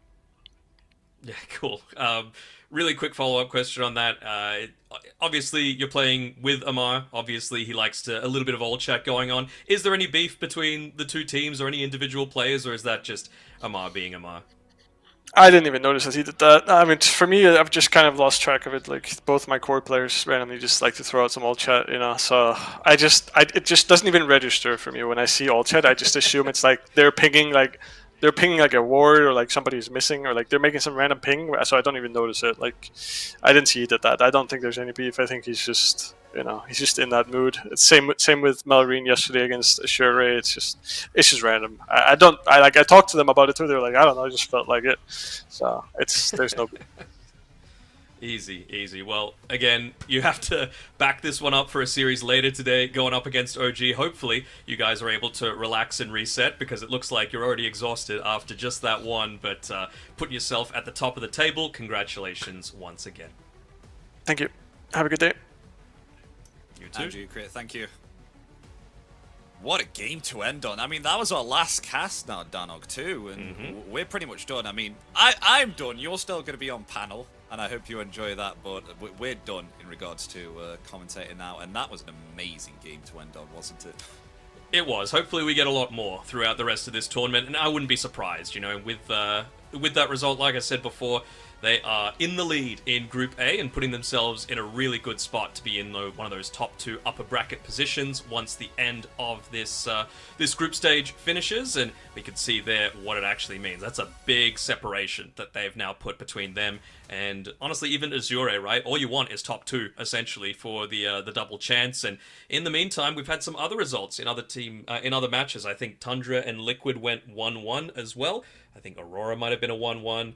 It's really coming down to the wire in both of these as to who moves on forward and who is going to be eliminated. So we will have to see how it all pans out. Like we said, we're done for the day, and but we're not done for the entire day of matches on this channel. We've still got Entity taking on Heroic, and then Falcons up again against OG coming through for the 5th series of the day. So thank you very much for watching. Hopefully you've enjoyed this as much as I have, Epi, but we're just going to be spectators now for the rest of the cast, so we will see how that all pans out. Thank you very much, everyone, for watching. Stick around. Next series coming up shortly.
Entity's turn to ban.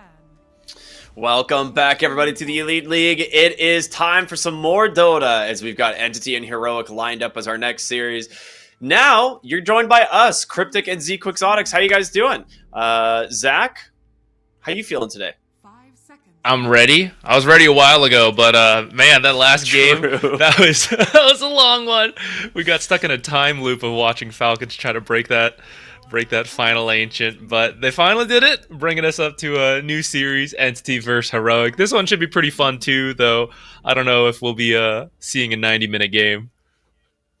Yeah, I don't think we'll be seeing a 90-minute game, but it could happen. I think you and I, we were talking behind the scenes, just like watching this game unfold, and it's like, oh, okay, how many times can they get away with Chakra Magic Flat Cannon on the throne defense? It turns out about a dozen before it finally backfires. Entity, our first team here, Watson, Nolan, DM, Katomi, and Fishman. We've really enjoyed watching them. They're looking quite good. They've played 6 games and are sitting at 4-2. Actually, a really solid position for this team in the groups at the moment. So any more wins, as long as they can remain positive, and their scoreline should actually push them through to the next stage. And their opponents will be Heroic, of course, K1, Analog, Devilama, Schofield, and KJ. Yeah, Entity's been a lot of fun. They have like their Monkey King strats, things like that, which have been always cool to see. Heroic has their own, I feel, unique takes on drafts where they let certain heroes through that other teams will not. Like, they're willing to face some of the meta heroes, such as Chen, which, yeah, we got the draft up here. Heroic is one of the only teams, I would say, that recognize, hey, we think Chen is good, but not that good. And they're willing to play against it. And they're about 50-50 on it, so I can't say they're wrong, but I think everyone else looks in and they're like, that's crazy. Why are they willing to play against Chen so much? But here they are, going to do it again.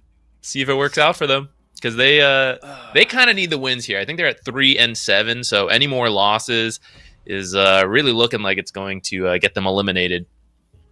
Yeah, I mean, they started out what looked like fairly good, right? Gets just a 2-0 early on versus Team Spirit. But after that, took a couple like pretty brutal 0-2s. So we'll see. They've had games that looked brilliant, right? Like they took a win off of Falcons when, people had kind of just considered Falcons to be the best team out. And to be honest, they are kind of coming back as the tournament favorites now as they move up to 8-2. But Heroic is one of these teams I think that can surprise their opponents if they manage to get like the right draft or, a couple like interesting plays in the mid game. But we'll see what they can do against the Chen once again, as like you said, one of the only teams to let it through. The bans though, they get rid of Kunkka and Morphling next, which I like the Kunkka ban. The Morphling we've seen become kind of a really solid pick, even if you don't have last pick in phase 2. You can kind of just pick it on the 17 and feel very confident. You're like, oh, we have a Morphling. He's good against like 80% of the carry pool and offlaners. So, yeah, just ban it.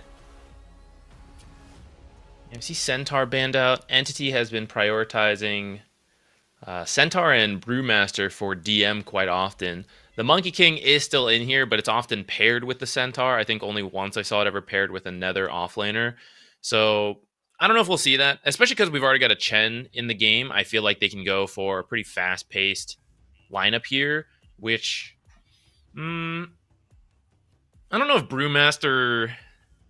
I think it would kind of work out, but it's just a little awkward because I feel like Chen wants to go a little faster, and Brewmaster's like, hang on, I need this 4,000 gold item before I'm really ready to get it. It's like 5,000 actually, practically. But like, yeah, it's I don't know. It might work out where you wait for that Radiance, and at that same time, you probably have like Mech Vlads or something. Yeah, okay, so they're gonna do it. So maybe not as fast as we sometimes see Chens go, but maybe that Radiance plus probably 2 aura items at that point for Chen, and that could be a really scary power spike for Entity.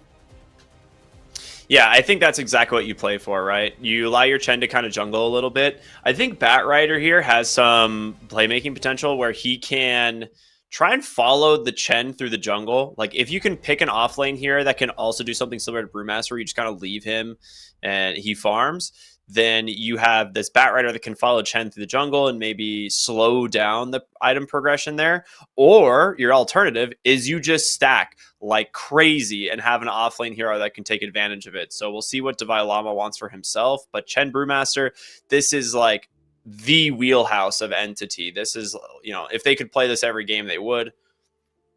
We're going to come back for the Gyrocopter. I was going to mention this earlier and forgot, but when you're playing against the Chen, Flat Cannon looks amazing. The one Chen game we saw yesterday was shut down by a really farmed Gyrocopter, so it does kind of make sense to go back for it, even if you decide to flex it as a support, which you could do into the Brewmaster lane, but I like it. Yeah, they've done a lot of support Gyrocopter on KJ, but the flak is not that bad into Brewmaster. Like, if you're really farmed, you can actually kill the split Brewlings fairly easily, at least compared to other carries out there. And then it's actually not too bad versus Chen creeps either. Again, you have to reach that point where Flat Cannon is actually scary, but once you do, I mean, it never comes back in Chen's favor, right? It's not like, oh, now the creeps are strong enough, right? Like, once you pass that threshold, Gyrocopter just destroys the creep army. They're not totally useless, though. You can still use them to rat. We see Chen's do that in the mid to late game. He's not this fall-off hero like he used to be, but definitely, you know, you're sad that you can't really bring your creeps into the army. Luna! They're picking this hero buff today. Eclipse starting pretty soon if you're in North America. So, easy win for Heroic now. Lore hero. True. I actually kind of like the idea of just picking this because it's a great hero for Entity now that I look at the bans, right? There is no Morphling to go into it. You don't really have the option to go for like a Lifestealer either. So the Luna Gyrocopter, probably your 1-5 combo. We'll have to see what Entity do. That is going to be no one's Earth Spirit, almost guaranteed. And with a Grimstroke, absolutely is. They ran this yesterday and no one talked about how much he likes it, having the Grimstroke as the follow-up, you know, with this Earth Spirit initiation. Yeah, some active heroes. I was also thinking like Dragonite, Shadow Demon were in the pool, which you could then save your carry for the last pick you have. Shadow Demon save versus like Batrider, copy Luna, stack things for the camp. But that would have been a more passive play, I think. So I quite like this Earth Spirit Grimstroke alternative, where they'll be making plays while Brewmaster farms up, and then Chen might join. Chen might also be farming up for that timing we talked about. Keeper the Light mid response, so that should make life a little bit annoying for Earth Spirit, just constantly getting blasted by the Keeper. So maybe a slower start than he would prefer. But after you get past that, Earth Spirit has the natural gap closing to get to Keeper, which he does not like, and there might be an Inkswell buffing him up. So that could be scary for Keeper too. I think it's like a good Vessel hero as well, and that's what they want early on, right? Mm-hmm. We know the Earth Spirit's going to go for Vessel. You have the Radiance from the Brewmaster. Like, there's going to be a lot of just dot damage ticking around through these supports, and their response with the really fast Coddle should do pretty well, I think. So I like this. We'll see if he can get some early rotations, maybe match that pace that maybe Entity are trying to hit. Last game we saw, well, I mean, not our last game, but just a moment ago, we saw Nothing to Say on the Keeper of the Light do some serious work with the Gyrocopter, of course, using and abusing the Flat Cannon cooldown. But with Luna, there's still some kind of cool, you know, synergies there as well, with just the constant spam from Lucent Beams.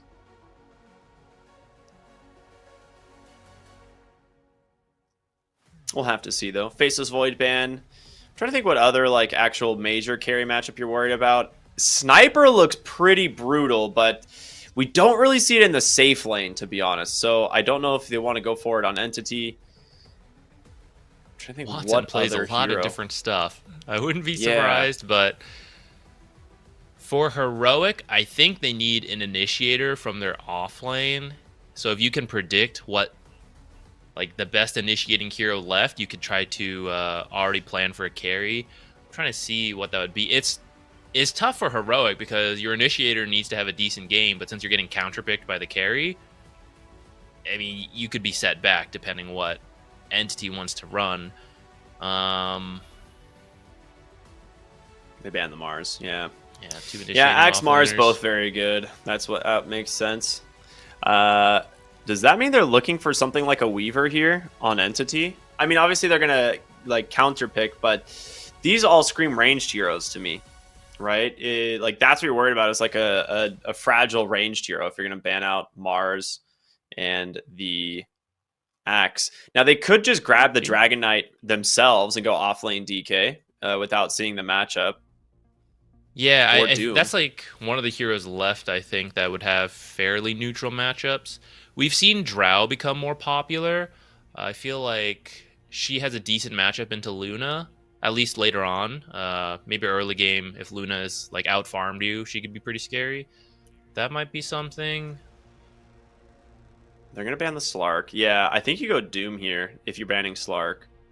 You either go Doom or Dragon Knight. It could help like offset some of the pace and kind of eliminating the Chen heals on whoever you get the Doom off. If you can prevent Brewmaster split, like there's a lot of really good things you get out of the Doom this game. I wouldn't mind the Doom, but it is a little lower of a cooldown than Tidehunter. Okay, that's also a bit of a lower cooldown initiation, but actually the Dead in the Water pretty solid nowadays, so that gives you some lower cooldown initiation. I think they did have to opt for something fairly safe since you don't know what the carry is, but I feel like Tidehunter does have some bad matchups, but I guess they banned out some of the worst. The Slark's the really bad one. Yeah, so maybe should be okay. It's probably paired with the Batrider. Yeah, I think for Divine Llama, you can't do any damage to him once he has like 3 points Kraken Shell with this Chen anymore, and that is actually kind of nice because it means that like the Chen won't like be able to like really offer kill threat in the safe lane, like because a lot of times what happens is he like farms the jungle, right, and then just like shows up in a lane with a bunch of creeps and kills a hero.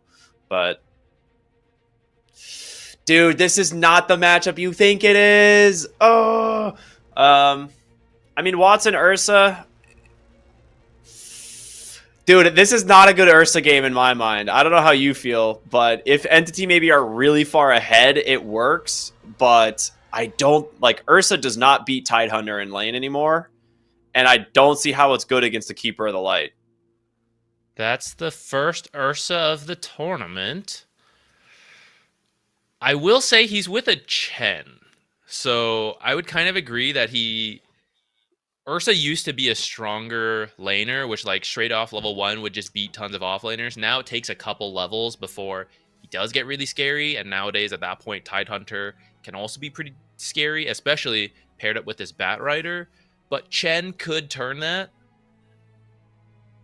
And dude, you just go Gush level 1, 100%. I think so. I think just Chen go Gush can level punish 1 you a bit and in that. Batrider owns him.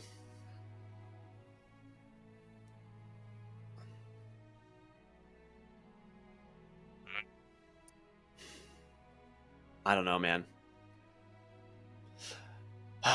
Talk to me. Like you got to turn me on this Ursa. I'm not sold on it. Okay, what if we don't talk about the Ursa, but we talk about the other 4 heroes? The other 4 heroes, I think, are pretty good, like in terms of synergy and like making stuff happen. DM will probably farm up for a bit, but the early game, imagine Chen, Earth Spirit, Grimstroke running around ganking, right? That's going to be really hard for you to deal with in the early game as Heroic, I feel like.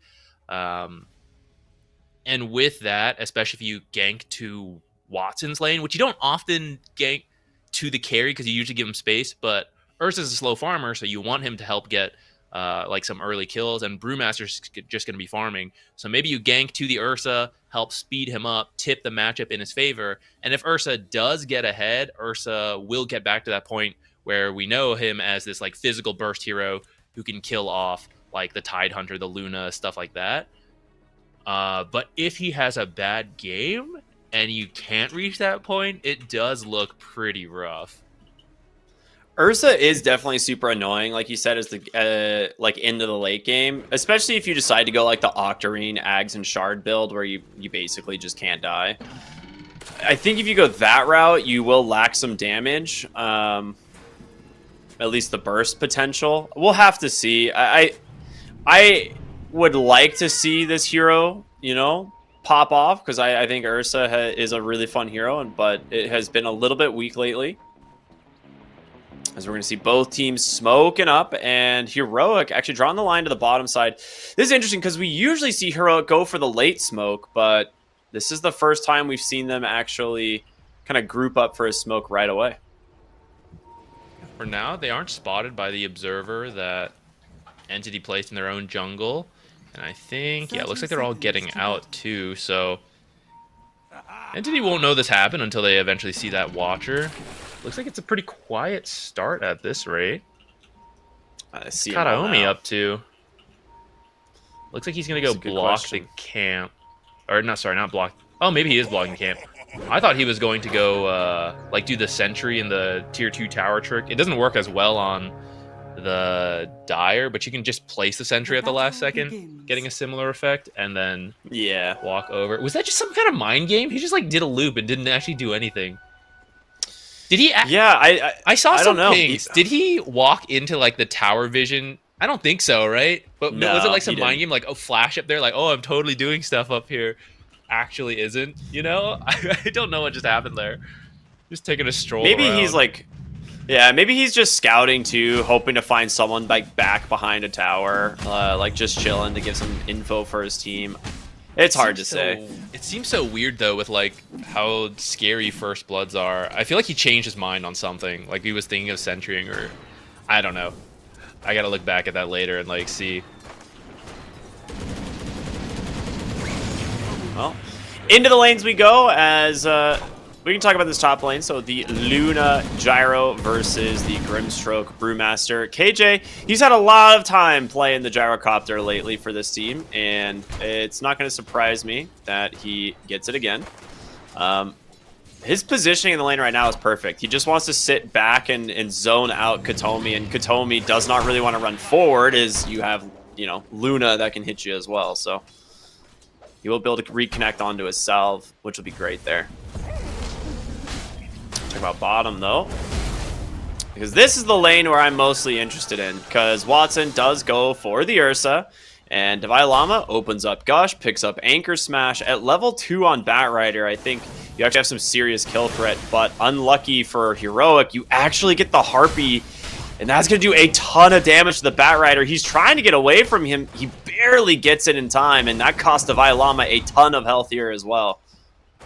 That Stormcrafter was about to get one more Chain Lightning off. And it was really close on the kill. I mean, that kind of thing, like, I do think this is a volatile matchup. I think if Ursa gets ahead, he can stay ahead. And being blessed with a Harpy Stormcrafter as one of your first creeps is a great way to pull an early lead, forcing out, like, more regen out of the enemy heroes. And I do think Penitence might make the difference in this lane. Ooh, top lane. Kataomi? Yeah, they're going to get first blood. Just really good plays here from KJ. DM, still very tanky, of course, but yeah, just runs down the Grimstroke, eventually whittles him down. Which is unfortunate because he bought a salve earlier, so if he doesn't get 100 to 0'd, he just salves under his tower and resets the lane, and, you know, then they're in a really good spot, but unfortunate there. First blood for the Gyro will mean an early full wand. Yeah, real quick, actually taking a beating there mid as well. lane, no one's bopping analog right now. 17-5 to 9-1 behind the tier 1, just zoning analog. I can't say I'm super familiar with Earth Spirit versus Keeper lanes, but no one was extremely confident in the interview. Like, yeah, I like this hero. I know I can have a good time with it, and he's kind of showing it right now. This is so I watched a little bit. I watched a little bit of the first wave or two to see how he was like playing the matchup. It's actually really interesting. Every single time he went for the Illuminate, he immediately rolling bouldered it. And so it's not getting like some wave push that you typically need. Gyro's going to fall in the top lane here as DM finishes him off with, you know, that Cinder Brew. Just a little bit too far forward. But yeah, he just rolling boulder is the keeper of the light, and it prevents the lane from pushing as much as it normally would, and then he would like deny one creep essentially. That's pretty cool. So it worked out. Yeah, it was kind of cool. You can't even thinking about it now. You can't even cancel early. Like you can, but Earth Spirit's invulnerable, so you actually don't even hit him anyways. Yeah, exactly. So it hits him when he comes out, maybe. That part I didn't see if the Illuminate connected or not, but either way, him not like guarantee killing the range creep at level 1 hurt his lane a little bit. Virus alert! Oh god, not again! What virus software does this guy have? It's Windows, what is it? Windows 11 is the new one. That's just like Monka W. Bottom lane, Divine Llama getting chased down here. Fishman trying to set up some aggression and get some good attacks. And I mean, so he goes boots first here on Watson. Makes sense. But another kill, but this one onto the Luna in the top lane. How does that one happen? This is a pretty scary combo, like Cinder Brew plus the slow from Stroke of Fate, and then you have the movement speed from Drunken Brawler plus the Inkswell. Like, if you step a little too far out, there's a lot of rundown potential, which seems to be what's happening. No one's grabbing a bounty rune. I wonder if he wants to come top. Oh, there's a Watcher spotting him, so probably not. Just back to the mid lane until he's level 6. I thought maybe like a follow-up kill on Luna would be sick, but if you're scouted, there's no real reason to go.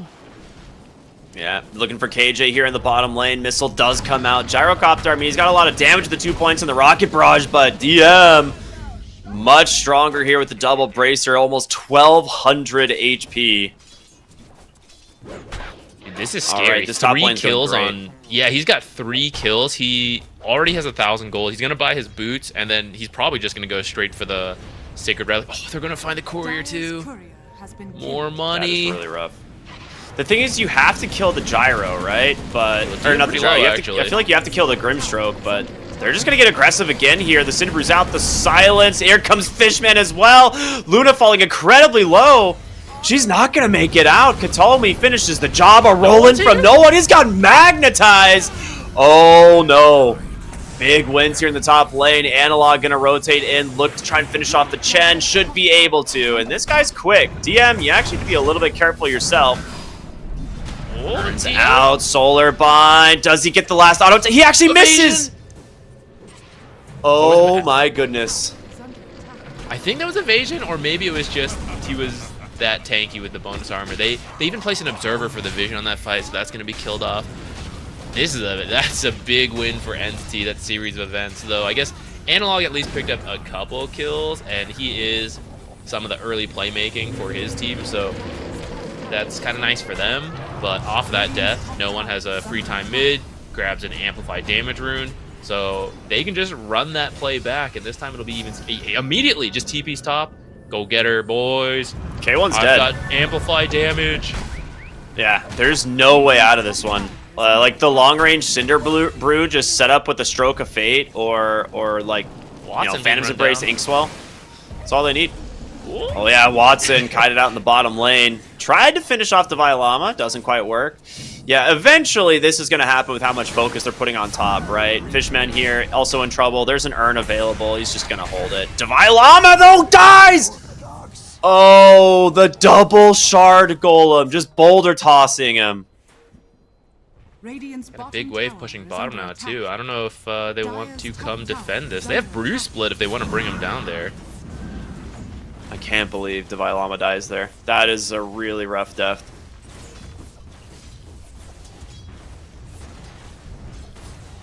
Radiant's bottom tower is under attack. So Ursa is not dominating this lane. It's not like he wasn't being destroyed, although he did just die. But he is having a better time than the Luna. Yeah. Luna will catch up faster in the jungle than Ursa, though. So maybe there's still some stuff going for Heroic.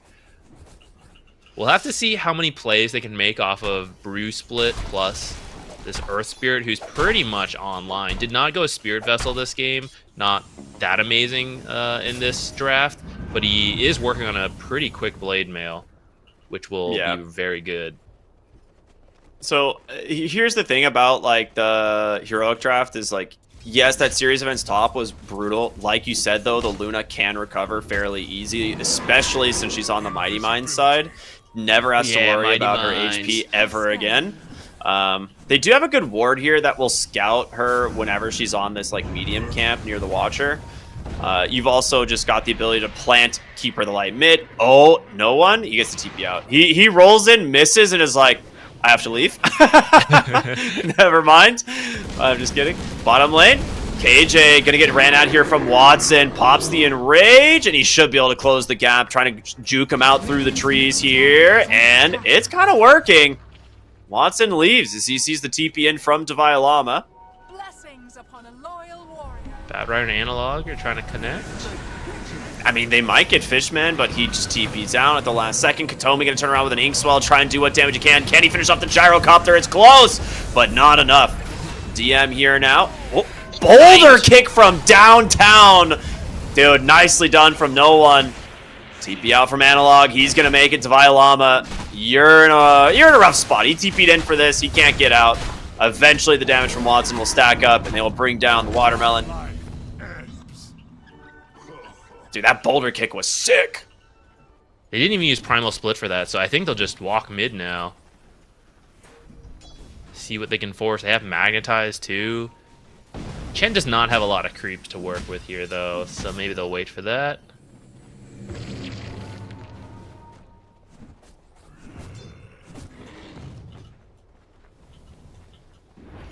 If DM like sees the Luna, he might be able to just ult her and kill her, but he has no way of activating his Cinder Brew. Well, now he can. I was like, he has to Primal Split for it, and there you go. K1 on the run here. We'll get a TP in from the Tide.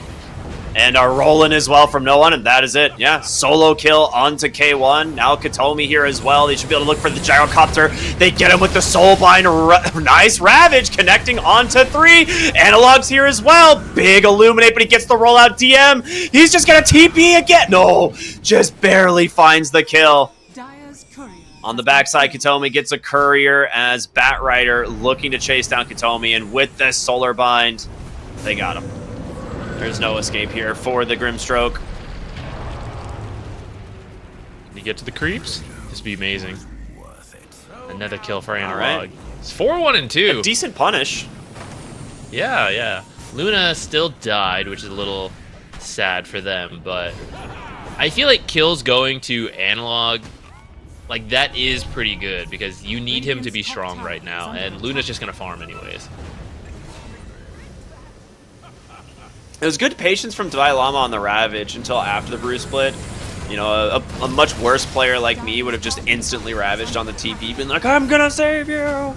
And then it just gets no value out of it, but yeah, allows them to set up for the kill onto DM, which it looked so close to escaping. Schofield Vessel is done now in Analog, though. Wait, what? How did he get this? Lassos caught the Earth Spirit. Great Soulbind, though. Can they actually prevent his roll? They're going to try. He's out. The Vessel's still taking him down to 30 HP. He's going to make it.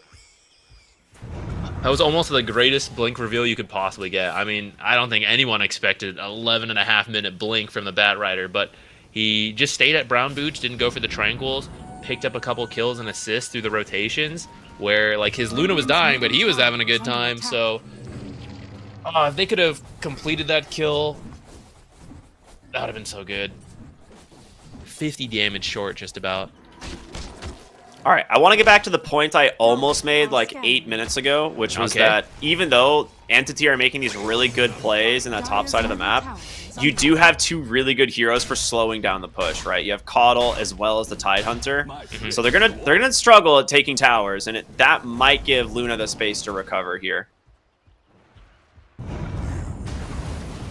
That being said, where are we on Battle Fury for Watson? He's pretty close. A few hundred away, yeah. I could definitely see that, but I will also say that with Chen, their tower taking is not the greatest on Entity when it comes to like fighting over the tower and like, oh, he keeps blasting it off, stuff like that. But if you win the fight and you're free to just move to the tower, it'll completely get melted before the next team fight, and they can like respawn to defend it. So if they can find a good initiation, and possibly just dive Analog, for example, and like Tidehunter's not there to defensively ravage, they could get the kill to then quickly clean up the towers, especially if they commit the Brew split, which he is very close to this Radiance. He's going to farm up some stacks here in the jungle, and he'll probably leave with the Radiance. Yeah, that Radiance is going to be very well timed. I mean, you're going to have Radiance and Battle Fury done at pretty much the same time. Watts' Battle Fury is on the way, which, I mean, the Ursa at this point is going to get really scary with how early this Battle Fury is. Like, you've got a full phase boots done, and a lot of times, you know, if you go for a full phase boots, getting like a 13-minute Radiance Radiance Battle Fury is pretty damn good. They are smoked up in mid. It gets popped, and Watson, he's going to take that as a time to disengage, knowing that there's a Blink Lasso online. They might find Divine Llama's going Orchid. Oh, if they kill his courier, this is the mech. That's pretty good. It's almost worth just killing this. KJ's going to kill it. He's going to try to get both. He's just waiting. Yeah, they're going to get both. They lasso this, right? Yeah, absolutely. Almost gets the Centaur Stomp. That would have been a very cheeky play from Fishman, but does end up dying, loses the mech as well in the process. And now an Orchid here for Divine Llama on the top lane, looking to maybe bring down the Brewmaster. You might need a little bit more than just an Orchid. This guy has 1600 HP. It's a pretty cool Orchid pickup from the Tidehunter, actually. Not something you usually see. It's good against both like Brewmaster and Earth Spirit and, you know, Ursa, I guess. Like, none of these heroes play around silence very well. Grimstroke Shard is pretty close, though. So before that mech died, I was about to say, there's a really strong timing where you have mech on the Chen, the Shard on Grimstroke, Radiance on Brewmaster, and then no one has the Sange Blade Mail. So it was going to be a really powerful spike, make some plays, get like Blink on Ursa, maybe he starts joining the next ones. But the mech being down, it looks like they're still going to make a play, but it's pretty sad not to have that mech. We'll see if it makes a difference here. Whew. Quick blink there from Schofield. He's going to be the one that breaks the smoke. Bottom, though, they're now looking for Luna. Going to use this opportunity to try and grab K1. Inkswell preemptively placed before the TP. And now K1. That is a freebie for the Earth Spirit. Still looking for DM here. Orchid's out. Solar Bind. Is it enough burst damage, though? It doesn't. Look, he doesn't get the Ravage off. He was silenced. Oh, no. Divine Llama was a quarter second away from killing DM, and now they will turn it around. Big Inkswell onto the Earth Pando, just chasing down Analog. It's going to be 4 heroes dead across the map. Disaster. That is an absolute disaster. It could not be worse. I don't know. I'm so shocked he didn't just rip the Ravage. It was so close to being awesome. I mean, I can't blame him. Like, when we see how close that kill was, he was trying to be greedy and not have to use the Ravage if he didn't need to. But they were just short on the damage and maybe just popping it to be safe. Let's see how... Where did he get silenced? I think it was pretty early. Yeah, the silence comes out. He's got to hit it 3 times. Yeah, and he doesn't hit it at all. I mean, it's one of those things that, like, hindsight's 2020, but the Ravage, like giving more Soulbind or a soul burn damage. Jesus, there's so many soul abilities in this game. Giving extra soul burn damage for the Orchid would be enough to get the kill there, right? Like, that extra 220, 250 plus the soul burn tick would have killed him. That goes from being potentially 3 kills for Heroic to 4 kills for Entity. That is, that is a potential game-changing play. He is slow at killing the Phantom's Embrace, which Karaomi has gone for the 3 points in it to get it to the next tier of how many attacks it takes to kill. So it would have been pretty close on trying to kill the Ghost in time and then Ravage. So I kind of get why he just, like, okay, I'm just going to try to get the kill before the silence ends. But yeah, it was a close call. It is definitely quite unfortunate. With that space they got, we got the Aegis on Ursa, and with a blink reveal, they might pick up a Divine Llama kill here. Yep, absolutely. There, at this point, there's really nothing that Divine Llama... Well, maybe with the help of Analog, he'll make it out. Okay. Solo... Yeah, the blind, pretty good.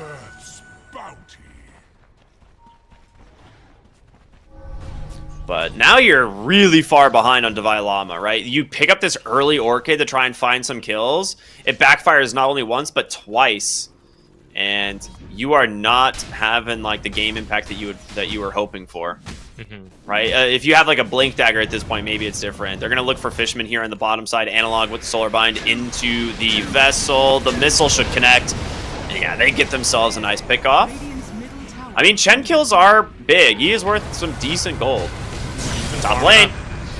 Lasso's out. Tidehunter silenced up. He can't get away from the Phantom. He's going to get the Ravage off in the last second, though, as it expires. Ursa jumping in deep to finish the kill on the backside. K1 goes in looking for Kentomi. Does have the Eclipse, but DM is just standing on top of him. No one trying to roll away. Won't be able to, but he's got the Magnetize rolling, and Analog will die under his tower to this Ursa. They lose 4 again. And that's the Aegis difference, man. It really is. Yeah, he was able to just run in there because he knew he would respawn, get all the vision for his team, set it up, so no one got a nice connection on the Magnetize. Luna was a little separated from that fight, trying to get the back lines. Maybe if they had stuck together, it would have gone a little better. 6K lead now for Entity, and we're starting to reach that tipping point where things are getting pretty scary with all the Chen auras. Like, he finished a pretty early Greaves. He wasn't even in that fight because he got killed earlier, but now as he starts joining up with his creeps as well, all the auras that they'll bring, you have the Glimmer Shard on Grimstroke. This Ursa's really scary, working on his BKB right now. They're gonna have to weather this storm somehow.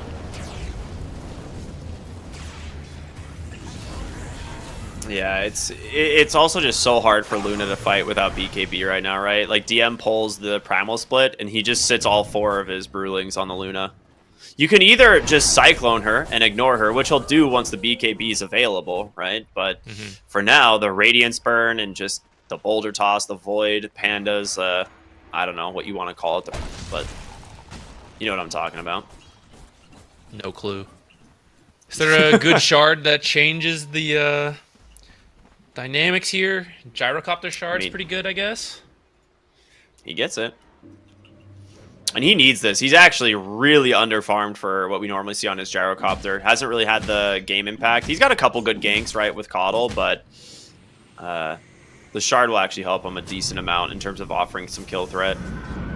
On the other side, Entity Shard goes to no one, which is pretty lucky for Heroic because the Chen Shard is pretty good to get for free. Yeah, the Geomagnetic Grip for allies, it's a great shard, but getting the Ancient Creeps right now and being able to push that advantage would be massive. So Fishman's likely to just buy it as soon as possible. I see them smoked up in the mid lane.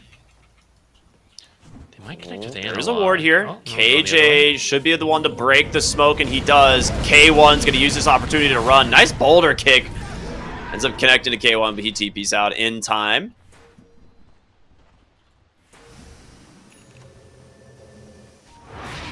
Look at this skeleton army.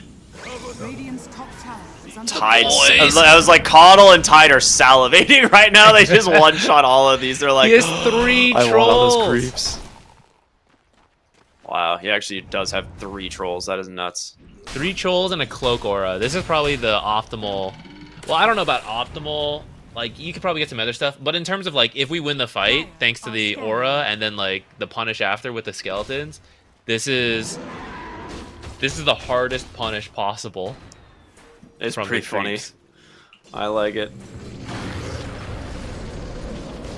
So, it's a 5K lead here for Entity. They've managed to kind of just maintain this since that big fight top into Roshan. There's a ward scouting pretty much everything. Coming to the bot lane. He's just going to drop the call down, try and clear up the wave. Does manage to do so, but Watson should still grab the tower. Dire's structures are fortified. Schofield is really farmed. Like, really farmed. Dire's bottom tower is under attack. Yules is pretty good. Halfway to his BKB Dire's already. bottom tower Yeah, a has good fallen. lasso could make the difference here if you're able to kill any of these cores really before, say, Magnetize comes out, the Brew Split comes out, Ursa if he doesn't get too enraged, or you at least maybe waste a lot of his BKB time because you lasso him. That'll be pretty good. Ursa going in. Just bursting down the gyrocopter. Inkswell timed perfectly to the missile as well, which was just really sick from Katomi. Yeah, the tower just died so fast from these skeletons. Schofield's trying to cut, but no one is a fantastic chaser on this hero. I don't know if he's getting out. He's got Blink in 1 second. Oh, nice blade mail. He can use it maybe and get the disengage, but we'll have to see. It's not going to be easy. It's going to be a long run here for Schofield. This is a you type Space Mage scenario for sure. But still a very valuable kill. Mid lane, they forced the BKB out of Analog. Ursa managed to get on top of him there. Radiant's middle tower is under attack. So nice finds from Entity, tier 2 in the bottom lane, into a nice kill. DM just Watson's finished a nearly to his Manta. Ags. Who did? DM, so now he will not have to worry about that silence anymore. In fact, Wow, I believe that's actually BKB is sick. on the way for Earth Spirit as well, so in the end, they didn't really find very many pickoffs with this Orchid. Didn't quite pay Dire's off middle for tower itself. is under attack. And it's not that great for these supports either. Fishman doesn't care. I mean, even if he didn't have Greaves, he wouldn't care that much. But then Grimstroke is just hard to get to. I mean, silencing him would be nice, but Dire's middle tower is under attack. Here comes the army. come He's the just gonna get the mid tower boys. with the skeletons. It's actually ridiculous. Does so much damage.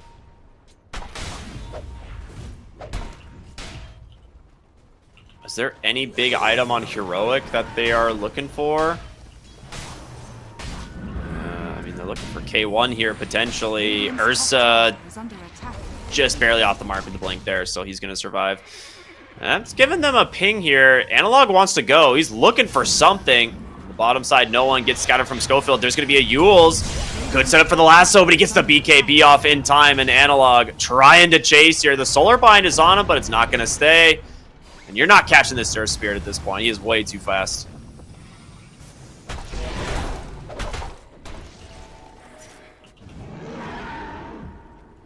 BKB out of him. Maybe you can take a follow-up fight.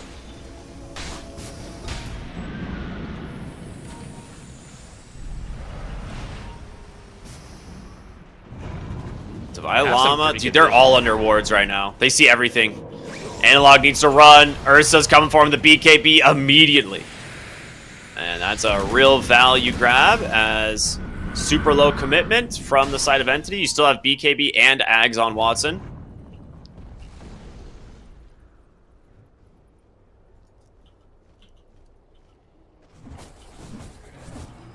Trying to wait for K1's Conda plus level 20 talent. Should line up, but they need just a couple more, maybe like another minute for it. he's BKBs getting will be close. back at that point. The next Roshan is up, so it's not going to make it in time for that. And I think Entity, as soon as they scout it out, looks like Watson's headed over to it right now. Probably just start on it solo. Doesn't really need anyone. He's for going to it. find Katomi, though. Glimmer Cape is out. I think they've got plenty of damage. Shiva's out from Divine Llama. We'll be able to slow up, scout the Grimstroke. That's a good find before the Roche fight. KJ looking for the ward. Won't find that it's actually on top of the Mighty Mines. But you have to be careful, dude. Entity is still very strong, and a buyback from Grimstroke. He actually has to. He only have a tier 2, so it's a long run for him to get back to the lane. Schofield will walk through. Scouts no one. Needs to be a little bit careful. The Blade Mail is out. DM's there. He's going to have to pop a Yules. Does he get the blink? He does not. Silence timed up, and Schofield's dead. He's got a buyback. His buyback is available. An immediate primal split from DM. Okay, he's going to try and make the space, find an opening here. KJ would be a great grab. Orchid onto the Storm Bruling. They're going right into Roche. Watson? DM has to recombine. That ult is done, and now you need to be careful. There is a Ravage from Divine Llama.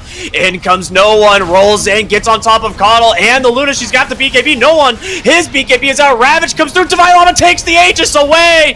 That's the best case scenario here from Heroic. They've still got buybacks, but they're not using it. Analog's dead. Divine Llama can't get out. So despite what looked like a potentially good fight here from Heroic, they end up losing 2 big kills. You deny the Aegis, though. They lost a tier 3 mid, actually, to the triple trolls. The Aegis steal is really nice for them. I feel like as soon as Brewmaster splits, like right here on the replay, I feel like Batrider should buy back. Does he not? Maybe he didn't have teleport? I don't know, but I feel like if he TPs in here, when the Roshan uses his roar and reduces the damage output, I think you just charge in right there.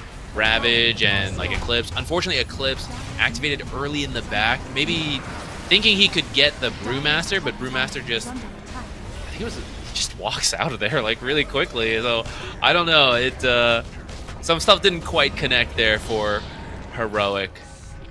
But losing the Aegis does make it hard to push for Entity, because they don't have the best like siege. When it's a free tower, take it really quickly because of Chen, but pushing into the Keeper and the Tide is a bit tough. Yeah, it's a pretty big net worth win, though, for Entity. They're now 11,000 ahead. That's as true. Watson finishes up the BKB. They're grabbing the last tier 2 tower. I mean, how long can you stall this out on Heroic to get to a point where you feel comfortable fighting, right? Because we saw in this last fight, they didn't even come close to killing the Earth Spirit.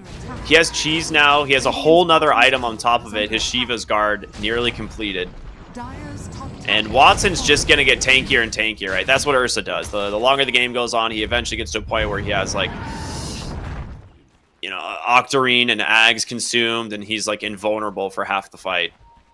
Radiant's bottom tower It's a very fun build. I kind of hope we get to see it, but I don't know if it'll go that long at this rate. They might find Divine Llama here. They absolutely will. Oh, Watson gets a little peek, and with that one, he's gonna pop the Shivas, try to run, but yeah, he just got so much chase. That is a massive kill. Analog is here, does have a ward, but there's no way you want to go for this play. Like, no one being able to roll in so easily.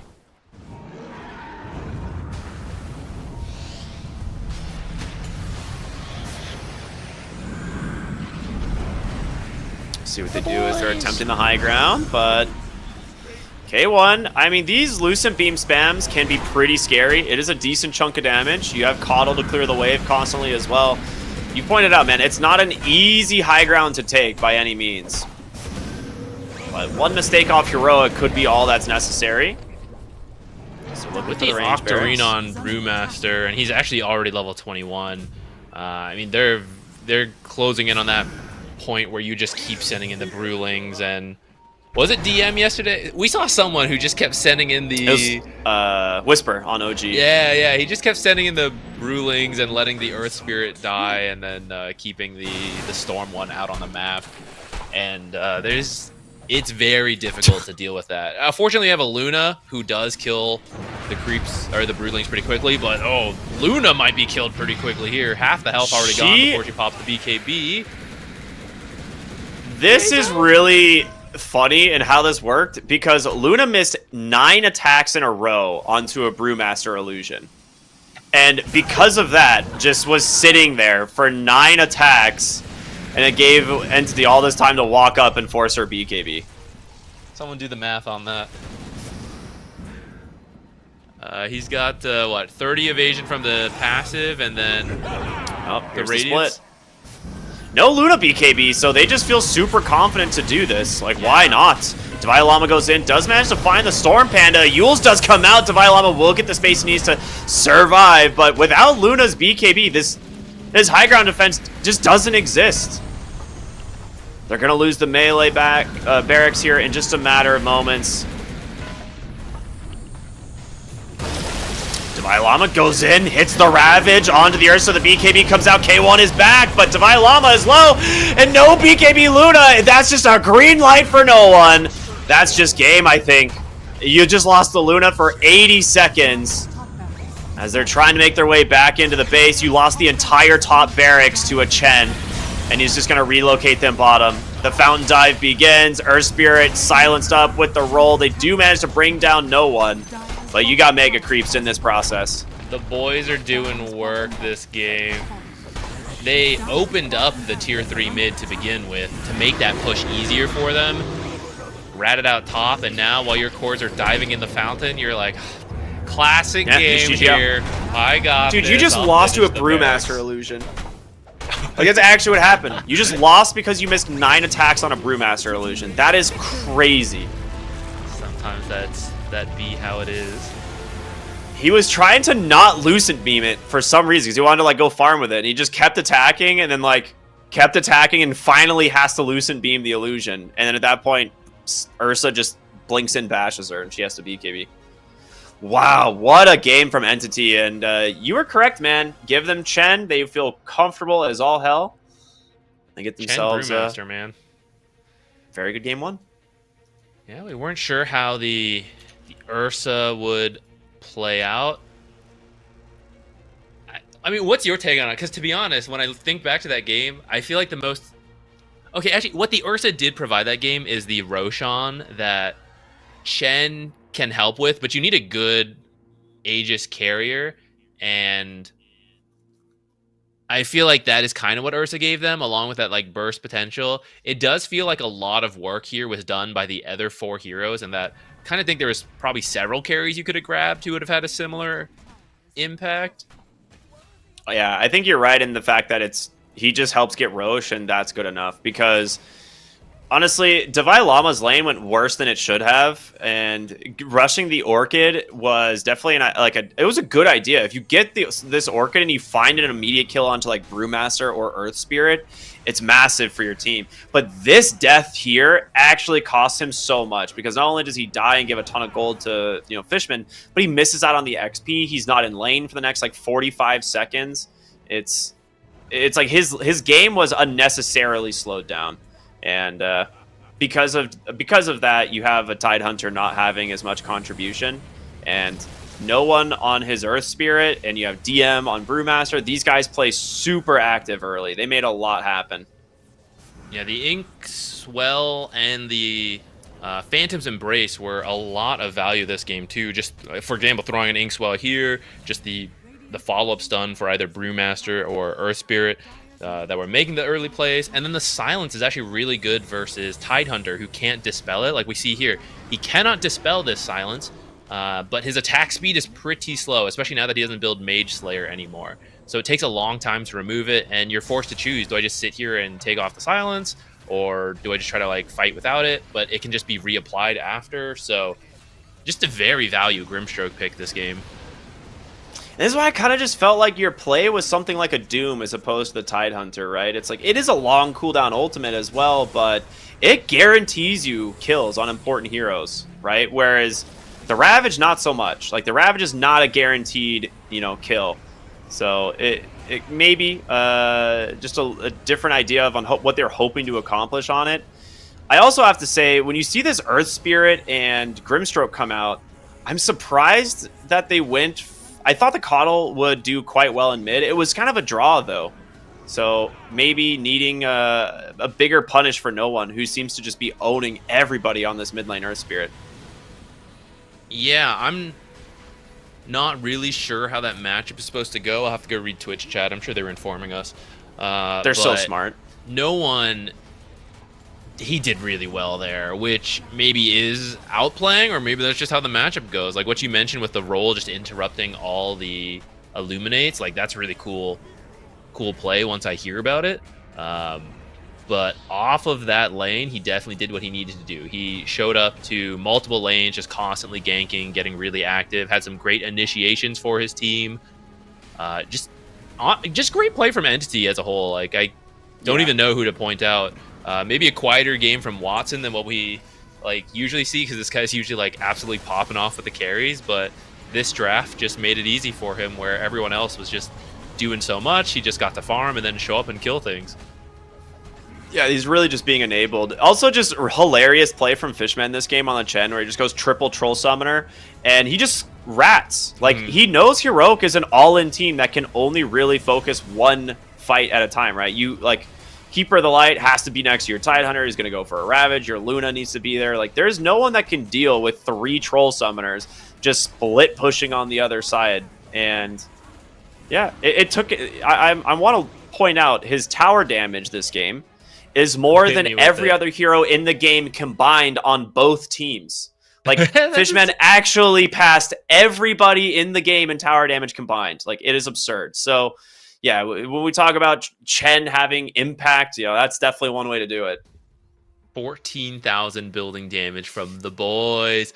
They need to be nerfed, actually. The boys. They're so good. The thing, okay, so multiple times we saw Keeper Blast eliminate the whole squadron, and then like Luna comes in, throws a couple glaives, kills them all. Tide jumps in, right? They all get deleted. They're like 7 to 9 gold each or something, right? So it's like every time you're dealing with that, you get like 60 goldish, which is like 2 lane creeps at that point, which is like, okay, cool.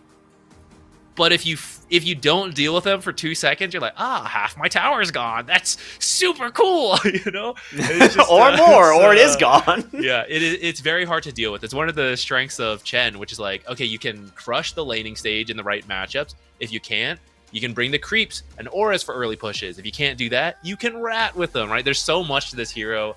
It's there's a reason he is highly banned out. Yeah. Heroic has like managed a decent win rate against it, but didn't work out this time for them.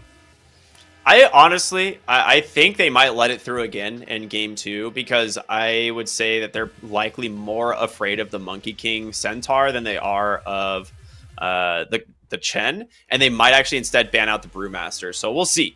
We'll have another game coming up in just a moment here between Entity and Heroic, but for now we're gonna go to a short break, everyone. So stay tuned. We'll see you when you get back.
Welcome back, everybody. We've got Game 2 of Entity versus Heroic about to begin. My name's Cryptic, here with Z Quixotics. Both of us enjoying the nice solar eclipse event from the insides of our house right now. That's about to begin, if I'm not mistaken. So, should be very cool. We'll see if we get a moment to look at it later. But for now, we got some high-impact Dota about to begin. So talk to us about game number 1. What went so good for Entity here? I think I just really like their drafts. I feel like they found several things that work for them, and it's not like they're stuck in that and can't adjust, but they're like following a core idea, and then they're also willing to pick sometimes like a little bit of a stranger hero, such as Ursa, when other things are banned out and you need to adapt to it. And a lot of their games, it just feels like we look at it like it's a very nice draft, and then they execute well, right? So coming here into game 2, I think the openers were okay for both teams. I think moving into that second phase is where Entity got some good picks, and it was hard to like, ooh, what fits the game for everything we need now. So let's see what they can bring into game 2 here. Looks like it has begun in the draft. Sneak peek, Chen has been banned by Heroic this time. They don't want to deal with that again. All right, that's fair. I thought like maybe they leave the Chen in and ban out the Brewmaster because that seemed to be a pretty massive problem for them. But instead, they're going to ban the Chen. They ban the Monkey King, Disruptor, and Batrider. So all support bans, and this will allow them to go for their first pick Bane. So a team that for, like compared to anybody else, plays Bane definitely the most, but not something that we almost ever see first phase picked. So this is interesting, kind of cool. I'm curious what they do with it. I feel like you can Shadow Demon or Rubik Response here. Both of those heroes are pretty good versus Bane. If you can't get to Bane, you can Disrupt save whoever is being Fiend's Gripped or Nightmared. Or in fact, if you get the Shard, Nightmare does not work against your heroes. Same with Enfeeble, which is pretty nice. Rubik, you maybe can't stop it, but you can steal it, get your own Fiend's Grip, get your own Nightmare. Like those are really good, and you'll have even more cast range. They're going to go for Death Prophet instead, a bit of flex value there. We see like mid and off lane, though often for Heroic, it's Devi Llama playing Death Prophet. And the silence is kind of nice versus the Bane. You can throw that out pretty far, so you have a decent chance at canceling it. And if you've already got Exorcism going and like some Spirit Siphons, then you don't care if your hero is being Fiend's Grip as much. That's true. Yeah, that's a really big point. I'm curious, like, what their play is going to be in terms of bans. Like, I imagine you want to get rid of the Faceless Void because that one does seem kind of annoying, but maybe you're more worried about something else. It's like we don't really see first phase Death Prophets like often at all, so it always catches me off guard because I'm just like, I don't really know where you want what your matchups that you're most worried about, right? Yeah. Or if you don't even bother banning for it, you just get rid of stuff that in general makes your game hard. Yeah, I'm thinking get rid of the brew. Yeah, I wouldn't mind. For your own team, I think a melee support initiates. Dang. I swear I was thinking Tusk, guys. I'm not just saying it because they just banned it. I saw where you were going. Yeah, you saw me. We don't have cameras on each other, but you saw me saying Tusk in the. I was about to do it. But it pairs well with the Death Prophet because the Ice Shards in the lane, the Snowball save versus the Fiend's Grip, stuff like that. So you do have to enable the potentially ranged offlaner that you've drafted here, which we don't see as much because a lot of the melee or a lot of the meta offlaners are melee. So we tend to see like ranged 4 supports instead. But I think that's somewhere you could have gone. And it also, if this ends up being in the mid lane, you can still come to gank for it. Death Prophet has some pretty good matchups against meta melee mid heroes.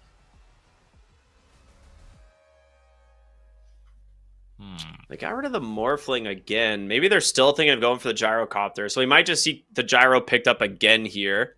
As it is something that they tend to fall back on quite a bit. Schofield Shaker. That's a classic. You're talking about a melee strong 4 position. Well, they grab it. Io Marcy? Yep. Okay. Cool. I feel like Entity wants to... hold on, let me, before I sound like a fool. Okay, they did run this before, but it's not something they run as often as some of their other strats, so I feel like this is a good time to try it out here. I thought maybe Rubik...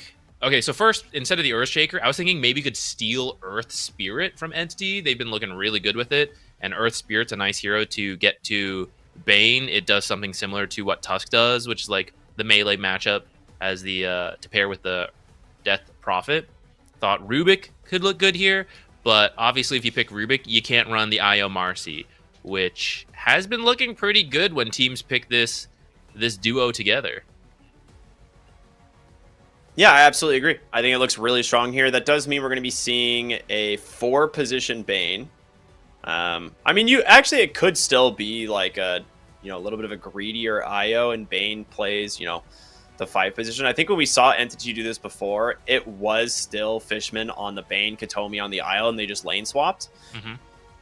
So they still get their comfort heroes. As for Heroic, how do you deal with this IO Marcy lane? Because we have no Disruptor that you can go back for, right? As a hero that's great against the reload fights. You have a Death Prophet Shaker, most likely as the off lane, but maybe you opt for something else and put the Death Prophet mid. I think something to slow her down in the lane could be good. She is not a fast farmer, so if you can just ruin her laning stage, she wants to have a good lane and then like get some kills. So if you set her back there, her recovery is pretty rough. But thanks to the IO relocate, like you can eventually bring her to a fight to get kills, and that's kind of the tough part. Maybe you can match the global rotation with Nature's Prophet, which is something Heroic. It's one of the few teams to still run every now and then. But it's tough. The issue with Nature's Prophet is that, well, I guess you could build Orchid, but you need ways to deal with this Bane. Like, you could show up to fights, and then you just get Fiend's Grip, and you're just an extra kill at that point. So you kind of need some tools, which currently you have Earth Shaker. He's not too bad at dealing with that, but you might also need him to be like the Blink Echo versus the IO relocate. So having more tools to deal with this Bane, who very commonly we see get like an Aether Lens fairly early, cast range items. He's pretty far back with the Fiend's Grip. I like the idea of grabbing the Wind Ranger. We saw this yesterday as a response to IO. It didn't end up winning, but it did end up finding a lot of kills against the IO. That game went on for a very long time. The Vengeful Spirit, though, not a hero we see all that often. Could be enough to save heroes from the Bane, or even like pulling Marcy away from the IO. So there are some like repositioning tools that this makes sense. And they're not just gonna go back for Brew. Okay, never mind. Centaur. Yeah, I was like, it's one of the two, right? Yeah, I thought Brewmaster could be good. We saw that in a very similar game actually to what we're seeing here. The Brewmaster is good versus Wind Ranger, and then Marcy, like we were saying, doesn't farm as fast, so a greedier offlaner can be good to kind of absorb the farm that Marcy cannot.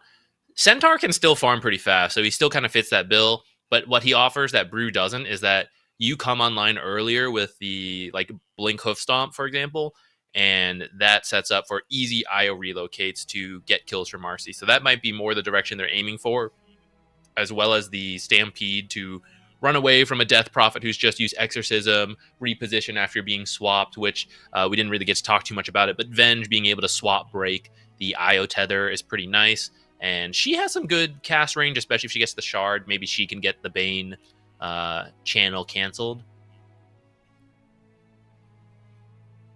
I like the Air Spirit ban. Good attention, just being like, okay, we need to stop no one from playing this. It has been just too difficult, especially when you already have a really tanky hero like the Centaur that Wind Ranger does not want to go on. So they're just getting rid of the beefcakes in the mid lane, right? Kunkka, Earth Spirit, both banned. Definitely leaning towards the fact that it's going to be Death Prophet off lane now, because even though like those lanes would kind of be favorable for the Death Prophet mid, I think they just still don't want to play against really tanky people in mid.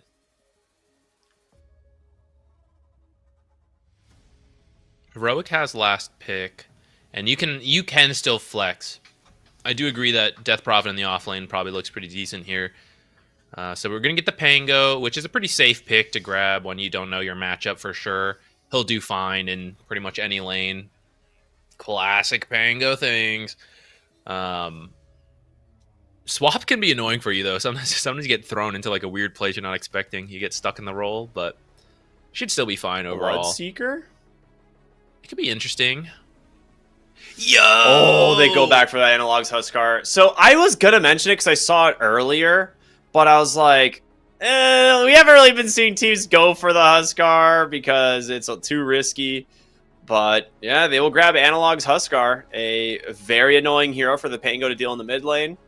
Man, I would have liked them to move the Wind Ranger mid and maybe grab a Bloodseeker. Because against, Centaur, Pango, all these heroes, actually seems kind of good, but... Yeah, something like that, Huskar. Or something with more physical negative armor to pair with the Venge against the Centaur, like I think I saw TA paired up into Centaur with like the Venge is like super punching. True. But the Huskar is cool. So Heroic actually has quite a few cheese potentials that we haven't really been seeing lately. But Huskar is one of them.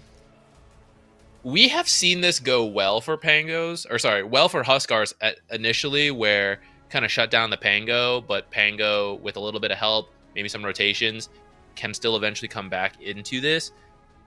We will have to see how much Heroic is able to get done off this. Well, what I assume should be a decent start for Huskar. My worry is that Huskar is often weak to physical burst, finishing him off when he's low, and that is one of Marcy's greatest strengths. It's just like the pow, pow, pow, like you're dead instantly, right?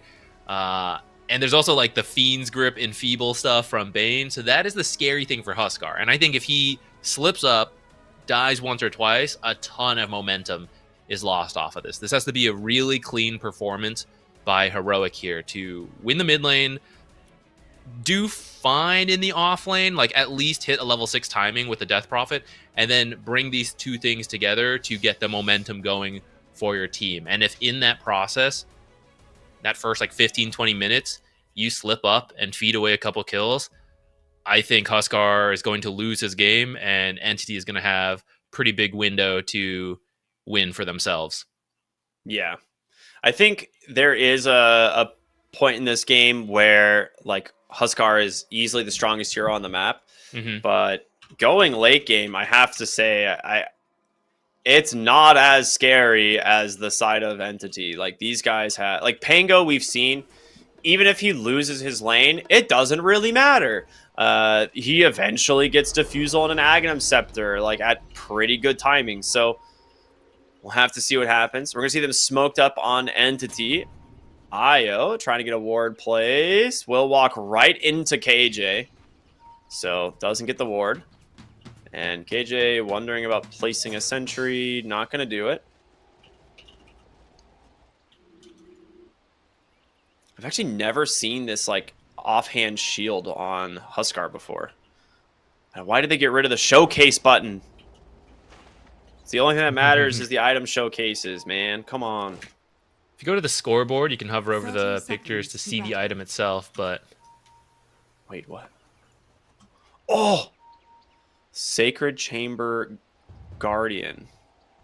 It's a gift from a friend. I've never seen this thing. I feel like I have, but not too often. I bet I have this item and don't even know. You know, like I bet I have that item and I just don't even realize it. The battle begins. All right. For the runes, we're actually going to see 3 go the way of Entity. They wanted to try and snipe the top one, but Io and Marcy make it a little bit too difficult. They do see Fishmen going for the lane block, and Venge Death Prophet yeah, they might be able to kill here. They've done a lane swap, yeah, and they haven't scouted this. You can just Blood Grenade him here, right? He goes Brain Sap 1. Never mind, they'll see Centaur. There's the Stomp. Okay, I thought they might go aggressive onto the Bane, but they will hold it. And Devi Llama will go ahead and just farm up under his tower instead. will still be very good for Entity with this lane pushing in. I'm curious how well this off lane is going to go, because Wind Ranger should do exceptionally well into Marcy. Yeah, a lot of Marcy's early damage comes from... Oh, power shot off. Just using for a quick slow, maybe. She doesn't have Wind Run level 1, actually. I was going to say, like, a lot of Marcy's early strength comes from throwing you out of position and then just punching you down. With Fissure. Yeah. Are they going to do it? Oh, I thought he'd, like, mango Fissure into power shot. Oh, that would have been cool, yeah. That's what I was thinking. He's like 170 health, you know, power shots 170, fissures 110. I think they have the damage legitimately if they can light it up. But I think you're right, actually. He's also in a pretty... It's close, but he's in an angle where I don't think anything will hit. Yeah, like your power shot's not going to get absorbed. Yeah. Yeah, maybe if he steps to the right even more to guarantee it. They could try it. Maybe with this pause, they'll be thinking about it. Some packet loss makes it hard to land these skill shots, though. They don't see him behind the tree is the thing. I just toggled to Radiant Vision. They actually don't see him. Gotcha. I mean, they know he's there, but they don't have the exact vision. Just trust your gut. Just launch it. Let it fly. I mean, that would be a pretty good first blood. Obviously, you can come back on Katomi, but getting first blood for K1 in an already favorable matchup, he would just be like right to his like treads or bracers. Start thinking Doesn't look about like we're gonna do it.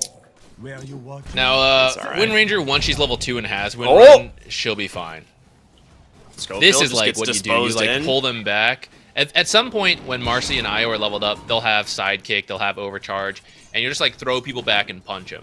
And it won't really work versus a Wind Ranger anymore, which I think is part of the reason they lane swap, because Death Prophet could be pulled back and get the Spirit Siphons, but she would be very slow to leave, and I think they would get a lot of like physical damage in that time and heal up through the Spirit Siphon, or like not their own healing, but because of the like Sidekick heal, you kind of don't care as much about Spirit Siphon like you usually would. I think you've missed your window in this lane is the problem for like Schofield and K1, because Katomi, now level 2, brings out a lot more regen, so they also have Sidekick. Watson will never take damage again in this lane. Every auto attack you throw on him is instantly removed. Healed up. Yeah. So you're just going to get disposed. Amazing body blocks. This might just be first blood going back the other way. They try to finish off Katomi, but he's done. You missed the opportunity pretty big. And now Schofield might just die as well, trying to get in range for Katomi, but not going to happen. And now Schofield giving up a second kill to Watson here. Eventually, right? Or they just let him go? Okay, He's they walk away. with the wind lace, so they don't want to waste too much time. That was sick. Watson body blocked while affected by Wind Run slow. That was nuts. And then level 1 Wind Run's not that long at 3 seconds, so eventually the Wind Run fades and they just run him down. Fishman pretty low. Under his tower, bottom not lane. enough. Yeah, nicely done there. Getting a kill for Davai Lama. Well, I mean, you go for this aggressive lane swap. I feel like it's just been misplayed in the lane, like severely underestimating like what was going to happen at level 2. But now, I mean, Watson's taken literally no damage in this entire lane. He has 10 wand charges, he has a Lotus, and Katomi is just sending out bracers and tangos constantly. One lane that is going well for you right now is the Huskar lane. Maybe with top going... I don't know. I don't think Io ever really leaves Watson, but maybe in bottom lane, if you can leave DM alone, perhaps Fishman can help Huskar, who's currently running down no one into his triangle. He was trying to just pull the lane and then go for a water rune. It does cost analog 2 creeps, which is kind of big, but he'll be okay. He managed to grab both water runes away from the Pangolier, so no one's gonna need some help. And bottom lane, they actually feel safe leaving the Death Prophet here solo with, you know, just this matchup. It is actually pretty easy for him to do. They might try for a kill on no one if he steps up. KJ's hiding nearby in the trees. Good movement from no one. Staying on the opposite side, recognizing that they don't know where he is. K1 would love to finish off Katomi, but alright. Schofield's starting to get a little bit of damage out with the enchant totem spam, but there is a massive wave coming into the tower. And they should be able to pick up a lot of the CS here. They'll also hit their level 4. I mean, anytime she's near the tower, Watson has like 20 health per second. Like, actually. Yeah, he's about to hit level 4, and I imagine it'll be a second point in sidekick. Yeah. There it is. Instantly recasts. Yeah, so even though Wind Ranger's a universal hero, so is Marcy. And you get the sidekick, and you get the overcharge. It's going to be difficult to... They get a nice grab. KJ's here, though. They will be able to grab Io, and now Watson in a pretty rough spot. Nice blood grenade, but Watson will survive for now. No power shot. K1 unable to finish the job. Fishman, great rotation in to save him. You need that kill, though, and that's, I guess, the benefit of how good the other lanes are going, is you can start to salvage this top lane.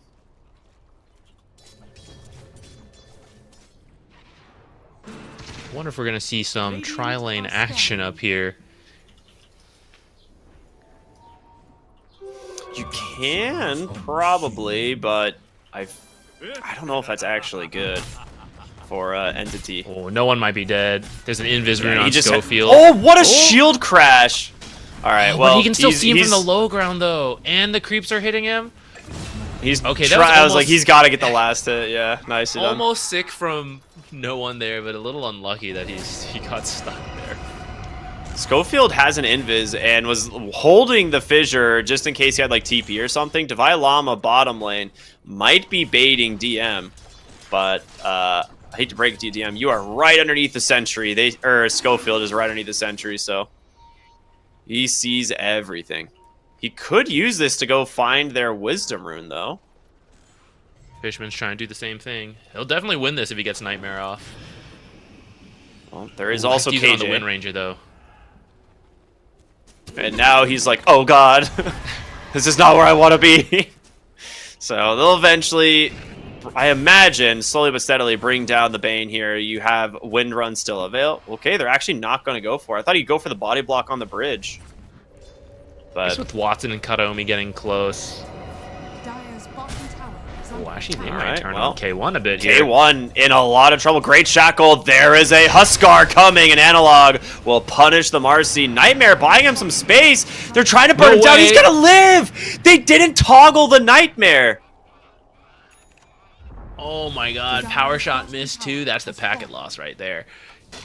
Barely lives. Oh, that was a much-needed kill. Not only for that lane, but especially because your Huskar rotated. Yeah. That's giving space to Pango, and you don't get anything out of that?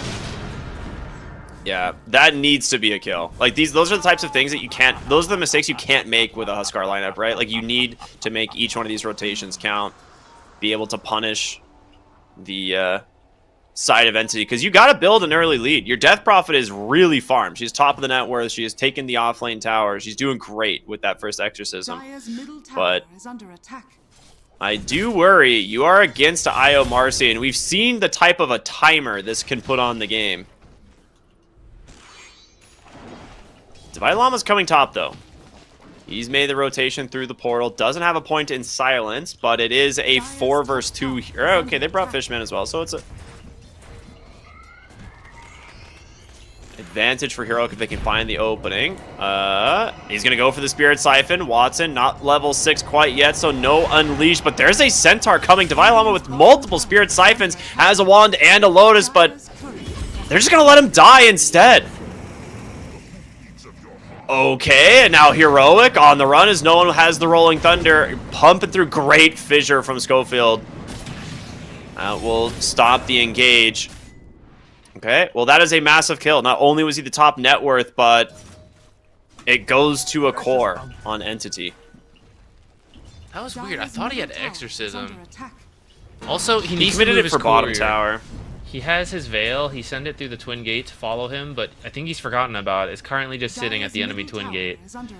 And I think DM's about to get it. You got 1 second. Oh, DM? DM? Just doesn't see it. The Kawaii Llama will live for now.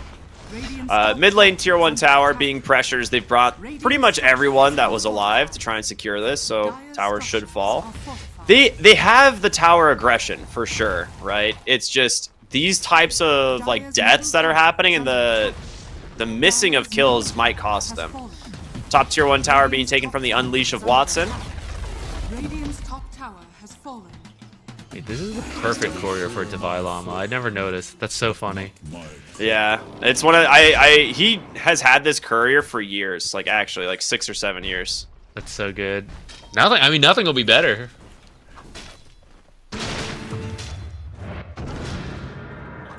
With that, okay, so earlier we were saying you have to, step 1, win the lanes for Death Prophet and Huskar, which I would say was kind of working. They weren't crushing as hard as they would like, but it was working. They were ahead. They attend that rotation top, but losing the Death Prophet like that, and then like the early Huskar rotation not netting anything, I feel like Entity's okay. I feel like in a really good spot, yeah. Yeah. They are looking for K1 bottom. DM's thinking about it, right? You have the reload potential of Fishman, or of Katomi and Watson, but Exorcism comes out top. They're going to pressure another tower. I mean, Bane's so good for the IO relocation strat. I kind of didn't think about it in the draft, but Nightmare on anyone is more than enough time for the relocate, which is kind of insane for your position 5 just to be able to single-handedly set up the IO relocation.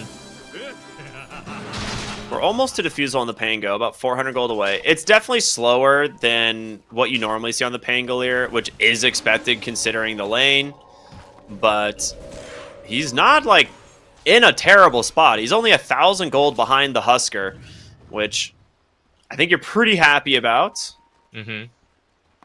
And Watson nearly to a Battle Fury. He'll have it at the same time as he did last game.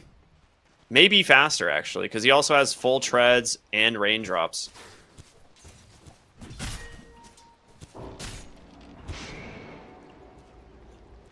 I find the Battle Fury purchase pretty interesting. I think his read is that the late game is theirs, and so he's just going to go for that. We sometimes see like Armlet builds out of the Marcy IO, pairing Armlet into just like BKB, Ags, Basher, that stuff. But yeah, I guess the call is just we don't need to feel rushed. If we're farmed, we will win against these heroes. So I think that's the idea behind Battle Fury. I agree, and I also think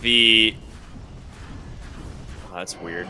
It's an odd little damage bug on the Marcy. But I was gonna say, I think the other big thing is it allows your IO to play around someone else if he just wants to jungle on his own, like at some point. But they might just stay connected, hand in hand, as they run around farming. And the timer's definitely on Heroic, right? You pick this Husker lineup, you have this Death Prophet, you have to start getting stuff done, right?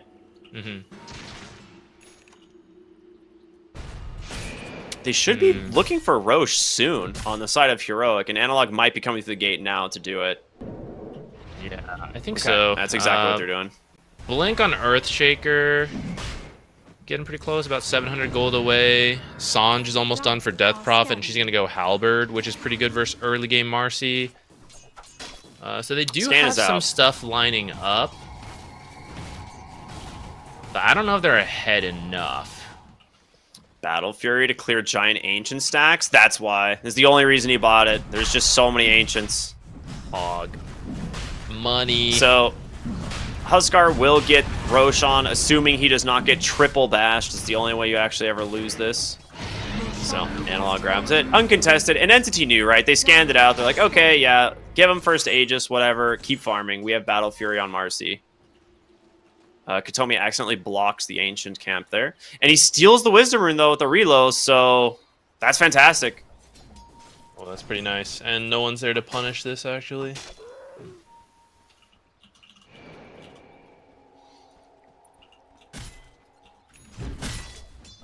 Okay, they're going to have a double halberd timing. How much can they get done off of that? They need... I don't even know what they need. They need to take over this whole map, I feel like, with this first Aegis, which is very tough. but maybe doable, especially if Entity slips up a little bit. If they can win a big fight off this Aegis and take some...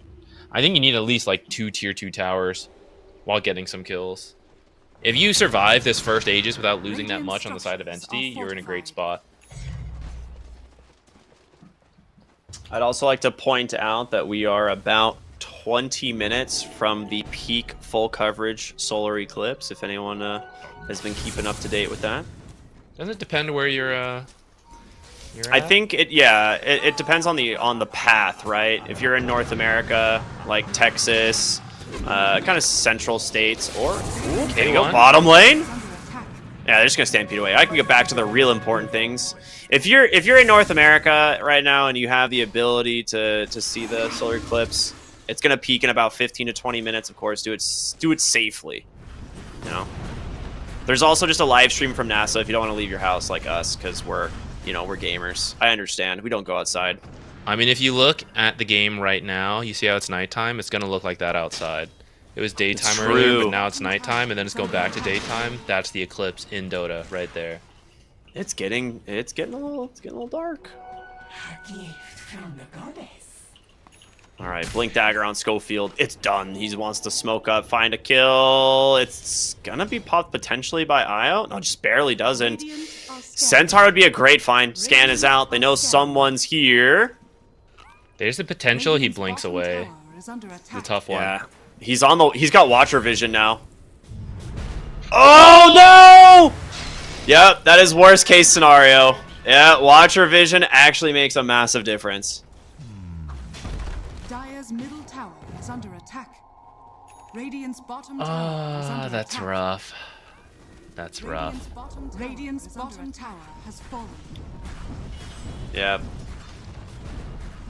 Amplified damage on Death Prophet means they'll probably get this tier 2 uncontested, but they're not losing any heroes, so everyone's farming. Like Marcy's top net worth, which is pretty wild considering this is not usually a very fast farming hero, but she picked up a kill and 2 assists and has the Battle Fury plus the stacks, so this is going to be a terrifying Marcy.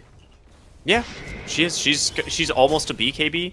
They are going to get the mid tower here potentially if they can actually wrap around, but they did bring K1 to defend, and the top tower fell pretty fast, so maybe not. Maybe you aren't going to bring anyone to grab the mid-tier one. Okay, so Divine Llama comes bottom. You've got Schofield TPing in behind him, as well as the Vengeful Spirit. They could just smoke again, but it's going to be a smoke out from Entity instead to try and just get away. They're dodging him out. You're losing some structures, but you're still not giving Heroic anything. There's 5 kills in this game! What is happening? Wait, maybe another. Focus fire out from the Wind Ranger, but a Nightmare into the reload, and K1 in trouble, but a big echo from Schofield. He gets 1 turnaround kill.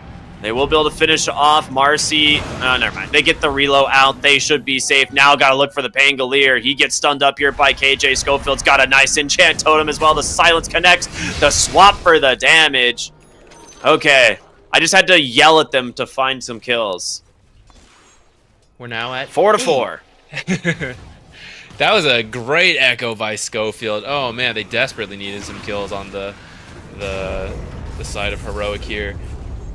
You did get the Wind Ranger, so I guess you're not too upset on the side of Entity. Plus your carry, the Io Marcy, like popped in, got the assist, got out. Or who actually ended up with the kill? Yeah, the assist. I don't know. On one hand, it's like Heroic needed that. On the other hand, I think Entity is still fine. They're like, yeah, okay. There's almost no gold lead in this game. Absolutely.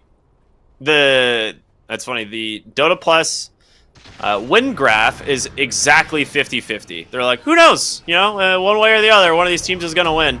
Mid lane, though, they're going to find Divine Llama. A fantastic setup once again from Fishman, the Nightmare. Now with a full Fiend's Grip to follow. He's going to get a swap to safety, but Divine Llama trying to Spirit Siphon his way through this. You're kidding me? He lives? No ult from Watson. It was just a couple seconds on cooldown. They will find KJ here on the Vengeful Spirit as they're looking for more. Now Watson's going to pop the Unleash, and he's going to get massively punished. No one with the blink forward. Ends up being a triple kill. So, okay. They end up getting what they want, sticking around a little bit too long here on Heroic.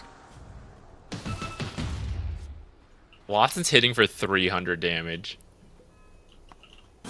Yeah. It's 20 minutes into the game. He's going to get MKB next. No hero is going to live if he's on top of them. And you have so much crowd control from the other 3 heroes. It's almost go time for Entity, I think. With that first, like, they're going to fight the second Aegis, and if they win it cleanly, they're just going to start running down every objective.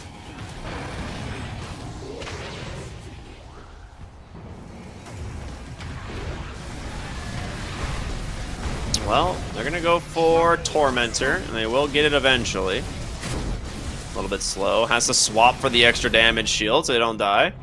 And it goes to KJ. So, I mean, that's a great shard. You talked about this one early on. Maybe you can find the Bane, or maybe you just get the double stun onto a Relo.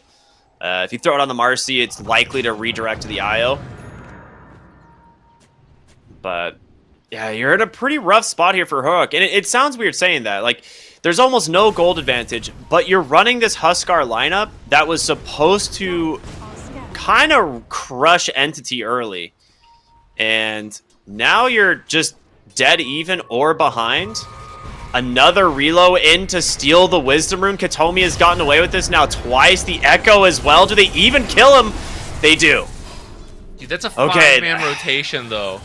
Or 4, okay. 4. That doesn't even feel good. I don't know if you're even happy killing the IO. He got the Wisdom Rune. He's higher level than your carry and off lane. Like, actually. He doesn't care at all. This IO is one of the highest level heroes in the game. I mean, it is a lot of gold and XP when he dies, but no one top lane. Going for the Blink Initiation here to K1. They've got a Fiend's Grip to follow it up if they want, and they absolutely will. No chance of K1 getting out of this one. Swashbuckle comes through. And a Stampede to get them out just in case.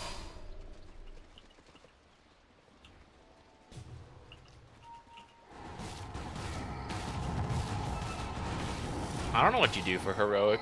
I think they're waiting for the Shivas on Death Prophet. Or is there like a Wind Ranger item? Too. She's working on BKB. They got like one more shot around this next. They're gonna find item analog. timing and Aegis. Oh no. Oh, I mean they can't reload. They find Schofield actually, so maybe the Marcy can't get here, and he has BKB. But here comes Watson, just pops the Unleash, and IO's what a Good fissure from actually. Schofield actually, insanely good. Watson will be able to take down Schofield. Katomi still burning, and he might die. And now they look for Watson. Holy heck, Schofield. That is one of the sickest fissures I have seen in a hot minute. And now Fishman trying to go for the TP out. Oh, he so will close. make it. Okay, wait a That's minute. Roche, Heroic. Yeah, now they get Radiant's middle tower is under attack. Roche. And this has Dude. the banner? Show me this fissure again. This is ridiculous. The perfect fissure Dude, doesn't exist. unreal. Wait a minute. He just pump fakes like 4 or 5 times, waiting for Analog to be able to go for the life break. And oh my god, that was sick. Makes enough time for Divine Llama to come in as well, so they get the Aegis after this. Now on the Huskar, who's very close to an Aghanim Scepter. He was sitting on like 1,000 gold before this whole thing started. Now at almost 3,000, 2,600 in his backpack, so he's closing in on that Ags very soon. Jump in from Schofield, life break to follow it up. Fishman, he's gonna go down here. Goes for the Nightmare. Stampede. Oh, the body blocks. Does he still die? He does. He had 4 stacks of the Burning Spears on him. That's enough.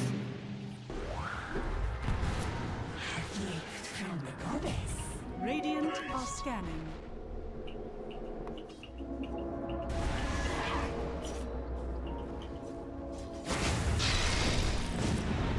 We get another tier 2 tower here? Dire's middle tower is under attack.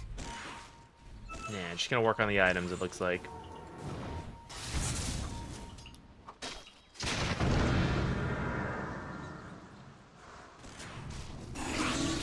Very nice. Okay, they're back in it. Are they? I feel like they are because they have this Ags coming out on analog soon, and that's a pretty big deal. Like, the Ags does just kill Io, and that's the thing. Like, he has to be able to just, like, ult the Io, life break, inner fire, and just burst him down with the burning spear damage. You might need a little bit of extra help, but I think it's doable. I'm kind of with you, which like they got some life back with that last series of plays. I think this is the last shot. I think if this doesn't work, Rolling Thunder in. They get onto Divine Llama. He needs help. Great swap out, but the Nightmare catches Huskar. He's got the BKB. A great initiation. The Fiend's Grip is out. Oh, no. You need help. 3 heroes already dead on the side of Heroic. K1 needs to get away. Stomp is out. Stampede to hold him in place. Remember when I said they're not back at all? we need the godliest gauntlet toggles from now on. I remember. Yeah, I remember specifically saying they're not back a moment ago. Yeah. 4,000 gold lead now for Entity. Also, Big Pog, just as this fight ends, we've now hit full total solar eclipse. Congratulations. Entity wants to go look at it. Quick, They're like, guys, end the game. We want to go look at the eclipse. I'm sure they can't even see where they are. Looking for DM here. America eclipse. Oh, no! Wait. What? Did you see that? No, I missed it. I was looking at Watson's damage. They were making a play for DM, and he accidentally swapped his own Earthshaker instead of the Centaur. Need that Dota and Centaur Labs just walks hotkey. away. Oh man, Heroic feeling the pressure, I guess. Maybe slipping up a little there.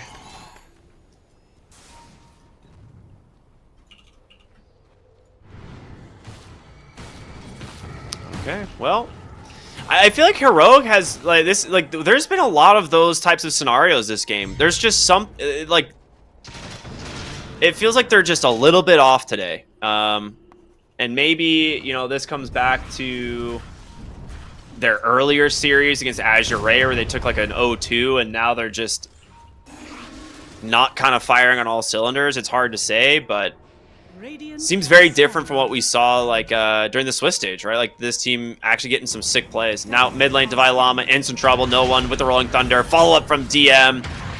Relo as well. Pops the Unleash, and no chance of surviving that one.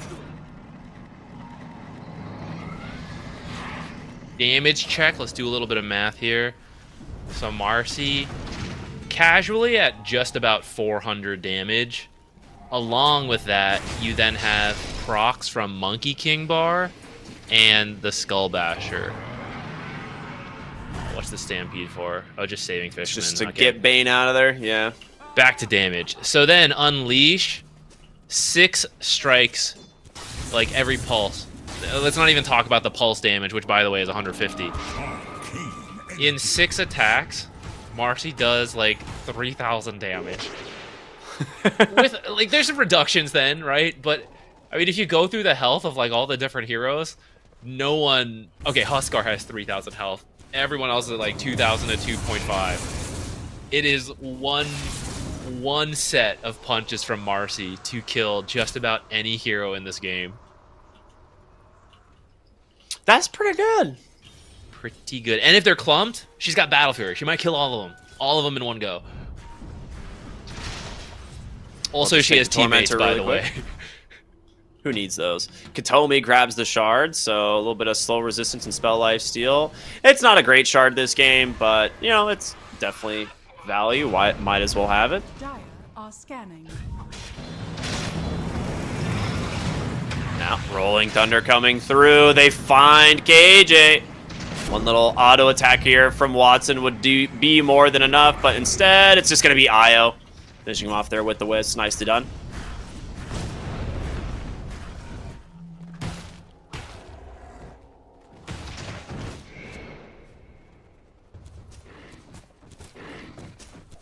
All right. Into bottom tier 2. They should be in a pretty commanding position, especially once Watson is done with his Ags, and he's closing in on it here fairly soon. K1 has a lot of weight on his shoulders. He basically has to kill the IO before anyone can do anything. But Fishman with another fantastic rotation. He's going to find Schofield. He gets a full duration Fiend's Grip onto K1. And guess what, baby? There's Watson. They're so dead. How many times has Fishman done this game? He actually just walks around and gets a free like solo kill, but now 2 kills. They're going to try to find the IO relocate back. There's no unleash. I think they'll play it safe. I kind of think they could do it, but they'll play it safe with their 10k lead on Entity. That was quite big to do at nighttime as well, right? Because Bane has that bonus night vision, so he gets the Nightmare before Schofield can see him, and then he has the extra vision to go for the Fiend's Grip onto the Wind Ranger. It's just, that play doesn't happen during daytime. Bottom lane, no one, just poking, has a shield rune. He's not under any danger.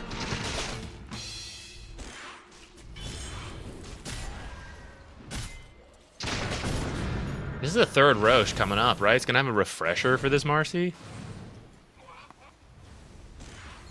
Yeah, absolutely. It will be 3rd Roche.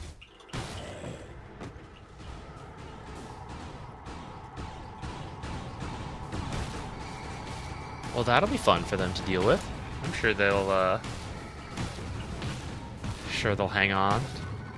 Isn't it weird that refresher orb gives you damage? Don't you think so? I mean, they had to give it some stats so that it was useful in the backpack, but yeah, the damage thing, giving damage was just one of those things I never understood. So bizarre. But I guess, it has Cornucopia, which is a damage item. It's like old Perseverance, like really old Perseverance back in the days, when it used to just give you 10 damage for no reason. You'd combine 2 regen items and it was like, here, have some damage. So That's true. It's just kind of bringing back the vibes from there. We're going to see a smoke up from Heroic. It does get scanned out, so they kind of know something's up. They get a ward placed up onto the high ground. DM in a perfect good spot here to break any initiation. Also has a gem, so they know Heroic are fighting blind.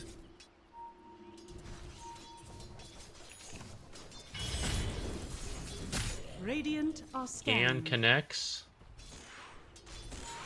Gonna bait Devi Llama. Nightmare. They're behind him. Like, they can go for the play, but it's like, I don't even know if you can save Devi Llama is the thing, right? Like, the swap is pretty good to counter the initiations, but DM has a Heart of Tarask now. You have Rolling Thunder, which you can't deal with. Got a gem too, and just takes out that observer right there. So not a lot of vision to work with here on the side of Heroic. This is pretty much a blind Roche fight.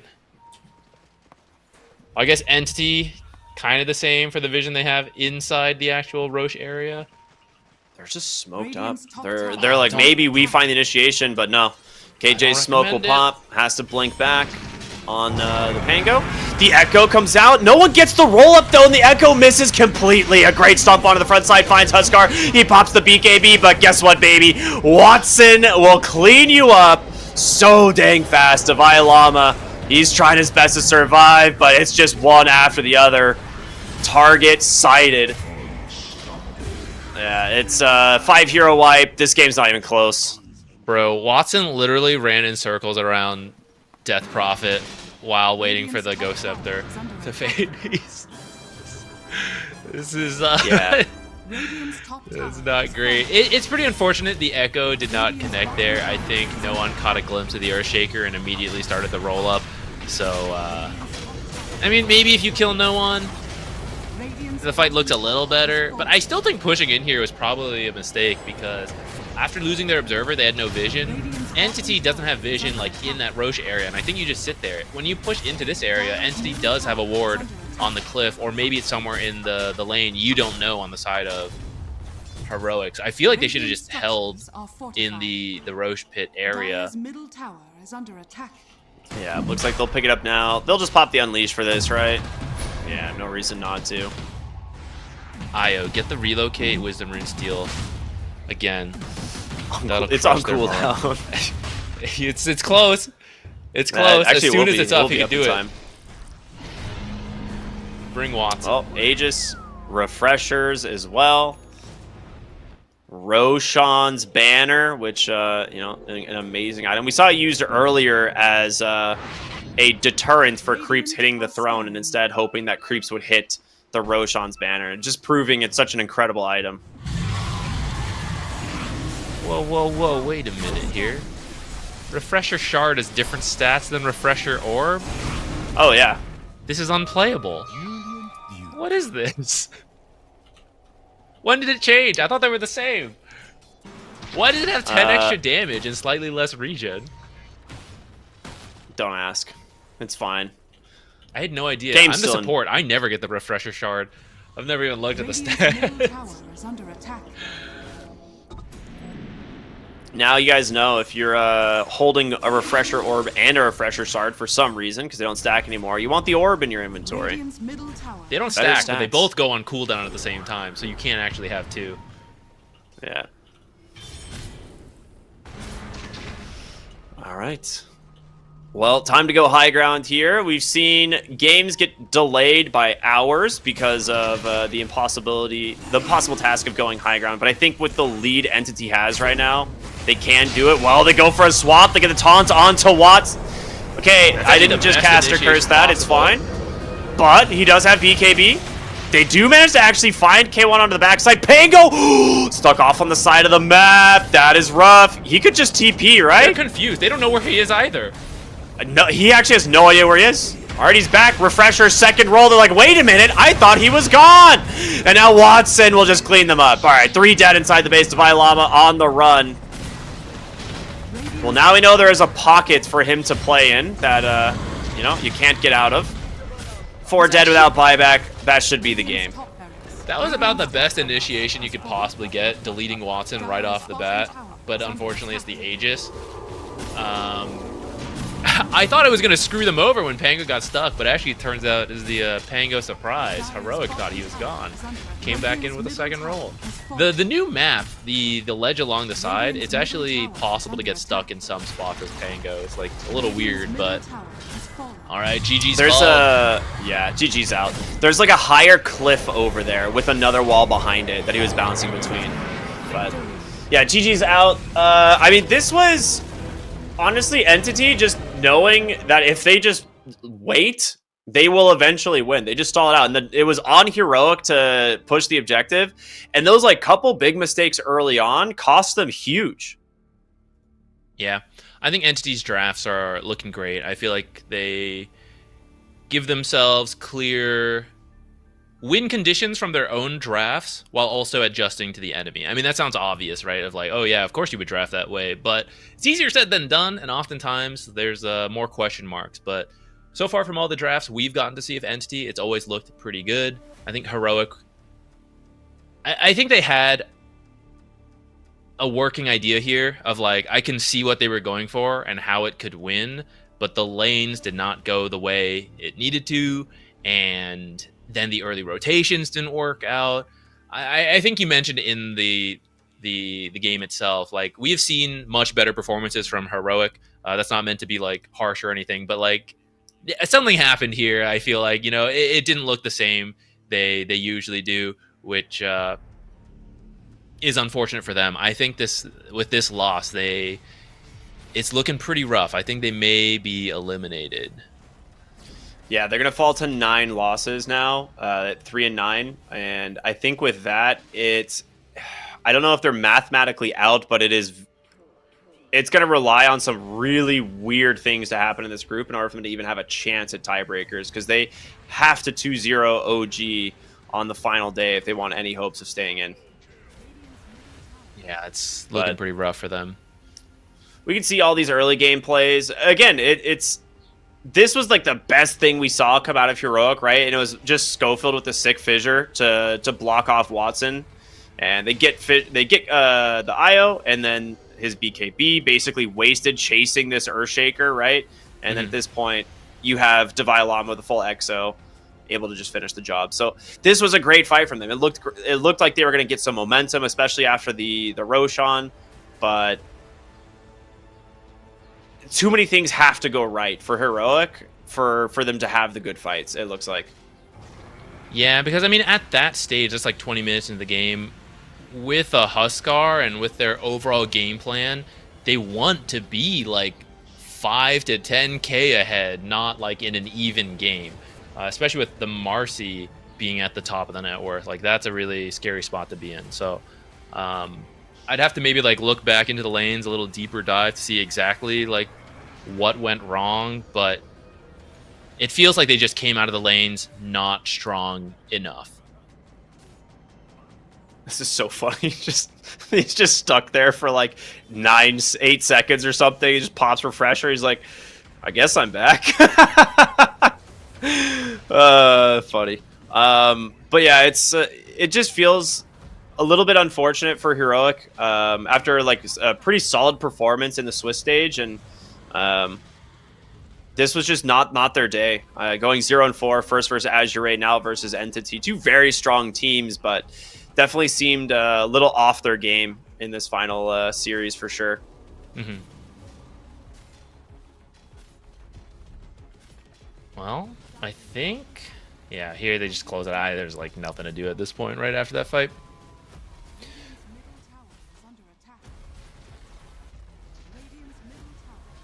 All right. Well done. And with that, Entity will continue to push their advantage. They're honestly in a really good spot. That will put them to 6-2, I believe. So they are at the very top of their group, right next to G2IG. And yeah, I think Entity, if they keep this momentum, they've still got a couple big opponents left. They still have Falcons and Azure and G2IG up to go up against. So actually the 3 top teams of their bracket. So their run is looking good so far. They still got to keep that going, but we'll see how they end up doing. For now, we're going to go to a short break, and we'll be back with an interview with Entity. So stay tuned, everyone. We'll see you in just a moment.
Welcome back, everyone. As promised, we got an interview with Entity, and this time we're going to be joined by their offlaner, DM. Congratulations, man, on another fantastic series win. How are you feeling? Thanks. I'm feeling good. Good series. Good play by us, I think. Pretty decent. Yeah. Like to hear that. So you guys have been on a roll lately. You guys looked really good through the Swiss stage. You guys are now up to 6-2 in your groups. I gotta ask for you though. You've been getting Centaur and Brewmaster a ton this tournament. How does it feel to just like your heroes somehow always slipping through this draft? Or like, how does that keep happening for you and this team?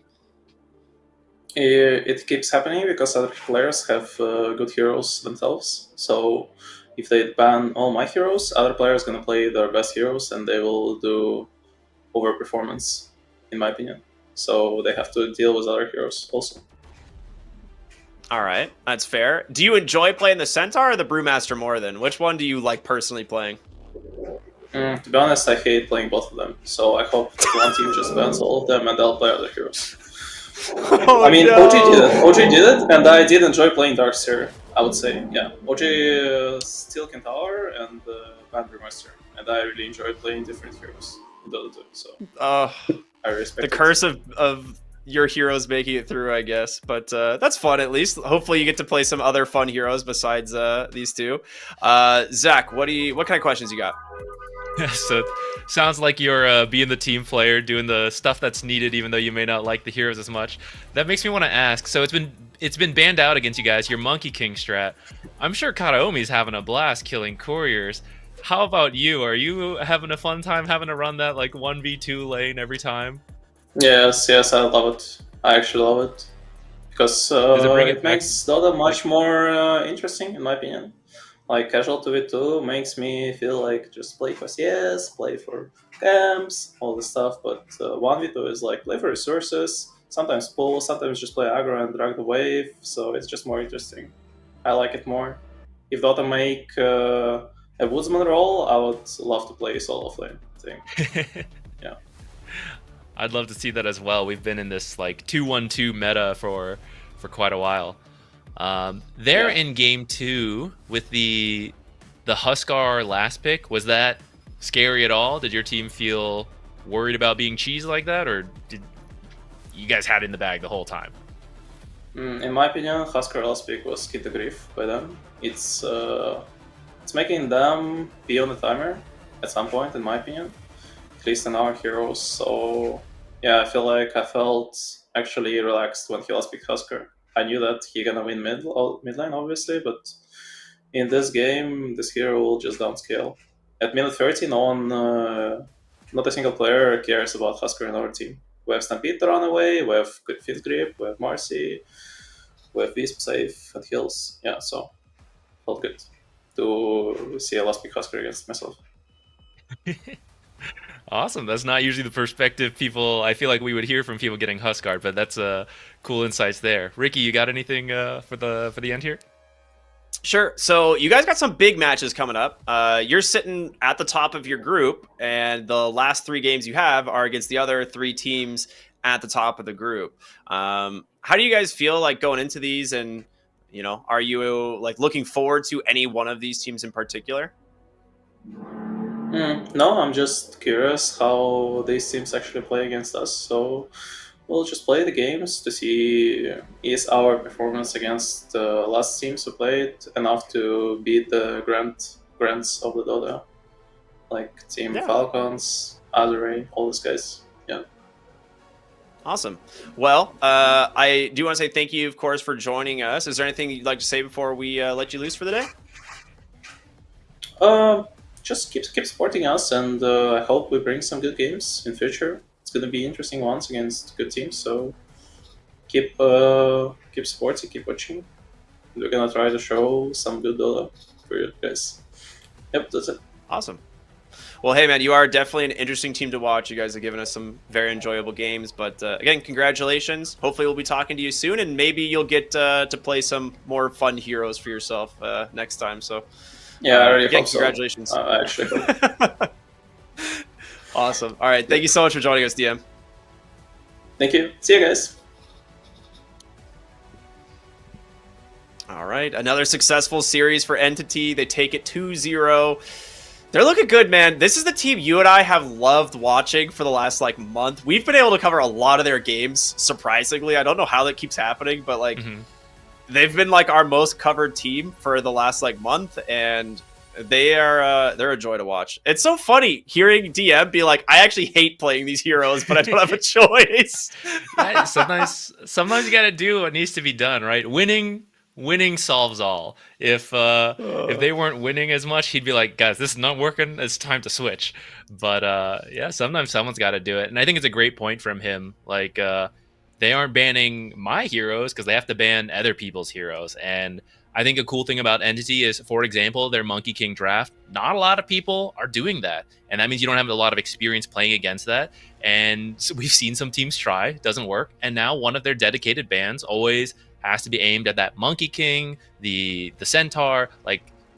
They aren't willing to play against it. And it does open up these other picks. We saw the Fishman Bane slipped through, right? And he looked amazing on that hero. It's one of his most played heroes of all time. There's a lot of that type of hero pairing, I guess, with the players on Entity, and it is something we've noticed. Like, they run like very good drafts, I feel like, and having these niche picks is what is enabling that. 100% agree, man. It's a very cool team to watch, and excited to see what happens. I wouldn't be surprised if we're covering them again tomorrow. Well, maybe we'll see. I think we are. But for now, we're gonna go to a short break as we'll be back with our final series of the day, and this one is gonna be good. It is OG taking on Team Falcons. Everyone, so stay tuned. We'll see you after the break. Go watch the Eclipse. Go watch the Eclipse.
We are back with the final series of the day, and it should be a really fun one as we've got Team Falcons taking on OG, and based on both these teams' recent performances, it's been pretty good. Falcons looking kind of unstoppable.